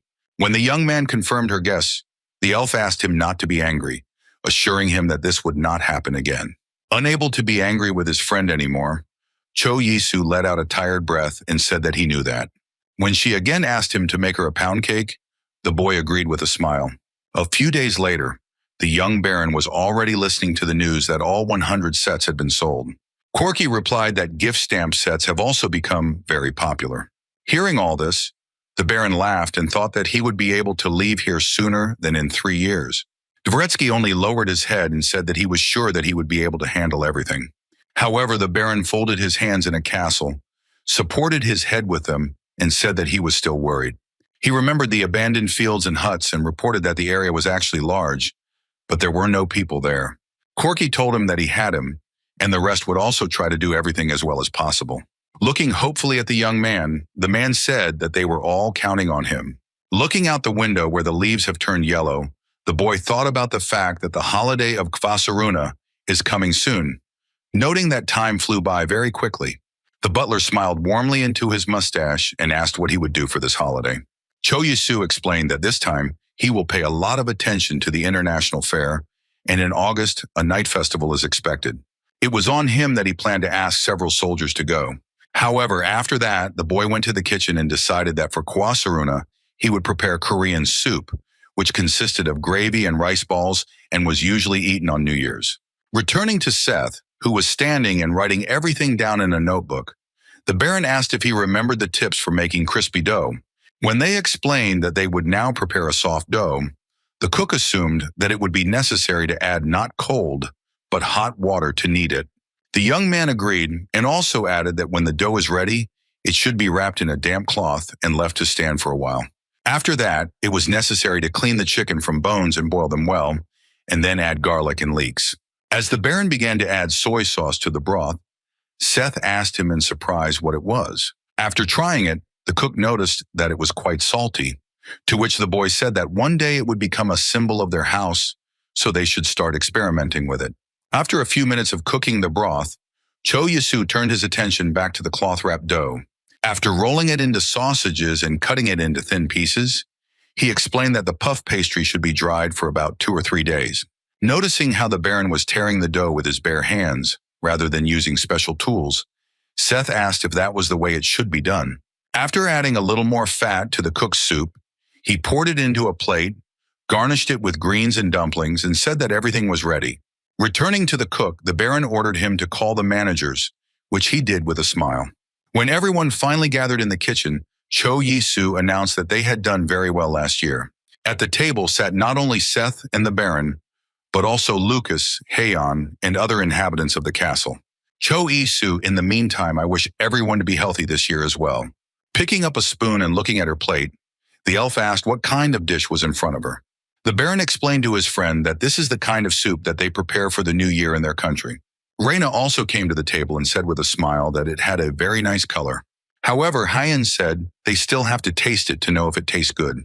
The servants also began to eat, with satisfied smiles tasting the new soup prepared by the Baron. For a moment, everyone froze, trying to comprehend the flavors they were experiencing now. Hans noted that the dumplings were very tasty, while Lucas noted that the soup had quite a lot of flavor. Looking into his plate, Cho Yisu informed his subordinates that they would be eating it during Kwasaruna. For a moment, the young Baron's attention was drawn by Lucas, who was happily munching on the prepared soup. He wondered with a smile if they were ever going to get married or if maybe there was someone they liked. Hearing this question from the young gentleman, Lucas almost choked on the portion of soup that was in his mouth. When Hans asked anxiously if everything was okay with him, the valet smiled and said that everything was fine. Tears welled up in his eyes as he looked desperately at the Baron, who was smiling widely. However, Corky assured them that they could not think about it until the gentleman was married, so he would think about it only after him. When everyone agreed with the butler's words, Cho Su lowered his eyes and offered to enjoy the meal. However, after that, he assured that if someone does decide to marry, he will buy them a house. Hearing this, Heian looked at her friend and asked if he would also buy her a house in case of marriage. However, the young man replied that she was not listening carefully, as he only spoke about the senior managers.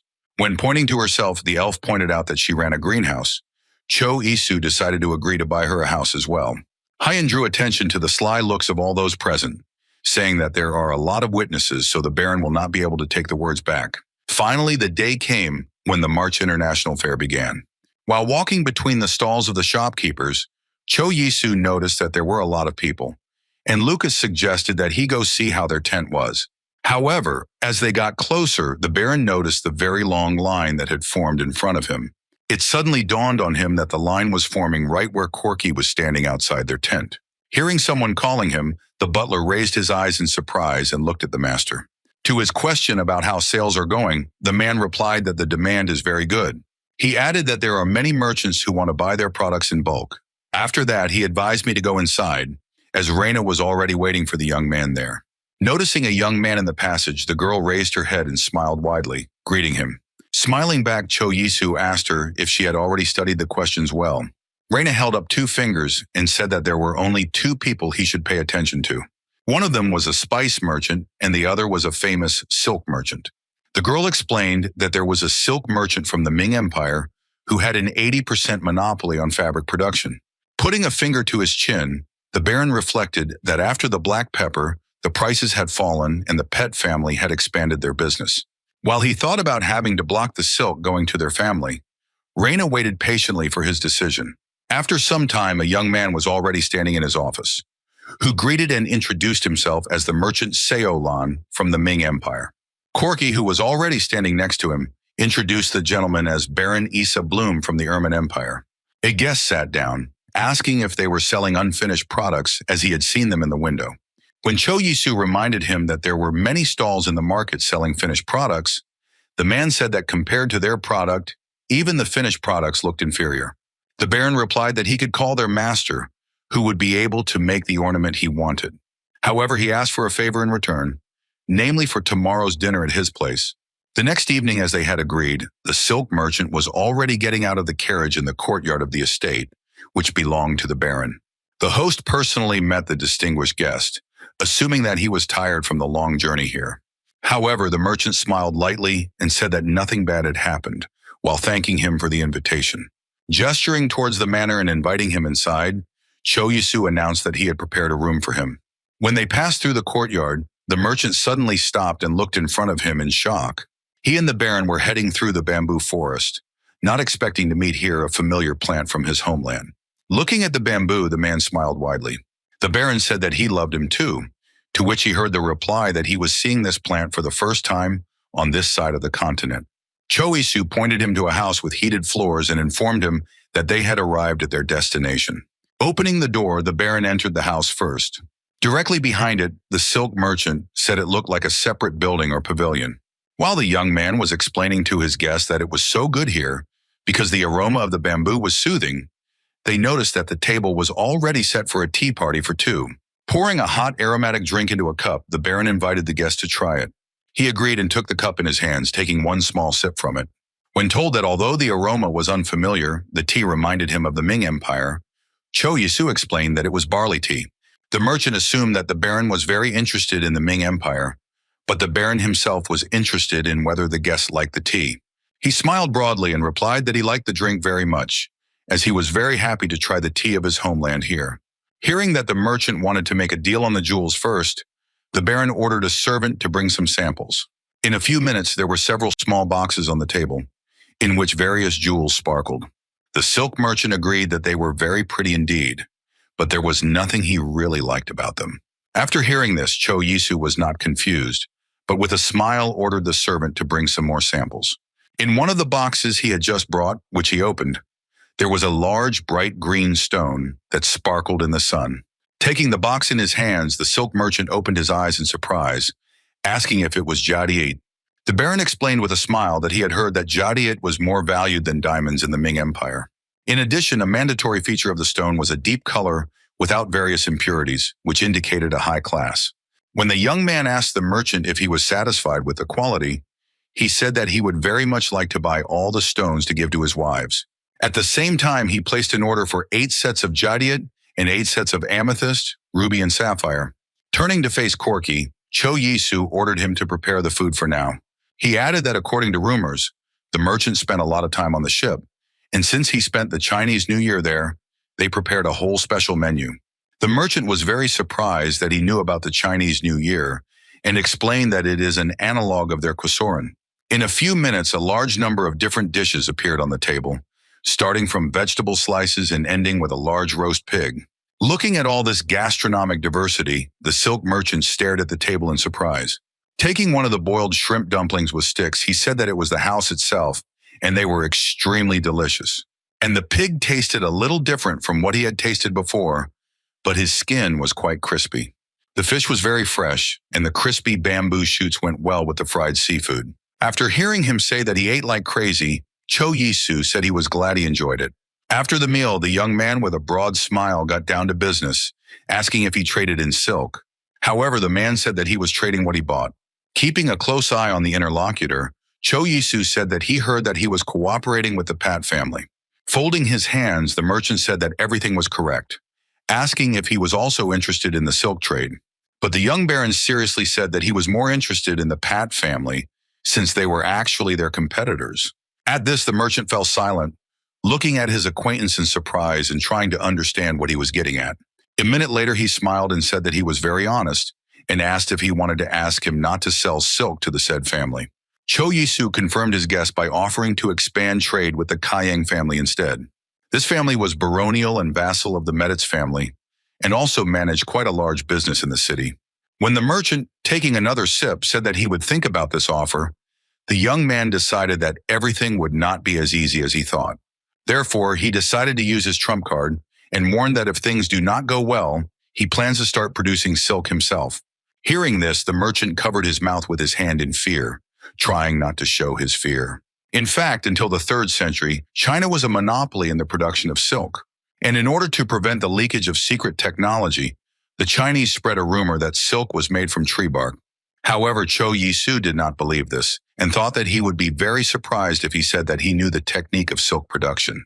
A shadow of fear immediately fell on the merchant's face as he asked how the boy found out. However, the baron calmly warned that so far only he knows about it. A big drop of sweat rolled down the merchant's face when he asked if he really wanted to start silk production here. Cho Yisu said that with the mulberry trees and silkworms, it would be quite easy to do. Besides, they have magicians. The merchant didn't even need words about wizards to understand that it would be much easier with them. Folding his hands in a castle, the man tried to understand how the baron knew so much, but the mention of silkworms meant that he was not bluffing. Baron perfectly understood that such a reaction was quite expected, but he was also perfectly aware that even if they began to produce silk, the difference in quality would be incredible. But now he was only worried about the fact that the merchant was very worried about this topic. Realizing that he still had little choice, his interlocutor smiled and assured that he would definitely stop all business with Pat's family. After hearing such a welcome answer, Cho Yisu assured with a smile that he would keep quiet about how to make silk. The merchant also smiled broadly and said that in that case, they would be very grateful. He himself understood very well that he needed time to match in quality, but it was unknown how much the boy really knew. As he took another sip of his tea, the merchant thought that he should only end business with the Pat family, who were one of his many trading partners and were clearly not worth the risk. Handing his guest a plate of chocolates, the baron said that they had handled it all very well, offering to try a new dessert. However, the empire merchant also thanked and said that if the technology became known, it would be a big problem for them. Determined to prove his honest intentions, the boy looked at his interlocutor and asked what sericulture was, as he thought silk was made from bark. The merchant laughed, but after shoving one of the candies into his mouth, he fell silent, glaring at the baron in surprise. When he advised him to take a medicinal herbal bath before leaving, the man thought that his interlocutor was a rather considerate person. The next morning, 2 large wagons pulled by horses and loaded with chests left the estate. Handing the owner a piece of paper, the merchant said that he had prepared a check for him to pay. And he added that he wanted him to accept the silk as payment for last night's dinner. Looking at the wagon with the chest inside, the young man thought that he could definitely need the silk now. He asked the merchant to stop by before he went home, as he promised to prepare new dishes for the Ermine Empire. Having said that he would definitely stop by to pick up the ordered jewelry, the man got into the cart and set off. Cho Yisu, who had been looking after him before, suddenly heard a soft noise behind him. All of this, it turns out, was being closely watched by Reina and Heian, waiting for the Ming Empire merchant to leave. Immediately after that, ignoring the surprised baron, the girls rushed to where the chest with the gift was. Frowning her eyebrows, the elf sharply lifted the lid to look at what exactly was left for them. Seeing several rolls of silk fabric inside, the girls opened their eyes with joy. Taking it in their hands, they said it was the most beautiful silk they had ever seen. The baron approached them, and with a smile offered to look at the gift when it was moved to the vault, but the girls completely ignored him. Realizing that he had no chance against the expensive and good fabric, Cho Yisu humbly closed his eyes and shook his head. Later, while the young baron was taking a bath, Lucas massaged him and asked how he was feeling. However, he only thought that together with the money he earned from the international festival and Seolan's money, he received somewhere around 370 billion won.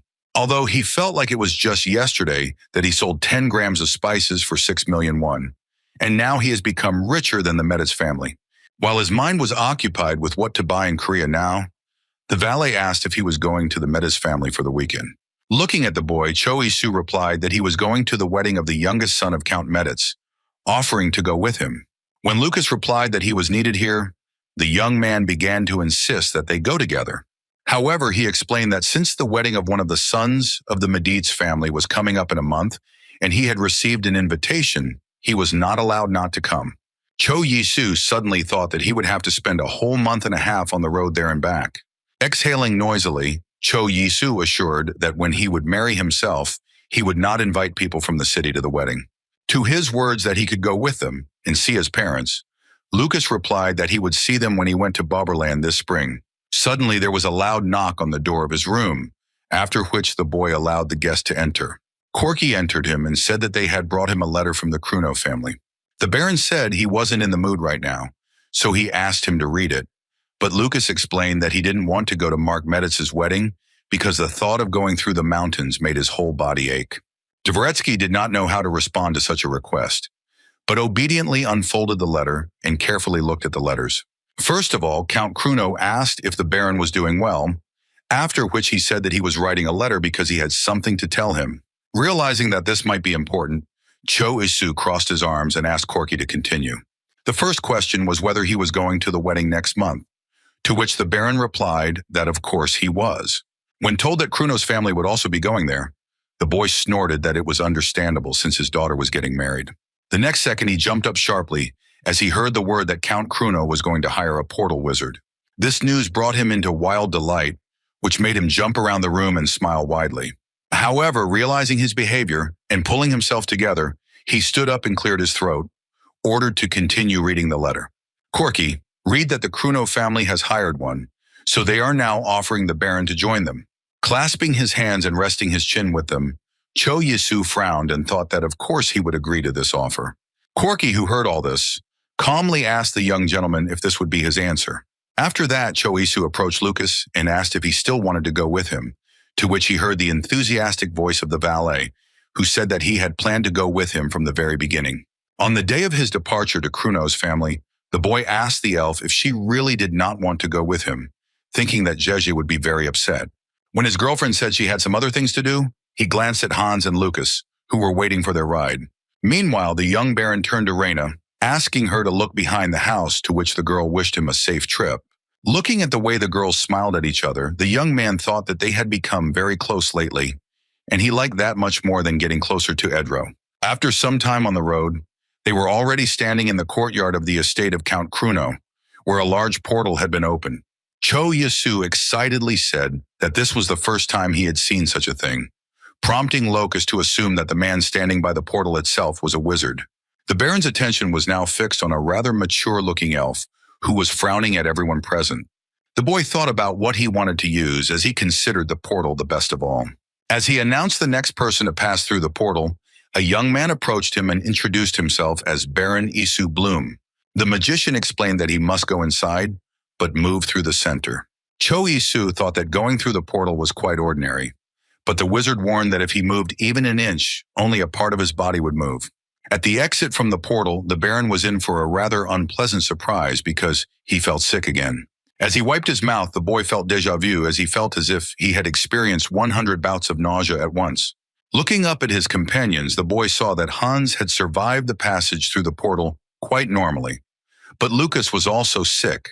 When the young man regained consciousness, he heard the voice of red-haired Jace, who was happily running to him.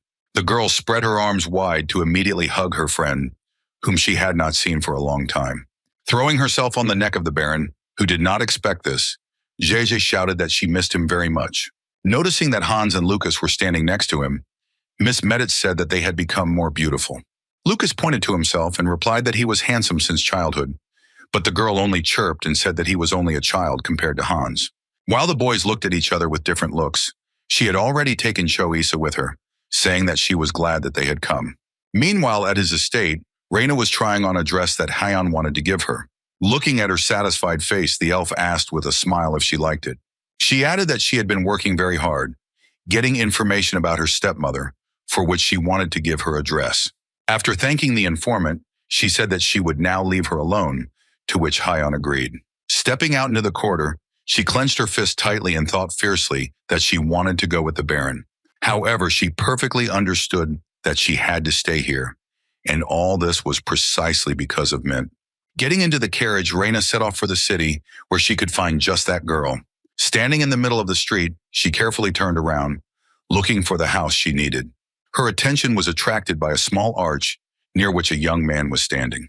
Noticing Baron Bloom's informant, he looked at her and asked if there was anything he could do to help her. After lying that she had come for a tarot reading, the clerk told her to go up to the second floor. Taking his advice, Reina stopped in front of the door and raised her hand to knock. A few seconds later, a voice was heard on the other side, letting her in. A young girl with light brown hair was sitting in the office, who greeted her with a wide smile. Pointing to the chair in front of her, the fortune teller said that she could sit down. Stretching out her hands or starting a fortune telling, the girl asked what exactly was the problem that brought her here. However, Reina, not answering anything, sharply pulled out a knife and swung it in front of the fortune teller. She immediately screamed when she felt a sharp cut on her hand from which blood flowed. Grabbing her injured arm, she lashed out at her guest and asked what she was doing. Reina, still holding the knife in front of her, ordered the girl, whose name was Natalie, not to pretend to be innocent. Fortune teller still continued to look anxiously at her visitor, choosing words. However, Baron Bloom's informant glared at her, making it clear what she would do if she didn't stop. After hearing how Mint called her Chocomocha, the fortune teller fell silent and stared intently at Reina. A minute later, she took a piece of cloth and began wrapping it around the cut on her hand. Looking at the informant, she said that she didn't have high expectations, but she really turned out to be quite stubborn. Clenching her fist tightly in rage, Reina said that she had come here not to speak, giving her only 10 minutes. However, her threats did not work as they should, and the fortune teller only asked if she smeared the knife with poison. Trying to bluff, Reina said that only she knew the composition of the poison, so it was better to answer the questions. After a minute of thinking, the fortune teller slyly looked at her interlocutor and asked what exactly she wanted to know. When the informant asked why the water was still splashing around the Baron, the woman just laughed softly. She added that she was not interested in the Baron at all, but in the Duchess. When the woman asked how Reina knew that Mint and Natalie were one and the same person, she said that only she would ask questions. Immediately after these words, a condescending smile appeared on the fortune teller's face as she removed the bandage from her hand. Stretching her limb forward, the woman showed that not a trace remained from the cut. Reina, who did not expect this at all, frowned and angrily lashed out at her interlocutor. Immediately after that, she jumped up, throwing the chair behind her. Baron Bloom's informant understood that before her was a sorceress and possibly even a healer. Folding her hands in a lock, she only advised her to sit down. Realizing that she didn't have much of a choice, Reina frowned and sweat rolled down her face. Looking at her rival, she slowly sat down in her chair, hissing loudly. She wondered why, with such an ability, she was trying to approach them with such a poor disguise. She was offended by the disrespect he had said about the Baron, but then she asked why she was so interested in the Duchess. Propping her head with her hand, Natalie replied that she was thinking about the end of the tragic history of her species. Reina was surprised by such words because she thought that since she was a sorceress, she should have good food and housing. The next moment, the informant looked at her interlocutor in surprise, not expecting what had happened. She even froze, staring at her with her eyes and not saying a word. Reina couldn't understand what was happening, so she stared intently at Natalie, not making eye contact with her. Taking out a small box, the woman held it out and opened it, advising her to try what was inside. Frowning, Reina asked what made her think she would actually eat it. However, Natalie replied that if she had already planned something, she would have killed her long ago. Crossing her arms over her chest, she added with a smile that it was solely the girl's choice whether to eat the offered candy or not. The informant looked intently at her interlocutor, trying to understand what exactly she was thinking. The next moment, the girl saw how the fortune teller herself reached into the box and grabbed the red ball. Taking the candy from her hands, Reina slowly brought it to hers. Immediately after that, a picture appeared before her eyes where many elves were imprisoned behind bars. Some of them were bound and dressed in rags, walking down the street. They dragged the rosary with their hands bound to each other, while the nobles who had gathered around looked on. Reina, who hadn't expected to see so much suffering from the elven people, froze for a moment, her eyes wide. The next second after that, hot tears began to flow from her eyes. Grimacing and gritting her teeth, she asked why Natalie was showing her this, to which she replied that she was counting on her support. The informant looked intensely at the interlocutor and asked her why they could not rebel against the people. However, the fortune teller calmly closed her eyes and answered that it was a big secret.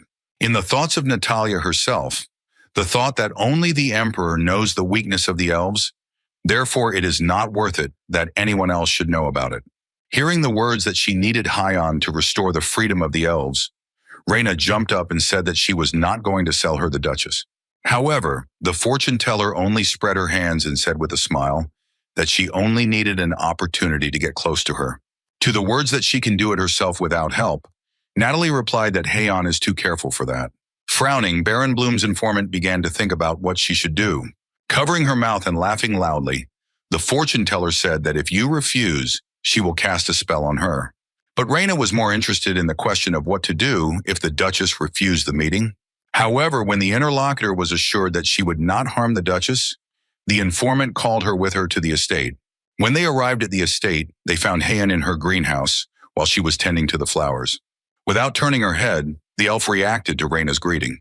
However, rising to her feet and looking around, she asked who she had brought with her. While the informant wanted to say something, Natalie put her hand to her side and said that she could introduce herself. Pointing to herself, she gave her name as Priscilla Valentine. For a moment, Hyon froze in surprise, glaring at the new guest in shock. However, after that, she sat down in a deep bow, saying that she was glad to meet the queen, which shocked Reyna very much. The informant knew very well that Priscilla Valentine belonged to the clan of High Elves, who held the highest place among other elves. However, she didn't expect to meet any of them one day, as none of them had shown themselves before. So now, considering that the Duchess herself was crouching before her guest in a deep curtsy, she could only hope that she had not made any mistake. Priscilla, meanwhile, smiled and said that she could get up, as she herself did not like the antiquated tradition. Returning to Reyna, Priscilla asked her to give them a room so they could talk in peace. Without wasting a second, the informant ran out of the greenhouse, hoping to carry out the queen's orders. Left alone with the distinguished guest, Hyon asked her what she wanted to talk about. However, she did not let her finish, saying that they were destroying an artifact owned by the imperial family. Looking at her surprised face, the queen added that if they destroyed it, then they would not be able to control their mana at will. Placing a hand on the elf's shoulder, Priscilla told her that she would need her help for this. The elf queen added that in her 60 years, she had never met an elf as beautiful as herself. The woman took the girl's face by the chin and lifted it up, forcing her to look only at herself. With a big smile, Priscilla said that it had been 10 years since she entered the palace. Hearing the proposal to come to the palace and deceive the emperor, Hyon asked if he wanted to make her a concubine. However, Priscilla assured that she would take care of the current queen so that Hyon herself could become queen. But the Duchess was against such a prospect, as she frankly informed the queen. She replied that it was for a greater purpose, because if she sacrificed herself, then their entire species would be able to live freely and happily. However, Hyon did not succumb to persuasion, so she again stated that she did not want to sacrifice herself. She reminded him that the artifact was shut down for an hour during the magic demonstration on Quasaruna, so they could work during that time. However, Priscilla exhaled noisily and said that the hour was too short, as the artifact was hidden underground, and the path to it was like a maze. Besides, even the emperor is forbidden to enter there during this hour. Hearing that the artifact wasn't their only weakness, Hyon looked at the queen in surprise.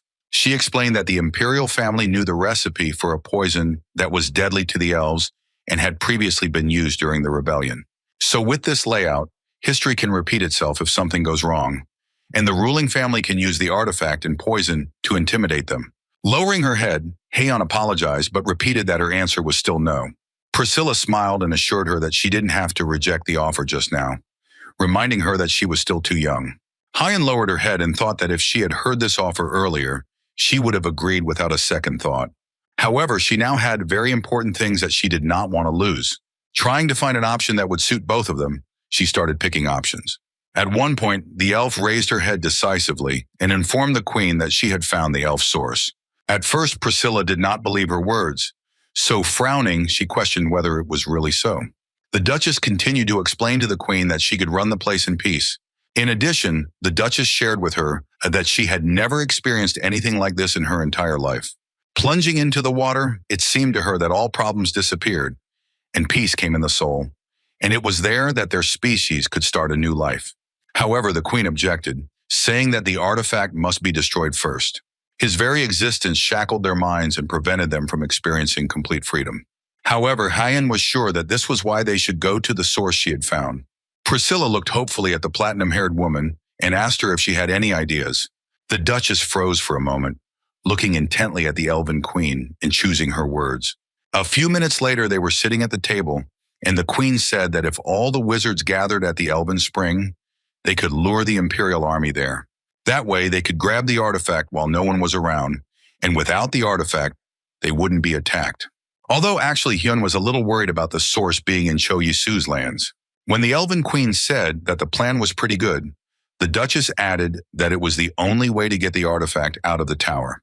Holding a cup of tea in her hands, Priscilla apologized for making such a difficult request. However, Hyen calmly replied that she perfectly understood everything, since it was for the sake of saving their species. Placing her cup on the saucer, Priscilla added that she had been trying to destroy the artifact all her life, but to no avail. Right after that, the Elven Queen was lost in thought about the artifact that controlled the mana. Her predecessor created it in order to become the strongest among all elves. But this suddenly became a problem when it fell into the hands of the Ermin imperial family. So now no one should have known that it was their family that created it, and she wanted to fix it. Hyen asked her if she wanted to go to the spring, but the Queen said she would rather watch the Emperor. After Hyen said that she would write when she decided to go to the spring, Priscilla said that she would gather all the elves then. Meanwhile, Lord and Lady Meditz, as well as their son Mark and his wife, escorted Cho Isa with Jeja. The boy assured that he would take care of the redhead, while she promised that she would be back soon. Wasting no time, immediately after that, they decided in the direction of the portal that opened behind them. The young Baron was well aware of what this could mean, but he kept a strained smile on his face. In a few minutes, they came out in the yard of his estate, near the porch of which stood a carriage. Jay said with a big smile that the house was much bigger than she expected. Attention was drawn to Hatson and Reyna, who went outside to meet the guests. Noticing her friend, whom she had not seen for a long time, the redhead immediately rushed to hug her. While she asked if she missed her, the elf tried to push her away. Remembering his reaction to traveling in the portal, Cho Yisu couldn't understand where his friend had so much energy, suggesting that she go to his family's annex. However, Jaeger only turned to him with shining eyes and said that she would stay a little while and play with the Duchess. Grabbing her hand, the redhead immediately began to demand a tour, but Haeun only offered to go for a walk.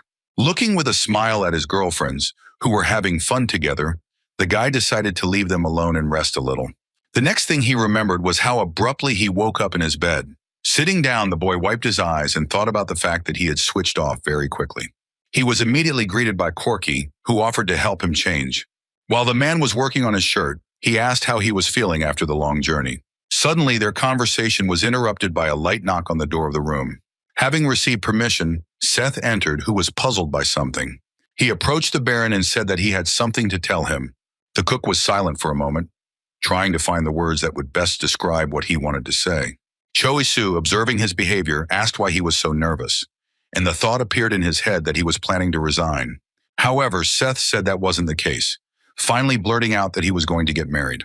Not expecting such words at all, Cho Yisu looked at his cook in surprise. Assuming that he must be too busy or going on dates, the Baron asked him who exactly he was marrying. Hearing that the bride would be Marianne, who was the daughter of a baron, the boy asked how they met. Finally, the young man asked the employee if he had already made an offer. Marian Hatcher, whom Seth chose as his bride, was the eldest daughter of a poor baronial family. It was quite a normal practice. Besides, quite a few baronial families kept their eyes on the chef of the new Bloom family.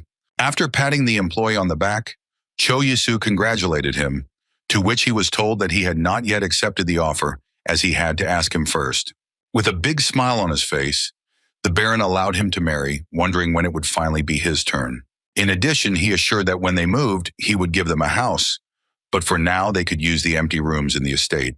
When Seth confessed to the young gentleman that he loved him, he advised him to save all this love for his bride.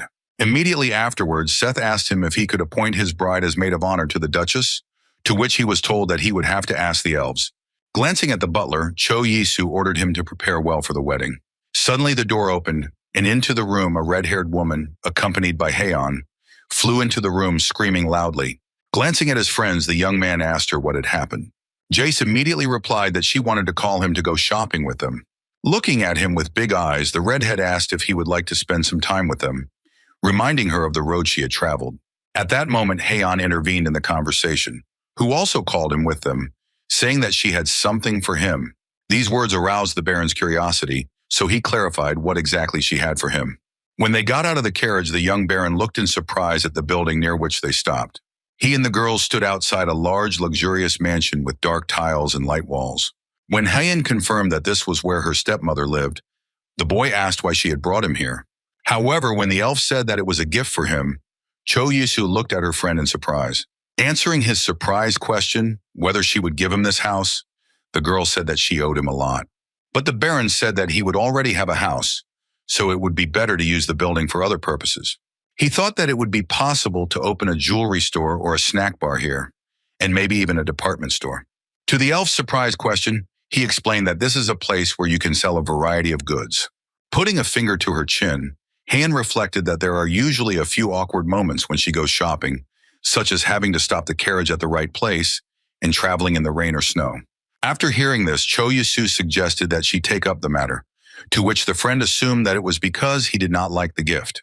However, the Baron, raising his hands in a conciliatory gesture, said that soon he would manage the lands entrusted to him so she could make a river there instead of running a department store. The elf crossed her arms over her chest and told him not to worry, as she already had some plans. When they returned to his estate, Cho Yisu told Seth that he had been very tired lately, to which the cook said that he had to live up to his new status. After hearing advice that he could also marry, the Baron ordered that he simply give him a knife. He pointed to the table where there was a basket of dried flowers and a dead eel. At a surprised look, the boy slyly replied that he had prepared it for someone who liked to live up to his rank. Returning to another cook, whose name was Monty, the Baron ordered him to prepare an eel. While they were waiting, he decided to prepare another dish and serve it in a stone pot. Meanwhile, in the hall, Jace was enjoying the chocolates that the Baron was preparing. The redhead's face showed a higher degree of satisfaction as she chewed on one candy. Observing her actions, the young man asked how many candies she can eat a day, clarifying whether they are really that tasty. After that, with a smile, I asked if she had recently complained that her dress did not fit. Hearing his words, the red-haired girl lowered her head glumly, but took the last piece of candy in her fingers. Crossing her arms over her chest, Heian asked him why their Jeji was asking such a question.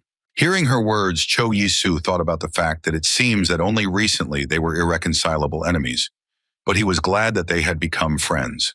At that moment, Seth and another servant entered the hall and announced that the food was ready. On the waiter's side tables, they brought out rice mixed with spices and cooked eel. The Baron wanted to warn the redhead that the stone pot would be hot, but he didn't have time to do it, and in a moment she started screaming that she had burned her hand. Showing her injured hand, she lunged at Seth, blaming him for serving such hot dishes. But the young Baron did not insult his chef, saying that he ordered it and the dishes should be like that.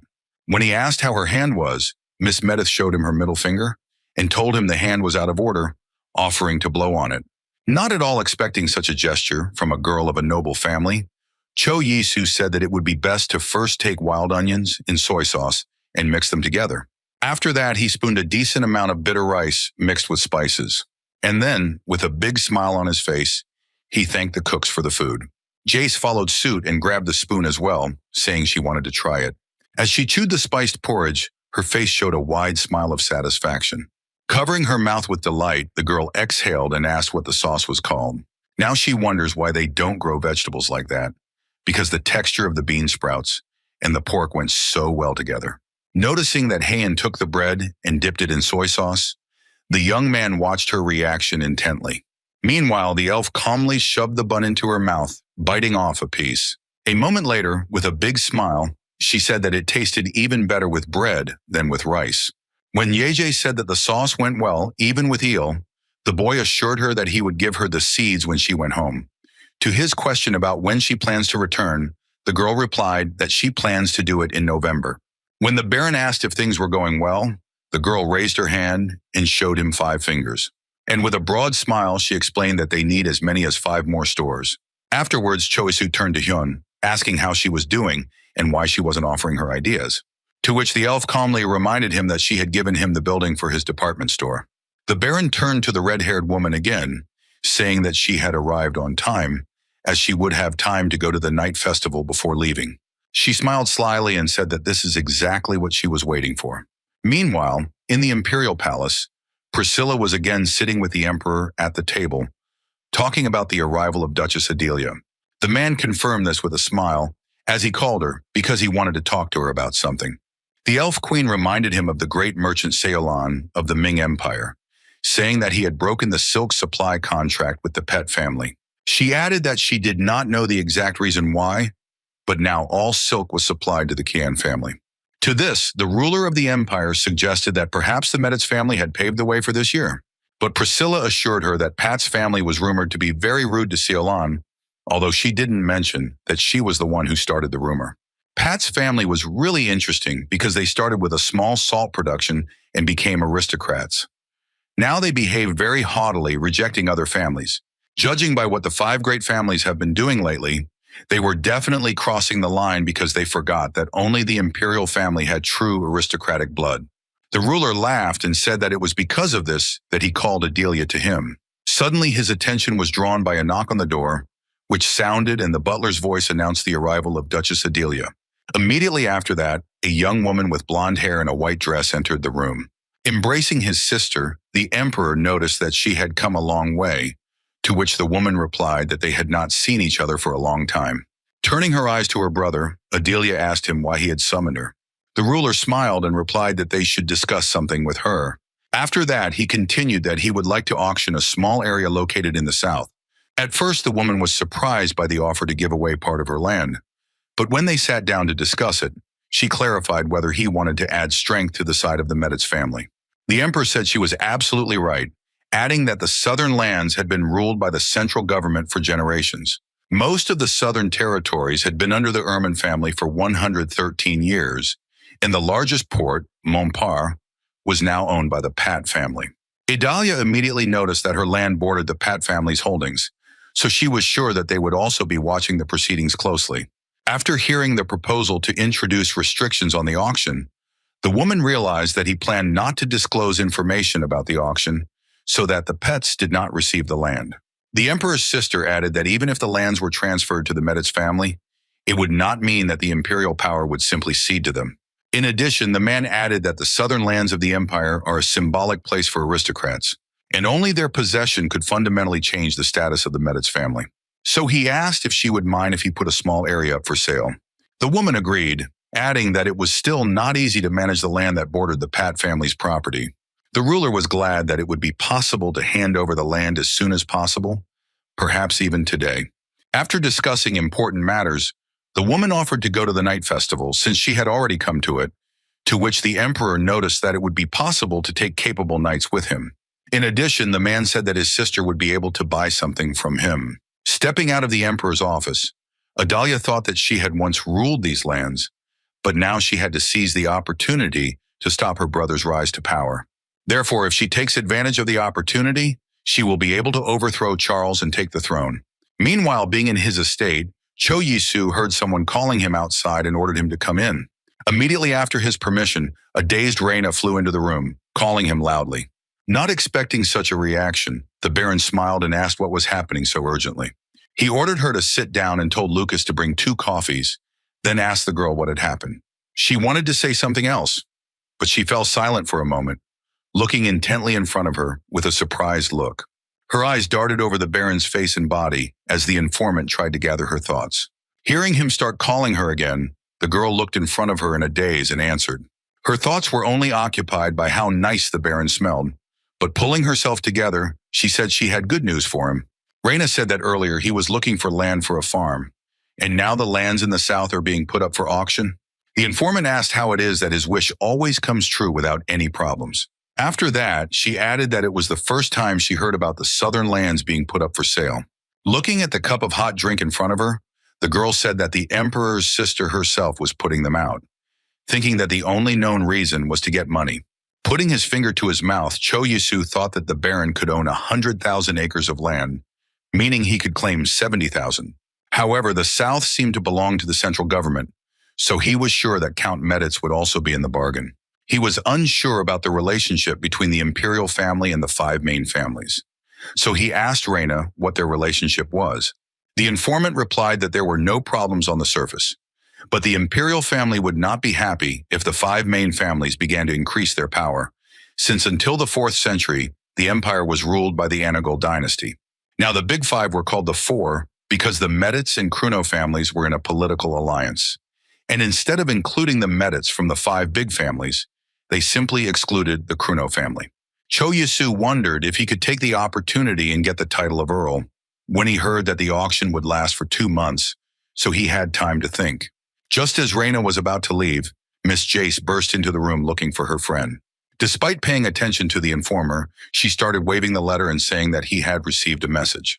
Trying to calm his friend down at least a little, he asked her what kind of letter he had received, to which the redhead said that the letter was sent by her father. As the Baron tried to read it, Jace also tried to see what was written in the message.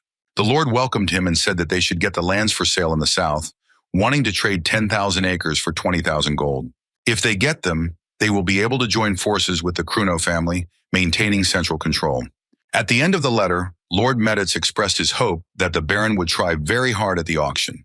The young man immediately calculated that he would have to pay 3 billion won for 10,000 acres, so he decided to wait and see how everything would turn out. After hearing from a friend who was standing behind that the letter contained a lot of difficult words, he suggested that she go and have fun.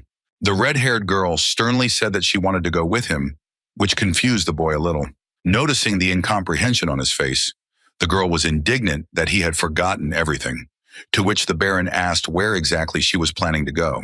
Reminding him that the night festival was coming soon, she immediately dragged him to a large arena, where the young man was surprised at the large number of people. Sitting on the podium, the girl advised him to take a seat as soon as possible, since the performance was about to begin. When the host announced the match between the 3rd squad of the Meditz family and Shalman's mercenaries, Jace began to pat her friend on the back. Her family's warriors stood with serious expressions, holding shields and swords. In front of them stood the knights who looked at their opponents with stern eyes and ready for battle. Hearing from the young maiden that if they lose, she will finish them off, the Lord's warriors tensed up. The next moment, the Lord's knights were engaged in a battle with mercenaries. Their swords constantly crossed during the fight, sending many sparks into the air. Cho Yasu watched in shock, not believing that this was actually happening. While beside him the redhead raged, supporting her warriors. Suddenly, the head mercenary struck one of the knights hard with his sword, knocking his weapon away from him. Hearing from the presenter that in such a short time the first dropout was from her family, Jace screamed loudly. However, immediately after that, she received the news that another one of her warriors had been eliminated. The girl began to get even more angry, promising the knights that when they return, she will kill them.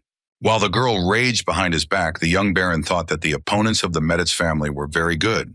His attention was finally drawn to the leader of the mercenaries, after the announcer announced their victory. The young man tried to calm Jace down by saying that they had 2 more teams, but the girl said that she was still upset about the situation. At the beginning of November, as the nightly festivals drew to a close, the knights went through battle with each other. After that, an intelligence war began between the aristocratic families.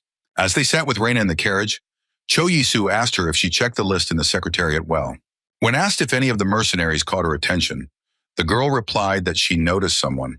She added that this mercenary group that took 7th place in the 5x5 battles, namely the Serb mercenary group. Suddenly, the Baron's attention was drawn to a noise in the street, and he asked if something had happened there. Looking out the window, the informant assumed that somewhere there had been a fight between the mercenaries. One of the men came close to the carriage and started cursing, swinging his sword around.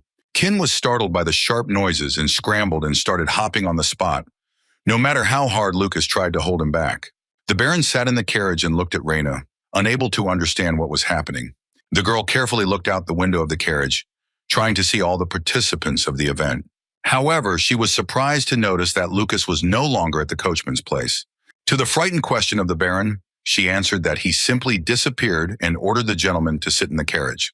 Immediately after that, the girl jumped into the driver's place and took the bridle in her hands, trying to lead the carriage to a safe place. Finally, after a few minutes, they stopped on one of the big streets. Choisu wanted to know what happened at that moment, to which Reina said that people suddenly appeared and drew their swords and the mare got scared. In addition, she assumed that Lucas simply fell out of the carriage in a panic. The Baron asked how she could go with them if she knew he was missing, but the guards replied that his safety was their priority.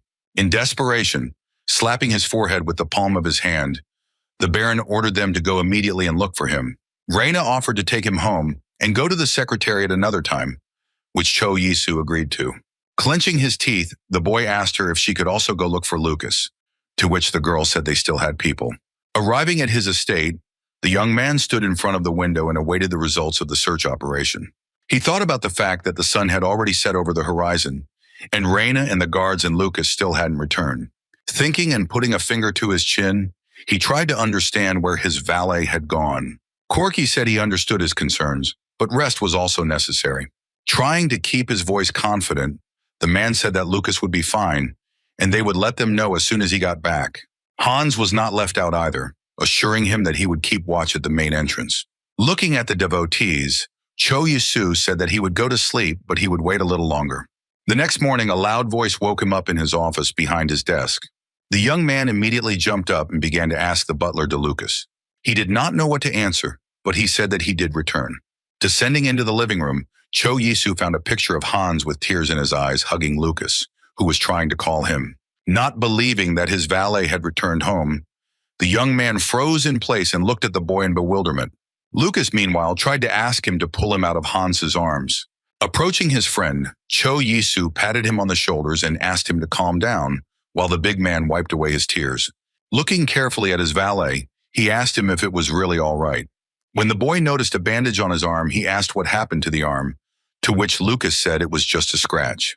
Putting an end to any questioning that might have taken place, the valet gestured to one of the mercenaries standing at the entrance. He calmly replied that it was the person who saved his life. The unknown mercenary greeted and introduced himself as Shalman, who was the leader of the mercenary group. Upon hearing his name, Cho Yisu realized that he had definitely seen them at the night festival. He invited everyone to the table, and when everyone sat down, he asked what happened then. The valet with a smile said that he fell from the carriage like a fool, and then got into the middle of a fight, where he was wounded and lost consciousness. From all his history, the young baron only gleaned for himself the words that he was wounded. However, after that, he turned his attention to Shalman again and asked if he had taken care of him. Hearing an affirmative answer, he thanked and assured that he would pay him for rescuing his valet. However, when he replied that no reward was needed, the young man only looked at him in surprise. Looking at his puzzled face, the leader of the mercenary group explained that he had actually come to apologize. Cho Yisu was very surprised by these words, so he asked the man if he had heard him correctly. Scratching his head, the mercenary leader said that the fight was actually his fault. And while he was choosing the words, Lucas challenged himself to explain everything to the Baron himself. He said that a group of mercenaries led by Knight Shalman had come to the 5x5 battle stage, and they were able to win it at the stage when it was 3 against 3. It was Shalman who raised his sword in victory, sitting on his horse after the battle. The man remembered that the opponent who lost in the tournament could not accept his defeat and decided to continue it on the street. From these words, Cho Yisu concluded that Shalman and his men were not responsible for the fight. The valet added that his mercenaries actually helped the citizens get to safety away from the battle. Suddenly, the young baron realized that Shalman was the one who defeated the third team of the Meditz family. So I concluded that not only do they have great skills, but they refused the award and apologized instead. Hearing from the young gentleman that he would be happy to pay for the rescue of such an important person in the house of Lucas. Suddenly, Cho Yisu returned to Corky and asked him where Rain was, only to hear that she had not yet returned. However, just as he was about to send someone for her or call her here, the girl's figure appeared in the doorway. He called her cheerfully, but noticed that Raina's face remained very sad. Entering the room and seeing that there were visitors, the informant looked at the Baron in surprise. Lucas also did not take his eyes off the girl, realizing that she was looking at him.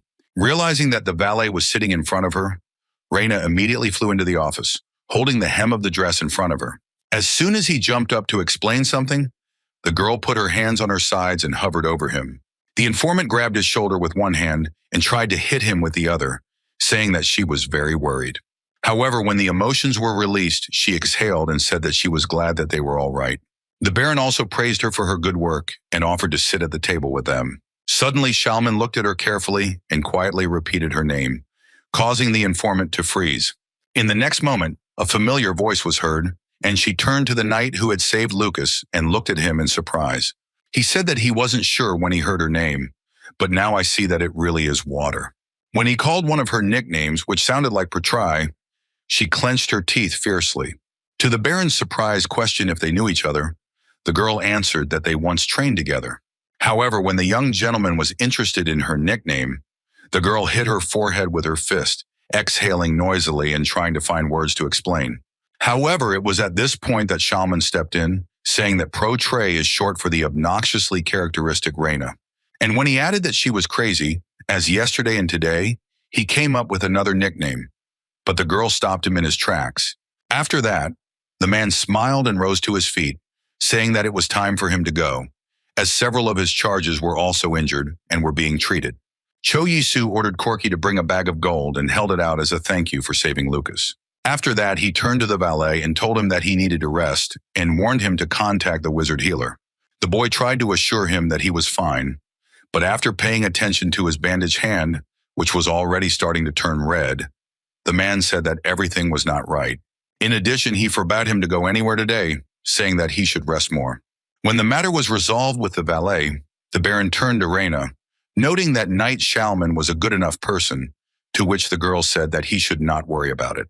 Putting his fingers to his chin, the boy said that he would like them to apply to be hired by their family. The informant confirmed that Shalman has very good skills, but he has a very complex character, because of which he cannot belong to one place because he quickly gets bored of it. Patting her on the shoulder, he suggested that she also go to rest since she had been working all night. Keeping her head down and lost in her thoughts, Reina quietly agreed to his proposal. Meanwhile, Shalman sat in the tavern and celebrated the victory with his mercenaries. He announced with a smile that today's drink and meat would be at the expense of the master whom Lucas serves. Looking at the luxuriously covered table, where there was a lot of meat as well as champagne and beer, everyone began to shout words in praise of Baron Bloom. But the leader interrupted them again, saying that he had to tell them something. Looking carefully into their faces, he said that it was time for them to settle down, get married, and have children. Noticing that no one answered yes when asked if they agreed with this, he asked why they had such a reaction. One of the subordinates said that if he was lonely, he could steal someone for him. Immediately after that, Shaman threw a piece of bread in his face and advised him to grow up and not talk nonsense. The leader also warned that he was thinking of going to the secretariat and adding them to the list of mercenaries, from which the aristocrats could hire them. At these words, the reaction was more obvious, as everyone resented such a proposal, saying that they did not want to be dogs for the nobility. To which Shalman calmly answered them that since they do not like this, then this holiday will be dedicated to the fact that their group will be disbanded. At the same time, he warned that he is not going to force them. If they agree with him, then they will follow him. If not, then they can form a separate unit.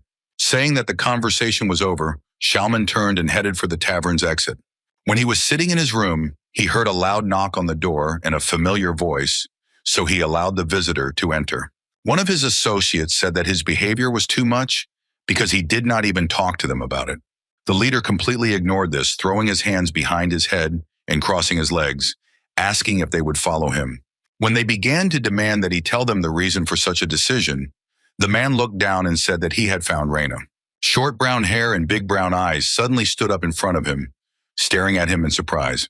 Hearing this, one of his subordinates asked in surprise if he was talking about their master's daughter. He also immediately remembered the wild face of the girl, who clenched her teeth and screamed loudly. The boys immediately smiled and said that they would not be thrown into a pit because of a woman. But the leader replied with a smile that it was safe to fall into the pit for Reina's sake. His associates immediately understood that he was still after her, but he did not answer, but only started shouting at them. When he asked if he looked like someone who would trade friends for a girl, the boy said that's exactly the kind of person he looks like. Shalman said that Reina now works for Isa Bloom, mentioning the cafe. They immediately understood who he was talking about, saying that the desserts there are simply incredible. However, they were very surprised that the leader was going to work for a baron at a time when they had so much to offer from high-ranking nobility. Shalman replied that he might be a baron and a novice in the business, but he had a very good reputation. Besides, his fortune amounted to about 1 million gold. And he also knew very well that at one time the young man studied the art of the sword with the Meditz family. In addition, he was on good terms not only with the Lord himself, but also with his children. Placing his fingers to his chin, one of the men snickered at the thought that the boy might have ties to the Meditz family. Furthermore, Their leader added that apparently there was no one who could be a good example of a swordsman, so their swordsman would be perfect. Shalman recalled how they returned to Tolman's family, who looked down on them for wielding a sword without any history. However, his speech did not affect his associates, and they assumed that he still wanted to be close to Reina. However, despite this, they were ready to stay with their leader. Shalman clenched his fist tightly and thanked them for trusting and following him. But his friends immediately planted him, saying that they did not trust him, but Reina, and since she wisely chose the Baron, then he deserves to be trusted. One of the boys added that she might have a bad temper, but she understood people quite well, to which the leader did not reply. Another confirmed that every person Reina disliked was a psycho as far as he was concerned. Meanwhile, in his home, Cho Yi-soo was going over a piece of paper that had the chosen mercenary teams written on it. Suddenly, he looked with surprised eyes to where he noticed a familiar name and noted that Shalman had also applied. When Reina said that she saw familiar names there, the Baron assumed that she had ordered a word for him, and the girl assured that she only found out about it now. Tapping the mercenary leader's name with his finger, the boy said that partly because they had saved Lucas, he would prefer to hire them. Returning to the informant, he asked what skills they had. Reina tried to find words, but the fact that Shalman was approaching her every time he got a chance was still running through her mind. After some time, the leader of the mercenaries, together with his subordinates, stood in the large office of Baron Bloom. Putting his hand to his chest, he introduced himself and greeted the audience. Reina exhaled noisily without saying a word, but the young man asked to come in and asked who came with him. One of the boys said hello and said he was Shalman's right-hand man named Black Bear. However, another said that the right hand was actually him and his name was Cheetah. And while his subordinates were figuring out their relationship and their status in their team, the leader himself asked not to pay attention to them. Cho Yi-soo smiled and offered to proceed with the case in such a case, asking about the conditions they have. Shalman said that experienced knights are paid 600 gold a year, 300 are paid to knights of average experience, 70 gold to the armor bearer, and 5 gold to the page. Their team consisted of 3 experienced knights, 17 of medium experience, 7 squires, and 15 pages. Having heard that the annual salary of their squad would be about 7,500 gold, the Baron was surprised that they agreed to the usual payment. Shalman said that they agreed on one condition, adding that the stated amount does not include housing costs. When Cho Yi-soo agreed, he raised his finger and told him to pay them 15,000 gold. That way, they would have enough for everything. When asked by the Baron if this would really be enough, the leader of the mercenaries said that there is no war now, so to demand 3 or 4 times more would be simply not fair. Extending his hand to the man to shake, the Baron thought that he had suitable skills and a clear conscience. When he began to demand someone who would manage their accounting, his interlocutor warned that the contract was for at least 2 years. After that, he held out a letter written in small letters, which he called a contract. When the mercenaries left his office, Cho Yi-soo turned to Corky, asking him to send someone for Hyun. Alone, the boy exhaled noisily, thinking that he had finally completed this great task. But suddenly it occurred to him that he still had one important problem. Hearing that a favor was required of her, the elf was very surprised. The Baron said that his request would apply to Lucas, who in his opinion should have been treated well. To her words that he should just call the wizard healer, the boy said that he would have to wait as long as 2 months. Hyun huffed as she said she was a bit worried as she smelled a strange smell from the valet's wound. Cho Yi-soo remembered that he had heard that he could receive immediate treatment if a doctor was summoned by a wizard. The elf thought and promised to try to do something about it. Putting his hands on his sides, the young man said that it was their Hyun, which again satisfied his friend. However, he immediately began to worry about the question of whether everything would be fine with her in the secretariat, remembering her words that she did not like to stand out. But Haeon, with wide eyes, assured him that she had a better idea than going to the secretariat. Cho Yi-soo was very surprised when her friend said that she had a healer she knew. Priscilla, who deftly changed her disguises for disguise, immediately appeared in my memory. The elf did not want to reveal all the cards, so she simply said that she met her by chance. But the young Baron was more worried about the question of how they determine what each other's abilities are. Hyun explained that according to rumors, an elf is born with the ability that best suits them, to which the boy noticed that she would be more suited to fire. After some time, the Baron knocked on the door of the room where his valet lived. Hearing the young gentleman's voice, Lucas asked him to wait a moment. Opening the door, he asked him what had happened, not expecting such a visit. Cho Yi-soo frowned as he carefully studied the boy's appearance and smelled something strange. All attention was focused on the wrapped hand of the valet, suspecting that the smell was coming from her. He tried to say he was going back to bed, but Lucas assured him that he was fine. When after some effort, the boy's face contorted in pain, the young man assumed that he might have torn the ligaments. He suggested that he wait a little longer and advised him not to overexert himself despite his convictions. And suddenly Choi-Soo ordered him to stop lying to him about his well-being, warning that he might die. He perfectly understood that death due to sepsis due to neglect of a large wound is common even in the modern world. And while Lucas was afraid of such a prospect for himself, the young man thought that the conditions of the Airman Empire were much stricter. He began convinced that he said this because this could happen if they were suddenly unlucky. Corky suddenly entered the room and told Lucas that it was time to change the bandage on his arm. Hearing the surprise in his butler's voice, Choi-Soo told him to take good care of Lucas as soon as possible.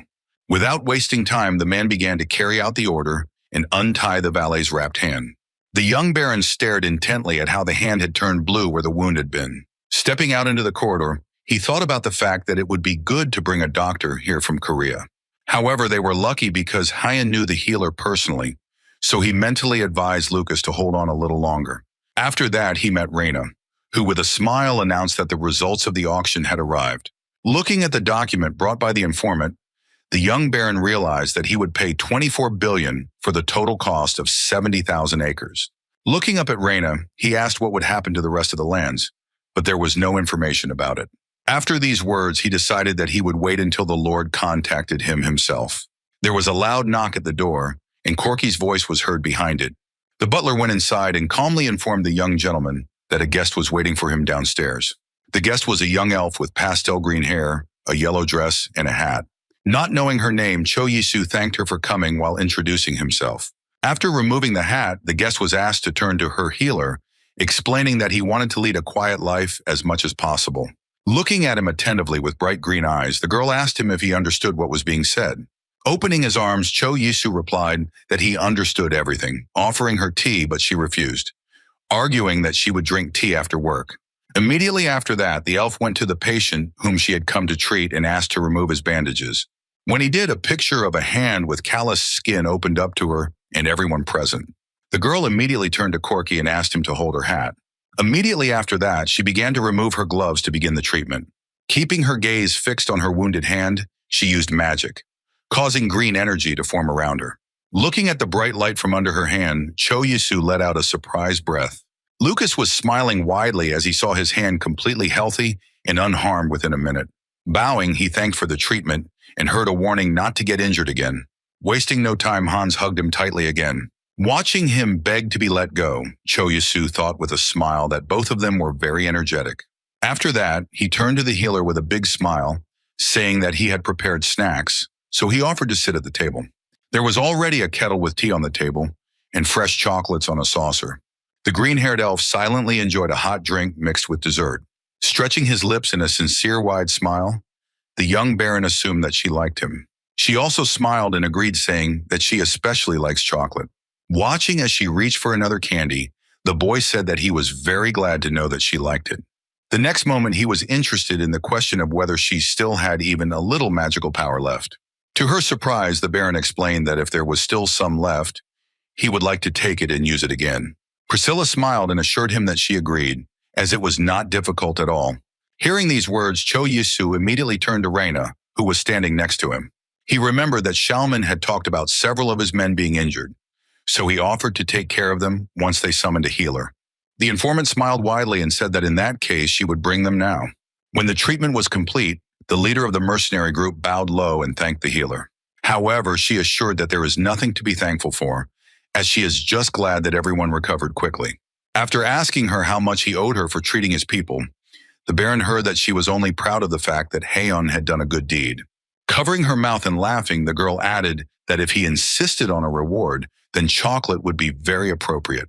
In a few minutes, the baron brought her a large package, in which lay a red box with candies. Taking the gift, the girl thanked her, to which she heard that the baron was also grateful for everything she had done today. The healer said that she would meet them again someday, adding to the Duchess that she knew too. She only smiled and wished her a safe journey home. Watching the white carriage with the elf drive away, The girl thought that one more problem had been solved. Hearing his friend's voice calling him, the young man turned his head in surprise and looked at her. The leader of the mercenaries bowed once more to the Baron, thanking him for his concern for them, to which he replied that they are now also part of the family, so this is a normal thing. As the girls left for the estate, the young man asked him how he decided who to name captain, as he had heard that they had been close friends since they were young. The bear replied that the title of captain was quite burdensome, so they pushed him on Shaman. After hearing that he was much better than him in terms of skills, the leader only replied that he only knows how to clean cones. Hearing such an allegory for the first time, Cho Yisu smiled tightly and asked what it meant. Shaman explained that sometimes they go to the mountains to train exclusively with swords. It is during such training that they always force the beginners, who are weaker than everyone else, to clean the cones. Well, they used this phrase when someone interfered. However, the bear came forward and proudly declared that he had never cleaned the cones. Suddenly, Cho Yisu froze and said that he needed to discuss how they would cross the Knots Mountains, as it would be a large group trip. Sitting down at his desk, the boy declared that the price didn't matter, so everyone should think about what they would need for the trip. Cheetah turned to the Baron and said that he recommends buying items that are made by magical engineers. He explained that they can prepare items that will then contain the magic of a wizard. For example, the magic of a fire wizard can be moved into a box, and during battle it will turn into a weapon. Hearing this, the young man thought that Heian's magic could be used like a water bottle, and with the help of Etro's power, he was able to grow a bamboo forest. Cho Yisu put a finger to his chin and thought about what else they could take with them. The leader warned that since his name became famous with the help of jewels, many people could be interested in them. After hearing him, the young man thought about the fact that at the moment he had 5 kilograms of precious stones left. That is, it was worth about 15 million won. He perfectly understood that everyone expected that they would take money and jewels with them. Noticing his deep thoughts, Shaman advised him not to tell anyone about the upcoming trips. When he advised them to set up camp before going into the mountains, the Baron was very surprised, to which the man explained that if they were really going to be attacked, they would most likely do it in the mountains. And if they spend several days in the camp, then the patience of those who were going to attack will simply run out and they will disperse. The Baron agreed to his offer and assured them that you would give them money somewhere and that they would buy everything they needed. Shaman rose to his feet and bowed again, thanking him for the treatment of his men, to which the Baron again assured him that there was no need to thank him. While Baron Cheetah headed for the exit from the office, their leader froze for a second. His attention was drawn to a single piece of candy, which was on a plate on the table, and from which he was now staring. Left alone, Cho Yisu walked over to the window and looked out at the surrounding landscape, exhaling noisily as they were finally on their way. Meanwhile, Heian was dressing with the help of her 2 maids when at last she heard that everything was ready. Seth's wife smiled, saying that the Duchess has very fair skin. She still wanted to say that it might be because she takes a bath with rose water every day. But when she remembered the smell of the Duchess's body, she fell silent and stared straight ahead. Immediately after that, she turned her back to the elf and covered her mouth and nose with a loud yelp. Realizing how her behavior looked from the side, she turned back and apologized for her, explaining that she hadn't been feeling well lately. Hearing this, Heian immediately assumed that the girl might be pregnant. After these words, Darcy began to ask the girl questions about how much her body had changed in the last period and when exactly. After hearing the answers to all the questions, she closed her eyes and calmly said that she would have a child. Heian immediately said that Seth would be happy with such news, to which the girl confirmed with a smile. When the young couple stood before the Baron, he asked them if everything had happened too quickly, but he sincerely congratulated them. But hearing that they had never crossed the Knots Mountains before, he asked if it would be normal for a girl to cross mountains in such a condition, as it would be quite difficult physically and psychologically. In addition, there was little oxygen in the mountains, which could harm the child, but the girl assured him that everything was fine. Covering her stomach with her hands, she said that the baby would have good protection. Having agreed that they should go with him, however, he warned that she would get into a good carriage, and not one where all the luggage would be lying around. Hearing this, both immediately began to thank the young lord, but he again advised them to keep this love for the 2 of them. Watching Seth and his wife leave his office, the young man thought that they reminded him of the past. His mother often said that when he grew up, he would meet and love a woman as beautiful as she was. His father smiled, put his hands on his shoulder, and said that it would be so. After that, the father usually began to give very serious and mature advice despite the serious shock of his son. When it was already dark outside, the young baron decided that it was time to go to bed, since he also had business for tomorrow. That morning, he was in for a surprise, because when he went down to the Heian greenhouse, he met all the servants who scattered confetti and ribbons, wishing him a happy birthday. Looking at Hans, Corky, and Lucas, he smiled and asked what it meant, clarifying if they had prepared it. But suddenly, hearing the red-haired woman's voice behind him, the boy turned around in surprise. Jace held Hyen's hand in hers and pointed at herself, saying that they had arranged this together.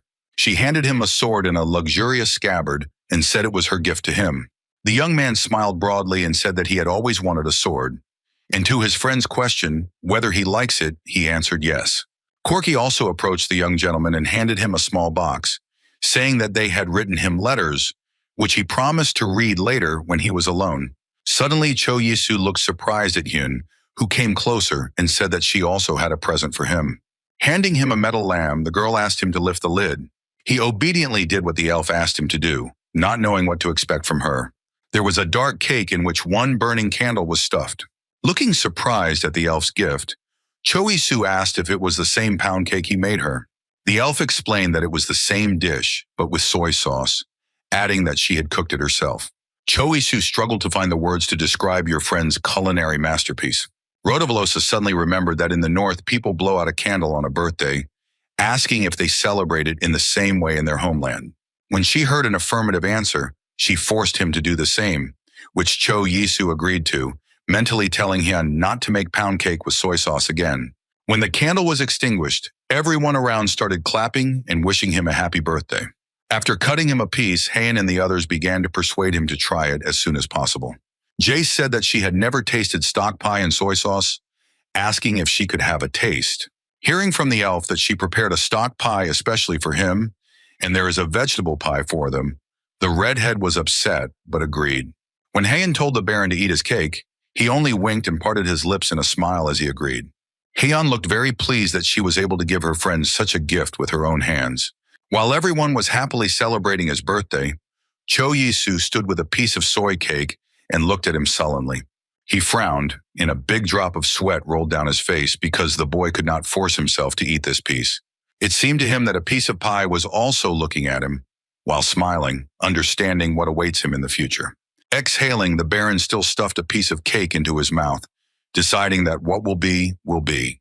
But he did not feel any incredible taste, because everything just resembled bread with the taste of soy sauce. He turned and looked around for Lucas, then called him over. Pointing to the cake the elf had prepared, he asked him to try some, saying there was too much for him. Lucas began to refuse, reminding the Duchess of what she had prepared especially for the Baron, but he insisted on his point. The young man watched intently as the valet carefully chewed a piece of soy cake, but the reaction wasn't quite what he expected, as Lucas smiled and said that it was really delicious. To his master's surprise, he added that the best cook in the empire, which Seth was now, had improved the recipe, so there was nothing interesting here. The face of the cook suddenly appeared before the Baron's eyes, thinking about how he could approve of him. The valet noticed the expression on the Baron's face and asked if something was wrong, but he simply said that everything was fine and he could go. Grabbing his fork again, Cho Yisu decided to eat as much cake as he could fit so that Yeon wouldn't be offended. Therefore, after a certain time, he put an empty plate from under the cake on the table. Patting his stomach, he thought about the fact that he had eaten too much. Besides, he thought that he could still smell the soy sauce. For a moment, the boy closed his eyes and tried to gather his thoughts somehow to announce what he wanted to say. After that, he loudly called Seth to him and asked if the food was finally ready. Having received an affirmative answer in approaching his butler, the young man asked him if he had invited guests. When they were all ready at the table, the boy announced that today was his birthday, as everyone could already hear. Therefore, he said that starting from today on this date, a festival will be held for their family. He would like them to eat delicious food and become closer to each other on it, adding that he has prepared many dishes. With his arms out to his sides, the boy pointed to a table full of various foods and drinks and said that they could begin the celebration. Jace and Heian smiled contentedly at their friend.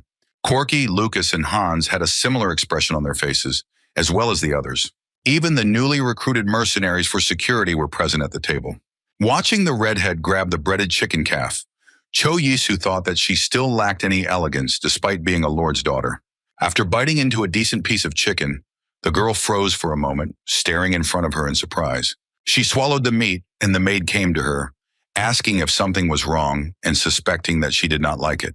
But the Baron smiled slyly and, pointing at his friend with his finger, asked if she was going to ask why her cook couldn't cook the chicken like that. Jajie was surprised at how he guessed, but then she was interested in the question of why she did not know that fried chicken could be so tasty. Biting into a new piece, the girl even thought that the recipe looked quite simple, so she couldn't understand why their cook wasn't trying at all.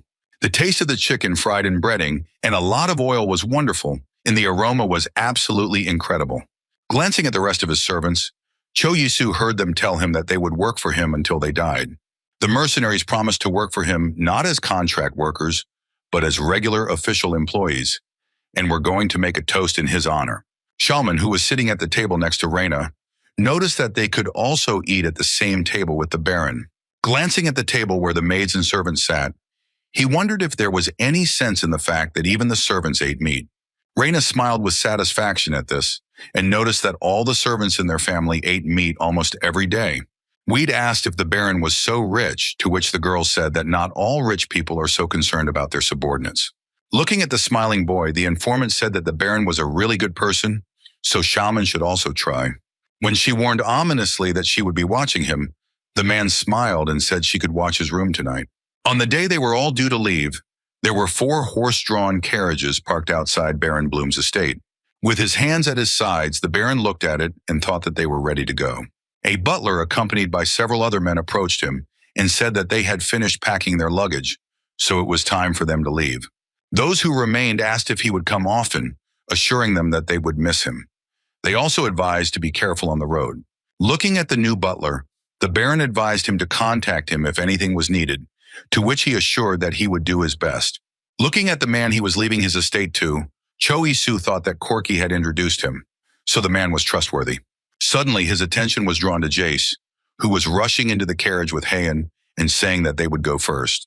Lucas reported that Mino and Yorka had left as well, while the Baron had meanwhile called Reina to go with him. When they got into the carriage, he stretched tiredly and said he would get some sleep, advising the informant to rest as well. With these words, he handed her a blanket folded several times. Reina accepted it and thanked her, looking at her Baron in surprise. A minute later, the girl froze, continuing to stare at the young gentleman with a dazed look in her brown eyes. He turned off almost immediately, resting his head on the window jamb and crossing his arms over his chest. The girl thought about finally seeing what the Baron looked like when he slept, thinking about how good it felt to be his wife. When they stopped, the Baron awoke and looked out the window, where one of the servants came and warned them that they would not be here long. Jace, having put on a warm cape, also went outside and said that compared to the city, the air here is incredible, but Heian did not want to go out. Turning around, the redhead said she was a bit worried, asking if they would be able to make it to the city alive. The young man himself thought about it for a long time, but tried to calm his girlfriend down. Suddenly, their attention was drawn by a white carriage that arrived almost immediately after them. The guards immediately came forward, took a fighting position, asking who they were. The horse, which was harnessed, faltered and stood on its hind legs, but the coachman tried with all his might to stop it. Baron Bloom wondered why the high-class carriage was alone in the mountains. Suddenly, a blonde head appeared from the window, and a familiar voice asked why they were so angry, assuming they were thinking of leaving without him. Addressing the newcomer, Cho Isu thought that he knew who this voice belonged to. Reina stepped forward and ordered the mercenaries to retreat and hide their weapons. Looking at Edro, who was smiling lightly, she said that this wizard was a friend of the Duchess. The elf, meanwhile, was approaching the Baron, who was wondering how he knew they were going right now, to which he smiled wider and said that he would go with them, surprised that Heian did not say anything to him. When the elf's head appeared in the window of the carriage, the young man asked her if she knew Edro would be going with them, but she didn't answer, keeping her eyes on her elven friend. When the Duchess closed the window abruptly, the Baron wondered why she was so angry, but Edro assured him that he would speak to her. Jace suddenly approached him and asked what kind of relationship Heian had with this elf, adding that he was the most handsome she had ever seen. Immediately after that, without wasting time, she ran to the carriage where the 2 elves were sitting and said that she had to say hello to him. Cho Yisu thought about the fact that he didn't expect Edro to agree to go with them, but he thought that in some situations he could help him. Suddenly, he was called by Hans, who said that the Baron could go to his tent. The boys noticed his pensive face and began to ask him if something was bothering him, but the Baron replied that he was just worried that they might meet bandits. However, raising his finger up, Hans assured that he would protect him and Lucas at any cost. Suddenly, everyone recoiled in fear as they saw an arrow land in the middle of the camp. The mercenaries drew their swords again, shouting that they were ambushed and that there were enemies nearby. Noticing the hail of arrows flying towards the camp, Reyna turned and looked at the Baron worriedly. Meanwhile, the boy reached into the back pocket of his coat to get the protection capsule he had prepared. But in the next moment, he noticed in front of him a large hand of Hans, which was stretched out in front of his face. Stroven stood in front of him and Lucas, covering them both with his body. Not understanding what was happening, Cho Yisu looked at his friend in surprise and shouted. In the next moment, he noticed how an arrow flew into the big man's powerful shoulder, spraying blood. Clutching the golden orb in his hand, he thought about the fact that he was about to use the protection capsule. After that, a large transparent dome formed around him, Lucas and the injured Hans. Approaching his friend, Cho Yisu asked him if he was okay. He came back, gritting his teeth in pain and growling that they were fine. Meanwhile, Lucas looked at the Baron in a panic and asked him not to get up. Guards appeared around and raised shields around the place where the Baron was sitting. He looked into the gap between them and ordered all his men to go to where he was sitting. Suddenly, Lucas' attention was drawn to a girl sitting right in front of him. Kana looked very scared, and in a panic she didn't know what to do as she looked at the advancing enemies. For a moment she froze, unable to move for fear of the arrow that flew straight to her head. However, at the last second, she heard a loud thump of an arrow against something solid. A fresh tree branch suddenly blew in the wind in front of the dazed and scared to death girl. Edro, surrounded by leaves and various branches, looked sternly in the direction from which the arrow flew. The next moment, with tears in her eyes, Kana felt Shellman take her by the shoulder, looking sternly ahead. The mercenary leader picked up the girl in his arms and started running towards the elf who was leading the way. In addition to the shields that the guards held to protect the maid, along with the leader of the guard and the elf, they were covered by thick branches. Cho Yisu watched in amazement as the branches and water fought against their opponents. Hyon, meanwhile, stood in the middle of the clearing, surrounded by a thin wall of blue water. The elf was intently trying to gather water into a pile to attack their enemies. Noticing this, Cho Yisu was afraid for his friend who might be hurt, so he called her name. Approaching the Baron, the girl said that they created a magical barrier, so the guards could lower their shields. In the meantime, Shalman's attention was drawn by the arrows, which managed to stop at their feet before creating a barrier. Turning his head, he saw that many more arrows had bounced off the barrier and were now disappearing from the ground on the other side. He gritted his teeth, thinking that there were at least 50 archers out of the number of arrows. And that meant that the gang itself numbered around 100 people, which was surprising since he had never seen bandits moving in such a large group. Looking at the elves, the man asked how long they would be able to hold the barrier, to which he heard the answer that the barrier would be valid for an hour, which he thought was enough to regroup, but Shalman also noticed that their luggage was left outside, and this meant that robbers could happily take their things that were lying in the skin. He ordered his men to prepare their weapons for battle, hoping that the wizards would be able to help them. Looking determinedly at the mercenary, the elf and Edro assured them that of course they would help them. Meanwhile, the robbers began to panic because everything did not happen as their leader said. One of the boys was indignant, saying that the chief had not warned them about the presence of wizards in the unit. When asked what they should do, the leader said that the wizards would not be able to use magic indefinitely, and very soon their mana would run out. As a result, if everything goes as planned, they get at least 30,000 gold. Stretching his lips into a wide predatory grin, he added mentally that they could steal anything they wanted, but in return they had to hurt as many people as possible. Rumors reached him that the Baron has a fortune of about 1 million gold and runs a jewelry business. The robbers knew that they would steal a large fortune and live peacefully for the rest of their lives, so they suddenly rushed to attack the crew. Meanwhile, Choyisu tried to help Hans, who still had a large arrow sticking out of his hand. The Baron wondered if his friend was all right, but asked him why he did it. He smiled tightly and said that since they were both fine, then everything was fine. Concerned for his friend, the young Baron ordered Reyna to examine him. Having broken a part of the arrow sticking out of his shoulder, the girl ordered not to pull out the rest as the wound would bleed even more.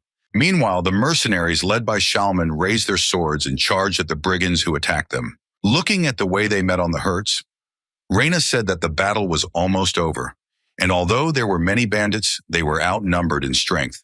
After stopping to use her magic and wearily wiping her forehead, Heian thought about getting some rest first. She wanted to ask Edro how he was feeling, but turning her head towards him, she saw that he was lying on the ground and pretending that he could not get up. The elf asked if he had no pride at all, to which she heard from him that he was really very tired. Cho Yisu tried to calm everyone down and said that it was almost over, but he was interrupted by Shaolin, who said that they had taken several robbers captive, while in his hand he had a rope with which several men were tied. The Baron looked at them sternly and asked in a cold tone who had given them the order to attack. However, the leader of the robbers said that he did not understand what he was talking about, since they had just heard that he was rich, so they tried to rob the crew. The rest of the captives immediately began to blame their leader, saying that he had promised them something of value and hired them, and they simply followed him. Frowning and looking at the men, Shaman advised them to think well and thereby win their opportunity for mercy. But the robbers began to say that he had once gone to the village and returned with a large pile of money, but he had not told them about it. Crossing his arms over his chest, Cho Jesus said that since he came back with a lot of money, it could only mean that someone had hired them. He didn't say it out loud, but it was running through his mind that only one person could do it. The young man returned to Reina and asked what she thought about this and what they should do. The informant suggested that they first leave this place and then find those who are behind it. Hearing Shaman's words that they would take care of them, the robbers became indignant, reminding them of his promise to spare them. After some time, the leader of the mercenaries came and said that he knew the house and the street where the robbers were supposed to go if something happened. When asked by the Baron how he learned this information, the man said that he was told when he politely asked. Shaman added that he would take 10 men and send them there. Besides, they had to find a mare that had run away in that direction. Trying to bring order to the camp, Cho Isu returned to his subordinates and asked how many were wounded, saying that it was necessary to regroup. Then his attention was drawn to the figure of Hans, who collapsed tiredly on the ground. The young man's eyes immediately went wide with fear as he realized what might have happened.